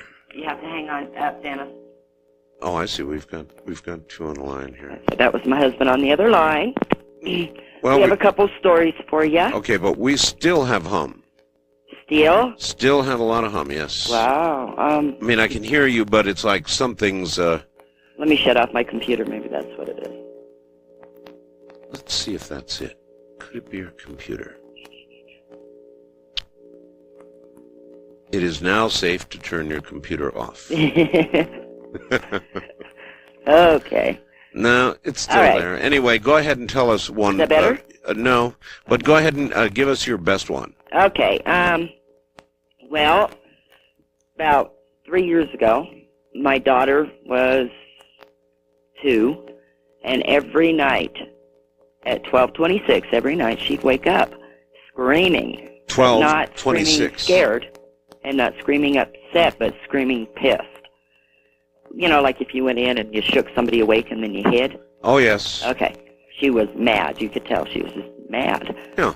So I'd run upstairs and calm her down, put her back to sleep, and I'd go back down to bed.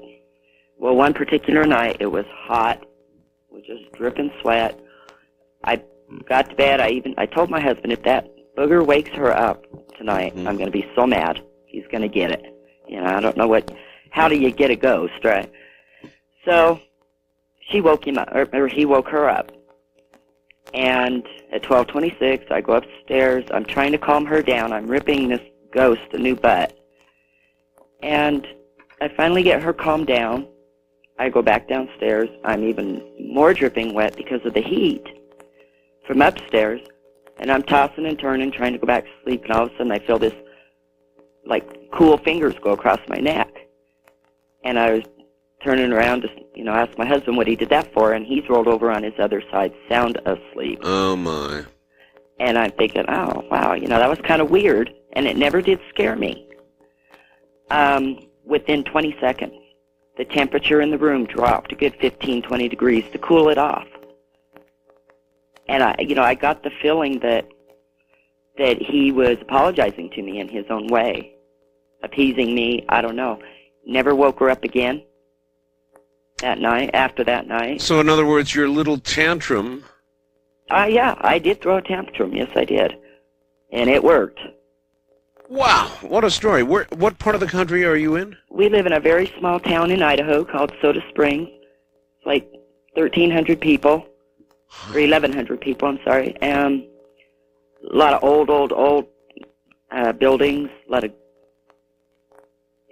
It's an old mining community, a lot of deaths in the mines, and this so happened to be a little boy who turned out to be my daughter's best friend for a while. And they'd walk along holding hands and talking, and she'd hold his hand, and they'd walk along, and all of a sudden a chair that'd be in the middle of the room would tip over like he walked right past, right over top of it. And she was, with her hand, was a good foot away. I mean, it's just weird, all kinds of fun stuff like that. But never a bad thing. We never felt threatened in any way. He pulled tricks on us. Well, that is a remarkable story. I mean, thank you very much. To take off at a ghost, to get angry at a spirit, and to literally read it the riot act. First of all, I don't know how you'd have the guts to do that, but I suppose eventually waking up enough times to a screaming child, you might do it. And then to feel a cold hand on the back of your neck and feel a temperature drop of 20 degrees in a room. And then to have that entity go away. You've got to wonder. Some of it seems so conscious. First time caller line, you're on the air. Hi. Hi. Where are you? I'm from Redding, California. Redding, California. Mm-hmm. All right. You've been having some earthquakes up there, haven't you? Oh, yeah. Yes, I have. It's been really rocking and rolling. As a matter of fact, it's swarming up there. So. Yeah, there was 2 yesterday and then 1 today. Uh-huh. So what's up? I have a story from... I'm 15 years old now, and it was in 8th grade. Okay. Yes, and 8th grade, junior high, my junior high has a theater, an old theater. The junior high is dated back from 1911. Mm-hmm. And I was doing a play there. It was my first play. I had the lead role, and all throughout the play, well, there has been plays before about speculation that the theater is haunted, because all the time the house lights, brand new house lights, would go on and off and on and off and on and off. The whole audience saw it, and the stagehands backstage could see the light switch going up and down and up and down. Your name's not Carrie, is it? No, it's not. Okay. It's Heidi. Heidi. Yes, Heidi. That's just as good. All right, Heidi. And then there'd be pounding on the top part when nobody would be up there. You could actually, going back, you could actually see the switch going on and off? Yes, my friend was the stage manager, and she was there doing the house lights, and she wasn't even touching them. The light switch was going on and off and on and off by itself. Be enough for me right there. It was pretty scary. And the pounding on the top part, the catwalk on the top, above the house lights, Yes. pounding like footsteps running across. Yes. And then the side entrances going to backstage, the curtains were flapping back and forth like somebody was pushing them around. Mm. And while all this was happening, I was the lead of the play, so I was getting into costumes and stuff, and I knew something wrong was going on, but nobody was really. I really wasn't following, but I was really nervous because it was the first play that I was ever doing, and I was the lead. Sure. And I could I don't know if I could actually physically hear it, but I felt like a girl's whisper in my head saying, "You're gonna do all right. I'm looking over you. You're gonna do great. Just go on there, and you're gonna do fine because I'm watching over you." I could hear this person whispering in my head. I could just feel a presence of a ghost or something around me, and it was actually kind of neat. I wasn't that scared, but the first stuff, the house lights going on and off, it was just kind of like this child having fun. Who do you think was talking to you, Heidi? Nobody was around me. I was behind the curtain by myself. No, I know. You were hearing this. Who do you think it was? Well, I have heard stories, but they have been just stories. I thought they were just stories of a girl a long time ago, like when the school just opened, performing a play, and I don't know if she died in the theater or she died, but she really liked the theater itself, so she might have kept that as a home or something. And I think it might have been her, telling me that I was going to do all right. Right. I don't want to believe that somebody like that would remain, even in a theater, even in a place they loved, eternally.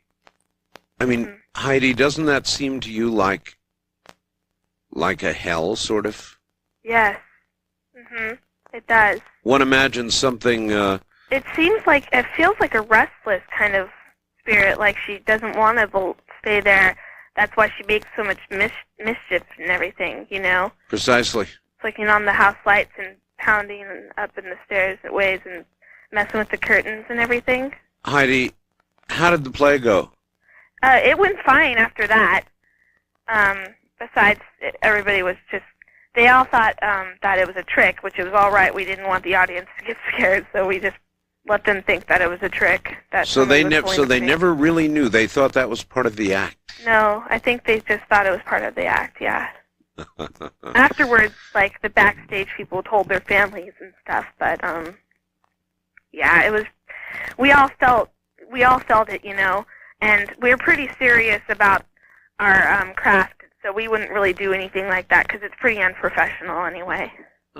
So, it was something else. It was pretty interesting. I really appreciate your story, Heidi. Okay, thank you. You bet. Good night, and I'm glad you did well in the play. Wildcard Line, you're on the air. Hi. Hi, Art. How you doing? Okay. Okay, well, I had a story that happened about 24 years ago. I was living in a rooming house, and the lady that owned the house was 89 years old. She lived in the front part of the house, it was separated from the other sleeping rooms. Right. And I got out of the military and kind of a rogue and stuff. Anyway, I had stayed there for, maybe 6 months or so, and she asked me if I wanted to come in and play a game, and I thought, well, she's going to have to play checkers or something like that, or something along that line. I got in there, and the room was dimly lit, and she sat down at the table, and she pulled out this Ouija board. That kind of a game, huh? Yeah, and she told me how to do it, and we proceeded with it, and it started spelling out old-fashioned names, first names, like Horace and Elmer. She had been married 4 or 5 times before, and she told me these were the names of her husbands. And the more we played it, probably went on 45 minutes to an hour, the faster that would go across the board, that little triangle-shaped thing would go across there. Yes. At the point, it was almost flying off there. At one point, she had some tea there. She asked me to go to the kitchen and get a cup, and I went to the kitchen and opened the door, and this is no lie, she had hundreds of cockroaches crawling all through her cabinets. And she had honey in jars where she said she was catching them. And so I had enough of that. I didn't want any tea or anything else. I went back, and we continued to play that game. But it turned into, I just felt real eerie, like the hair was standing on the back of my neck. And that it got so out of control that triangle little deal that we were working would just fly off the table just about. So that was a pretty scary. My friend, that would be it for me. I've got to go. We're at the top of the hour. Oh, my God. We'll be back.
From the Kingdom of Nye, this is Coast to Coast AM with Art Bell.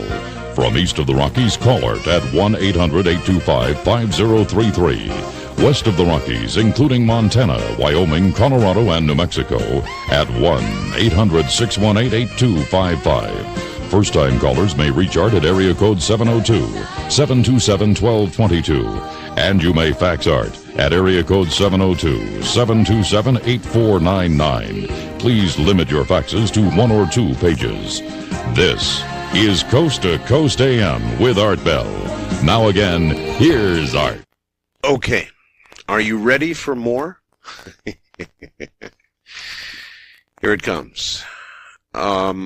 You're on the air, Coast to Coast AM, or is it Ghost to Ghost AM? Good morning. Hi. Hi there. This is Joe. I'm calling from Jamestown, New York. Hi, Joe. Hi. I'm just so glad you called me. I can't believe it. Well, I I'm love doing your that, show. selectively doing that, looking at stories, and if they seem interesting, I'm calling a few people. Well, this is so great. First of all, I guess to start the whole thing, I've been living in it's my dream home, and it was a home in Frewsburg, New York, which probably no one's ever heard of before because it's kind of like a Mayberry, and a very small town but beautiful community. And but it's been known to be haunted because it was built in 1840, and it's a part of the Underground Railroad. So it has the tunnels and false fireplace. There may be some people who don't know what the Underground Railroad is. The Underground Railroad was all of the connections that were made from the South all the way up to Canada to help the slaves escape from the South. So this was a home that was built. While it was being built, he was an abolitionist, and he actually built his home to provide for this, so that he would help keep the slaves in a safe area, even though they wouldn't just hide in these little cubby holes or anything for a long period of time. Only if the sheriffs would come would they need to hide. But they had it all protected so that they could help to when it was safe. Then they would move on to another station closer and closer, like up through the route came through Silver Creek, Buffalo, that kind of area, and then up into Canada until they were free Right. in the country. Right. So, and this is, and it's written up in all the books and everything because it's one of the few places left standing, which makes us kind of nervous because it is old and it's huge and it has all its little hiding places and beautiful wood. And the reason I chose it was because I love antiques and I knew it was haunted from the stories that I'd heard in this small town. You know, people talk. But it didn't bother me because that kind of thing doesn't bother me. But we had right away. We were doing as we moved in with my 1-year-old. We were doing all the painting and refurbishing the home and doing things that we needed to do to fix it up. But right away we could tell that there was an entity there. Right. I had the first thing that happened was when my little girl who has cerebral palsy, she couldn't even turn or crawl, move to crawl, but she was eyeing a ball that was like six feet away from her, and she wanted it so badly. But and we were busy painting, and I took one little break, and I sat down in a chair, and I had one eye on her and one eye on still my work I was going to do. But instead, I see this little red and white ball just not roll to her, but move to her about 6 feet, just slide across the floor to her, so now she can see it and she's playing with it, and I'm standing up thinking, I can't believe what I'm looking at. This just doesn't seem. I know what I want to describe to people, but I don't know how to. And that was just the beginning. And in that house, we knew that the entities were friendly, but we just knew that they were doing a lot of things in the house, but mostly friendly things, and nothing to scare us. Just to let them. They wanted to let us know that they were there. We have like those latches, the antique iron latches that are on the inside of these older homes. Right. You have to have the thumb on one side, to lift up the latch on the other side. And after there was just some knocking noise to let me know that it was kind of like a warning that there was a presence in the room. And then the next thing I know, I'm standing right at this door. It's an inner door. No wind, no scientific reason why they should move, and all of a sudden just the inner latch is going up and down. So I thought, well, you're supposed to talk to these spirits to see if they might, do something else to communicate with you. But as soon as I did, then it stopped. And there have been, like you can hear someone speaking downstairs. Like if you're upstairs, you can hear voices, and you know how if it's in a different room, you don't really know exactly what they're saying, but you know someone is speaking.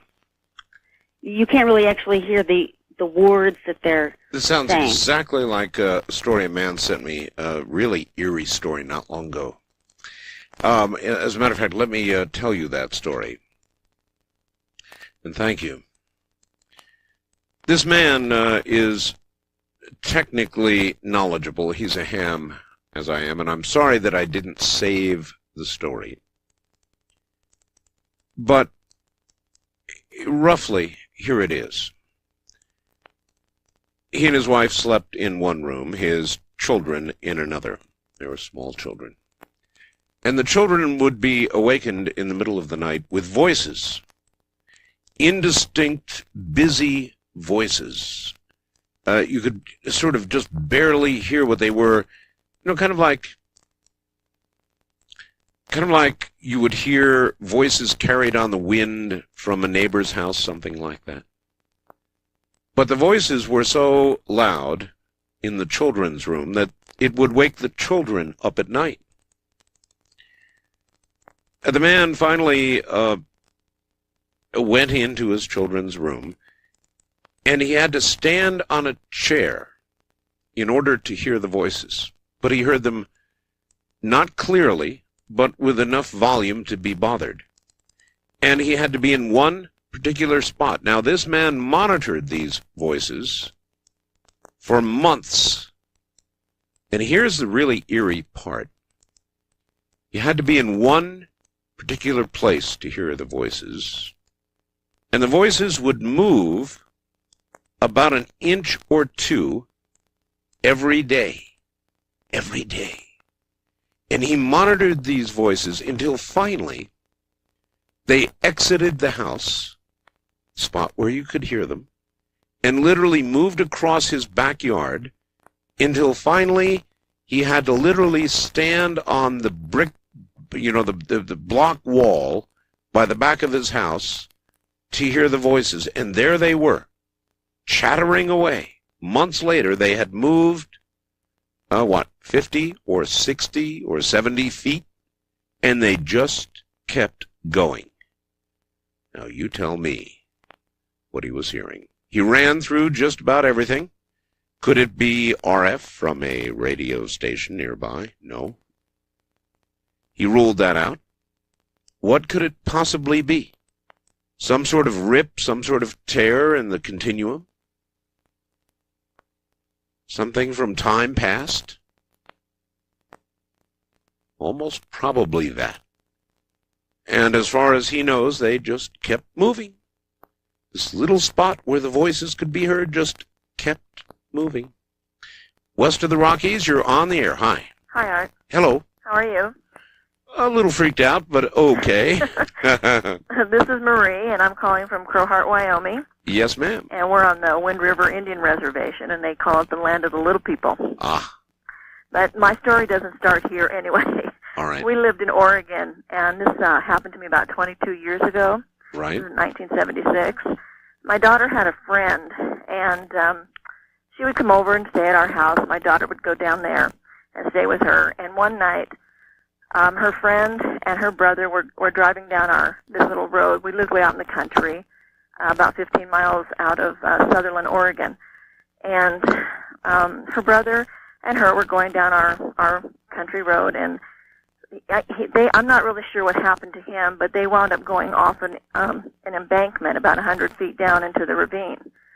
And he helped her crawl up the side of the hill, and they were hurt pretty bad, but he got her up to the side of the hill, and just as she got up to the top of the road, he fell back down. Well, she made it about a quarter of a mile to a half of a mile to where the fire department was, and she got some help. Well, needless to say, he didn't make it, and she wound up in the hospital. And I worked nights. I worked at the Denny's restaurant there, and I worked graveyard shift, or actually wasn't graveyard, but until midnight, and I'd have to come home through that road. Well, like the day after the accident happened, I would come to the area where they had gone off the road, and there was this Aborigine standing in the road with his hands up in the air. Oh, my. And it kind of scared me, and I didn't know if I should keep going or stop or what I should do. And I said, no, I'm going to go past. So I went on home, and I told my husband about it, and the following night the same thing happened. And this happened for like 3 or 4 nights. And my daughter got a call from her friend that was in the hospital, and she asked her if she could come and see her. So I took my daughter in to see her, and I really didn't understand why I was seeing this in the road. I mean, to me it was sort of, what do you want, what's going on, type thing. It was like he was restless or something was going on and trying to tell me something. At least that's how I felt. So I took my daughter in to see her friend at the hospital, and she went in to see her, and then she asked my daughter if I would mind going in and seeing her. Right. So I said, well, okay, I'd go in. And my daughter waited for me out in the hall, and it was just her friend and I in the room. And she started telling me that it was all her fault, that her brother died, that she could have done something to help him, and she was just crying. And I finally told her, I said, it was not your fault. There was nothing that you could have done to change the situation. And after that, I didn't see him in the road anymore.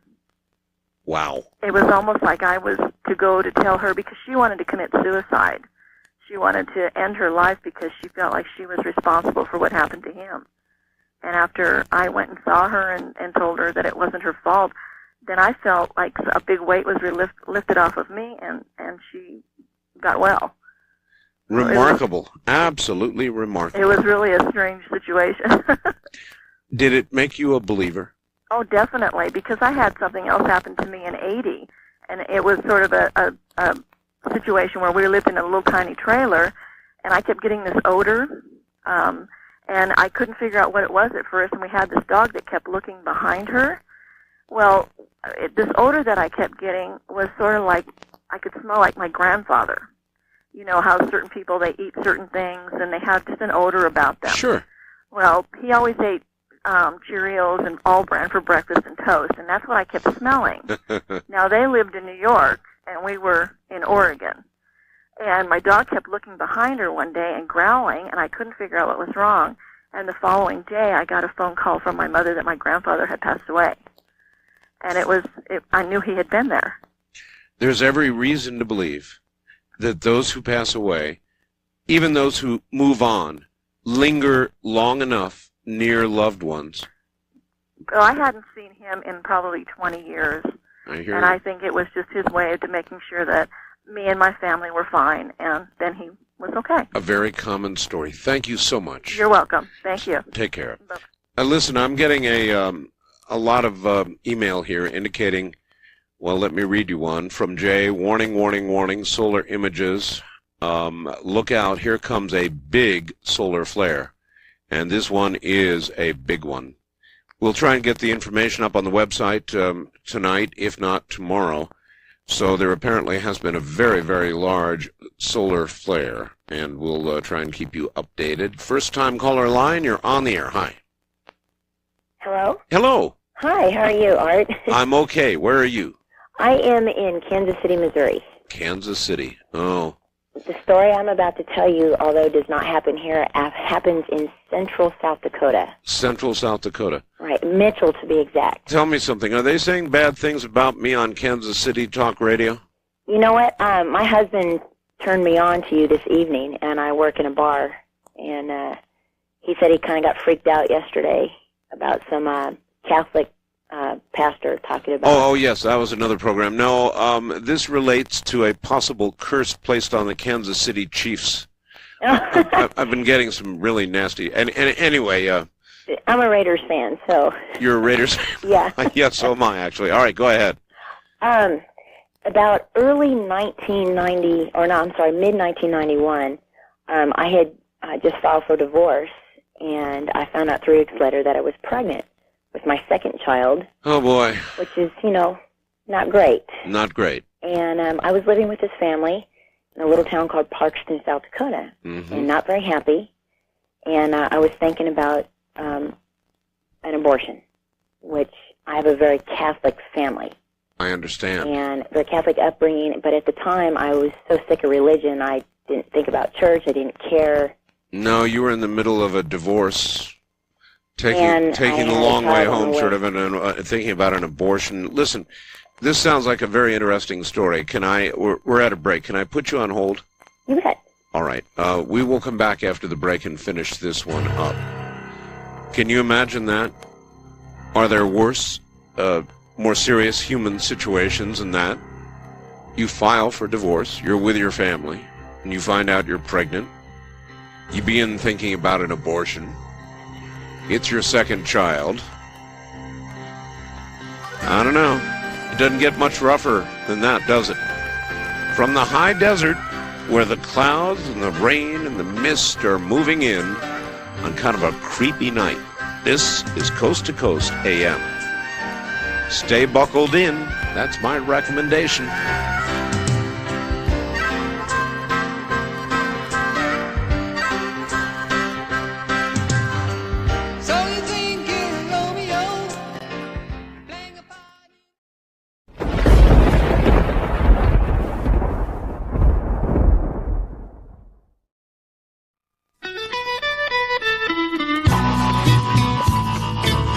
Let me let you in on a little secret that I shared with the After Dark subscribers just a few months back.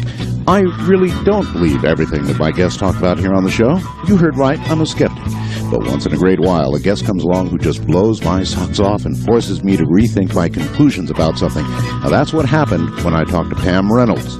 Read about her story in the May issue of the After Dark newsletter. Subscribe now by calling toll-free 1-888-727-5505. For just $39.95, you get 2 free issues, 14 for the price of 12. Or log on to artbell.com, hit the library link to the secure server to order. This issue may change the way you think too. Call now, 1-888-727-5505.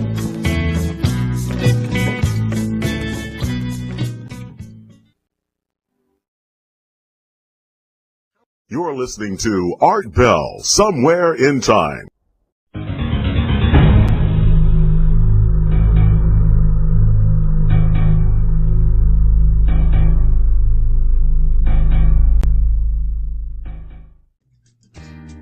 Midnight at the Oasis, send your camel to bed. Shadows painting our faces, traces of romance in our hands. Heaven's holding a half moon, shining just for us. Let's slip off to a sand dune real soon. Kick up a little dance. Come on, cactus is our friend. He'll point out the way. To talk with Art Bell in the Kingdom of Nye. From east of the Rockies, dial 1-800-825-5033. West of the Rockies, including Montana, Wyoming, Colorado, and New Mexico, 1-800-618-8255. First-time callers may reach Art at area code 702-727-1222. And you may call Art on the wildcard line at area code 702-727-1295. To reach Art from outside the U.S., first dial your access number to the USA, then 800-893-0903. This is Coast to Coast AM from the Kingdom of Nye with Art Bell. It sure is, and this is the stretch run. Boy, what a night, huh?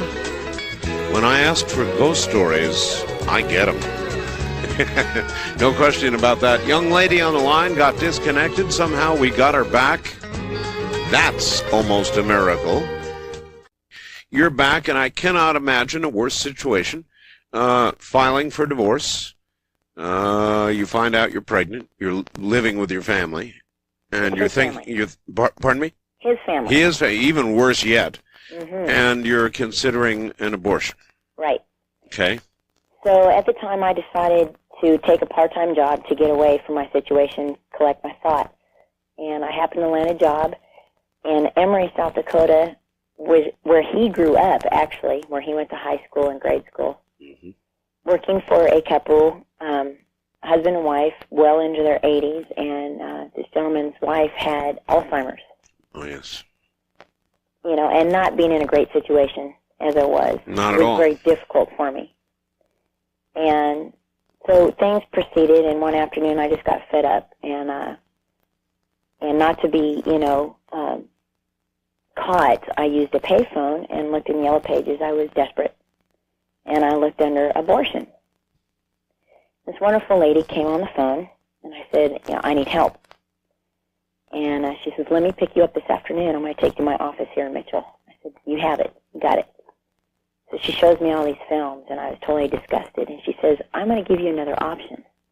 So I have this wonderful lady who lives down the street. She's 73 years old. She's looking for a roommate. I said, really? Because you don't want to do this, so you write it down. So I moved in with this lady. She was 73 years old, and she got me back into church. Mm-hmm. And I started going to church faithfully and doing church functions, and I decided to get rebaptized in a Christian church. Right. And so I was going through the classes, and I was teaching some youth classes, and at the time I was working at a computer place that made floppy disks. and I was going to school. And I remember the pastor telling me, you know, Tracy, there's going to be a time, there's a door here, and you're about reaching that time. You're going to have to make a decision. You know, either you want to go with the Lord or you want to go elsewhere. He says, and someone will try you. And I thought he was just full of it, you know. Growing up in a big family, big Catholic family, I'd never been in that kind of position. Mm-hmm. So one evening, and it kind of struck me weird, one evening I left both doors open. I slept in the basement, and there was 2 doors to my room, and I left the television on. And I read my pass out of my Bible, and I went to sleep. And I don't know what time it was in the morning because it's awful dark in the basement, being one little window underground. Sure. And all of a sudden, I hear 2 doors slam and the TV turn off. I'm freaking out. Yeah, of course, somebody's there. And then I open my eyes, and I see not an apparition, but a silhouette with 2 red eyes like you saw from Amityville Horror. Yes. I have chills right now remembering this. And this voice said, come with me. Come with me. Now, I heard other people talking about being paralyzed. Yes. I was paralyzed. I couldn't scream. I couldn't say anything. And all of a sudden in my mind, all I remember in my mind saying was, Jesus save me. Jesus save me. And then I was able to roll over on my belly and put a pillow over my head. And it was gone. And the next day, the doors were still open, and the TV was on. Mm-hmm. So we went and we talked to the pastor about this because I'm freaking out. Selma, being in her room right upstairs, never heard a thing. And the pastor came down and he anointed all the doorknobs and he blessed the whole house, and I never heard anything again after that.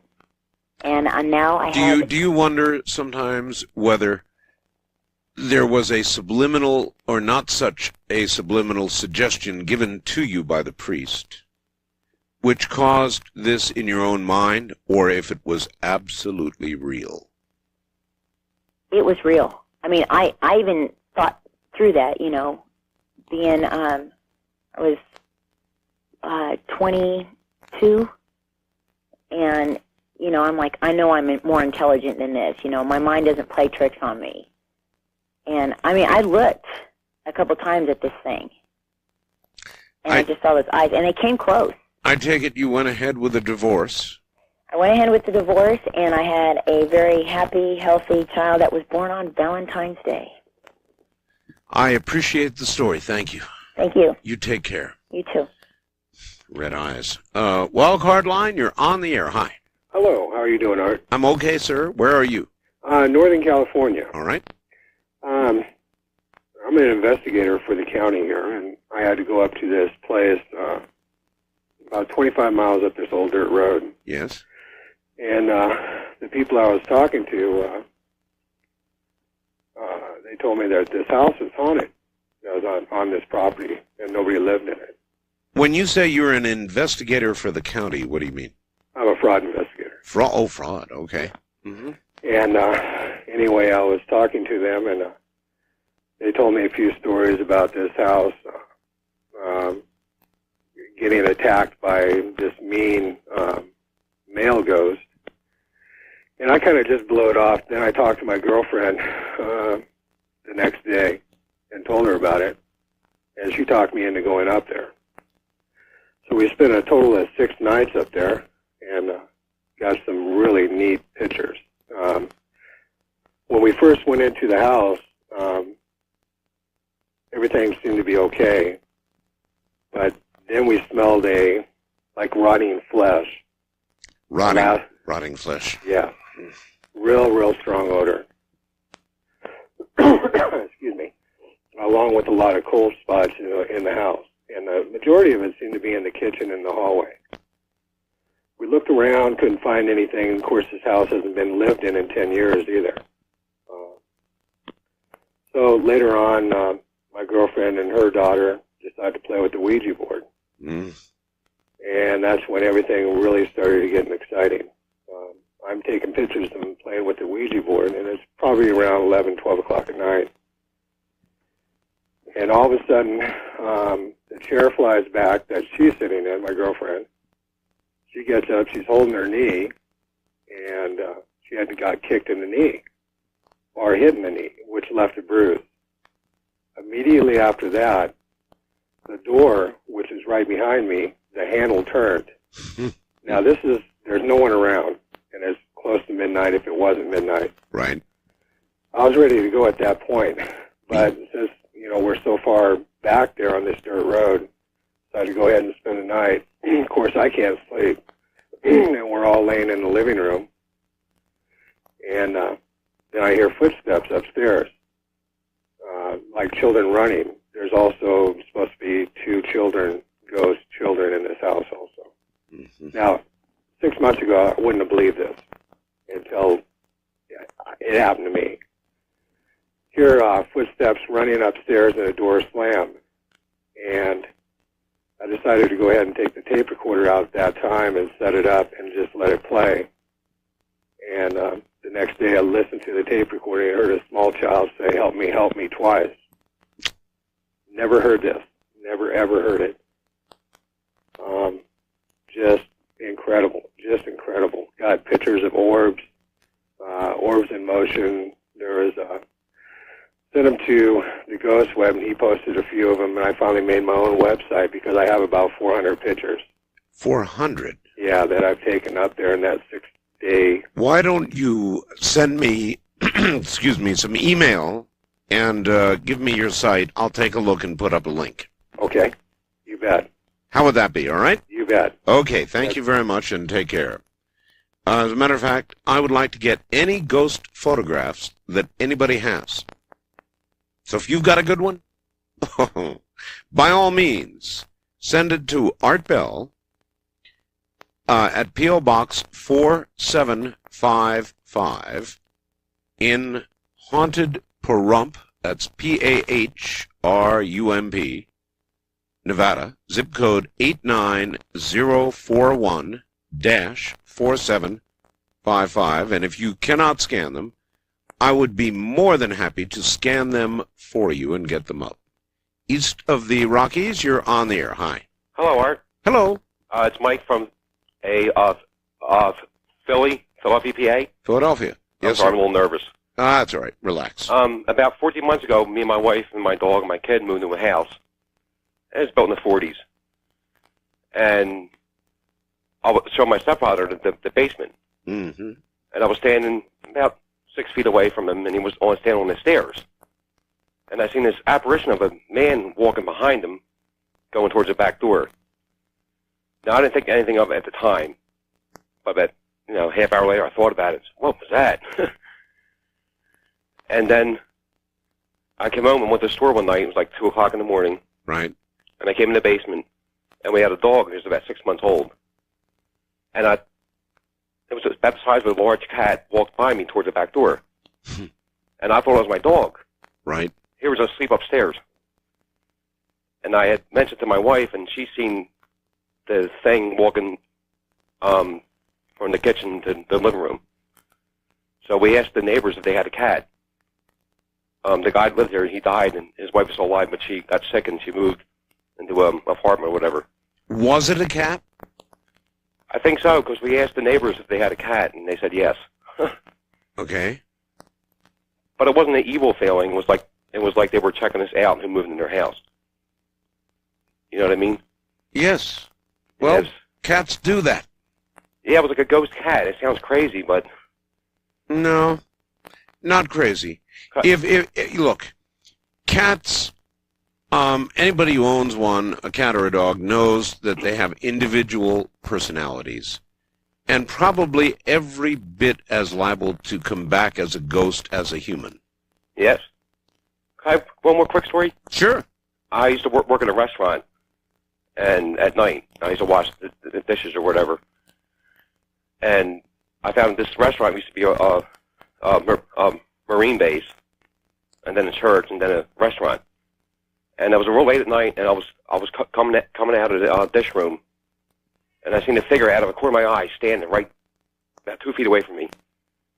And I turned and looked at him, and he wasn't there anymore. So I quickly got out of there real quick. So.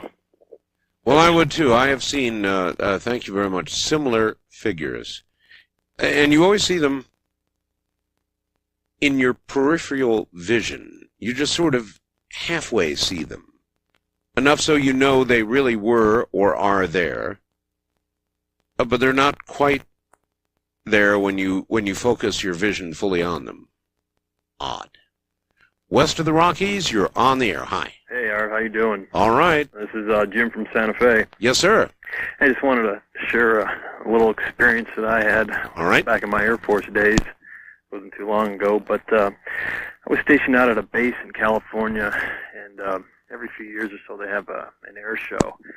And part of the air show is they've got these planes flying around and what have you, and they also have some older jets on display in one of the hangars, and it's open to the public. And, I didn't get to work that day, but I had to work a mid, so I came in around, 11 or 12. Sure. And, my duty post was, I had to sit out of this hangar. I had an EAL, which is an entry authority list and tells you who can come in and out of there. And the guy relieved told me, yeah, it was quiet. There's nobody in there, just the planes or whatever. And there's only a couple ways in and out of this hangar.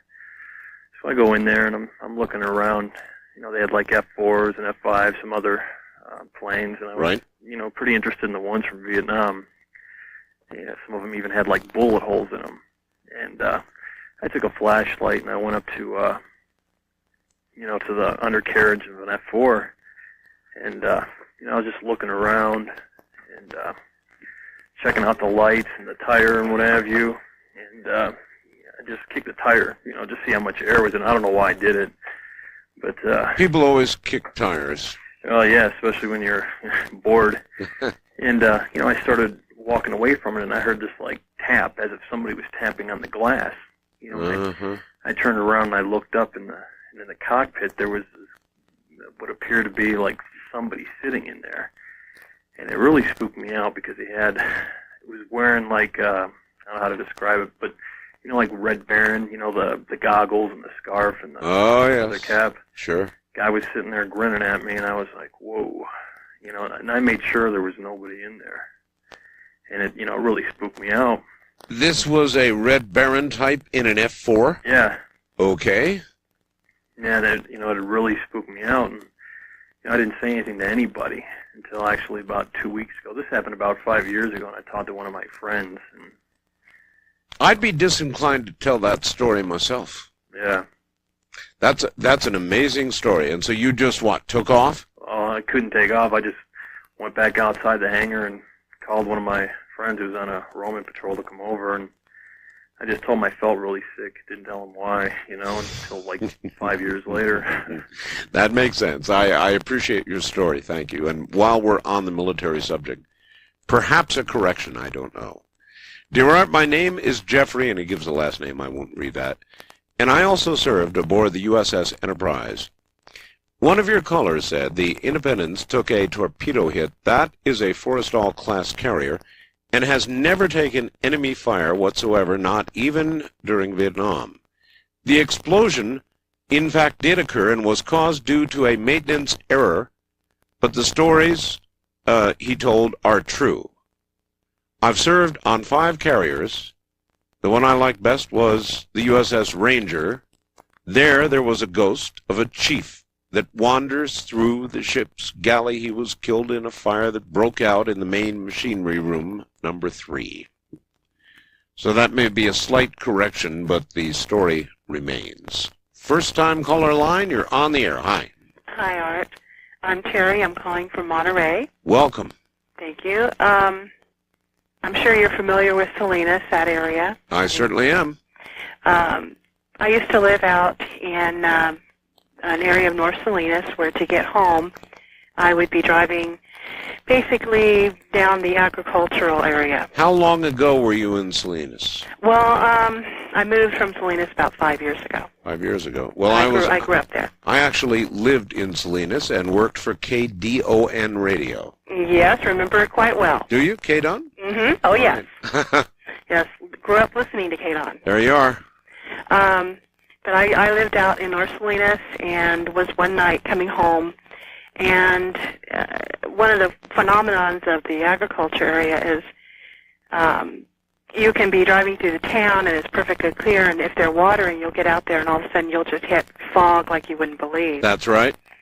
And I was coming down on Natividad and turned onto a street called Rogie that led to my house, and had no sooner turned on it when a gentleman stepped out in front of my car, I mean literally in front of the right fender, and I went through him. Literally through him. He was wearing blue jeans, a jean jacket, plaid like a flannel shirt, and it had his hands up like he was asking for help. And of course, when I went by him, you know, I panicked. I'm thinking, oh my God, did I hit somebody? Do I go back? And then it started hitting me that, no, there was no bump. And I can remember seeing a truck in the distance behind him, like a truck had broken down. So I'm driving and I'm just panicking. Do I go back? Do I check? But I'm thinking to myself, no, there was no bump. And I went through him. The car literally went through him, and it got cold. But I just went home, slept with the lights on, and didn't think too much about it for about a week. Yes. And I went to have dinner with a good friend, and I was telling her about this. And she started getting pale. And she goes, you got to come down to my house. You got to talk to my dad. So I go to her house, and she lived in the same area. And I talked to her dad, and it turns out that a couple months earlier, they had been coming home late in the evening, same type of circumstances, from Disneyland. Same thing, huh? And all of a sudden, their dad, he was driving, and they were in the front seat with him. He just swerved. And they go, well, what did you do? And he goes, well, didn't you see that guy? And they went, what guy? He goes, well, the guy that was standing there. And they, well, there was nobody there. And he's like, oh, my God, you know, there was a truck over there, and, you know, you didn't see it. He goes, no. And so I'm talking to him, and my hair is starting to stand up, and I asked him, I said, what was this guy wearing? And he went, jeans jacket, jean pants, and a red flannel-type shirt. And it was just so, and all of a sudden there's this person that I hadn't talked to, didn't know anything about it, and he was confirming that he had also seen the same thing. So I went back into some of the archives of the Salinas, California paper. And? About 3 years earlier, a young man had been killed there. His car had obviously broken down, and when a truck came out in front of him, he stepped out, but he obviously miscalculated how close he was, and he was killed. And let me guess how he was dressed. I don't know. They didn't say, but I have a good idea. Yeah.